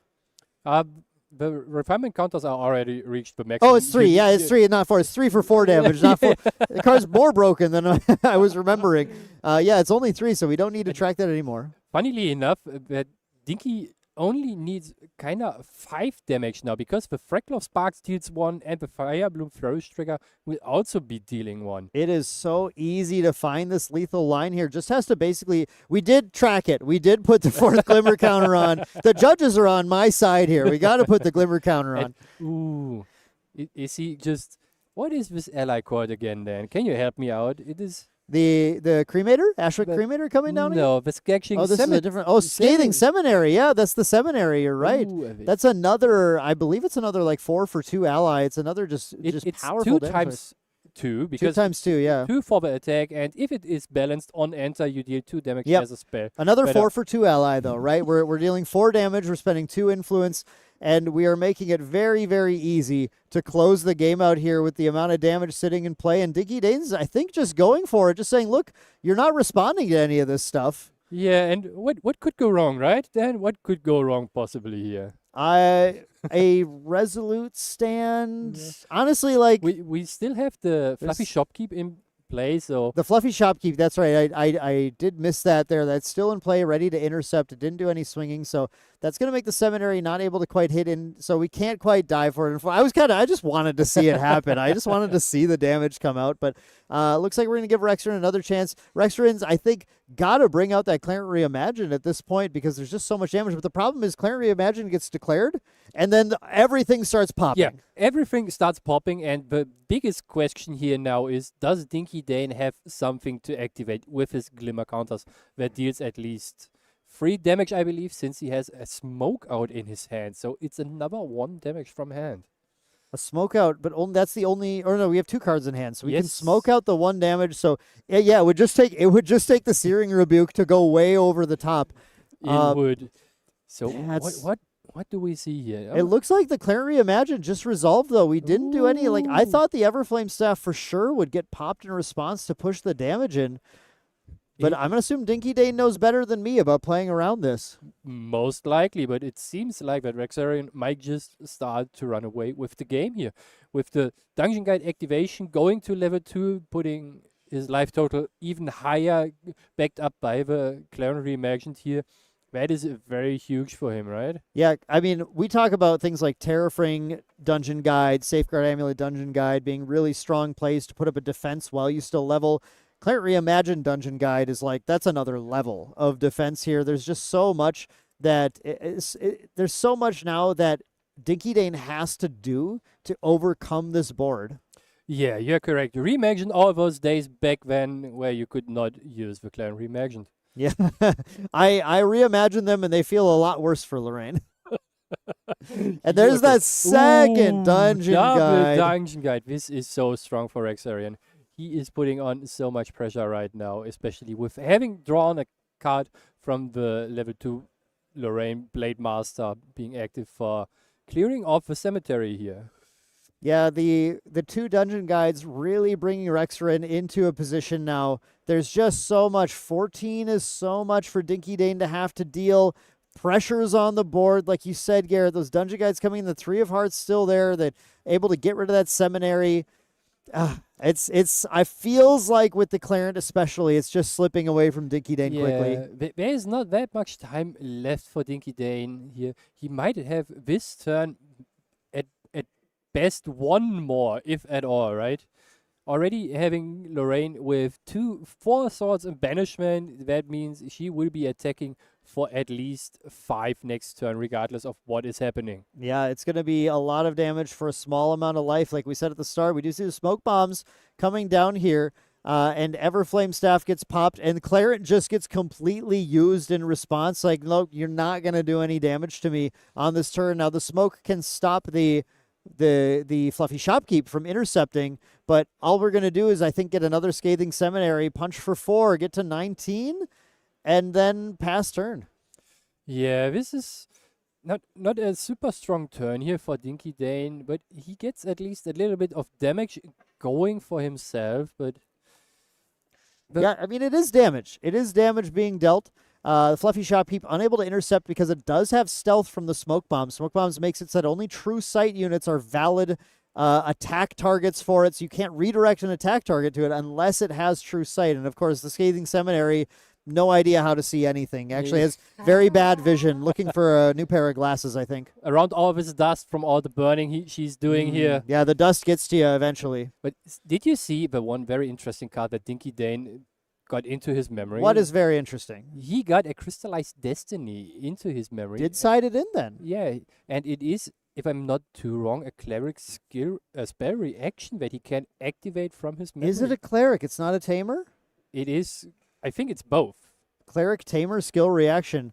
Okay, well, that could be a huge change. That could give Dinky Dane the turn that he needs. I think I just forgot how the auction works. Does it only have to be a spell reaction? No, it has to be a cleric spell reaction, I believe. Or maybe we will be corrected here. Activate it. Oh, you're right. No, it's a reaction spell. You're right. It's a reaction spell. I don't know why I thought it had to be a cleric. I was making her worse than she is. Yeah, you're I was absolutely probably right. gaslighting you pretty good in the beginning. You know what, Garrett? I've learned today to just listen to you. Anytime I question everything, you've been absolutely right. So yeah, that means that Crystallized Destiny is a pretty huge card to find, because Rexarin is going to potentially just try and lethal Dao-Chan out of the game, and that might not go very well. Yeah, this is actually very interesting and a super cool game state, right? Now it depends on what is happening and what is Dinky doing. And here we see it. There it is. Yeah, the Crystallized Destiny out of memory from Dao-Chan's activation, using Glimmer counters to pay for it. That's going to prevent the giant attack coming in from Lorraine Crux Knight. And Rexarin has hand down, nothing left. Dinky Dane actually only has to deal 9 damage. Rexarin used up fully the Clarent Reimagine on the last turn. There's just 0 defense left. Can Dinky Dane find the additional 8 damage? 7 damage after that Fractal of Sparks wakes up on the turn. Did we actually see is Dinky Dane running a Grand Crusaders ring? Yes. So if he draws one more card, since he has still the Vermilion Decree in hand, he could extend his turn basically by one more card, activating the Vermilion Decree, dealing 3 damage, and this might just be. Gary, you're better at this game than you say you are. Look at this. There's a Grand Crusaders ring. There's the Vermilion Decree. 3 damage. Is it 3 damage phase? Draw a card. It probably is. 3 damage phase. We both draw cards. Gotta be. Yep. It is just 3 damage phase, I guess. Oh. What? 3 damage. 3 damage. 2 damage. Ooh. banishing a couple cards from his We're graveyard. going to kindle the conflagration coming down. More damage. This is it. Dinky Dane has found so many lethal sources. Oh There we boy, go. oh That boy. is game 2 going to Dinky Dane out of nowhere. That Clara reimagined really needed to be reimagined one more time to be able to save Rexerin for that. And we're going to game 3 now in this hot match. This nasty crystallized destiny no one expects, just like the Spanish Inquisition here, right? Yeah, exactly. It came out of nowhere. Well, if I had fighting. remembered what Diao Chen said, I might have expected it, but I did not. He actually got me once with this too. And I was That's very how you know. That's how you know. I need more of these Fire Dao Chan players around me so I remember the No, little bits of you, the you word. Don't. You really don't. Unless you're playing Crux Knight with Clarence Reimagined. Then you might have a good chance. Yeah, apparently you at least have a shot, but here we saw it wasn't quite enough. It looks like Rexerin actually is Rexerin digging back into the sideboard at all? Is shifting things around, or are we just gonna push right in?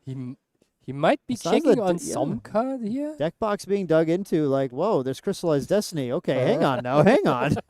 What is happening? Yeah, again, there's so much on the line here because a loss for either of these players is going to cut them out of that day too. Yeah, it indeed does. One very interesting thing about Dinky Dane's deck is that he's actually playing Smoke Out, right? Not Yeah. every Diaochan deck is playing this, and the card has two very good applications. One is smoking out all those nasty cats that are hiding in bushes. And the other one is popping the Crystallized Destiny that your opponent might just be playing to just survive whatever you are throwing at them. And the final use as well as Searing Rebuke is active. This is a 1-cost 3 damage as well if you target yourself with it. It's definitely like a very powerful, very flexible card. Normally don't advocate for smoking, but in this case, smoking out is a pretty powerful thing to do in your Daochan deck. Yeah, it gives you so many avenues to deal with things or just deal damage by itself, right? In worst case, it's 1 damage for 1 to put it anywhere. Yeah, I mean, yeah, if you just need 1 more damage, and sometimes it comes down to that. It's just finding the additional source, even without a Searing Rebuke. So we're going to go to game 3 here now. Rexerin is going to be on the play, and we do know historically, Garrett, aggro decks really prefer to be on the play, and of course that was a win for Dinky Dane on the play, getting the first turn again. We'll see if Dinky Dane can pull it out, though, going second. Do you think it's possible? It is surely possible, but it solely depends on Rexarian's start. If he has a good start with like a Cremation Ritual from a Shield Maid, he might be good off. And if he has a somewhat slower start here, this might be a little bit... Ooh. Based on how many cards you're saying Rexerin draws, that's going to determine how many Firebloom Flourishes Dinky Dane needs to find in order to keep up. Kinda. You figured it out. Yeah, I think I get this matchup here. Let's see how many flourishes. Now, Dinky Dane has started with a flourish both of those games. It's a 4 of in the deck, right? It's not like there's 8 or 12 or 16 of this thing here. He's got to kind of get lucky to get even 1 more in the next start. But I mean, I've played enough of these decks. I've played it with the Razor Gale decks that go like, well, I found 2 Razor Gales, great. Again, That probably feels very great. wonderful. Yeah, it's. I know it's possible to continue to draw. What do we see here? I don't know if I saw Sutu Vermilion Decrees. We can maybe dig a little bit. For Rexarian, we for sure see a 3 of Hearts here. That is a pretty good start already, especially with the 1 Floating Memory he already has in his hand that he can use to level up. You might not be able to get out the Inert Sword here with it while leveling up because your influence is very low, but that doesn't matter because you get to level up and There it is. of course. Dinky Dane starts with the Firebloom Flourish 1 more time, including also the Fractal of Sparks this time. And the Ravenous Pyre. and the finally Ravenous hit. Pyre, the triple Fantasia start for Daochan. Now, we're not going first, but we are going best, I think, right now with 3 Fantasias. Rexaren's immediately going to be under a lot of pressure with that Pyre. Anytime he levels up, he's taking an additional 2 damage. If you want to think about it this way, Garrett, instead of going to 19 or going to 20, you go to 18. Yeah, you basically just lower your maximum total health pool by 2 every time you level up. I think Dinky Dane's deck just has the wrong element because usually the free fractal start is something you see from the water decks, right? Yeah, wait, this is supposed to be how water decks play the game. We're playing this in fire now. Oh, just think about it. Now getting out the Everflame staff, if you are able to, would be so huge. Sadly, you first need to be Diakshan to have any real benefit, but this is already looking very tough for Exorian. Well, there are some lines. I didn't see if one's in hand, but if Dinky Dane has an Ignis Deus, you can bring out the staff and Ignis Deus in the Recollection phase potentially still. Well, not Recollection here, but Ignis Deus to get that level up a little bit faster as well. And start collecting those counters even faster. We'll see kind of what it looks like we're shuffling here. So we're going to be going to a hard level to Jiao Chen level 1. And yeah, I mean, all of our bonuses will be online at that point. It is very beneficial for him, not only for the class bonuses. And we see in Rexorian's hand one of the sideboard cards he put in, and the another spell, I saw a glimpse of it without checking the top cards of his deck here. Yeah, we do have, I think we do have an annul spell, only at level 1. I think the reduction is level 2. It is on level 2, you get to reduce the cost of another spell by 1 down to 2. Yep, so at this point, with only, I believe, 3 cards in Rexorian's hand, we're not fearing it quite yet. We did hit, that's unfortunate. Yeah, Shimmering Refraction, the card that deals damage 1 plus the number of Phantasias you have in play, was a very good card for Dinky Dane to have right now. So kind of unfortunate to see that. Ooh, does Dinky Dane have 2 Fanatic Devotees in his hand? There's at least 1. Devotee is a huge ally. It does a ton of damage. Now, Rexorian did play a Fluffy Shopkeep on their turn. They had a pretty nice turn of setting up a nice defense, banishing some swords, getting a sort of Seeking Out, punching in some damage. There's a lot kind of going on Rexorian's board here, and the problem is that Shopkeep being part of the plan is a little bit offense, a little bit defense, and that defense is going to be what keeps him going. Yeah, Dinky has, if I'm not too mistaken, 2 Vermilion Decrees, 2 Devotees, and 1 something? Oh, it's 1 Rococo. 1 Rococo. Rococo, pretty powerful card. A lot of damage she represents. Yeah, she likes to play with fire here. She does like to play with fire. She likes to play with fire because fire works. But that is a good one. I have to remember this at Thank some you. point. Yeah. Rococo is like the explosive maven. She likes the fireworks. So, yeah, sorry, deep lore cut there, but, I had to go for it. There's the Fanatical Devotee coming down as well with that memory bonus, with that Cleric class bonus, is able to punch in a lot of damage. It's a 3-2 swings in that can swing in and take care of the Fluffy Shopkeep, but it looks like we didn't swing.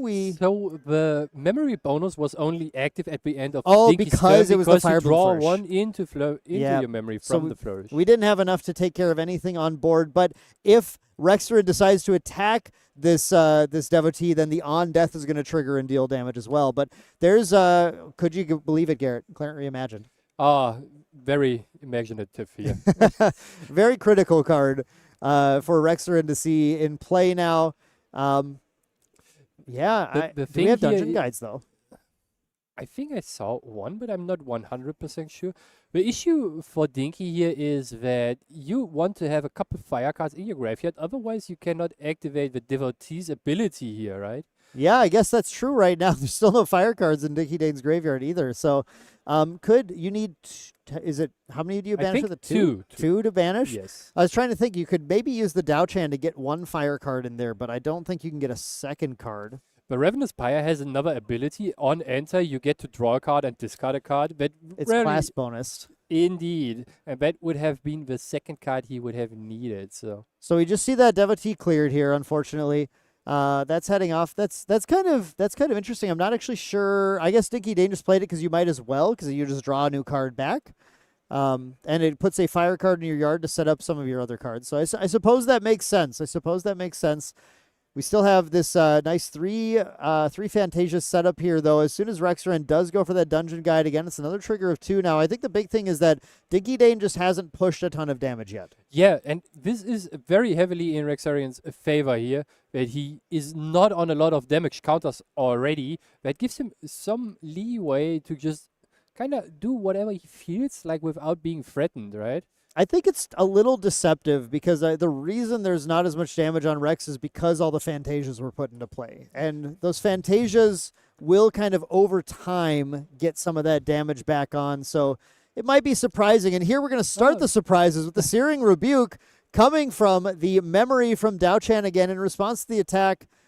And we're going to have to see that Cleric Reimagine used to prevent the chunks of damage being dealt by it. At least 2.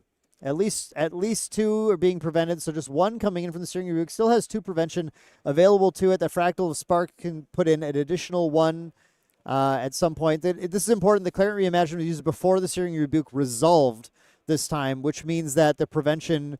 There was no way for Dinky Dane to use the Fractal of Sparks to like deal damage over the top necessarily of the Searing Rebuke. That is correct then. And let's see what Dinky Dane is now plotting here, with Rex having somewhat of a defensive up with the Fluffy Shopkeep against some pesky allies and McLaren with 2 durability counters here at worst. Like we could still smoke out. I mean, there's the Fire Resonance Bauble. We could still smoke bombs. We could, yeah, okay. So there, like we love the Everflame Staff. By the way, has a CSR coming in Mortal Ambition Alter Edition. How many cases did you order? I did me or my shop. Why not both? Yeah, true. I think I'm only going to open a few boxes here. I have plenty of Mortal Ambition, but I just want some of the new cards. If I get lucky, I get lucky. But yeah, it's a beautiful art on that Everflame Staff here. Now we're going to see that damage start to rack up again. You know, we were only at 3 before. We're already at 6, and that's through a Clarent Reimagine activation here. I can see this damage start to creep up. Really, it's just about playing through it again. You got to push that Clarent Reimagine to the brink, ideally before Spirit Blade Ascension comes down. That's kind of the big thing to watch. Indeed, it is a very big thing to watch because it gives you more protection through the durability counters on the Clarent here. So Dinky just pulling the trigger here to get new cards into his memory.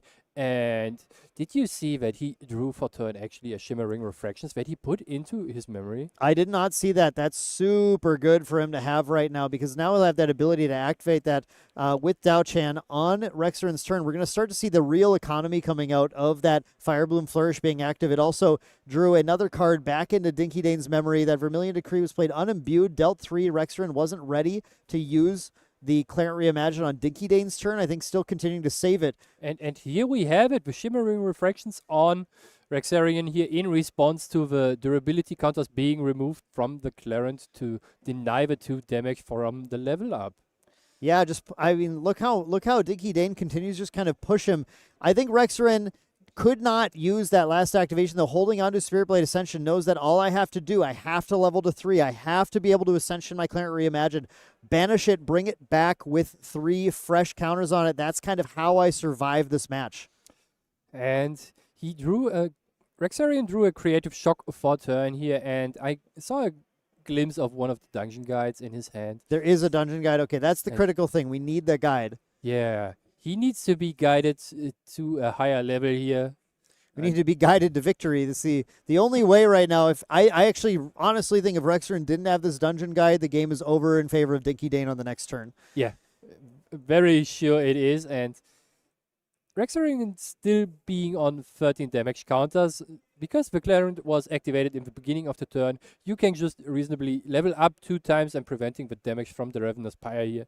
That is very crucial and might just be the linchpin here for Dinky. Yeah, it looks like just taking the 2 damage from the Ravenous Pyre instead, though, swinging in with the Dungeon Guide. I would have almost wondered if, like, with the trigger on the stack, you Ascension the Reimagine, bring it back, pop an activation to prevent it, but just going to take the 2 damage, holding on to this fact that we have an Ascension in hand. As soon as Dinky Dane starts to think it's going to be safe by pushing, we Ascension it, and then stifle everything that's going on. So we saw already one more Searing Rebuke in Dinky Dane's hand here. Oh man, another Searing Rebuke too. Dinky Dane really has seen a lot of the powerhouse cards in this, but looks like Rex is now just going to get that Ascension down here, get that Clarent Reimagine ready to go, because the one thing you would worry about is in response to the Ascension just popping all the damage, right? Yeah, and with 0 Glimmer counters on Diao-chan here and her being already arrested, there is no fear of anything that coming out of his memory here for free. Yeah, this is a tricky like opportunity thing to really understand, the fact that if you go for the Ascension, you have no other protection while that Ascension has not yet resolved, right? Because you, as a part of activating it, you had to put the sword back. So the sword's gone, and you are just very vulnerable. Whereas if you use that now, you have the Reimagined, and now you can respond to Reimagined activation response by activating Reimagined again. It was basically the best point in time for Rexarian here to activate the Spirit Blade's Ascension to get more durability counters on his Clarence, just to prolong his game here. Scepter of Fascination coming out, going to kind of cycle a card and create a Glimmer counter source. I think that's a really important thing, is that Dinky's gone through all of the Glimmer counters that they've been able to gain through the Firebloom Flourishes here, and needs another source to be able to kind of get that economy, because again, to actually plow through Reimagined, you have to push damage on your turn and their turn. Otherwise, you're just too slow. Yeah, you need to force multiple times during each turn at best the activations of all those durability counters. Another Ravenous Pyre coming down? Yeah, just cycling a couple cards, right? Yeah, I mean, Nothing could go wrong here. There's nothing that nothing's gonna level up Lorraine. Although we're not playing Lorraine level 4, which does exist, but that would be the only thing that would cause more damage right now from Ravenous Pyre. You are correct. But I saw another Crystallized Destiny in Dinky Dane's memory. No way. This isn't gonna come down to that again, is it? I would be very excited if it comes down to it, and it would be very funny to me. So we have the Vermilion Decree coming down, just trying to force the activations of the Clarent Reimagined, but Rexarin is playing fairly cautiously, not trying to pop those counters unless he knows he needs to. It was the last card being played by Dinky Dane that turn, so really no reason to activate that. Just take the damage, life is a resource, and then try and push for it. It's Garrett, it really might come down to that Crystallized Destiny. Rexarian decided to just remove one of the durability counters from the Clarent here, just to negate 2 of the 3 damage that would be there to him. That is good enough already. That's good enough, yeah. Like, we don't need to prevent everything. That Firebloom Flourish giving the 1 Glimmer counter at end of turn means that Scepter of Fascination now gives the exact number needed to Crystallize Destiny too. Oh, Rexarian drew from the Pendragon an Verucan Acolyte, and you could just pop the Everflame Staff here if you wanted to. You can to force it. Yeah, right? to force the Everflame Staff to be used to then Clarent Reimagine to prevent more of that damage. Yeah, that's an option. And you are even putting 3 damage on the board. Yeah, it's a 3-1 now because Rexarin is level 3, so you get that bonus as well. That's not an unreasonable play. The problem is then your hand is down. Yeah, your hand might be down, but so might be Dinky Dane at some point. Then. Yeah, you gotta get Dinky Dane down too. You gotta keep that in mind. That's fair. Yeah. So Rexarin just considering the options here again. There's so much on the line for these players. You have to play this perfectly. You're gonna swing in with all of these allies. Of course, no reason to leave these ones back. Just start to push the damage in. And Rexarin, I think, really thinking about the last game, thinking about the punish from the Crystallized Destiny. Like, what can we afford to do? Yeah. So he has right now 4 swords banished. If Lorraine attacks, that is going to be an attack of 4-5 in total. And with the Verucan Acolyte being on the field, it would be a lethal threat. But he now is in the tough position to maybe force more interaction from Dinky Dane. Trying to puts that fluffy shopkeep damage into Dinky Dane as well. Dinky Dane could consider using a rebuke or something on that, but ends up nothing else is needed to be done. Actually, Dinky Dane brings out the Terrafring on their Materialize, just waking up the Dao-Chan and getting ready to try and push back through that Clarent Reimagined. Rexarin goes with hand down, activating the Clarent Reimagined to put that shield up for the turn. So no pings from the Firebloom Flourish here for him. He is sitting at a very comfortable life total with 14 damage counters left to be put on his champion here. That is quite big and a big wall to climb here for Dinky Dane, even though he has so many sources available, right? Yeah. Oh man, it's a lot to get over, but you're also so close because if that Clarent Reimagined uses its last counter, then you know that Spirit Blade Ascensions aren't coming anymore. You can just go ahead and push it. You kind of have to, at some point, Dinky Dane has to put the opponent on just not having another Spirit Blade Ascension if he wants to go for victory here on Rex's turn. And it seems like Dinky Dane just passed here over to Rex, and he is getting out the... did he get out the looking glass here just to have something. Just something to return with the Ghost of Pendragon. Yeah, we see the pop of the Terrafring that Dinky Dane materialized there, trying to hold on, right? There's 6 life remaining. Can start to use some of these cards in hand to deal with allies if they're the threat. Has that Crystallized Destiny in play. Like, honestly, Dinky Dane playing to a potential another turn in this game where if he can force that Clarent Reimagine through on Rexarin's turn at the same time, that is the position you want to be on to be able to secure the victory. There's going to be 2 cards from hand for Rexarin to attack with each ally, each unit that he wants to declare an attack with here, which is going to quickly pull him out of being able to do very much else in this turn. So we are seeing a cremation ritual from Rex on, or maybe he's changing his mind here, because he at best has 2 to 3 attacks here, right? And the Searing Rebuke will be forcing some interaction. Here's the tricky thing about this.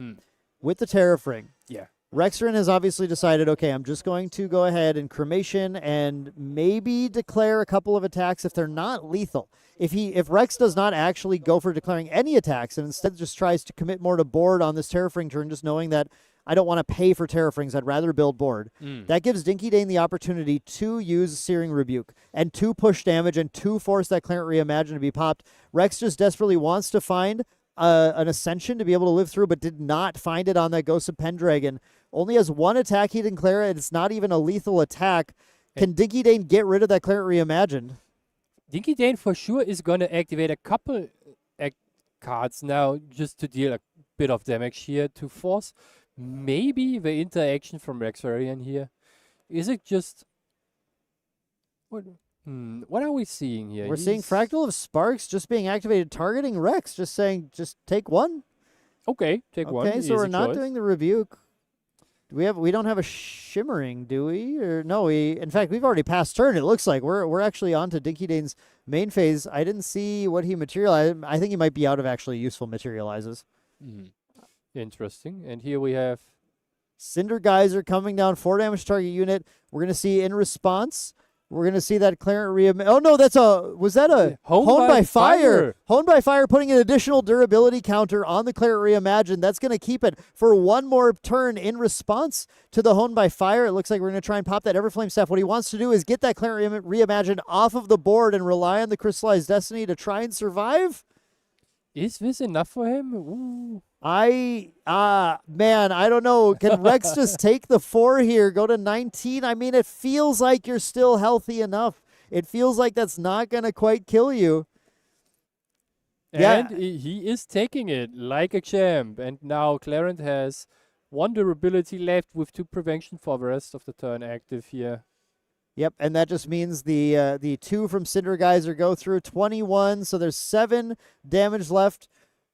And now we are going to Dinky Dane. No, I'm sorry, that was end of turn. Dinky Dane didn't have anything in memory. He put his hand in memory. I thought his hand was in memory because it always is, but in this case it wasn't. It was actually just his hand. Okay. Interesting. So going into materialized phase now, I think looking at Grand Crusader's Ring, just trying to draw more cards, trying to find more action. Yeah, finding more action might be the key here. You have to deal 7 damage through a Clarent here, so you will be forcing some interaction for sure during this turn from the Clarent. Especially since you get by default 1 damage with Flourish, putting Rexarian at 22. 6 damage is a number that can be kind of easily dealt, right? I think the thing that you want to do, I mean, like, I think you need to get that Clarent to pop on your turn. And I think Dinky needs to hold on to that Searing Rebuke because that's going to be, I think, the most efficient way to try and find that 6 or 9 damage or whatever we're trying to actually ultimately get to based on kind of the thing that pops the Clarent Reimagined. Yeah. And he even has the Scepter of Fascination out. That means he can maybe activate 2 cards from his memory during Rexarian's turn here in response to whatever he tries to do. Could be like in response to Materialize, activating the Scepter, activating a Shimmering Refraction if you can find it or something to close the game out here. If you can force the Clarent to be gone. It's certainly, the game is not out yet. Dinky Dane just deciding, has a few choices here. The Necklace of Foresight, glimpsing 4, the Smoke Bombs, being able to draw a card and maybe get rid of the Interceptor that's in play. There's only 1 Interceptor. Is an ally going to be the route to victory? Or I think he's looking at drawing a card simply as the last one here. 3 options. If- What do we go with? If he finds from top the seminary, that would be huge, especially if he gets out the smoke bomb first, because she deals unpreventable damage. That is a 4 to face. Oh, that would actually be really huge. The seminary. I forgot the seminary is unpreventable. And it looks like Dinky Dane wants to find that, Garrett. You're so smart. You have a necklace of foresight on, don't you? Maybe it's just for Tristan Pin. Who knows? We have the smoke bombs coming down. That's going to disable the interceptor on the Fluffy Shopkeep this turn. We just need to go ahead and drop that in recollection. The And- Searing Rebuke is going to come down. We're thinking about it. Yeah, the Searing Rebuke comes down. Rexerin, do you want to respond to the Searing Rebuke? Is it time? Yes, the Claret It is Reimagined time. off the board. So if Dinky can find enough damage in the next couple cards, this might be it for him. We could fractal in response to deal 1. Looks and like we. he Oh, had- he drew another oh my Searing lord, Rebuke this is so huge. He has the cemetery even in hand and and a found. Rococo. Oh boy.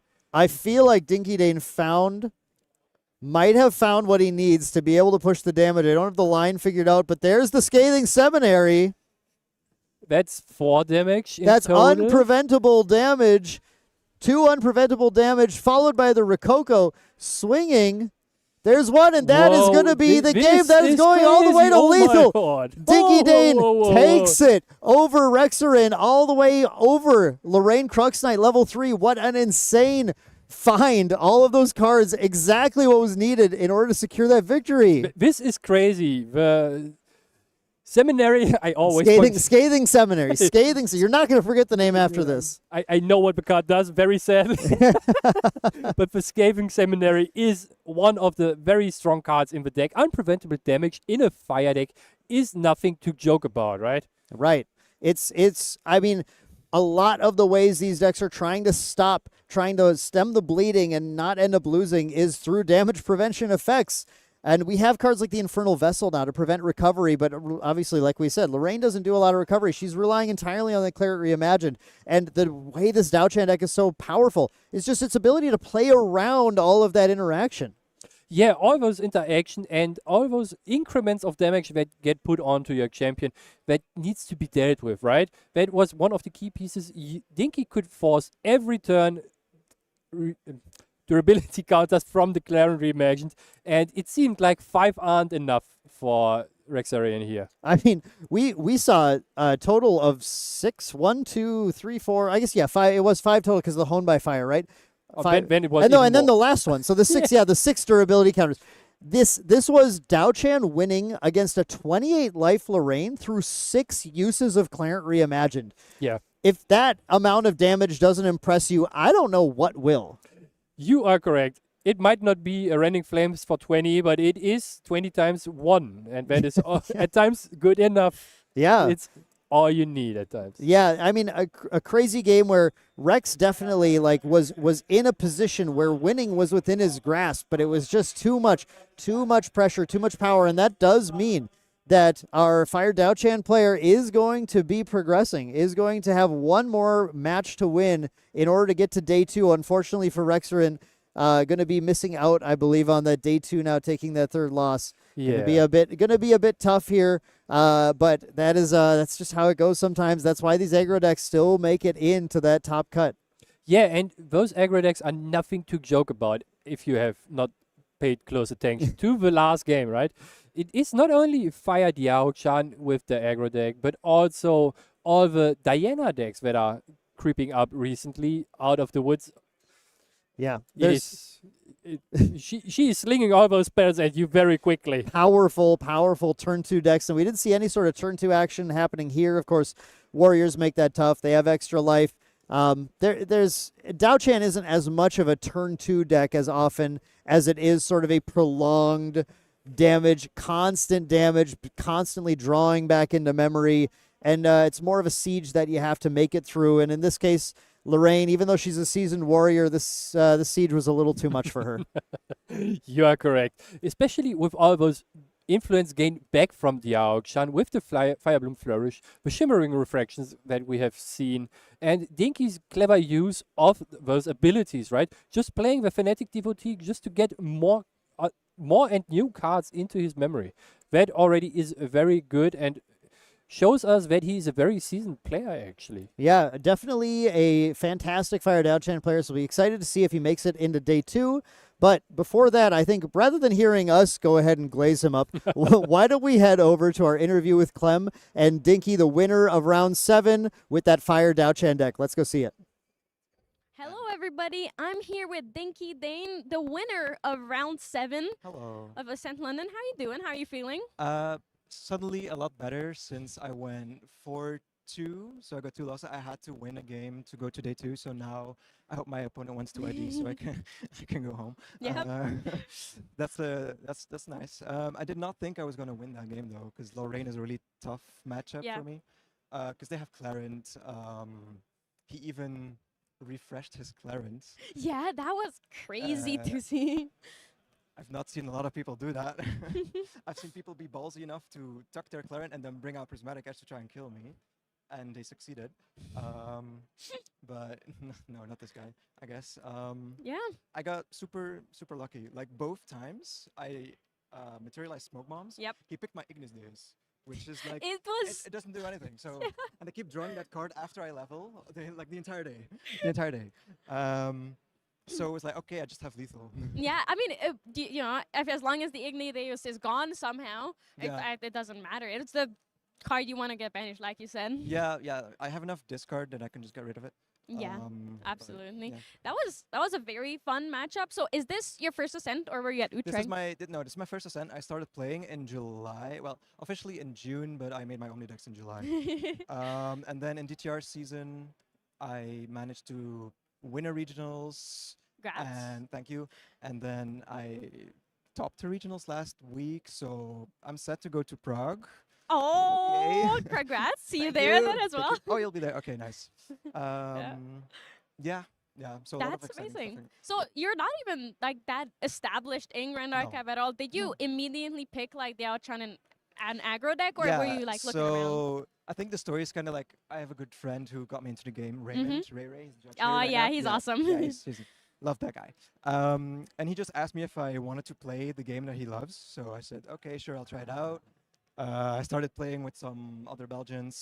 He gave me the deck because he is a good friend of Zeus, which is Yeah. like a Outchamp player. Known. Yeah. So shout out to Zeus. Sure, he's gonna flame me for misplaying. But anyways, That's how you learn.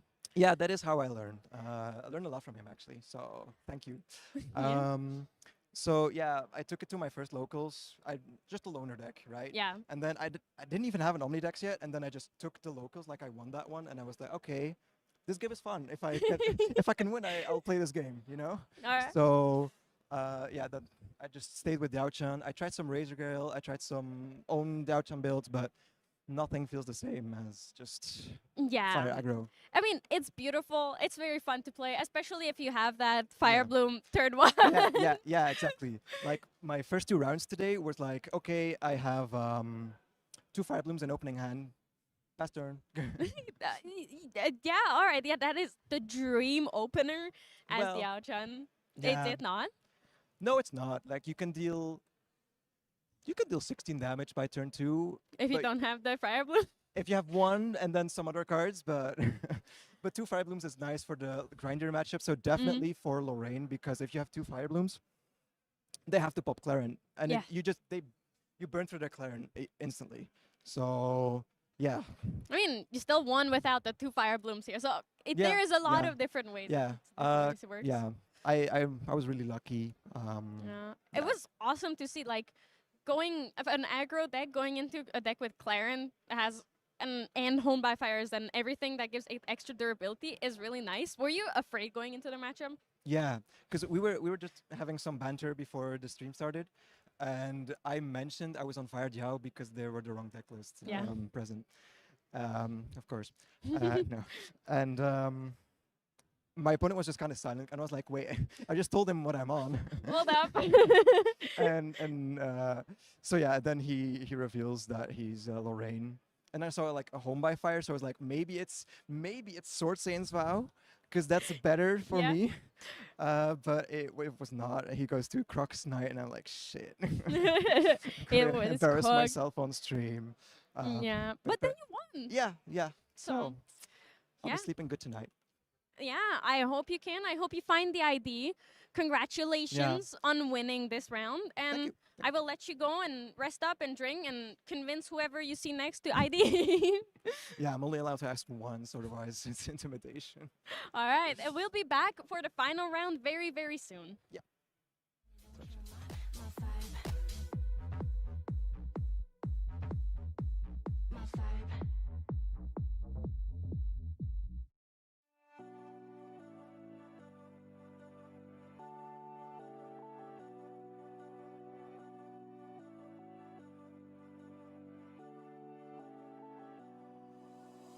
There's no denying what we want. There's no denying what we want. Playing games, no. There's no denying what we want.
Hello and welcome back to this last round of the Ascent London. We are about to start round 8 with me, Garrett, and with Clem. How are you feeling about the upcoming game, Clem? I'm feeling pretty confident. Both of these decks are fairly common. One of them is a man, the myth, the legend. We've been talking about him all day. Genuinely, every time he's come up, every time Tristan has come up, we mention him. It's Asuna from Germany, your local, versus another one of your locals from Germany on Water Diana. Yeah, it is one of the friends from actually Austria, pretty close to Germany. They are kind of next to each other, so... The same language. Yeah, it's same fine. language, same people, same mentality, right? Yeah. And the very interesting thing is that I got Asuna into playing the game, and by that extent, also kind of got the other friend also into playing the game. Hey man, it just happens. I mean, I think that is really how smaller games like Grand Archive spread. You get someone into the game, and then they play the game, they do well, or like they enjoy it, and then they're like, "Hey, I wanna play this game with me." Especially if they already play other card games, it's very easy to make it spread. And well, Asuna is very known in different card game communities as well, so he's a very successful player. So him doing well in Grand Archive is really, really good, especially for the European scene. Yeah, you're correct. It is good for the European scene and also to get eyes from other games onto Grand Archive as a game, especially if you are friends with a lot of competitive mindset people in the card game realm, right? Yeah. But now, as with Pantheon coming up, it's also gonna be better for everybody, right? If you have friends that play games casually, even then you can be like, okay, I love this game, and I would love to play it with you. I know you don't like competing, but hey, here's this really cool format that you should check out. And it's really, really similar to our standard format, so it's not gonna be that crazy different. Now, I would like to talk about the deck list, but there's nothing that crazy interesting in it, right? It's Asuna's go-to classic win Tristan, and it's Water Diana. Yeah, it's kind of tried and true Tristan here on Asuna's side with one or two couple interesting card choices that not everyone is playing, with Spirel as an example, as a one-off. That is kind of unusual.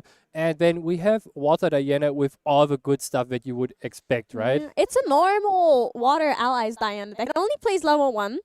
So it either really just goes and plays and wins, or it dies. I feel like it's because even though it has its water and has a lot of protections, being level 1, that chip damage, especially the one that Tristan presents to you, like, oh, 1 windmill engineer, oh, 1 windmill engineer, oh, 2 windmill engineers, it really does add up if you don't go up to level 3. Yeah, we saw this early on with Drago today, right? He also had a couple allies chipping your opponent at times, and then the needed amount of preparation counters for the Shadow Strike got so much smaller. Yes. Especially with the Tristan player going up to Shadow Dancer and going up to 4 preparation counters enables you to get out the Shadow Claw for free from your material deck. Basically, it says activate me for free and during the main phase if I have 4 preparation counters. Yeah, and I think actually these two are one of the most popular decks in the room today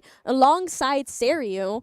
And yeah, so we're seeing basically the clash of the titans in this room happening here. Both of these players are battling it out to make it to day 2 on some of the most popular decks. I think the conversion here is going to be pretty much what we're seeing. I think we'll have some Merlins and Xanders and maybe a Jin sneaking into day 2. Would be very cool to see a Jin, right? It would be awesome. I would love to see a Jin, and I think I didn't want to jinx any Jins because I love him. He's very close to my heart. On the podium and in front of the big stream camera is also a Jin. So, I want him to represent London, but it's not really guaranteed. I do think that it has a good chance. Looking at the room, looking at all the Tristans, Gorgeous, and Dianas that we're seeing, Jin's immortality really negates all of the damage that they do. And like, oh, I will have this big turn that I'm building up to, and I will kill you. And then Jin absorbs the damage. It's like, okay, thank you. And then just shoots it back at you. Yeah, this will be one key of the pieces for Jin players. But right now, we are waiting. We are still looking a little bit at the meta breakdown, right? Gojira probably will be one of the biggest contenders tomorrow alongside Tristan here. Tristan, I think Diana's also really, really good. But honestly, I will look at the match we have coming up and then make my final predictions on because if Asuna cannot win on Tristan, then I think Diana might just take it away. So, as I alluded to in the beginning, those both players are friends. You think this is a matter of friendship here going into this game? Yeah, they're fighting. They're going for who's the better friend, you know. That's no, but I think this is a bit more friendly than some board games that can absolutely ruin friendships here. So Yeah. we have Selen B. See, the D and B, they really confused me for a second. So I will just say we have Selen from Austria on an actual beautiful mint from Santa Clara versus Asuna with his custom Tristan Spirit, but his fully pimped out deck. He's committed. He is indeed very committed here, and both players know each other very well, since they also played a couple of times already with each other. It's beautiful to see how far Asuna's come since since EU Nats last year, because he already was a massive fan of Tristan, but since then he's just made his deck more shiny and everything's full art and it's beautiful. Oh, the Wii Mana stream coming out for Celid is amazing. This is exactly what you want, but the Incapacitate here. This is very huge for Arsenal here. Yeah. Because it says basically you are losing either a materialized phase or another card from your hand here. And Celid with another negate card here. It is a very uncommon played negate outside of the of this Diana deck. It should be changed charge if I'm not too mistaken. It says for whatever card activation you have to pay one more, and if you don't negate the card activation, and you get to load this into an Ether Wing if you have one. But it's very unfortunate that he didn't have one there for him, because the whole point and whole value of Water Diana comes from being able to get value off of your Aether Ring both as spells and loaded like bullets, basically arrows that you load into your Aether charges. You are correct. Aether Wings. Curious to see if the payoff is actually worth it. Oh, and charge the soul for 1 damage on the windmill. Yeah. Getting rid of it. I mean, it's beautiful. It's exactly what you want, because Tristan doesn't really play Crystallized Destinies or these next instance preventions. It's mostly for the whole turn it prevents 3 damage, or it prevents however many damage. You mostly have the Calming Breeze, the Innovate Agilities, or just the raw redirect from your champion. That is most of the time good enough for all the Tristan players, and Celeb here can just glimpse a couple cards from his deck and get more floating memory that is going to be here. 2 glimpses here, so which is going to be very nice. But I think in this matchup, Celeb kind of struggles, right? Because we were talking about how these little pings are very, very nice, but Tristan has so many big instants to prevent the damage preventions, and Celid is kind of building towards it. He has a lot of allies that can deal damage and chip away, but eventually he either wants to go out with a big shot or that Languid Toad Troll and I wanted to say it so quickly. Carpson Coda. I always forget Carpson Coda's name for some reason. I can describe you the art, I can describe you what it does, but the name just escapes me. Yeah, and during the glimpse, we already saw one of those key allies you mentioned before. We saw a Crystallian Archer and a Frostsong Paladin. Yeah, and that is the reason why there's so much flow, right? Because you want to build them in, give them all in your graveyard, and then get the value of it. Oh, but the Thurible activation, finally we get to see the power of this card, right? It doesn't seem so bad anymore. Yeah, the card is very annoying to play against if you are one of the Water Diana decks. Because it kind of says, if you are not careful enough, I will get all your value out of you. Because you are not using all those juicy floating memory cards, right? Yeah, and it's exactly as I was talking about how amazing it is that there's so much float for the Crystalline Archer, for the Frostborn Paladin. They are gone. And now all that value is lost. Yeah, no more value down here for Celeb, but he got to load one more Ether charge with the Prudent Knock here into his bow and Ether Wing, not bow, I'm sorry. And draw one more card and draw one more card into his memory. That was most likely the Froststone Paladin, if memory serves right. And here we have an Enfeebling Orb. Ah, that is interesting. Yeah, now, do you think that Enfeebling Orb is impactful in this matchup? Because Seled plays this matchup a lot. Because if he's Asuna's friend, he's your friend. Both of you guys play Tristan. But how do you feel about Enfeebling Orb against the Tristan with so much influence? So the interesting idea is that you kind of try to get your opponent into a position where he has to make awkward plays to have the interaction that a Tristan player usually wants to have, still has up, right? That means you kind of need to add 2 to all the plays that you for sure want to do in case your opponent decides to use the Enfeebling Orb here. Yeah, that sounds about right. And it's so tough. But at the same time, I feel like sometimes you just have so much influence that doesn't matter. At times it really doesn't matter, but here getting the Froststone Paladin on Finally. board with a buff counter and a floating memory, that is already pretty good, and going to town with 3 damage on the champion here. Yeah, that is actually incredibly powerful. You don't even need the intercept here, but do you think Asuna kind of baited Seled into attacking here by not having anything on board? Because it feels kind of crazy if I'm not lying, to attack with an interceptor. It is okay, especially since Asuna had to commit 5 influence to the verbal play to get rid of all the floating memory that Celeb had here.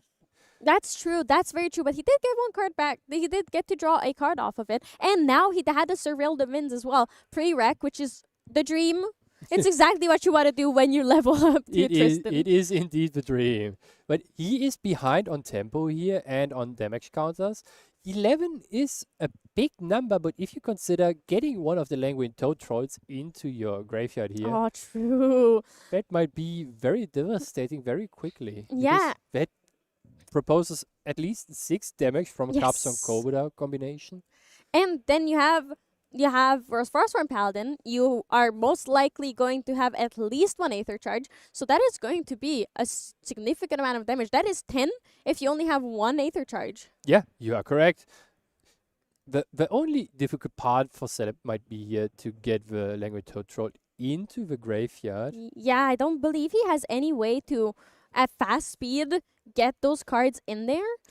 He plays one very interesting card that not everyone is playing. That is the Bauble of Scarcity. True.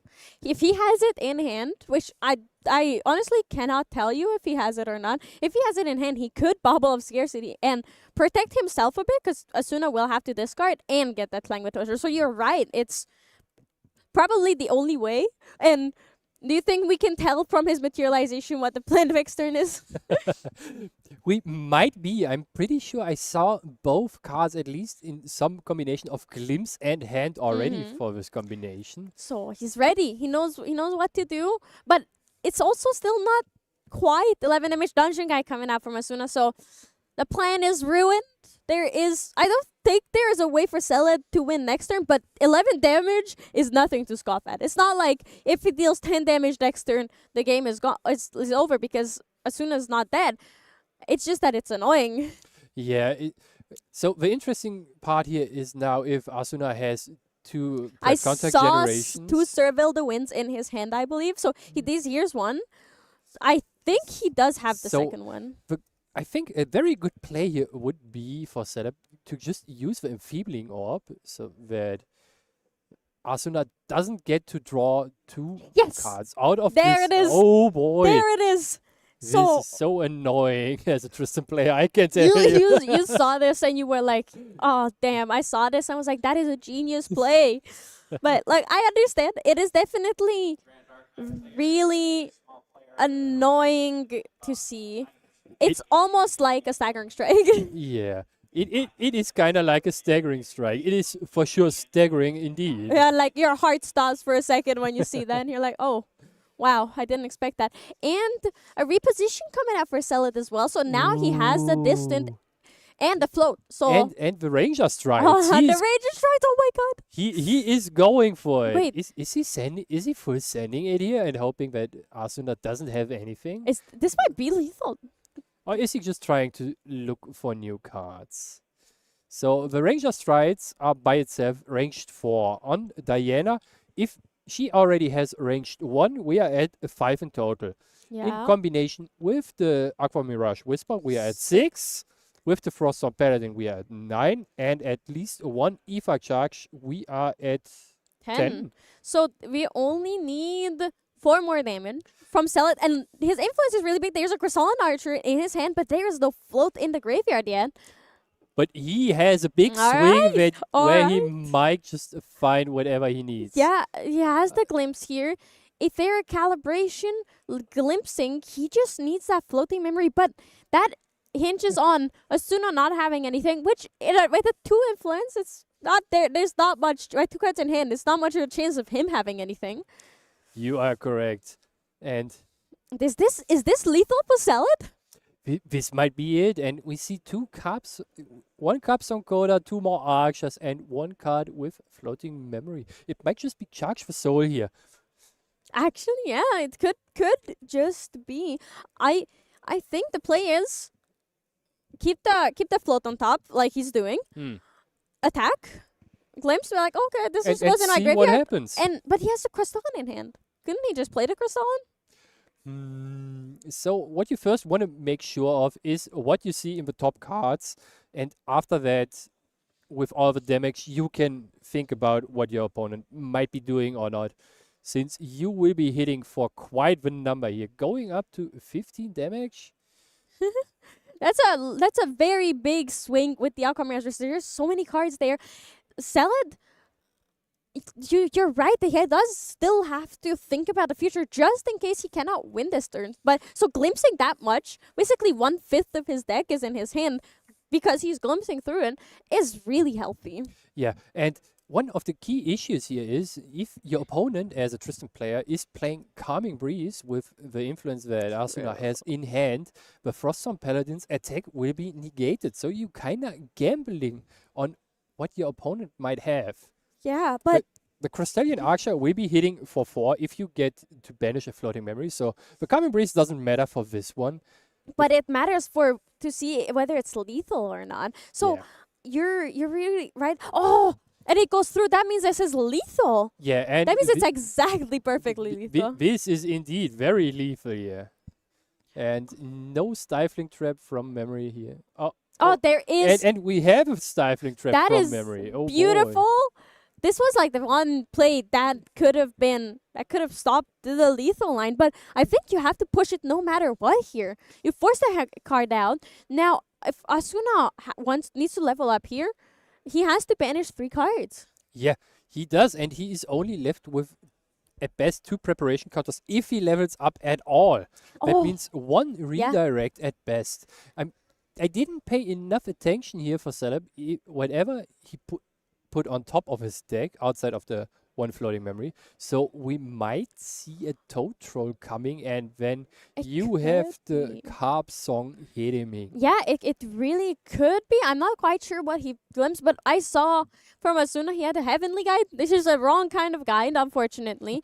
He needed to see that Dungeon Guide instead of the Heavenly Guide, which is very tough to see. This is like the one matchup where that card is useless. So it's 100% going to come out during sideboarding. It indeed is going to come out, but this is now a tough decision for Asuna to make here, right? Yeah, I mean, it's very hard because you still have to level up, but you already lost the extra card from that level 2. You didn't level up. All right, so what do you think he has? Am I missing? Oh, he's Maybe he's looking for something that he doesn't have yet. And Yeah. we see a Zephyr, an Incapacitate, and Crystallized Destiny is the and he card already has a card. Crystallized Destiny in his hand as well. Oh. So that would be a second one. But does he have the influence to do something this turn and play it? I don't think so. I don't think he has enough for 2. And because he's so close to dying, he cannot afford to let any damage through. Yeah, at least not with being on level 2 here. Yeah. Let's see if he found a Sadie that is already pretty He good. already had the Sadie. I'm curious about, would you have done the same thing of not playing the Sadie until you see an ally? I'm not sure, but I'm also not as seasoned as Asuna here. I'm more of the spicy guy.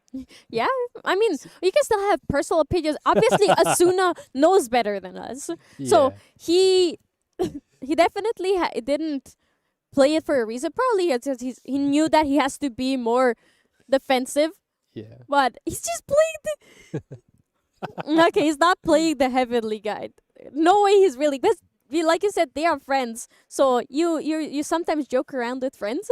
It might be actually a play because with Sadie you get to clear the dungeon, the Oh, frost true, zone because you reach the threshold true. of 4 damage.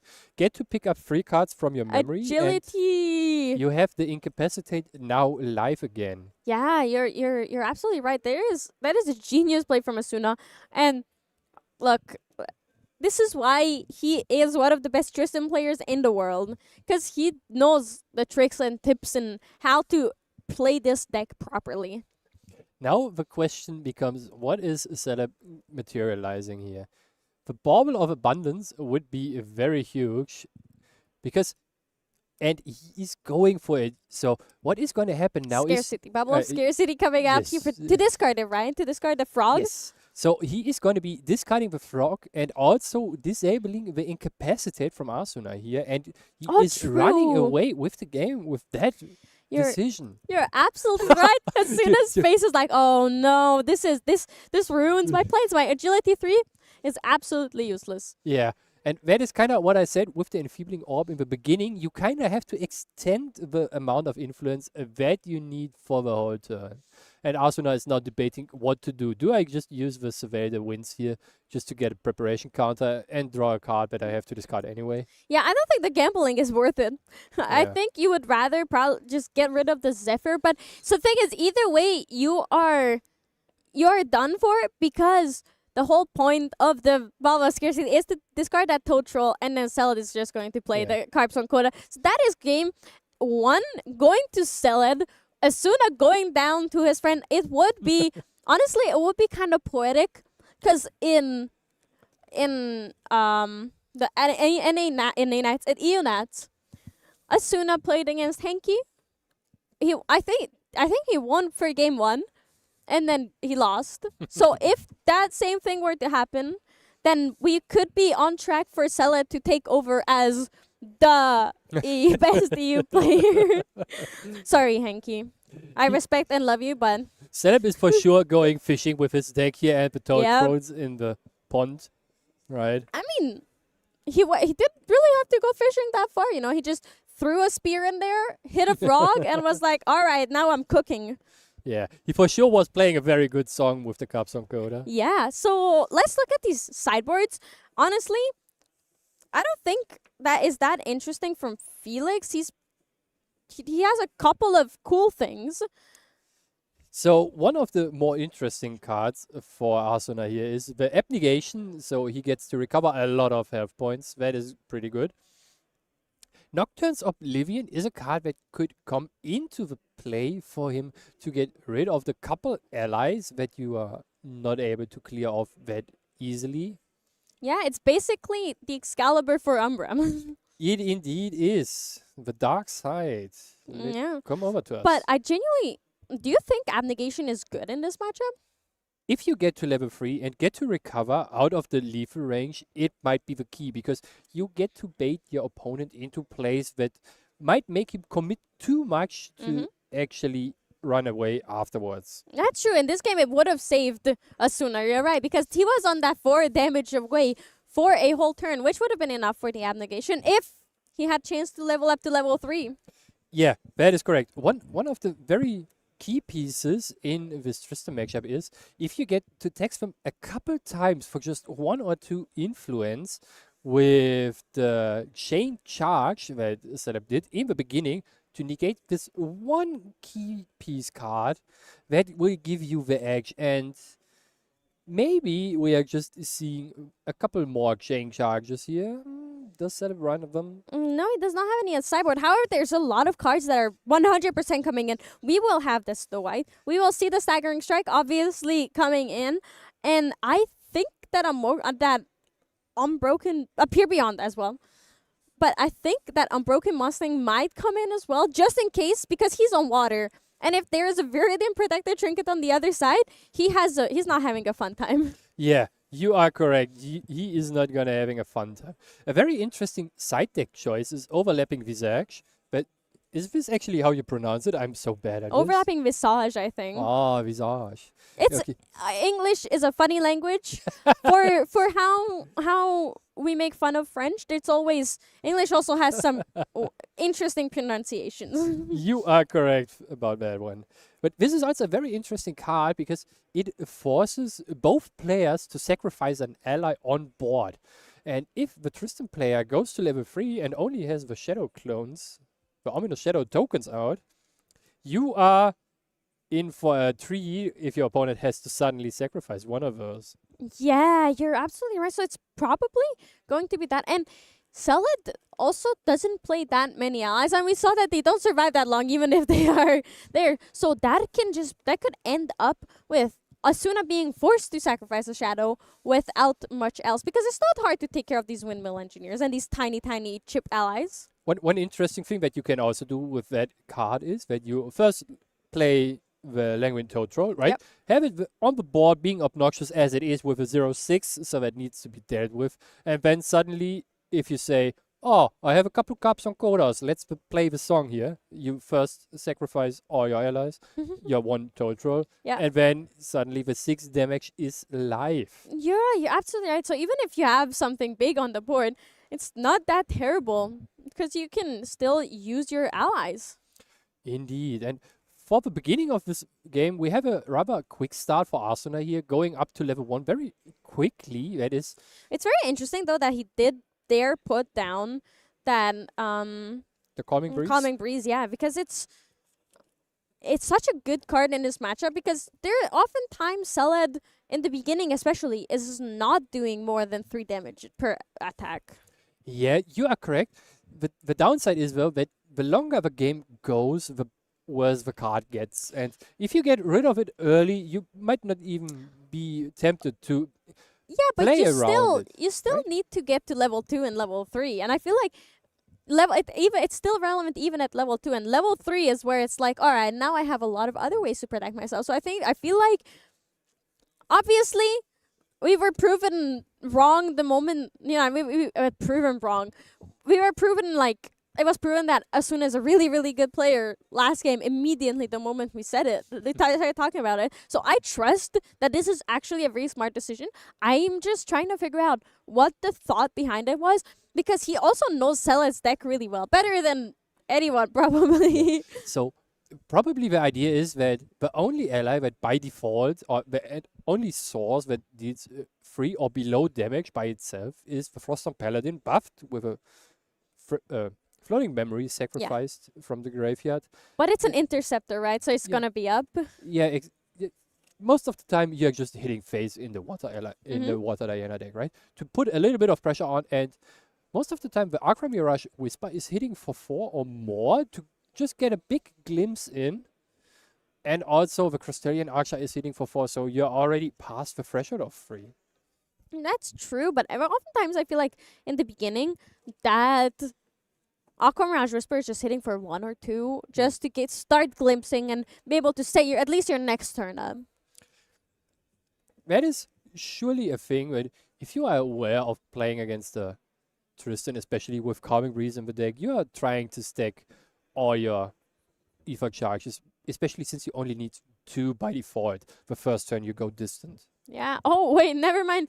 There is he charged us also. Now we're going to be seeing a more than 3 attack turns. So maybe I should not I should not be like, yeah, this is probably not happening, because the moment I say it, it does happen, which is honestly amazing for Seled though. It is. He gets to glimpse 5 cards, most likely getting at least 1 floating memory into his graveyard here, to filling it up.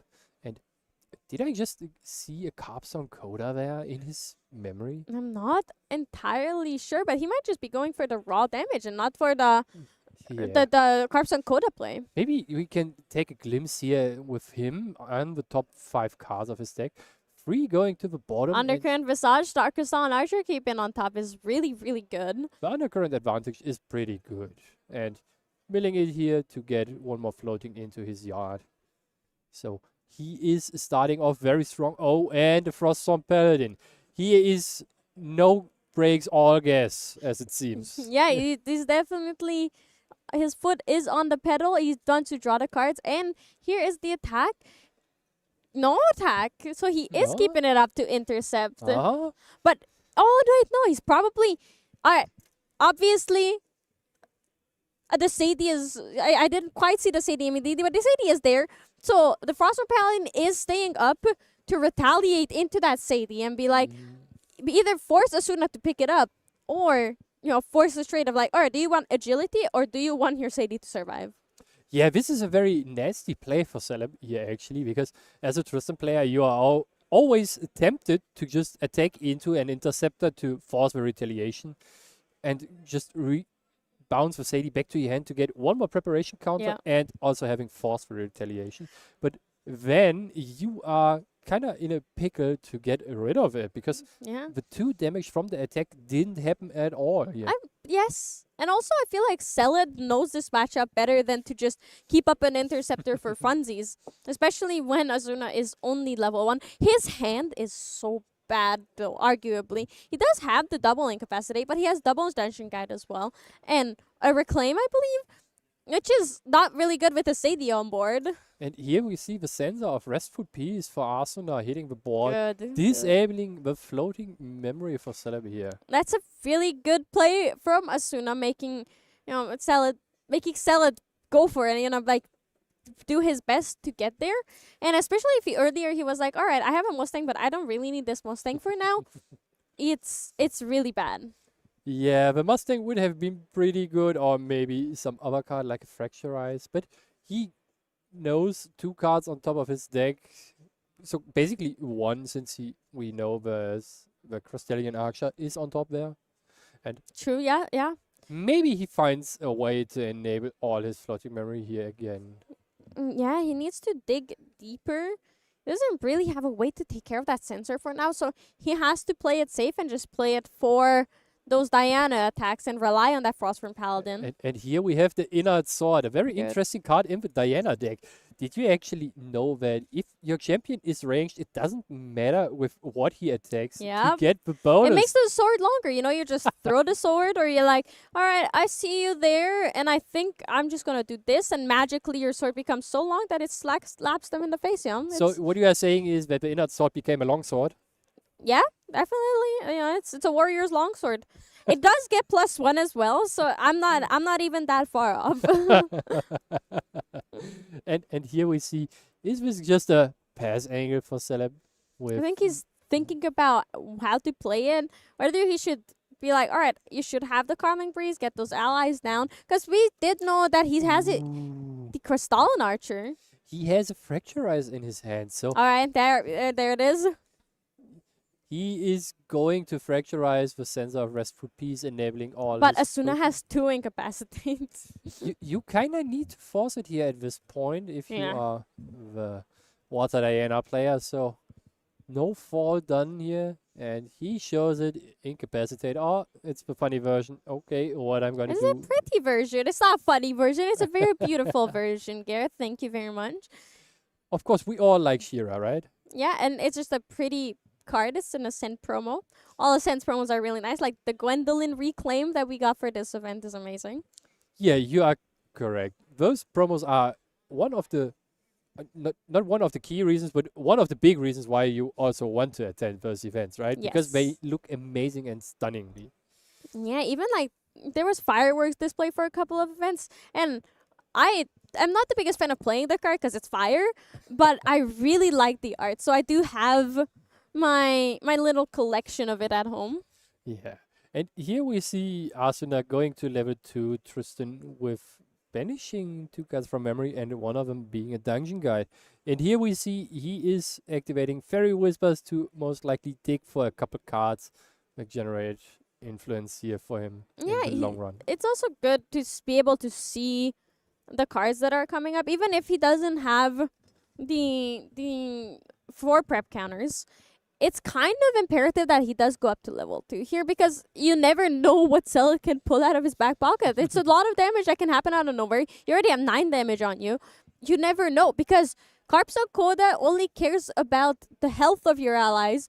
So if it doesn't matter what text is on it, that life and health, or that life is going to be on the card, and Carpsa Coda will deal damage equal to it. So one interesting card we see in Arsenal's hand is the Penumbra Wards. That is a card that kind of fell out of favor and is in his sideboard. It's going up and down in popularity, because sometimes you see it everywhere and every single deck plays it, and then sometimes it's just like a one-off, or sometimes it's a 0 copies. Yeah, this is one of the key cards that can negate damage without using influence besides the one card to just play it.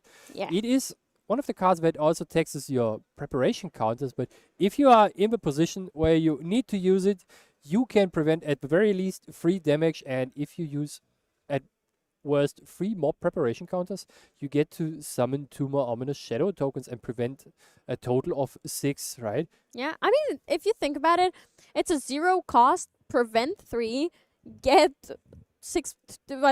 4 more damage, which is pretty good. Sometimes it's also a 0 cost card that says 0 cost, 3 preparation counters, deal 4 damage with 2 Ominous Shadow tokens and the Shadow Claw. Yeah, that I think it's all. I mean, that's what I was saying. That's exactly is that you prevent 3, and then you still get 4 damage off of those shadows. Yeah, those shadows might just be very tricky now for Celeb to handle.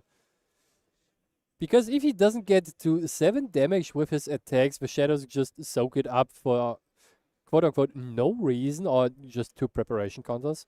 It's a small loan, right? That needs to be paid. It's a big loan, I feel like, because unless your life is in danger, you want to save those prep counters for your shadow strikes and just win the game out. Focus as much as you can on just killing them in one big turn with the unblockable. So this is, it's not. We're not like hanging out and just being are able to use our prep counters willy-nilly, especially with all the attacks needing to be redirected as well. Yeah. Let's see what Celeb is planning here. He's most likely going to town with 3 damage to the champion here. And Asuna decides to just take the 3 like a champ he is. Yeah, I mean, look, he still has 13 total life. He has the Ominous Shadows if something scary is happening. So it's exactly where he wants to be. Yeah, correct. And I think one player just reminded the other of what the tokens do, and Celeb is doing the math here to at least stick some amount of damage. So he is attacking with... Okay. Oh. Oh, that there is a banishment. He did go attacking. So that chain charge isn't graveyard now. It is, and we saw already a peak of a staggering strike on top. Good. That is exactly 3 preparation. The interesting part here is now, if you are the Tristan player, there's no reason for you to take the 3 damage and always redirect. So by default, the card forces your opponent to at least use 2 preparation counters. Indeed. Yeah, you're absolutely right, and that's very likely what we're gonna be seeing from Celat. Even though he's like, what do these exactly do? I feel like there's enough text on those Ominous Shadows where it's kind of easy to forget. Yeah, they are very ominous in that sense. Right? Yes, it's very very daunting as well to look at them and be like, oh my god, there's so much. Yeah, it seems like a card from a different card game here at some point with all the text of those cards. But the Ominous Shadows are probably the key piece for Arsenal now to stay in the game and even being able to win it here, if he can generate somehow the preparation counters that he needs. And we see the Shadow Claw. Okay. And we could very well also see the overlapping visages. If that Frostform Paladin attacks into the Dungeon Guide and Celat has the overlapping visages, he can easily play that and do what you said of forcing out a shadow sacrifice. Yeah, that is correct. I think we see even a Carpson Coda in Celeb's hand. So that means as soon as Asuna goes 1 card only down into memory, it might be a very rough position for him here. Yeah, and there is a Frost from Paladin gone, so Asuna really forcing it to be gone, but I feel like that is what we were talking about. It's kind of just bait to be eaten. It indeed is baited to be eaten, and let's see what Celeb has planned here. That is that is a surprisingly low amount of influence for a Tristan on level 3. Only 4 total influence. That's nothing, especially in Tristan, especially in Win nowadays. That is that is very much something that you'd never see anymore. Yeah, because he got text very hard early on and was forced into place that he didn't want to commit, right? And that usually ends up with you as a Tristan player having to spend resources that you don't want to use up early. And committing into plays, like, for example, the Sensor of Restful Peace, instead of getting something that generates influence here for you. Yeah. I mean, you want to play safe rather than sorry, because I feel like Asuna would have been in a much worse position if he let Selid have that Crystalline Archer banish stuff from the graveyard. Yeah, and here we see a backup charger. Very normal play, very casual play. You just draw a card, increase your influence. So what do you think Selid's next couple of turns is going to look like? Because Asuna doesn't have a lot of prep counters, but it can still get out of hand really quickly.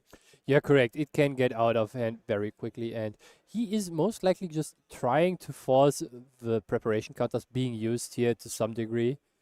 Just that the redirection doesn't happen at all for the attacks. I think we will be seeing this turn from Celeb that he is attacking the champion here with the staggering strike just to force the redirect. Yeah. And absolutely might be looking for a stolen chance here, but not necessary. He's probably looking for a combination of stolen chance, Languin Toad Troll in the top cards of his deck, and maybe some other damage source, because even though he has a lot of influence, he's kind of running out of steam here, and Asuna is catching up on influence again. it's really tough, because while he has a lot of amazing cards, they're all mostly reactionary, but they don't generate enough of a reaction where Asuna would be. Be like, okay, it's game over. So this is very interesting. What do you think Salad is thinking about playing? So there's a line of play where you first activate the Enfeebling Orb to force your opponent to put 2 cards down into memory, right? And then you are basically free to go whatever you feel like. You can finally fracturize the Sensor of Restful Peace, get your floating online, then activate a Crystalline Archer just to force the preparation counter, and then just hit again to force the last one with the staggering strike. That is really forcing your opponent, but that's like forcing bullying kind of forcing them, like you were talking about earlier. So that is a very scary thing to see. It looks like Celad is thinking about that staggering strike though. Staggering strike is a very good one here, and worst case, if you don't hit anything, you are just forcing resources of some sort. I think the key piece here will be the timing of the Enfeebling Orb and maybe another combination of the Bauble of Scarcity here. Yeah, absolutely. It will be. It's just so hard because Asuna doesn't have a lot of cards in hand, but like we saw from the Stifling Trap from memory, it's not that hard for him to surprise you out of nowhere. Yeah, and the Stifling Trap was... Did Celeb just target the Shadow's Claw with the Fracturize? I'm not 100% That is, yeah, he did. sure. Absolutely did that. That is a genius play. I don't know. I feel like that is pretty good. Why? What's your opinion on it, Gareth? As a seasoned Tristan player, what's your opinion on fracturizing a Shadow's Claw? So fracturizing the Shadow's Claw does not do that much for you, I feel like, because it just lowers the amount of damage you will be taking. I mean, it's -3 damage every single turn. Yeah, but you give your opponent an influence that he didn't have before, and influence is the key here, right? Yeah, I mean, especially with the sensor out, you're right, but Asuna still incapacitates it. So I think he felt like it was enough of a threat. So we both know that Celeb has a Frostbind in hand. He might be tempted to use it here on this, if he values the Fracturize enough. I feel like if you see someone like Asuna negating a card that you're targeting is Shadow's Claw with, you probably are like, all right, that is a good card, and I go for it. And here we see the Frostbind. So that means the Incapacitate gets banished because Asuna can't pay the 2 more. Oh, and it was it was a actually the sensor, sensor. Okay. I was for a second was- confused yeah, because it looked like he tapped on Yeah, the Shadow but Card. I still feel like, I mean, in this case, fracturizing the sensor is what he should have done. But I feel like, in general, fracturizing the Shadow's Claw is pretty impactful. It can really save you some games. It's not 1 damage; it's 3 damage minimum. It surely can save you the Okay, it was the Shadow's Claw. Oh. It saves you 3 damage every single turn. But I So- think okay, that now though Did you it, see the it card that seems that- Arsenal just drew for turn? no. It is the snip snap. It's the slice and dice. Garrett, this is an English card game. Ah, That's not the name of this card. no, it is not the name, but it is onomatopoeia for the sound of a scissor going to town. But It's never a s- mind, Arsenal drew the slice and dice, and he has exactly 3 preparation counters. That means he is threatening 9 damage just by It's this okay. 1 card. And Feebling Orb is here to save the day. It's like Salad felt in the air that it is a slice and dice in there. Now, I think what I wanted to say that is that Asuna automatically flipping the sensor means that he thought he didn't think that it's a valuable play on. He didn't necessarily worry for his Shadow Sky. He was more worried about the sensor, but it is interesting that Sella didn't go for the sensor, but I also trust that he's more afraid of just damage because he is such a low health level 1 champion. Making sure that he doesn't take an additional 3 damage every single turn could be the thing that makes or breaks the game for him. Yeah, that could indeed be the make or break for the game. I'm just not super sure. The line of fracturizing the Shadow Claw just kind of prolongs the inevitability here right now. I think And it that's all is- he needs right now to get that 1 extra turn to be able to be like, all right, Carps on Coda, here's my frog, I'm throwing it at you. Because in the meantime, he's still chipping away with some decent damage here. Yeah, it seems like that he doesn't have one of the Languin Toad Throats available. And if he knew what we know... Oh, the Carps on Coda's out. Oh, painful. The song got stopped just at the start, so... Yeah, it's very I- painful. All right, there's a second fracturize. Ooh, the fracturize on the sensor now. And There here we is have it. no, but as soon as influence is massive, so that stifling trap is online, that slice and dice is online, and that penumbral waltz is also. It's always been online because it's a 0 cost card, but yeah, it turns on every single thing in Asuna's hand, even through the enfeebling orb now. But obviously, the enfeebling orb is gone too. We're on Khaled's turn. Celad's turn, so it is scary. It's not that scary, but you never know what Asuna can have in his hand. Yeah, you're correct. And he has 3 more cards in hand. Will be attacking the champion with the Crystallian Archer, drawing 1 card with the on attack trigger. Aren't giving range 3 as well. So no, wait. You cannot draw a card or give range 3. No, wait, you can. Yeah, Asuna you can. was like, Asuna pointed at the graveyard. It made me confused. The sensor is gone. It's fracturized. You can attack with the Crystalline Archer, banish that floating memory because it's back, and he's attacking for 4 because there is the ranged audit. So that is a lot of damage. Asuna being like, oh no, wait, hold up. Yeah, the tricky thing here is now with Celeb having the flash grenade, he can kind of invalidate the stifling trap if he feels like it. Yeah, because the moment you go, couldn't Asuna could still react to the on attack trigger, but Yes. because he let that resolve and was like, all right, you can draw a card, he missed his opportunity to safely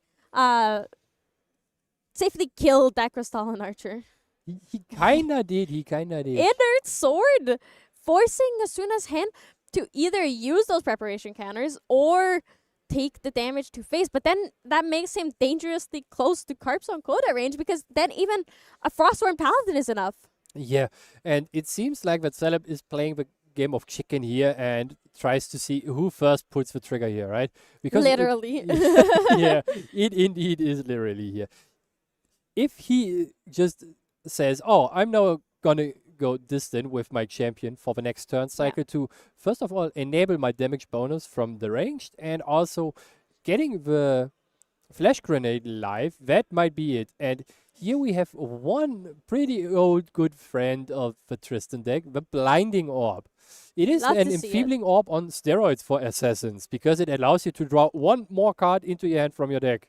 Yeah, honestly, I thought about this, and I would pay 1 to draw 1 card. Like, the difference between them, obviously, is mostly that, and I would 100% pay that price. Like, cycling through something that I don't want, amazing. Ooh, and here we see the reposition on the Crystallian Archer, most likely in combination with the flash grenade. Yep. He's Asuna being like, how does this work? Because almost every single time you see it used on a champion, so you're like, wait, it's to any unit. It's kind of crazy. And there's a floating memory on it, so that Crystallian Archer is going to eat very, very well next turn. And if Khaled has another Crystallian Archer next turn, that's basically game. So Asuna doesn't have it. You think there is gonna be a next turn? Oh, you think there's not gonna be a next turn? Who knows? Who knows? So It he has doesn't- 3 preparation counters and a slice and dice in hand. No weapon? No weapon yet, but maybe he has a plan. He has at least 2 more attacks with 1. That is already 12 damage. So he is one of. Is he a wizard and can get something out of his pocket? Do you think he's gonna just produce magic all of a sudden?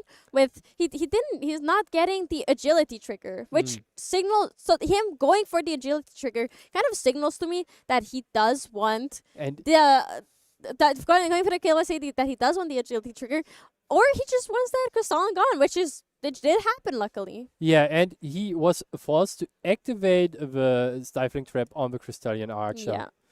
In the end, so celebrating more influence here and putting the pressure on. No, the Ranger Strike's coming out. Wait, making sure everything resolves properly. Yeah. I mean, like, all right, this is how reposition works, and this is he drawing a card or is he? But no, reposition has floating memory. It's not. It just gives distant. So. They're just making sure that everything's played correctly. But that Crystalline Archer has no way of surviving if it's non-combat damage, not attack damage. And Celeb gets to get a new card into his hand by banishing the floating memory for the Ranger Strides here. And this might just be the new card or even the 4 ranged that he needs to close up the game here. Yeah, because he got to pay for it with reposition, so he just draw another card. His influence is pretty big, so I think we might just see the end of the game. There's the next turn I was talking about, Garen.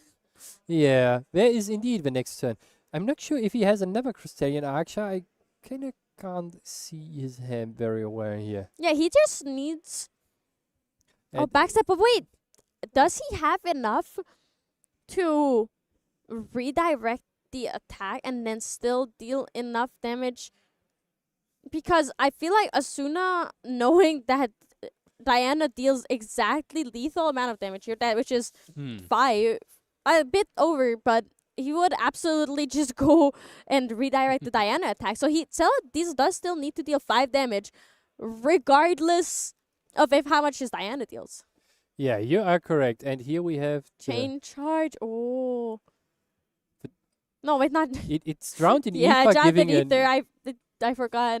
Yeah, but this also enables you to attack, and depending on what your opponent feels like doing, you might just hold back a little bit with sacrificing the strides here. Yeah. Just to see. I mean, he still has the staggering strike in hand, and yeah, there's the attack coming out. So Salad being like, I think I deal 2. He does deal 2 damage, right? No, he deals a lot more. So it is 1 from ranged from Diana, 4 from the strides, 1 from the Aqua Mirage, and 1 from the Ether Charge, -3. So that should be 4 in total. 1 from the charge, 1 from the Aqua Barrage, Yes. 4 from Ranger Strides, 1 from Diana. -3 is 4. So 1 today is a crazy day to be playing Ominous Shadows on stream. Yeah. Every single game there is one that's They get just deleted out of nowhere. Yeah. yeah, they take a lot of damage here. Now, Asuna cannot play Slice and Dice anymore. His influence is surprisingly low for a Tristan. But Celid also doesn't look like he can win. He doesn't have Inner Sword anymore. He doesn't have Aqua Mirage Whisper. He doesn't have any allies on board. What is this game? And Asuna still having the Penumbra Wards in his hand. Yes. And at the end of the turn, he will be getting at the very least 1 more preparation counter. That allows him for 1 more redirect with one of the Ominous Shadows on board. The question here is, did Setup find the out that he needs to just get rid of it? Oh, I felt the I kind of forgot about this one, especially since Asuna only has 1 Ominous Shadow token out. If you give the token stealth, yeah. you can't successfully redirect. Yeah, the thing is, because he only has 2 preparation counters, he cannot play the Penumbra Waltz to get the shadows. Yeah. Because he would need 5 preparation counters to get shadows and to get it out. Wait. Ooh, I saw a Crystallian Archer. This is looking very nifty. And you see what was actually a pretty good play from Celeb here? He held onto the staggering strike until he has no means of attacking That's anymore. beautiful. This is the master being defeated?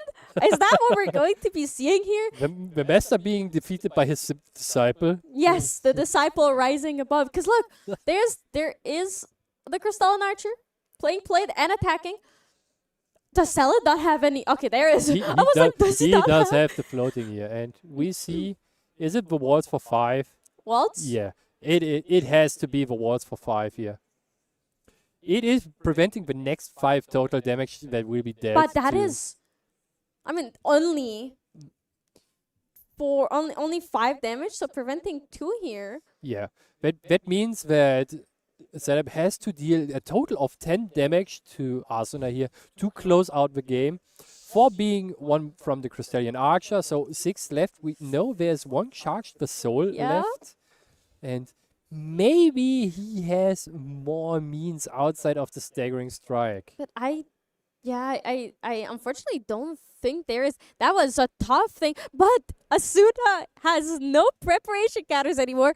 But I'm curious about what he's going to top deck here, because that decides whether he gets to live another turn or not, basically. Yeah, so one very interesting thing is Celeb actually playing another Aether Wing that he can load up. Yeah. He has the Power Sword available at him. Actually, the Power Sword is probably the best thing here, because he can use Staggering Strike in conjunction with the Power Sword. So that would be lethal, almost definitely. Yeah, hitting for 5 with True Sight here would be very good for him. Yeah, but hitting for 5 with True Sight during the Smoke Bomb's turn would not have been that great. But he forced Asuna's hand. It's amazing. It's beautiful. Great. It seems like Celeb is just missing this 1 Toad Troll that he is not finding in his deck right now. But at the same time, Asuna is also not to be written off. He has, there is the Turbocharge coming out on that power cell, so it's going to be a lot of damage, a lot of cards. His influence is going back up. He just needs preparation counters so bad. As long as he can get 1 preparation counter this turn, he is going to live to see another day, hopefully. Yeah. live another day. Wasn't this actually a song somewhere down the line? we just I think so. I mean, it's like we have to live day by day, turn by turn. There's a crystallized destiny for him. A crystallized destiny, and also this damn. is so great for Celeb. This is what Celeb wants. Tactical retreat, and he look at Asuna. He's like, oh no. Basically denying the agility here, and also popping. First of all, making a unit distant, ending the combat phase, and then trying to use the flash grenade in case something happens here. Yeah, and Celeb just had the answer to everything that Asuna threw out. This is insane. I feel like because Celeb Asuna got settled into the game, his deck is kind of focused on defeating Tristan, because this is this poor person is being bullied by this. So is Diana. Celeb just now banking on he might find the total in the top card with getting up? He is getting the There's a Powerball. morsel. Oh, this is looking dire for Asuna here.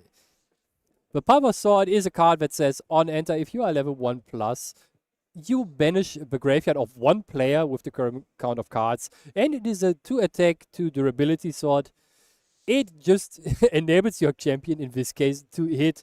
And that might just be enough at this point, right? 2?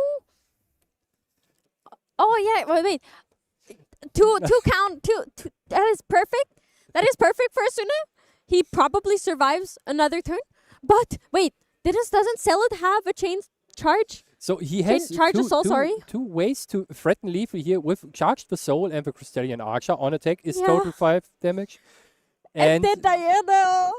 And the Power Sword with a Staggering Strike is also 5 damage. So This is the troll as well. No way. No way. What am I looking at? No this is way. kind of trolling here. There's a staggering strike. And Asuna packs up here. Oh my and god. That is the disciple becoming the massive. Wow. Wow. Yeah, two very rough rounds for Asuna here. Oh. I think the key here was that he was forced to activate the Stifling Trap out of memory for the true preparation counters. Then Yeah. that I'm shocked, Garrett. I don't know what to say. I don't expect Asuna to lose when he goes on stream with Tristan. I don't expect Asuna to lose when he's playing Tristan. So I'm shocked. I think Diana's winning this game. This would be very cool, especially if it is the player we just saw on stream. Yes. But we have a lot of decks tomorrow and a lot of rounds to be played, right? Yeah. So there is not to write off anyone who makes it to day 2 with all the good scores they are having. Absolutely not. But if this Diana is such a delicate balance, you see, it's 61 cards main deck. It has a one-off chain charge. It has 3 undercurrent vantages, 2 frostbinds, which makes it 3 air calibrations, which means that it's like kind of balanced out. And obviously, the Power Sword, the Inert Sword, he has the Cheshire Cat as well in his main board. So it's meant to cover all your bases, all the bases that Tristan is trying to cover. And I think that Tristan is going to have a really good conversion into day 2. Now, my question is, how do you think this deck fares into Goja, into Serio specifically? This might be a really rough ride for the Water Diana deck, because Gogia is throwing at you all the annoying things that Tristan has, and a big snake, or a dragon, sorry, with being 412 that you basically can't really deal with. Yeah. The Shengzhus are a bane for this specific deck, and you don't have that many ways out, because there's not a card like Staggering Strike for quest counters yet. Maybe we see one with the next ban and restriction list for the material decks. I think there is a card that's 2 cost, floating memory, remove 2 quest scanners from target champion. I think there is a card, but I would not bet on it, because there are so many of the 2 cost floating memory cards that says do something to target. Yeah. That you are correct.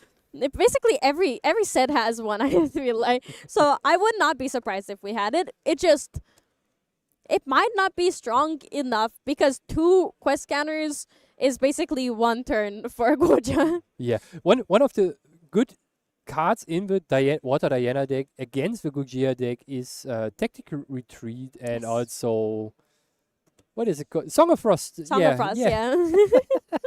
that end the combat right away, so you do negate all the on attack triggers that might be happening. True, but if you're also afraid of the damage, because Seiryu is a 4/12 snake dragon, you can also just play your lane with Toad Trolls straight up. Like, it's a guaranteed way to get them into the graveyard, because they're gonna you know, the Serio player will make sure to take care of it because the Serio's attack is just not going to go through as long as it's there. And you get to you get a free damage prevention and something to Carps on Coda. Yeah, you're correct. Unless there is a very nasty fairy that puts you down to the dreams, right? Doesn't exist. It doesn't exist. Look, It doesn't exist. mean, It doesn't hurt me, right? if you think about it, it's still fine because you get to then discard it. You get to use it for memory, and that means it's -1 Dream Fairy for your more useful allies in terms of damage, right? Your Frostborn Paladins, your Crystalline Archers are gonna be protected, and then if they want to like reclaim it and play it again, that means you can just replay your rock. So Yeah. you can go back and forth and be like, all right, well, if you stop my prevention, I can at least hit you. If you stop my hitting you, then I have my prevention. You know, it's a nice balance of being like, all right, I'm okay. You are correct. This is indeed a very nice balance. I wanted to say something, but now I kind of forgot. I'm so lost really for some reason. But yeah, now I got my train of thought again, and I think what it came down to was the use of the enfeebling orb here Yeah. for Salam.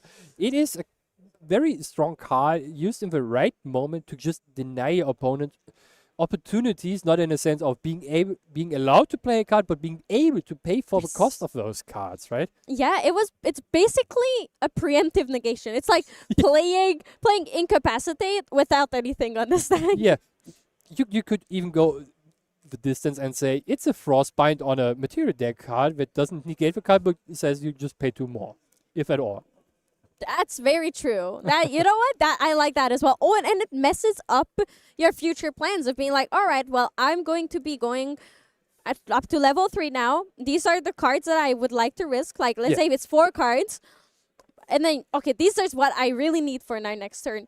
And then, enfeebling orb, and you're like, oh well, goodbye, because the gamble. I feel like you're always punished. Like, you know, it's never fun. You're always punished when you have to put down extra cards. Yeah, especially since you have a plan as a player, and you might be playing around something that your opponent is doing, and then suddenly your plans get kind of spooked up by just paying 2 more for things, right? Yeah, absolutely ruined plans.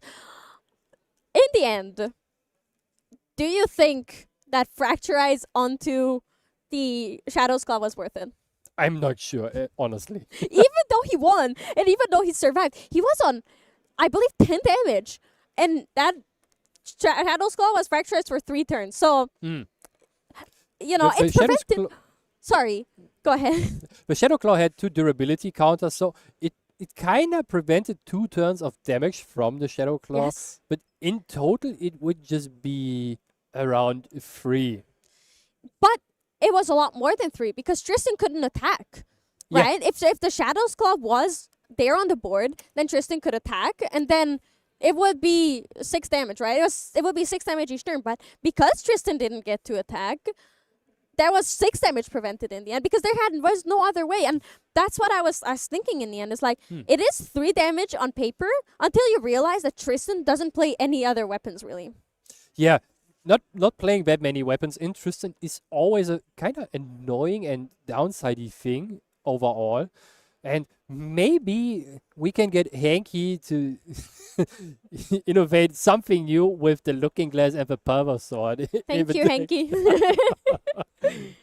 Getting all the unmake dualities with the Power Sword in Tristan to hate on all those Gambo decks again. Yeah,